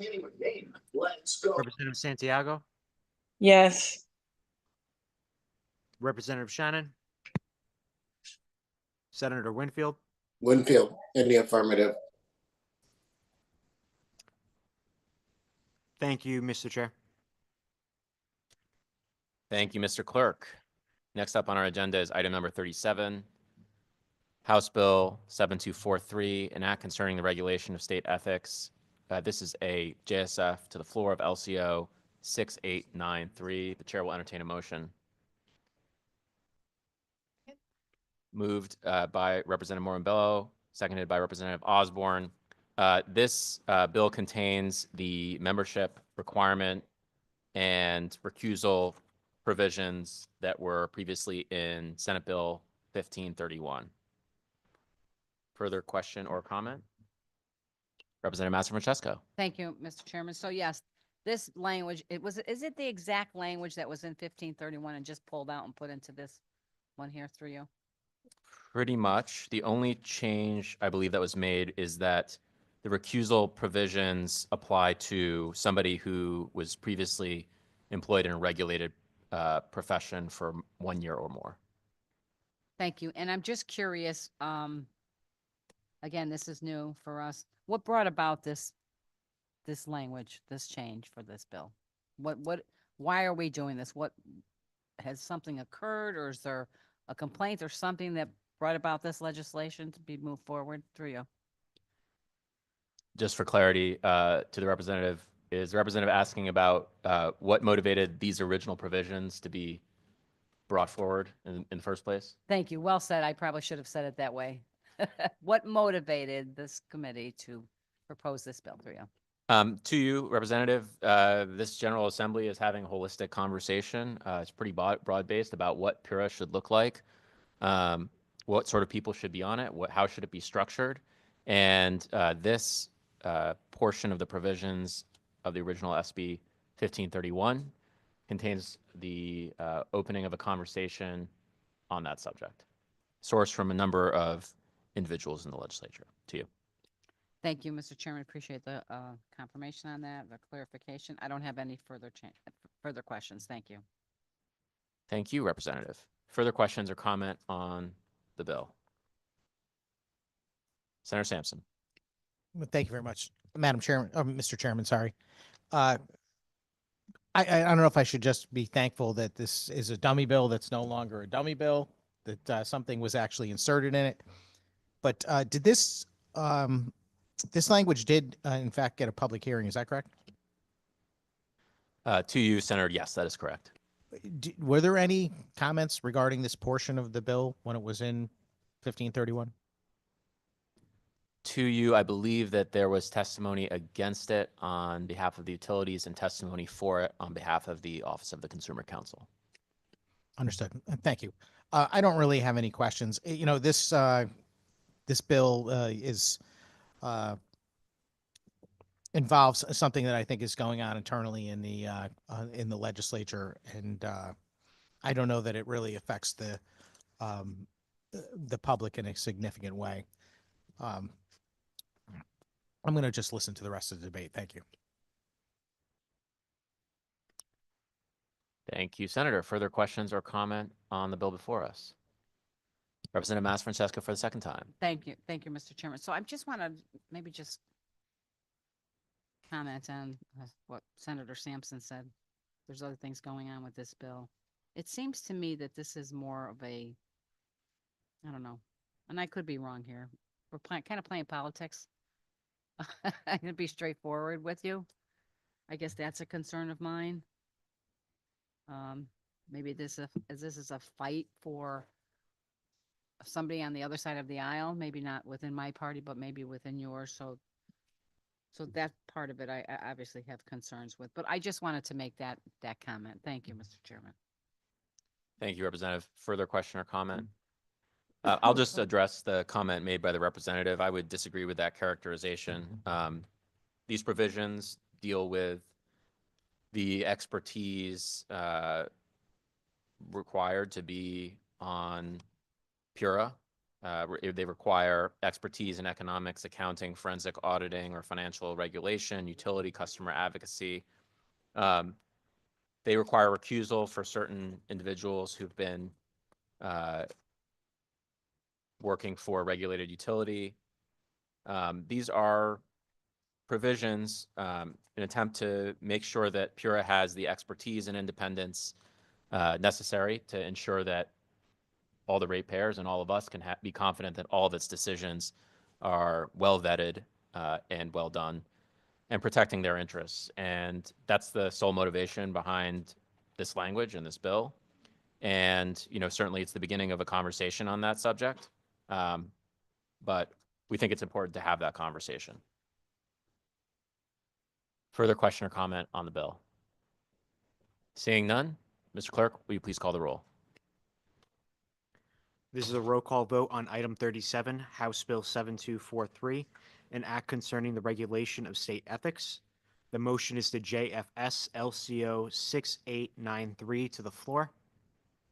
Senator Flexer. Representative Blumenthal. Senator Honig. Representative Morambello. Yes. Representative Osborne. Senator Sampson. Sampson is no. Representative Master Francesco. No. Representative Bronco. Representative Carpino. Carpino votes no. Representative Fonsello. No. Representative Gauthier. Gauthier, yes. Representative Haddad. Representative Hoxa. No. Representative Johnson. Representative Menapace. Menapace votes yes. Representative Rosario. Representative Rosario in the affirmative. Representative Santiago. Yes. Representative Shannon. Senator Winfield. Winfield in the affirmative. Thank you, Mr. Chair.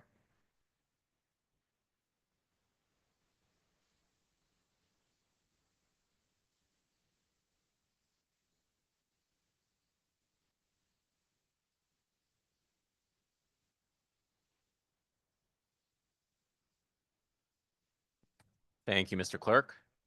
Next up is item number 38 on our agenda, House Bill 7244, an act concerning state contracting. This is a straight JF to the floor. Moved by Senator Flexer, seconded by Representative Morambello. This is technical changes to a provision of state law regarding state contracting.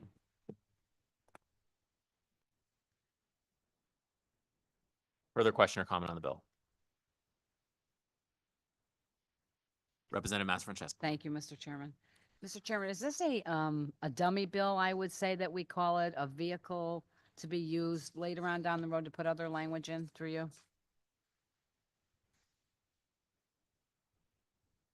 To you, Representative Master-Francesco, this bill makes technical changes to a provision regarding state contracting statutes.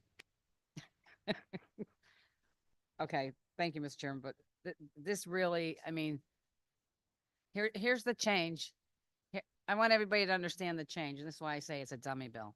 They're taking in brackets out. It says the term large state contract. The word large is not uppercase.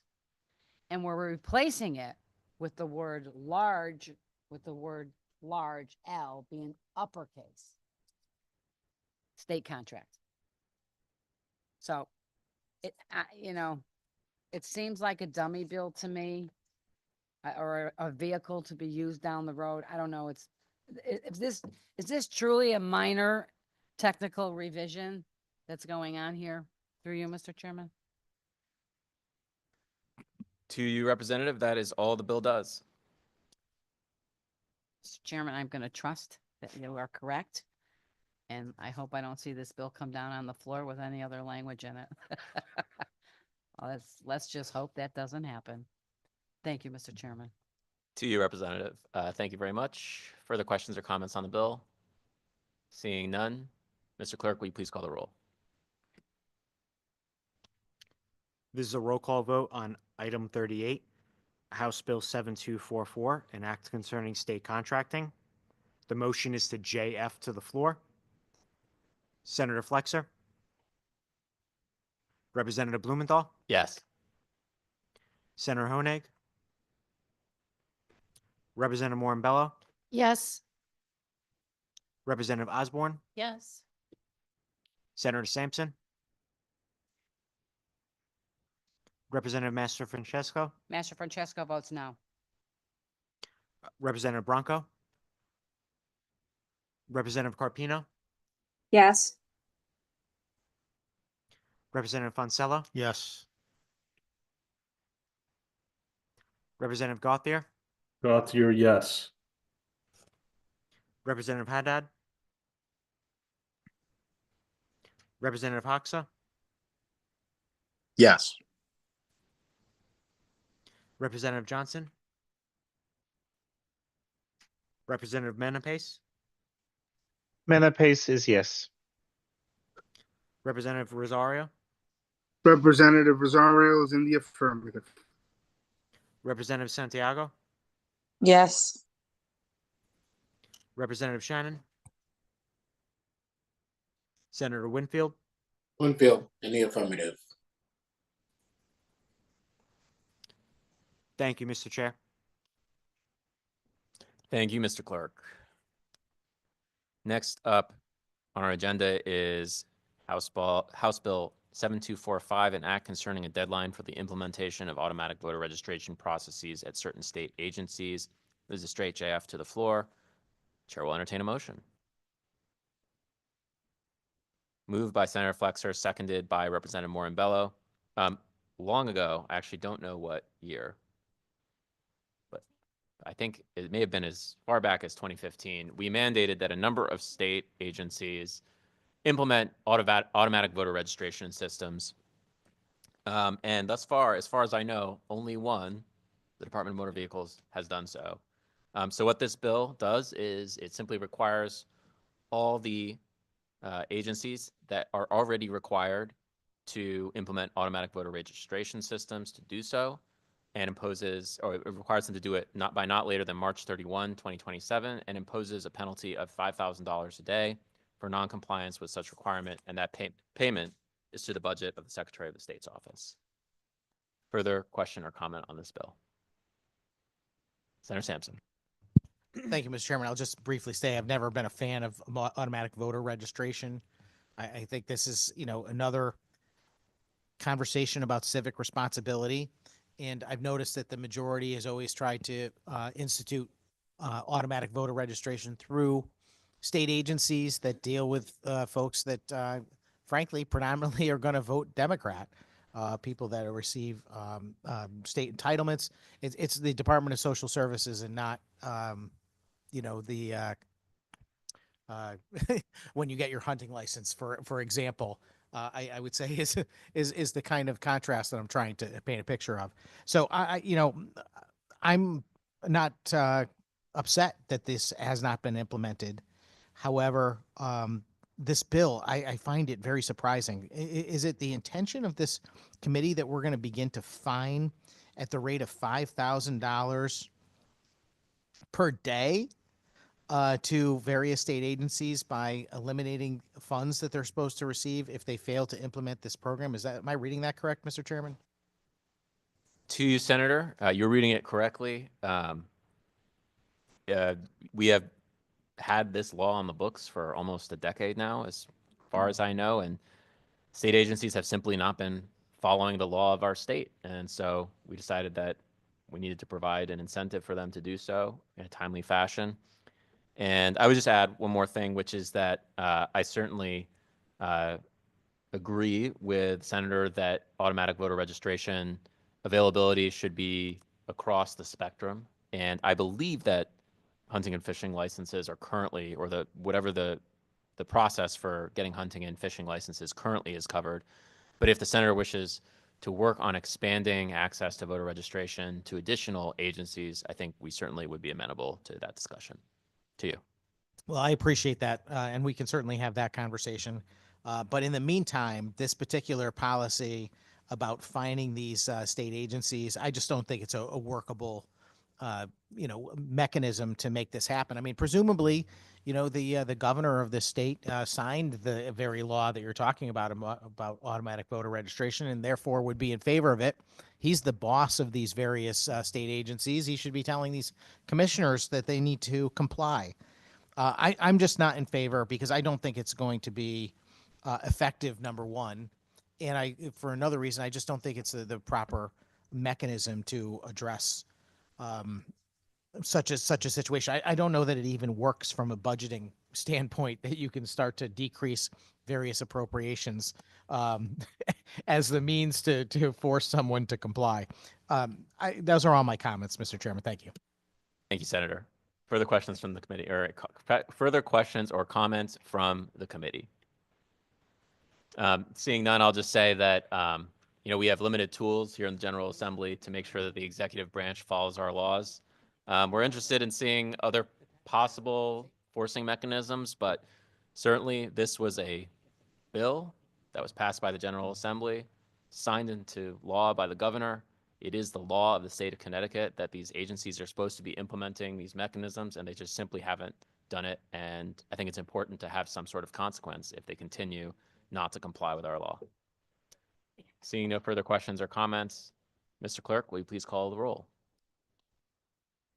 This is a roll call vote on item 39, House Bill 7245, an act concerning a deadline for the implementation of automatic voter registration processes at certain state agencies.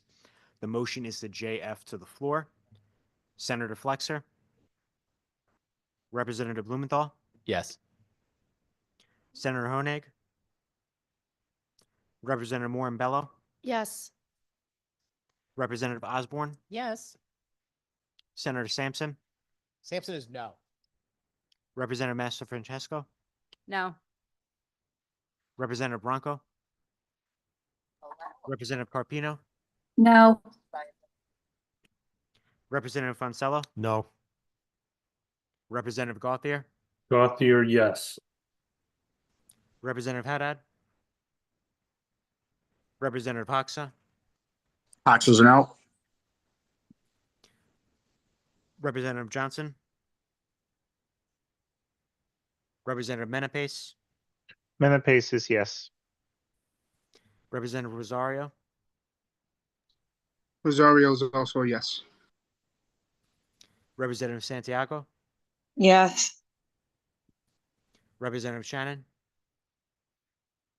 Senator Winfield. Winfield, in the affirmative. Thank you, Mr. Chair. Thank you, Mr. Clerk. Next up on our agenda, we have House Bill 7246, an act concerning modifications to campaign finance laws and state elections enforcement commission authority. This is a JFS to the floor of LCO 698, of JFS LCO number 6898. Chair will entertain a motion. Moved by Senator Flexer, seconded by Representative Morin-Bello. This bill makes a number of changes to our campaign finance laws, changes the definitions of organization expenditure and solicit to exempt sharing of certain links from certain campaign financing requirements. It modifies certain disclaimer requirements. It reduces the maximum percentage of committees SEEK may audit after an election or primary from 50 to 30%. It subjects certain SEEK declaratory rulings, advisory opinions, and guidance documents to restrictions or oversight requirements. It makes some changes regarding CEP qualifying contributions and how they're adjusted for inflation and the procedures for returning non-qualifying contributions. It requires SEEK to live stream its meetings, creates an advise and consent process for the SEEK executive director position. It increases the amount that an individual group may spend on certain events for invitations, food, or beverages, and requires when a court orders a person to pay restitution to a committee and the restitution is paid, that's not spent immediately, but spent over the same amount of time over which it was collected. Further questions or comments on this bill? Senator Sampson. Mr. Chairman, I guess I would start with what's the big idea with this bill? There are a couple of changes in the substitute language that I'm surprised to see, first and foremost. The first one is that I'm pretty certain that this bill that we've been working on together, I think this is often behind the scenes known as the Four Caucus SEC bill. This bill contained a provision that was something important to me regarding the correction of the minimum contribution or maximum contribution for political campaigns being reset at the start of a a new year of elections, we had similar legislation brought to us by SEC, and I think it actually appeared in 2 bills today. But I had also offered that proposal, and it was contained in the underlying bill, but taken out of the substitute language. So I mean, that's my first question: is what happened to that? Senator, I don't believe that it was in this bill originally, although it was in 2 others. The JFS here raised the percentage of candidate committees to be audited from 20 to 30%. And it also changed the procedure for executive director confirmations. But I don't believe that it modified that provision. I don't believe that that provision was originally in this bill. And thank you for that answer, Mr. Chairman. I don't have the underlying House Bill 7246 in front of me, so I can't verify that right now. I'm just going by what somebody on the staff informed me that part was removed from the center of the bill. I think it was once. Well, at any rate, I have another question too, Mr. Chairman, which is that first and foremost, why the change of the SEC executive director to go through the GAE committee for a confirmation process instead of exec noms like we do for almost every other state agency? Through you. To you, Senator, the Government Administration and Elections Committee is the committee of cognizance over elections, and the SEC executive director has considerable authority to investigate elections, and thus it makes sense to have the committee, which deals with the subject most often and with the most expertise, evaluate that person's qualifications. Thank you very much, Mr. Chairman. I don't disagree that we certainly deal with the subject most often. I don't know with the most expertise, but I will respect your perspective on that. I also noticed that there is an additional section added to the bill, Section 12. Can you describe for me what Section 12 does? To you, Senator, Section 12 requires that when a court orders a person to pay restitution to a committee and the restitution is paid, the committee may not spend all the funds immediately, but shall be only allowed to spend it over a time equal to the fundraising period over which the funds were collected. To you. Thank you. I appreciate that description, Mr. Chairman. But does this particular section have to do with anything that in particular through you? To you, I believe it overrules a recent SEC declaratory ruling. Thank you, Mr. Chairman. Is it my understanding that this is restitution that was being paid to the Senate Republican caucus?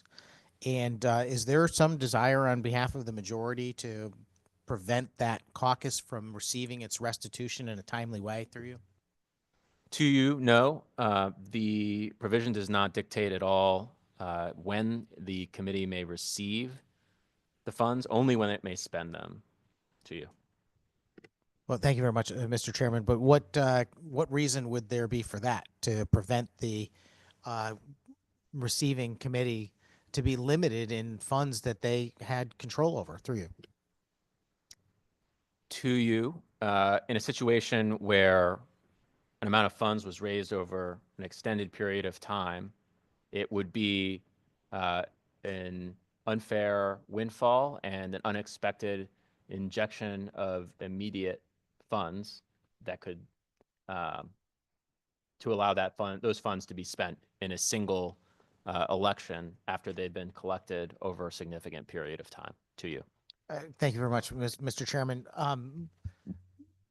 If that particular committee had raised that money over time and didn't spend it, would they be precluded by any existing law from spending it in one election cycle?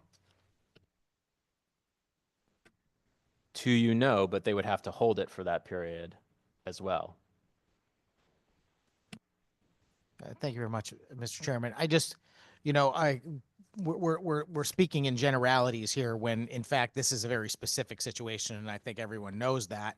This is about the funds that were ordered to be returned to the Senate Republican caucus after they were repaid by attorney Mike Cronin, who was charged with taking those funds initially. The fact of the matter is that money belongs to the Senate Republican caucus. They should be able to spend it the way they choose. And this is just, it strikes me as a wholly political, attempt to insert this into this legislative proposal to limit the ability of the Senate Republicans to use that money for campaign purposes. And I think it's offensive that it would come in this form. And I don't know. I can't, this bill has been conceived in part as a collaborative effort, and to put language like that into this bill and to do it by substitute language that we got this morning before we embarked on our 50 some odd item agenda. I just have a little trouble with that. Thank you very much, Mr. Chairman. Thank you, Senator. Just to be clear, I believe that this language was in the underlying bill. I just got confirmation from LCO. Thank you very much. But I appreciate the senator's comments, and I stand on my explanation that I made before. Further question or comment from the committee? Seeing none, Mr. Clerk, will you please call the roll? This is a roll call vote on item number 40, House Bill 7246, an act concerning modifications to campaign finance laws and state election enforcement commission authority. The motion is to JFS LCO number 6898 to the floor. Senator Flexer? Representative Blumenthal? Yes. Senator Honig? Representative Morin-Bello? Yes. Representative Osborne? Yes. Senator Sampson? Sampson is no. Representative Master Francesco? No. Representative Bronco? Representative Carpino? No. Representative Fonsello? No. Representative Gauthier? Gauthier, yes. Representative Haddad? Representative Hoxa? No. Representative Johnson? Representative Menapace? Menapace is yes. Representative Rosario? Representative Rosario in the affirmative. Representative Santiago? Yes. Representative Shannon? Senator Winfield? Winfield in the affirmative. Thank you, Mr. Chair. Thank you, Mr. Clerk. Next up on our agenda is item number 41, Senate Bill 132, an act establishing a task force concerning the regulation adoption process. This is the straight JF to the floor. Chair will entertain a motion. Moved by Senator Flexer, seconded by Representative Morin-Bello. This bill does exactly what it says. It establishes a task force to review the regulation reviews committee's role in the regulation adoption process and recommend any necessary improvements to the process. Further comment or question on this bill? Seeing none, Mr. Clerk, will you please call the roll? This is a roll call vote on item 41, Senate Bill 132, an act establishing a task force concerning the regulation adoption process. The motion is to JF to the floor. Senator Flexer? Yes. Representative Blumenthal? Yes. Senator Honig? Representative Morin-Bello? Yes. Representative Osborne? Yes. Senator Sampson? Sampson is no. Representative Master Francesco? No. Representative Bronco? Representative Carpino? Nope. Representative Fonsello? No. Representative Gauthier? Gauthier, yes. Representative Haddad? Representative Hoxa? Representative Johnson? Representative Menapace? Yes. Menapace is yes. Representative Rosario? Representative Rosario in the affirmative. Representative Santiago? Yes. Representative Shannon? Senator Winfield, Winfield, in the affirmative. thank you, Mr. Chair. Oh, sorry, Representative Hoxa, I didn't get your vote. Thanks. Hoxa votes no. Thank you. Thank you, Mr. Chair. Thank you, Mr. Clerk. Item number 42 on our agenda is House Bill 7206, an act concerning proceedings of the Siting Council and other requirements concerning certain utility expenditures. This is a JFS of LCO number 6863 to the floor. Chair will entertain a motion. Moved by Senator Flexer, seconded by Representative Osborne.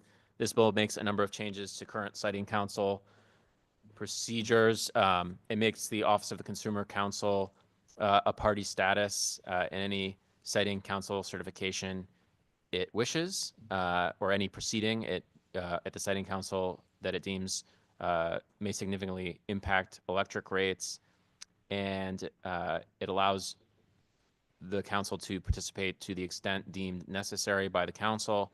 It also provides for the Siting Council applicant paying for any independent consultants the council needs to use for the application. It provides for additional staff for the Consumer Council to comply with those additional obligations or opportunities to participate.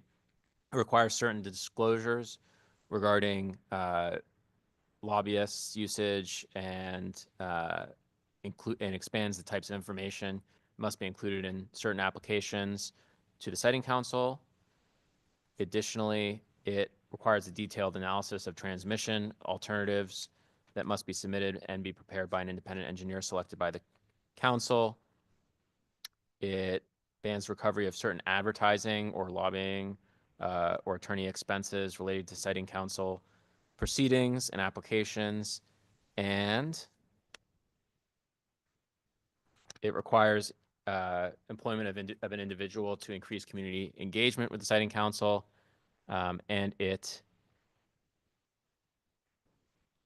requires the consideration of at least one grid enhancing technology in every application for electric transmission. Further questions or comments on the bill? Representative Massafrancesco. Thank you, Mr. Chairman. Another energy bill that I not too familiar with, but I just kind of going through and picking out what actually catches my eye immediately. We debated a bill earlier. We're talking about rates for the consumers. And I'm looking in this, and on lines 376 to 379 of this bill, it's actually talking about the public benefits charge. And the consumer will be charged the fee of the hiring of the staff needed of the Office of Consumer Counsel. Am I understanding that correctly through you, Mr. Chairman? To you, Representative, yes. Thank you. I didn't expect a quick answer.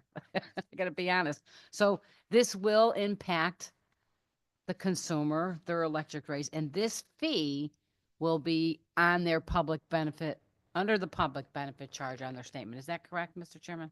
Through you. To you, Representative, yes. Thank you. And do we know what that fee could be? How much? Through you.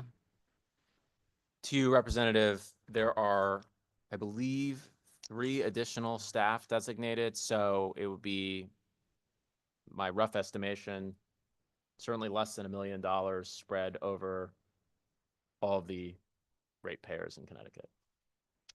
Thank you. Thank you for that. And I'm not going to get into too detail on it, but that right there is another fee charged to the consumer that's put under their public benefit charge. And as I made the comment before, is that the public benefit charges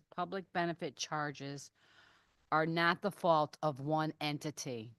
I believe the legislature plays a role in it and the utilities companies play a role in it. And this is a perfect example of that. So I'm not going to get into the details of this bill, to be quite honest with you. I think just seeing that, yet again, consumers are going to be charged with another public benefit charge added onto their bill is a problem, regardless of how much money it is. And we just debated before how they were trying to, this is gonna lower the consumers' rates, their electric rates. But again, here we are adding on to it. So that's all I have to say about this, Mr. Chairman. I have no more questions. Thank you, Representative. And I did just want to respond to the representative's line of questioning and point. Yes, whatever additional staff are hired for the Office of Consumer Counsel will be charged to that charge. But the Office of Consumer Counsel is essentially the lawyer and expert for the ratepayers in these proceedings to make sure that, these hundreds of $1 million or $1 billion projects are in the interest of the ratepayers, or the best and least costly alternative. They're the best planning for our energy future for Connecticut. They're the people's lawyers in these proceedings. And on a current budget on a 2023-24 budget of $4.575 million, the OCC and its work resulted in savings to ratepayers of more than $350 million. That's a return of investment of 7,550%. And so I certainly respect the representative's concern about costs, especially charged to the ratepayers through the public benefits charge. But this, to me, seems like a very worthwhile investment. The OCC has a terrific return on investment, and I think we should be beefing up that office, because if they change or help find one of these projects that's not well justified, they can result in tremendous savings to the ratepayers. Further questions or comments on this bill? I just wanted to respond if I can. Representative Massafrancesco. Thank you. So I agree with part of your statement. Yes, I think it's important that we need to have good lawyers to make sure that we are finding the best savings for our ratepayers. I completely agree with that. Is this worth the investment? Well, I think when you mentioned, you talked maybe it would cost maybe $1,000, or $1 million or so. Why couldn't that be just put in the general fund? So the consumers do not have to see that again on their public benefit charge. So another way, put it in the general fund. Just like we were trying to say before, that we've been arguing all along to the point about the public benefits charge. Put it in the general budget. And if we're only talking $1 million, we just gave out money to programs. We had a special session and we spent like $3 million on just organizations, nonprofits for whatever. I just think we need to prioritize, I guess, where we're spending. And I think this can certainly go in the general fund, but I do agree with part of your argument there. Thank you. Thank you, Representative. And just to respond further, not to belabor the issue, I do believe that currently the OCC is funded through the utility system rather than the budget, as I believe a number of utility-related matters are. And so I think there is a question more generally about perhaps as an accounting matter where we should put some of these costs and funds, but this would be just merely a continuation of current practice, and I think one with an excellent return on investment for the ratepayers. Further questions or comments from the committee? Seeing none, Mr. Clerk, will you please call the roll? This is a roll call vote on item 42, House Bill 7206, an act concerning proceedings of the Siting Council and other requirements concerning certain utility expenditures. The motion is to JFS LCO number 6863 to the floor. Senator Flexer? Representative Blumenthal? Yes. Senator Honig? Representative Morin-Bello? Yes. Representative Osborne? Yes. Senator Sampson? Senator Sampson votes no. Representative Mastrofrancesco? No. Representative Bronco? Representative Carpino?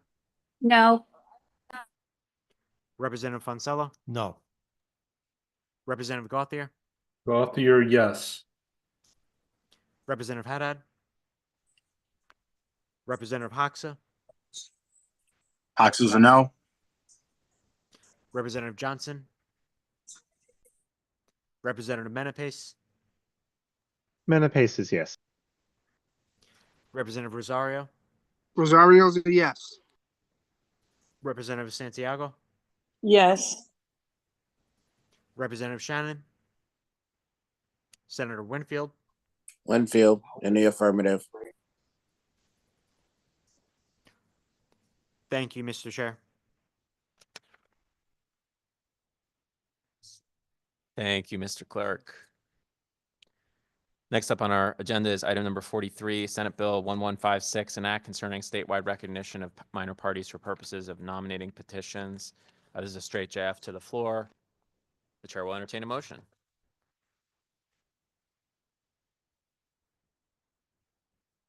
Moved by Senator Flexer, seconded by Representative Morin-Bello. This bill would make it so that if a minor party petitions for, or excuse me, if they receive 1% of the vote for a statewide candidate, they may then petition for and receive ballot access in a state, district, or municipal race. Further question or comment on the bill? Senator Sampson. Mr. Chairman, I just want to make sure I understand this bill properly. Under current law, my understanding is in order to get ballot access as a minor party, you've got to collect a certain amount of petitions in order to get ballot access if you have not received a certain threshold of votes in the prior election. And this applies not just to the race for governor, for example, but also for every other position, including state rep and state senate. Am I correct about that? To you, yes. And this proposal would change that so that in the future, if just the candidate for governor, for example, or does it apply to other candidates as well? If that candidate for governor receives 1%, then that line would be secured on the ballot across the entire state and no one would have to collect petitions any longer. Am I correct? To you, yes. Except President. And Mr. Chairman, just for clarification, does that only apply if it's the governor that gets the 1%, the governor candidate? Or is it if the Secretary of State gets 1% or another state senator gets 1%? To you, Senator, it would just be any statewide office. So it's not necessarily just the governor, but any statewide office. State office is defined in lines 121 to 125 of the bill. All right, thank you very much for that. And Mr. Chairman, does it also apply if it's a candidate that's been cross-endorsed? Like, for instance, in Connecticut, you can appear on multiple lines of the ballot. So if you were running as a Republican, for example, and you also were endorsed by the, I don't know, the Happy People Party, now the Happy People Party now can run candidates on every ballot in the state. Is that correct? To you, Senator, yes, although I'm not sure if a party with that name would endorse any of us.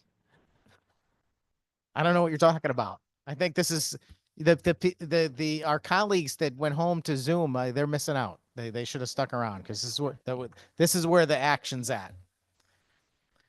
So I have some real significant concerns about this. I'm a guy who, when I first ran for office, I helped the Independent Party get on many, many different ballot lines, chasing down petitions for myself and for other people to help them get ballot access.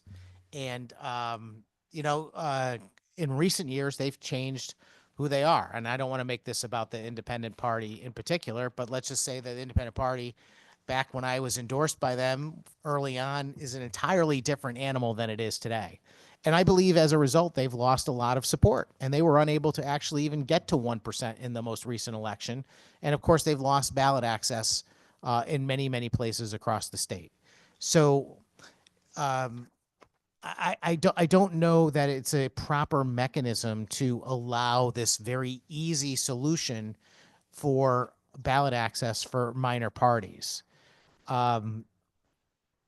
The existing law requires a certain amount of, I guess I would say, popularity and legitimacy before we provide ballot access, and this bill seems to limit that or eliminate it altogether. Mr. Chairman, is there a reason for that?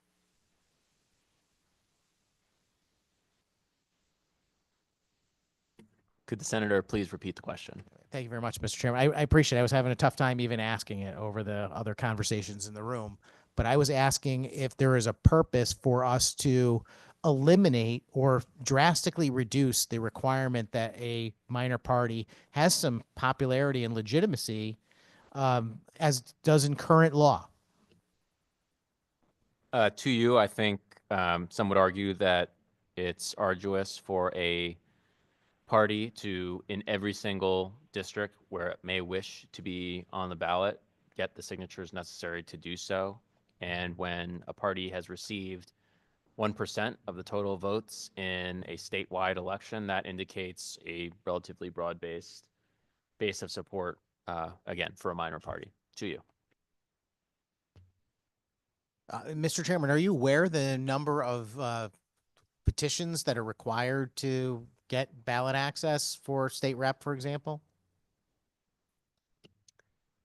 To you, Senator, it depends on the district.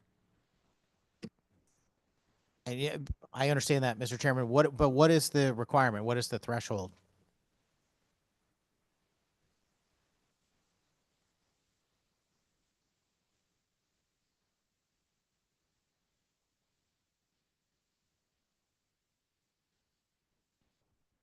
To you, Senator, I believe that it is roughly I think it's 1% of the total votes in the last election cycle. So it fluctuates from year to year.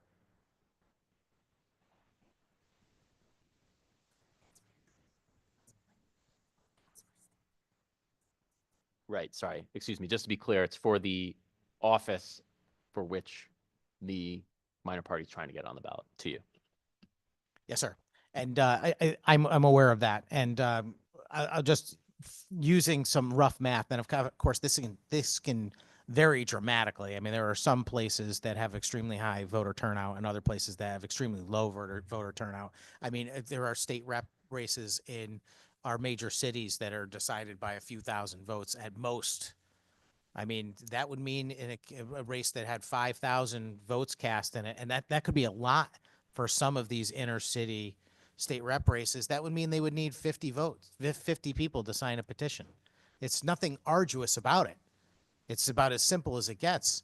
In a even a competitive state rep race where I would guess the typical amount of votes cast is probably like, I don't know, 10 to 15,000 maybe. What are you talking about? You're talking about 150 signatures. It's not a lot. It's not arduous. And I'll just say conversely, you know, what's happening here is this could open up the door to many, many new minor parties being established, and without any significant support, because all you would need is to have one person be cross-endorsed by any random minor party. And I assume this would apply to newly created minor parties. Is that true also, Mr. Chairman? To you, yes, so long as they got 1% in a statewide election. Is that what that sound meant, that I was correct? No, it means that the chair's partner just got home and his alarm system activated. That's good. Well, it was a very positive sound. So I thought it was a affirmative reaction. But there you go. You know, you have a situation where a brand new minor party could be established because the guy that's running for treasurer was cross-endorsed by the Happy People Party again. And therefore, now you've created a whole new minor party out of thin air, effectively, through a cross-endorsement with one candidate. Can I just ask, Mr. Chairman, what would the threshold be if it was not a statewide office receiving that 1% or greater? Could a minor party still get ballot access on an individual basis? And would that remain the same threshold through you? To you, Senator, as I understand the question, I believe the answer is yes. And thank you very much, Mr. Chairman. Just final confirmation, because I think we're exactly on the same page and we understand this bill correctly. And I want to make sure that the rest of the committee and anyone watching is following, knows the details. Do I have this correct? That if one person who is running for statewide office receives 1% of the total vote for that statewide office on that line, or they receive that vote themselves, if they're on more than one line, would that grant the minor party access on all other offices? Through you. To you, Senator, it would have to be on that minor party's line. Thank you very much, Mr. Chairman. So, and it's 1% of the total vote. So, for example, I'm running for Secretary of State. I'm a Republican. I'm on the Happy People line too, and I get 1% of the total vote that's cast for governor, not just for my vote, and not just on, but that the amount has to be 1% on that line or more. To you, Senator, yes. Right. Thank you. I'm sorry to do a bad job of explaining it, but I think we did get to the bottom of it. All right. Well, again, I haven't changed my mind. I was convinced that this was a bad idea when we started this conversation, and now I'm certain of it. This is going to create a far too easy mechanism for a minor party to be established in the state. I don't want to prohibit anyone from getting ballot access. I don't want to stand in the way of minor parties, but you're legitimizing a minor party without them actually earning any legitimacy whatsoever. The fact that we allow cross endorsements in the state of Connecticut is, and I mean cross endorsements that appear on the ballot, for me has always been problematic. But if that can be used as a mechanism to legitimize a minor party now, I think it goes way too far. I've got to vote no. Thank you. Thank you, Senator. Further question or comment from the committee? Seeing none, Mr. Clerk, will you please call the roll? This is a roll call vote for item 43, Senate Bill 1156, an act concerning statewide recognition of minor parties for purposes of nominating petitions. The motion is to JF to the floor. Senator Flexer? Yes. Representative Blumenthal? Yes. Senator Honig? Representative Morambello? Representative Osborne? Yes, out of committee. Senator Sampson? Sampson's no. Representative Master Francesco? Master Francesco votes no. Representative Bronco? Representative Carpino? No. Representative Fonsello? No. Representative Gauthier? Yes. Representative Haddad? Representative Hoxa? Hawks says no. Representative Johnson? Representative Menapace? Representative Menapace is yes. Representative Rosario? Representative Rosario is yes. Representative Santiago? Yes. Representative Shannon? Senator Winfield? Winfield, in the affirmative. Thank you, Mr. Chair. Thank you, Mr. Clerk. Next up is number 44 on our agenda, House Bill 7127, an act concerning state agency contracts for the licensing of software applications. This is the JF to the floor. Chair will entertain a motion.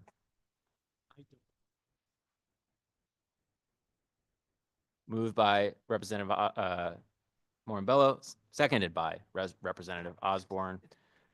This bill would preclude a software provider from mandating that the state use its cloud software in addition to any other software. So in other words, mandatory bundling of software contracts for state agencies. State agencies would still be able to accept, and these any software companies would be able to offer permissive bundling of products.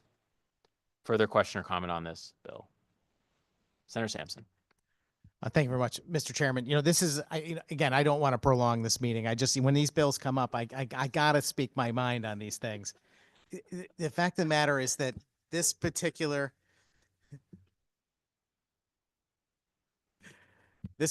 bill, it's a very short and simple bill. And again, there was a way to do this, I think, without really just going overboard and interfering with a private company and the way they're attempting to do business and interfering with their private contractual rights. We had the similar issue through Madam Chairman to when it came to the digital ebooks issue. And I objected to that bill year after year because you were telling a private company what they could put in their contract to sell their product. And this year, I think everybody wised up and said, oh, well, let's just say that we can't purchase it if it has these parameters. Why is this a different situation? Why does this committee feel it has the right to tell a software company what can be in its contract to sell its product? Through you. To you, Senator, this is a more targeted situation with a specific practice of mandatory bundling of a dominant software application with non-dominant offerings that could result in the state spending more money than it should on either. And so this would give the state the best options to save money and efficiently buy both any software applications and any cloud storage function. And it wouldn't withdrawn. To you. Thank you very much, Mr. Chairman. I wish I knew the specifics of what you're referring to. It might make a little more sense to me about your dominant and non-dominant software bundling. But the language in the bill is straightforward. It says that no contract entered into for software applications can contain a provision limiting a state agent's ability to install or run such software on the hardware of the state agency's choosing. Would this bill affect a software company that doesn't even want to sell its product to the state of Connecticut, for example, through you? To you, no. Well, it doesn't seem that way to me, frankly, Mr. Chairman. I don't mean to argue, but this says the contract for sale can't include this provision. It doesn't say that it can't include this provision if they're selling to the state of Connecticut. To you, Senator, in lines 5 through 9 of the bill, contract is defined as a contract for state agency information system or telecommunications system facilities, et cetera. So it's the definitions in the bill confine the term contract to contracts with state agencies. Thank you for that clarification, Mr. Chairman. That makes a lot more sense. Nonetheless, this particular proposal is not limiting the ability of the state of Connecticut to be able to make a purchase or suggesting that they cannot engage in a purchase if the terms of the seller include this bundling. Basically, you're telling the seller that they cannot offer their product in the way they choose, that their state government's going to pass a law dictating to them how to sell their product. I don't know if I'm doing a good job explaining that, but I'm trying to understand why the bill is written in the way it is, limiting the freedom of the seller and not limiting the purchasing power of the state. Through you. To you, Senator, I read it differently in section 2. It says any contract entered into or amended. So the way I read it is that the state agency may not enter into or amend a contract, which is essentially entering into a new modified contract with one of these provisions. So I view it as limiting the state's ability to enter into a contract rather than requiring a private enterprise to make a certain offer. But the state essentially can't consider that offer. If if it mandatorily includes this bundle. If they want to be offered a bundle that's not mandatory, it's an option, and then they can accept it. Thank you very much, Mr. Chairman. I appreciate that clarification. I guess that goes back to the definition of contract, helps clarify that in a way that I wasn't originally understanding it. Nonetheless, I think that you don't need a statute for this. If you are running the state of Connecticut, you can direct the various state agencies to not enter into certain types of contracts and tell them not to purchase certain types of products. I don't know that we need a statute for that purpose, particularly one that seems to target a particular seller of software. I'll be a no today. Thank you. Thank you, Senator. Further comment or question on the bill? Representative Yeah, Fontella. Mr. Chair, just very quickly, I agree with what he said. Have our IT people be on the lookout for the software that works with their equipment, and don't buy anything that doesn't work with it. And tell the developers of software, if you want to work with Connecticut, make software that works with what we've got. Our other choice is buy different equipment, I suppose. But I don't see where we need a bill to make this happen. Thank you. Thank you, Representative. Further comment or question from the committee? Representative Master Francesco. Thank you, Mr. Chairman. Just one quick follow-up question. Should the state of Connecticut enter into a contract, what happens? What's the penalty?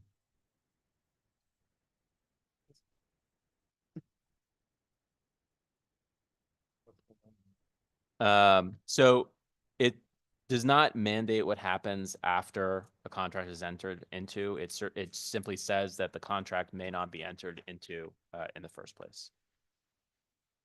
Okay. Doesn't that kind of defeat the purpose of the bill? I don't know. If what you're trying to achieve is not to have our agencies go into a contract that has these terms and conditions in it with the software developer and there's no consequences, it kind of would defeat the whole purpose of the bill. In my mind, I mean, I don't know if you have another thought, but again, there's no consequences at all. The bill really is not necessary. It's just really a guidance that you tell your departments, we are no longer doing business this way. I don't, have to agree with my colleagues. I don't understand why we need to have a law in it, but thank you, Mr. Chairman. I have no further questions. Thank you, Representative. Further questions or comment from the committee? Seeing none, Mr. Clerk, would you please call the roll? This is a roll call vote on item number 44, House Bill 7127, an act concerning state agency contracts for the licensing of software applications. The motion is to JF to the floor. Senator Flexer. Representative Blumenthal. Yes. Senator Honig. Representative Morambello. Representative Osborne. Senator Sampson. Sampson is no. Representative Master Francesco. No. Representative Bronco. Representative Carpino. No. What I think. Representative Fonsello. No. Representative Gauthier. Gauthier, yes. Representative Haddad. Representative Hoxa. Hoxa's yes. Representative Johnson. Representative Johnson votes yes. Representative Menapace. Menapace is yes. Representative Rosario. Representative Rosario in the affirmative. Representative Santiago. Yes. Representative Shannon. Senator Winfield. Winfield in the affirmative. Thank you, Mr. Chair.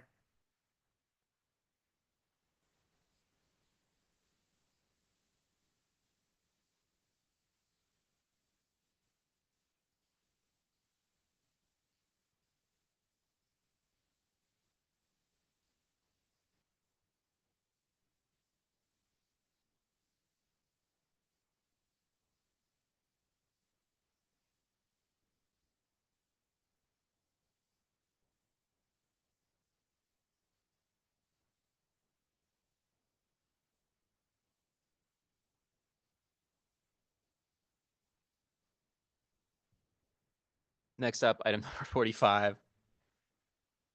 House Bill 7225, an act designating the state amphibian and the city of New Britain as the hot dog capital of the state and the town of Enfield, the gate of Connecticut. This is a JFS of LCO number 6890 to the floor.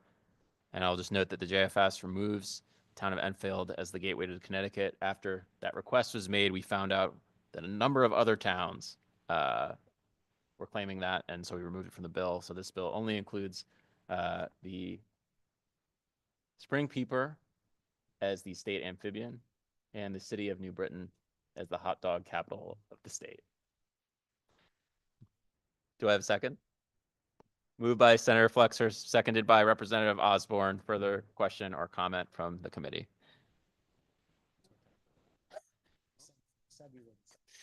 Seeing none, Mr. Clerk, will you please call the roll? This is a roll call vote for item 45, House Bill 7225, an act designating the state amphibian, the city of New Britain as the hot dog capital, and the town of Enfield as the gateway to Connecticut. The motion is to JFS LCO number 6890 to the floor. Senator Flexer? Representative Blumenthal? Senator Honig? Representative Morambello? Yes. Representative Osborne? Senator Sampson? No. Representative Master Francesco? No. Representative Bronco? Representative Carpino? No. Representative Fonsello? No. Representative Gauthier? Yes. Representative Haddad? Representative Hoxa? Hoxa votes yes. Representative Johnson? Representative Johnson votes yes. Representative Menapace? Menapace votes yes. Representative Rosario? Representative Rosario votes yes. Representative Santiago? Yes. Representative Shannon? Shannon votes yes. Senator Winfield? Winfield in the affirmative. Thank you, Mr. Chair.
Okay.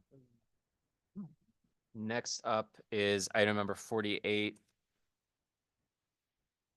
House Bill 5267, an act establishing an electronic portal for applications for state grant programs. This is a straight JF to the floor. The chair will entertain a motion.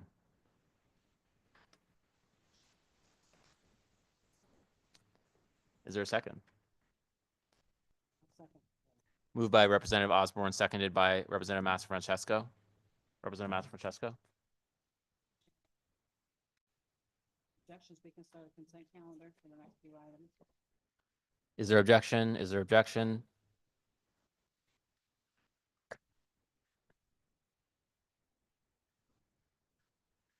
Seeing no objection, we will start a consent calendar starting with, and item number 48 will be placed on it.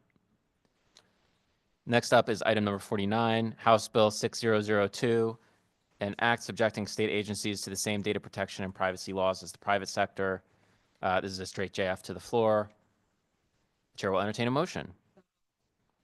And a second? Second. Moved by Representative Mastrofrancesco, seconded by Representative Bronco. Representative Mastrofrancesco. Is there objection? Is there objection? Seeing no objection, this item will be added to the consent calendar. Next up is item number 50 on our agenda, House Bill 6011, an act requiring the online posting of statutorily required state agency reports to the General Assembly. This is a straight JF to the floor. The chair will entertain a motion. Moved by Representative Mastrofrancesco, seconded by Representative Bronco. Representative Mastrofrancesco. Is there objection? Is there objection? Seeing no objection, this item will be placed on the consent calendar. Next up is item number 51 of our agenda, House Bill 6320, an act prohibiting lobbyist contributions during legislative session to legislators or state officers running for municipal office. This is a straight JF to the floor. The chair will entertain a motion. Moved by Representative Mastrofrancesco, seconded by Representative Bronco. Is there objection? Is there objection? Seeing no objection, this item will be added to the consent calendar. Next up is, well, I call the consent calendar.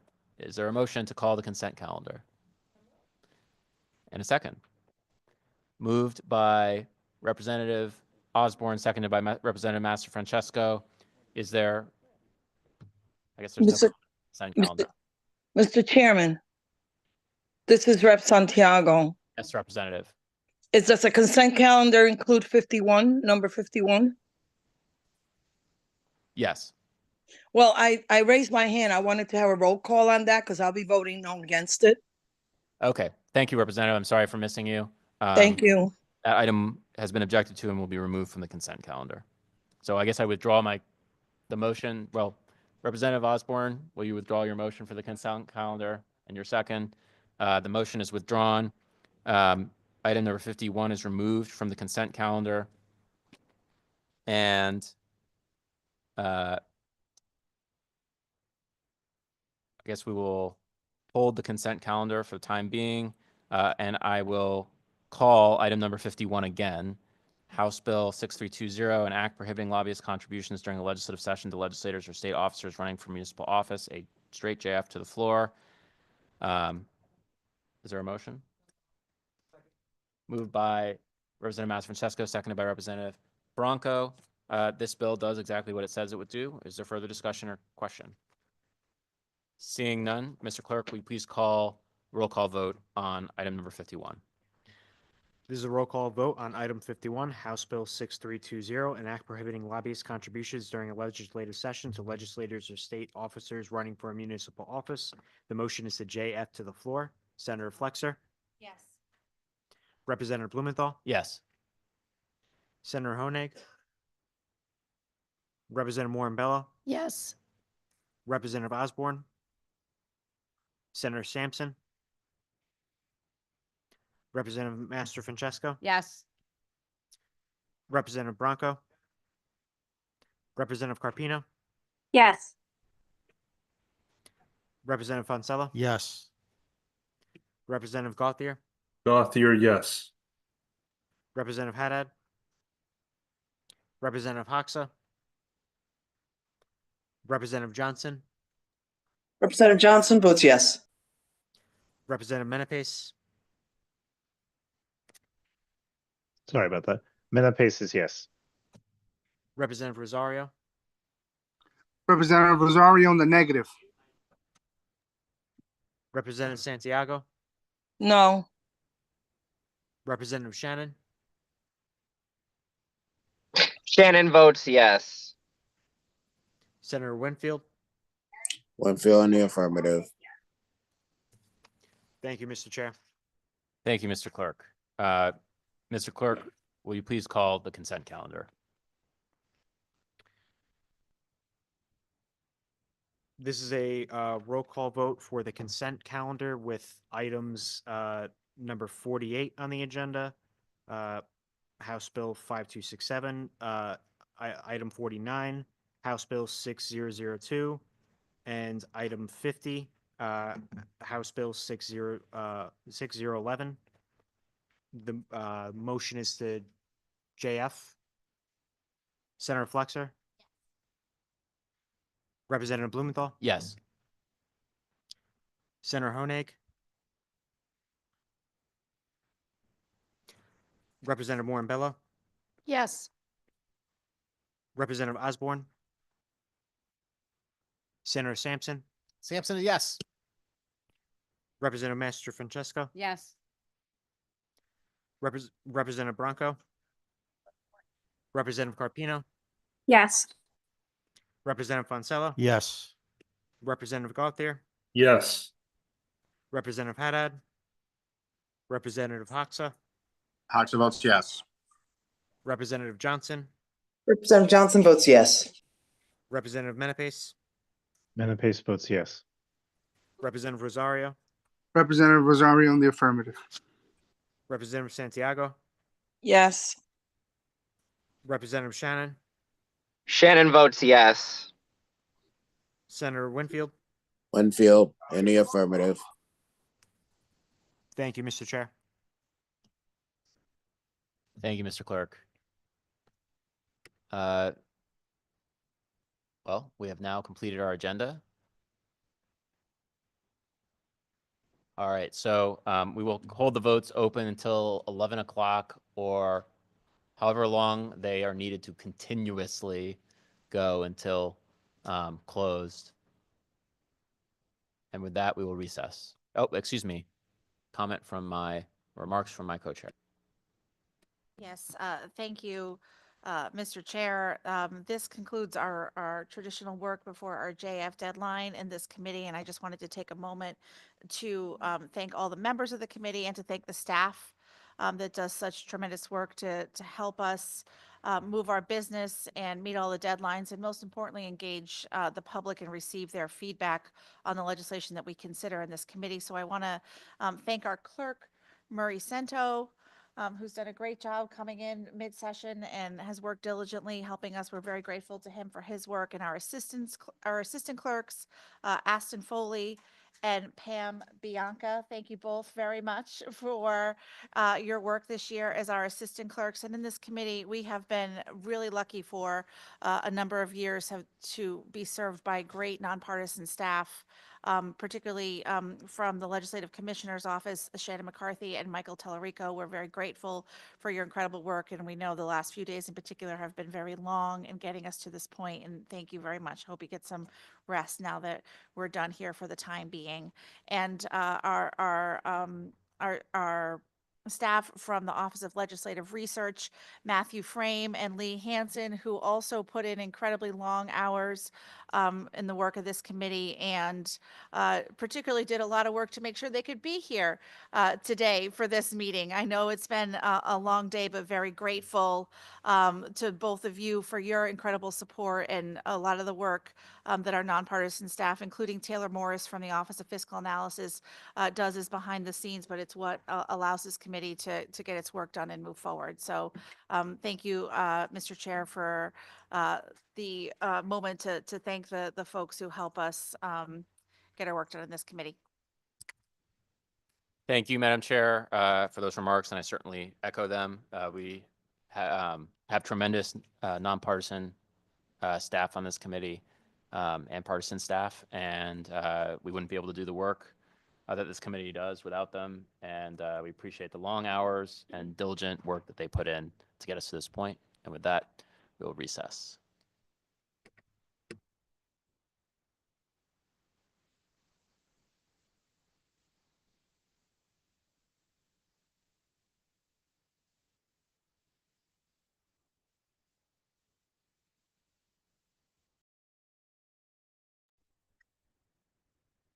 Hey, Murray, are you still there?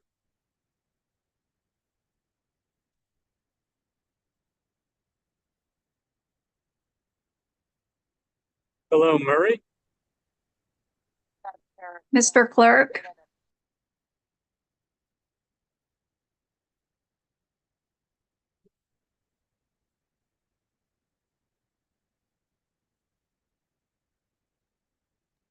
I think they're I think- taking Yeah, care of take the a- people inside the room first. You're gonna take that? I hope they get the cleanup. How's it going, Representative Rosario? I'm ready. All right, you have the agenda with you? I don't actually. All right, for 7221, In the affirmative. 7224, In the affirmative. 7226, In the affirmative.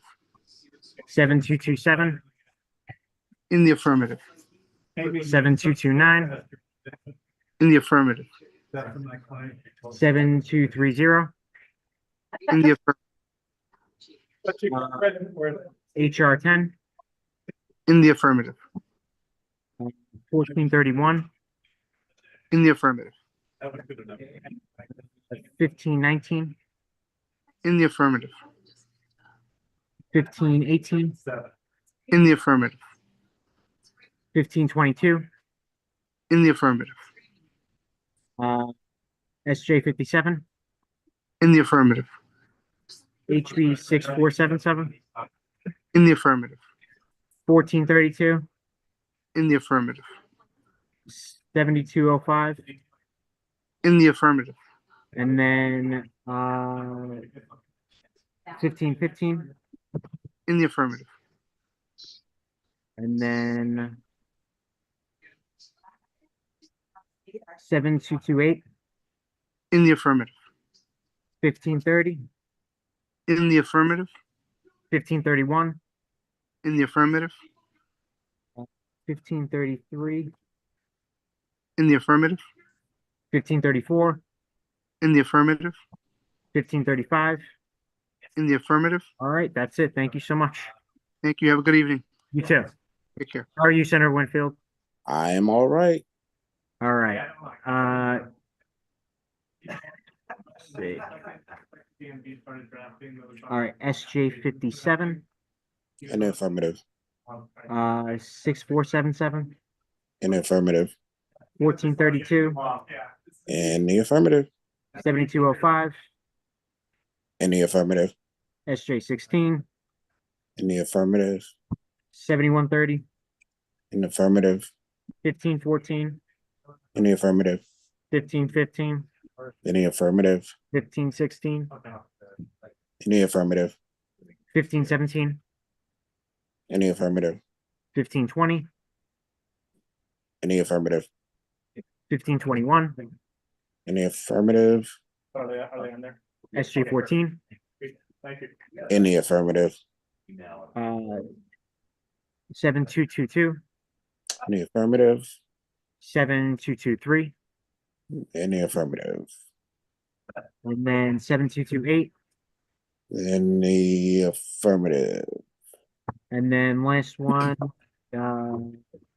1530. In the affirmative. All right, thank you so much. Thank you.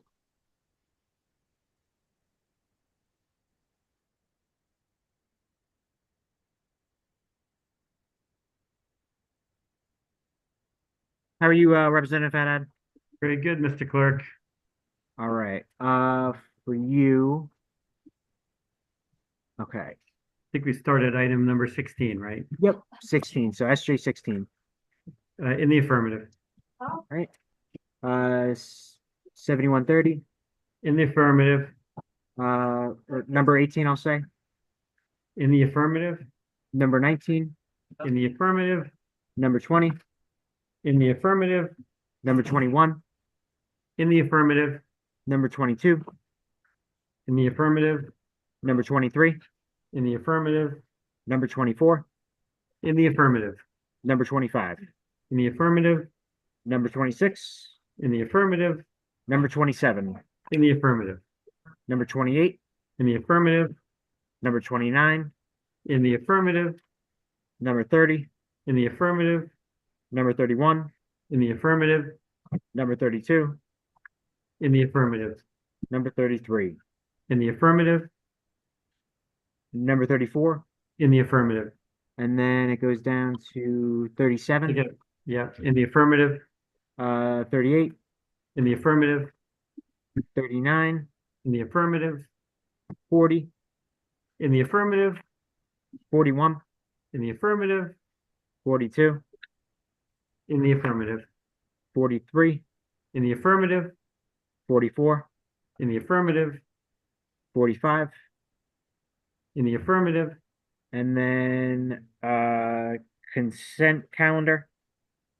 That's items yes, 48, on consent 49, calendar, yeah, 48, 49, and 50 from the consent in calendar.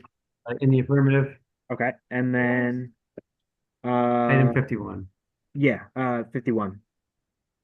in the affirmative. Thank you so much. Thank you, Mr. Clerk. Thank you.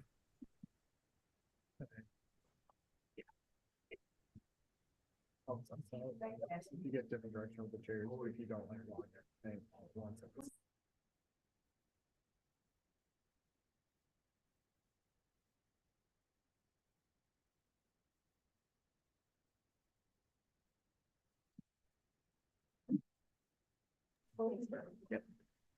How are you, Representative Carpino? Great, thank you. I have the agenda, Mr. Clerk. All right, so number 1, Yes. number 2, No.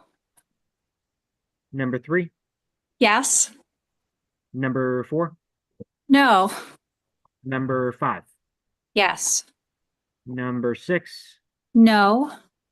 number 7, Yes. number 8, No. number 9, Yes. number 10, No.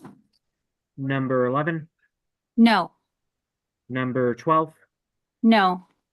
number 13, No. 14, No. 15, No. 16, No. 17, Yes. 18, Yes. 19, No. 20, Yes. 21, Yes. 22, No. 23, No.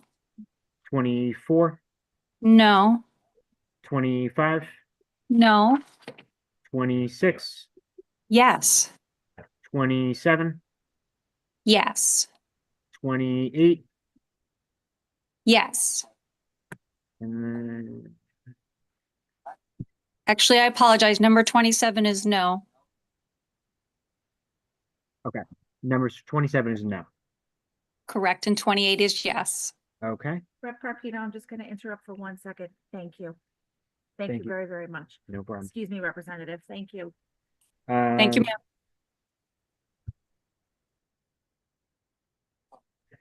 All right, I think that should be everything. Thank you. Thank you. How are you, Representative Hoxa?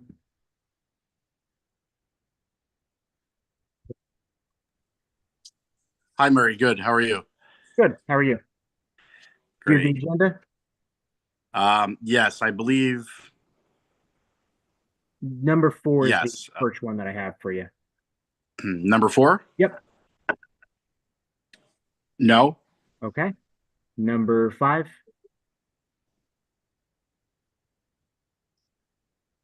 Number 5. Yep. Sorry, I didn't know if you heard me, if I cut out. Number 5, no. Number 6.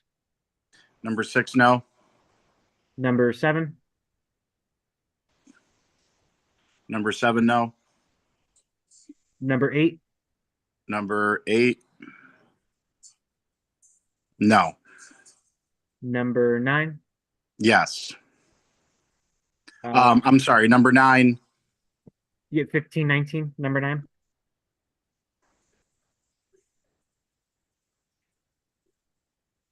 Can you give me 1 second? Sure.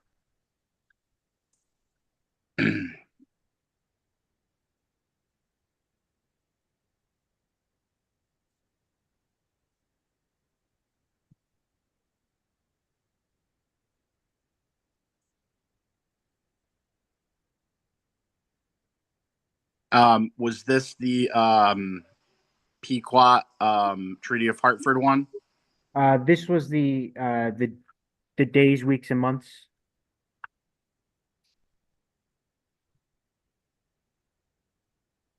Yeah, number 9 on the agenda is 1519, the days, weeks, and months. Yep. I'm going to be a no on this. Okay, no on that one. Yep. 1518, number 10. I'm sorry, you said number 10? Yep, number 10. Number 10 is a no. Number 11.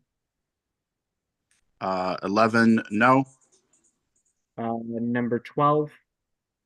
No. Number 13. No. Number 14. Nope. Number 15. No. Number 16.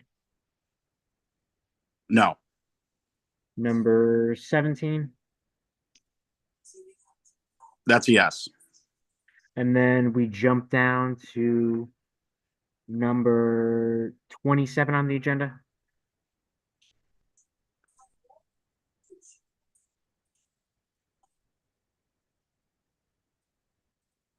That's a no. 28. Nope. Number 29. No. Number 30. No. Number 31. No. Number 32. No. 33.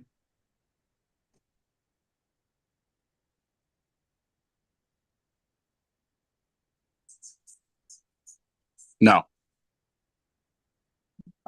34. Nope. And I got you on 35. So 36, I need you. No. Right. And then, I think there was one more, right? yeah, I got you for the consent calendar. And then, yeah, the last one was 51. The one right. Yeah, the one right before the consent calendar, right?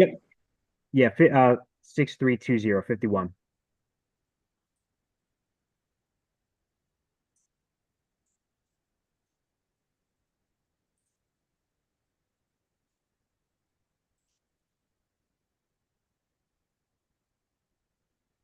No.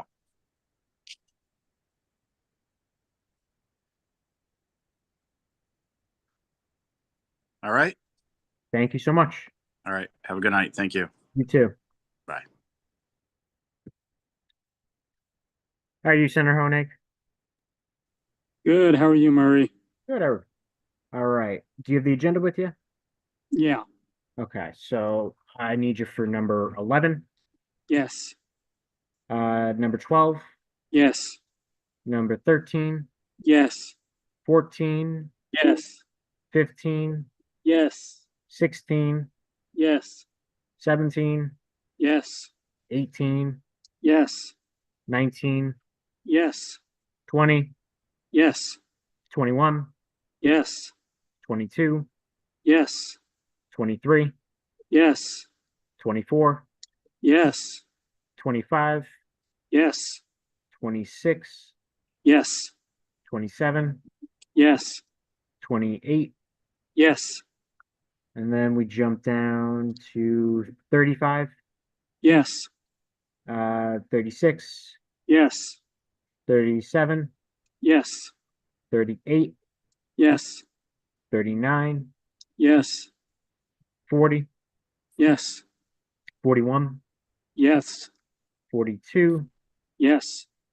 43. Yes. 44. Yes. 45. Yes. And then number 51. Yes. And then the consent calendar, which was Yes. 49, 50. All right. Thank you so much. Thank you, Murray. Have a good night, everybody. You too.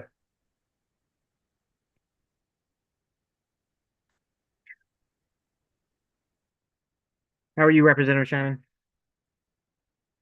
Hey, it's my turn. It's your turn. I'm good. How are you, Murray? I'm good. Awesome.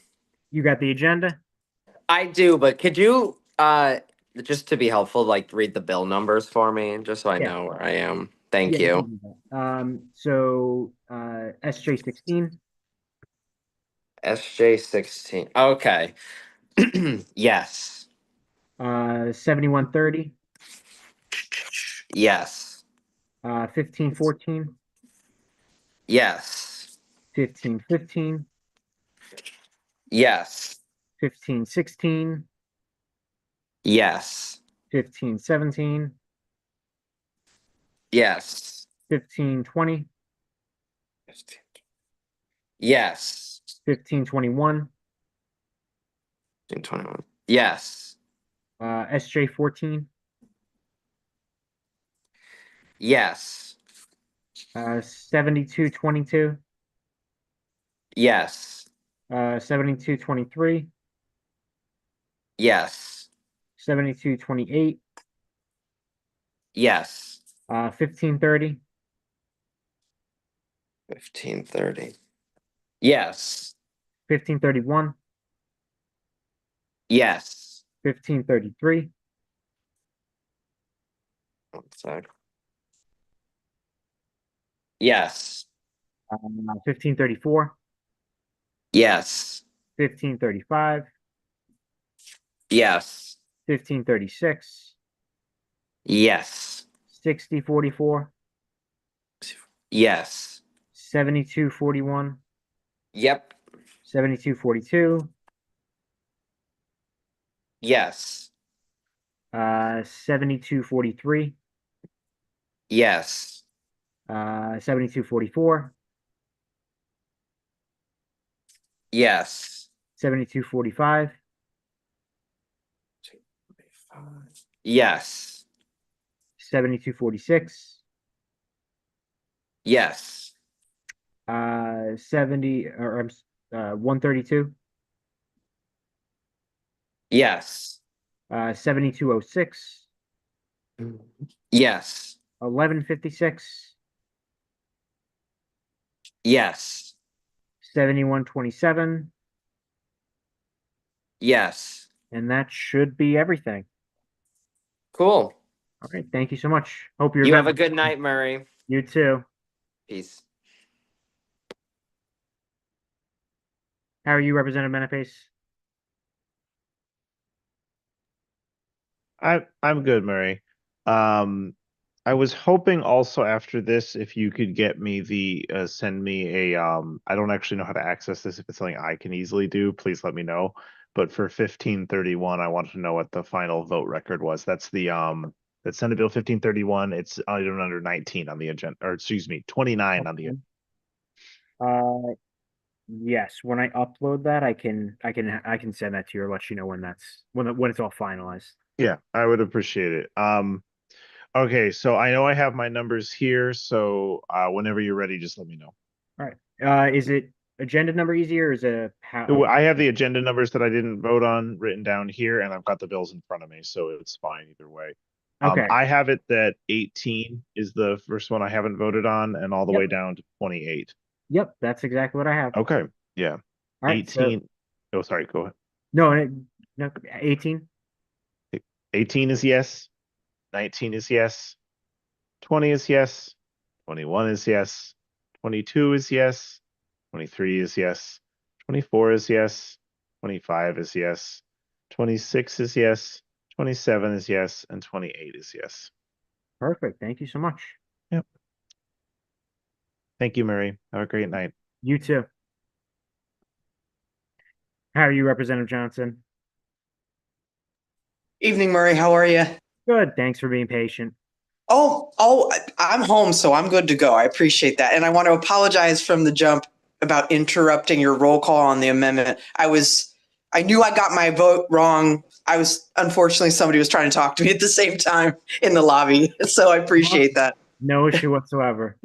Want to confirm I was on a no on all the amendments. If that's, I assume that's already the case, right? Okay. Yeah, Great. they closed to begin with, but yeah. They're closed. I believe you were. Okay, that's right. I forgot you closed them. That's smart. Okay, great. Well, I'm ready with my agenda when however I can help best. All right. Is the agenda number easier or the bill number easier for you? Either is great. Thank you. All right. We're jumping all the way down to 37. There's only a handful that you have. That's right. That's right. 37 is a yes for me. Okay. 38. That is also a yes. All right. 39. 39 is also a yes for me. All right. 40. That's a yes for me too. 41. That's a yes. 42.